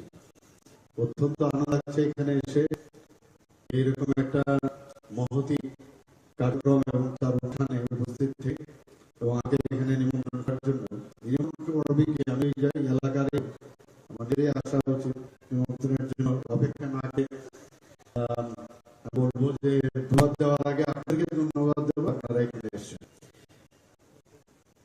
দেখুন আগে এখানে জিমের কিছু একটু কষ্ট পেয়েছি এবং মনে হচ্ছে যে 2-3 বছর করার পরেই হচ্ছে যে শরীরের যে মানগুলো অনেকটা একটু হয়ে গেছে। তো আমরা যে নিজের স্বাস্থ্য আগে ঠিক রেখে তারপর অন্যদের সব ঠিক রাখা উচিত এবং আমরা দেখি অনেক সময় যখন এয়ারক্রাফটটা উঠি তখন সেবিকারা আছেন বলেন যে প্রথমেই এয়ারক্রাফটে ঢুকে দেখবেন বলবে যে কোনো বিপদে প্রথমে নিজেকে আগে মাস্ক তারপর অন্যকে বাঁচান ওই অক্সিজেন মাস্ক তারপর ওদেরকে বাঁচানো। এটা কিন্তু প্রায় আমরা শুনি, অর্থাৎ নিজের স্বাস্থ্য ঠিক থাকলে ওদেরকে আমরা স্বাস্থ্য রাখতে পারবো। এবং আজকে এই বিশেষ দিনে বলবো আমাদের প্রধানমন্ত্রী নরেন্দ্র মোদীজি সবসময় বলেন যে যোগা করার বিষয়ের জন্য আমরা জানি যে রাষ্ট্রসংঘে উনি যখন আবেদন করলেন যোগ ব্যায়াম সবাইকে করা উচিত, সমস্ত দেশ করা উচিত।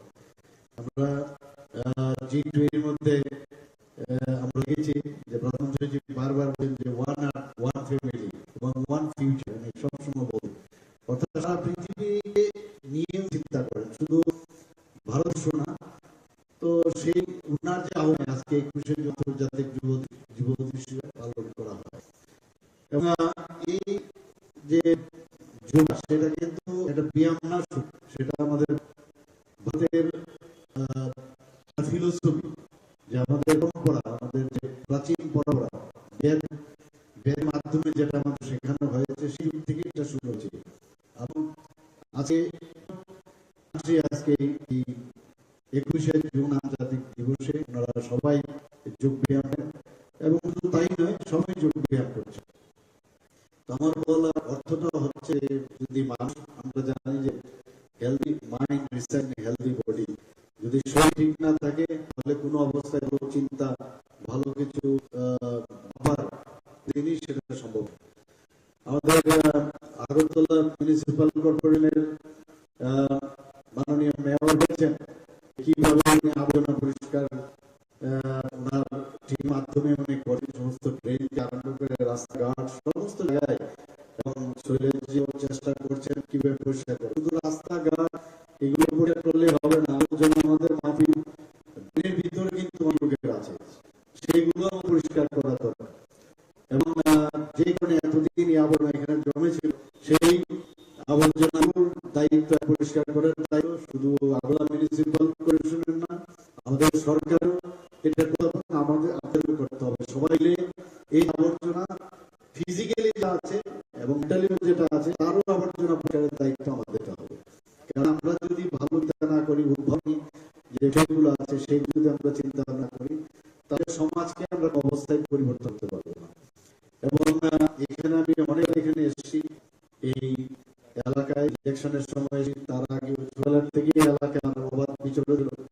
এখানে আবার যে আমাদের মাননীয় সাহেব বলেছেন যে এখানে নোংরা পড়ে, তো নানা রকম জিনিস থেকে শুরু করে বিভিন্ন যে সামগ্রী ব্যবহার করা হয়, সেগুলো কিন্তু এই যে উদ্বোধন হলো তাতে কিন্তু একটা পরিবেশ এখানে তৈরি হলো।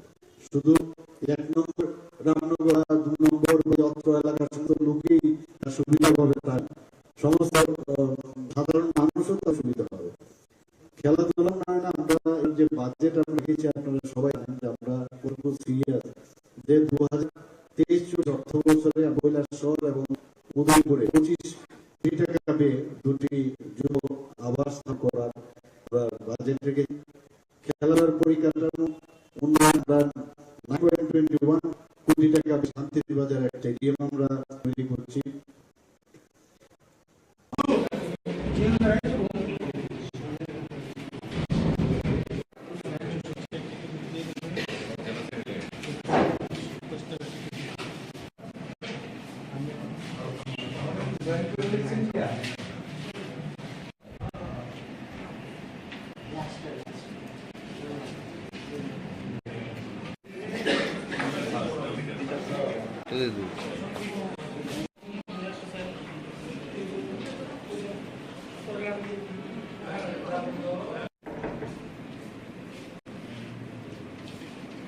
আজকের যে রাজ্য কমিটির সভা,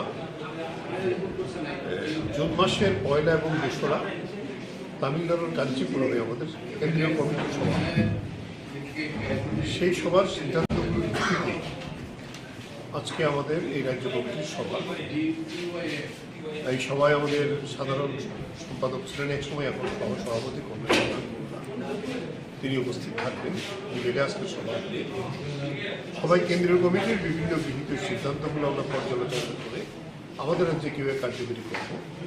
আর আপনারা দেখেছেন 12ই জুলাই আমাদের রাজ্যে কৃষকদের 15 দফা দাবি নিয়ে, কৃষক ক্ষেত্র দুর্যোগ নিয়ে আমরা লড়াই করেছিলাম। আগামী দিনে এই লড়াইকে আরও দৃঢ়ভাবে আরও বেগবান করব। কৃষকদের মধ্যে আমাদের সংগঠনকে শক্তিশালী করা, আন্দোলনকে শক্তিশালী করা, এই বিষয়টি আজকে আলোচনা থ্যাংক ইউ।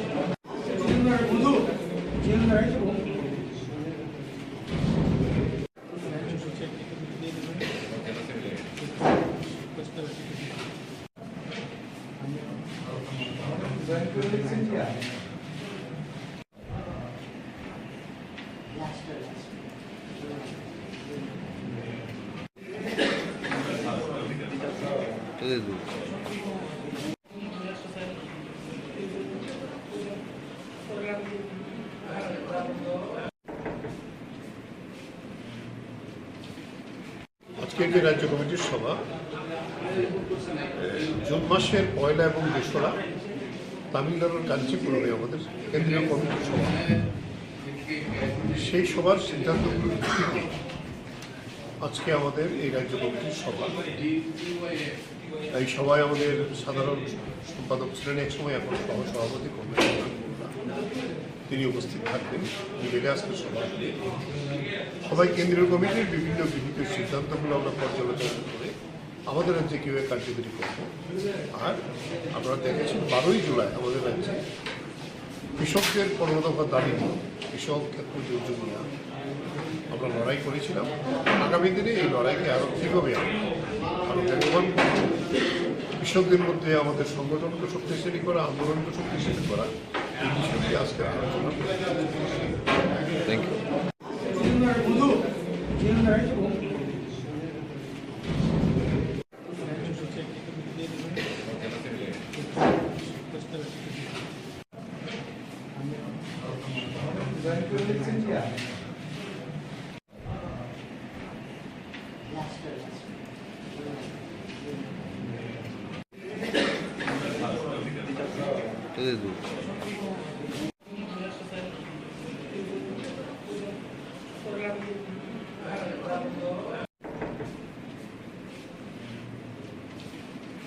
আজকের যে রাজ্য কমিটির সভা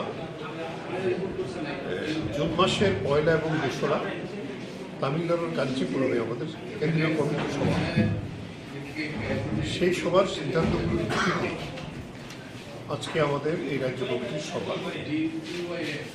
এই সভায় আমাদের সাধারণ সম্পাদক ছিলেন একসময়, এখন সহসভাপতি তিনি উপস্থিত থাকবেন। মিলে আজকে সবাই কেন্দ্রীয় কমিটির বিভিন্ন গৃহীত সিদ্ধান্তগুলো আমরা পর্যালোচনা করে আমাদের রাজ্যে কীভাবে কার্যকরী করব। আর আপনারা দেখেছেন 12ই জুলাই আমাদের রাজ্যে কৃষকদের 15 দফা দাবি নিয়ে, কৃষক ক্ষেত্র দুর্যোগ নিয়ে আমরা লড়াই করেছিলাম।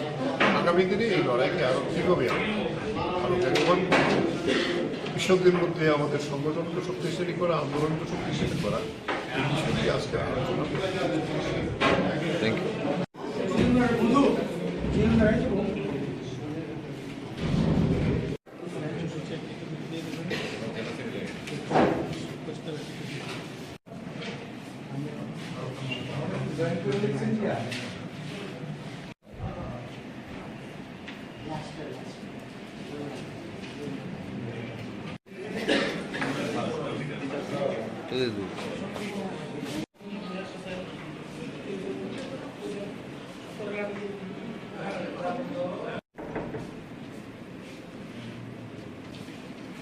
আজকের যে রাজ্য কমিটির সভা জুন মাসের 1 এবং 2 তামিলনাড়ুর কাঞ্চিপুরমে আমাদের কেন্দ্রীয় কমিটির সভা। সেই সভার সিদ্ধান্তগুলোর ভিত্তিতে আজকে আমাদের এই রাজ্য কমিটির সভা। এই সভায় আমাদের সাধারণ সম্পাদক ছিলেন একসময়, এখন সহসভাপতি তিনি উপস্থিত থাকবেন। মিলে আজকে সবাই কেন্দ্রীয় কমিটির বিভিন্ন গৃহীত সিদ্ধান্তগুলো আমরা পর্যালোচনা করে আমাদের রাজ্যে কীভাবে কার্যকরী করব। আর আপনারা দেখেছেন 12ই জুলাই আমাদের রাজ্যে কৃষকদের 15 দফা দাবি নিয়ে, কৃষক ক্ষেত্র দুর্যোগ নিয়ে আমরা লড়াই করেছিলাম। আগামী দিনে এই লড়াইকে আরও কীভাবে আরও বেগবান করব, কৃষকদের মধ্যে আমাদের সংগঠনকে শক্তিশালী করা, আন্দোলনকে শক্তিশালী করা, এই বিষয়টি আজকে আলোচনা করতে। Thank you.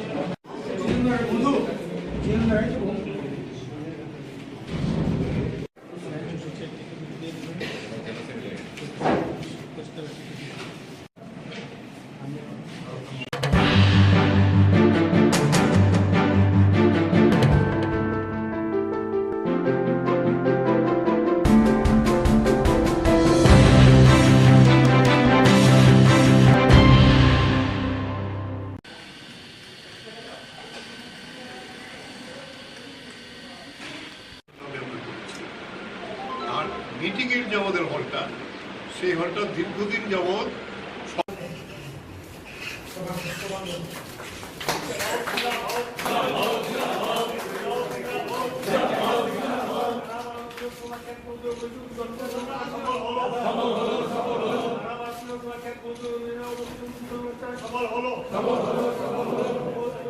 প্রধানমন্ত্রী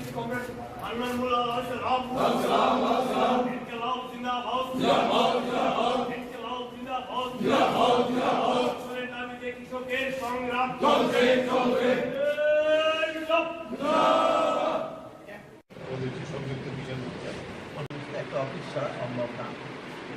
আগে আমাদের রাজ্য অফিস ছিল ছোট অন্য জায়গায়, তখন থেকেই রাজ্য এরা পরিকল্পনা করেছিল দুটো কৃষকের মধ্যে মজুদ আমাদের দুটো মূল যে গ্রামীণ সংগঠন, আমরা আমাদের রাজ্য কমিটির অফিস ত্রিপুরা আগরতলা শহরে তৈরি করি।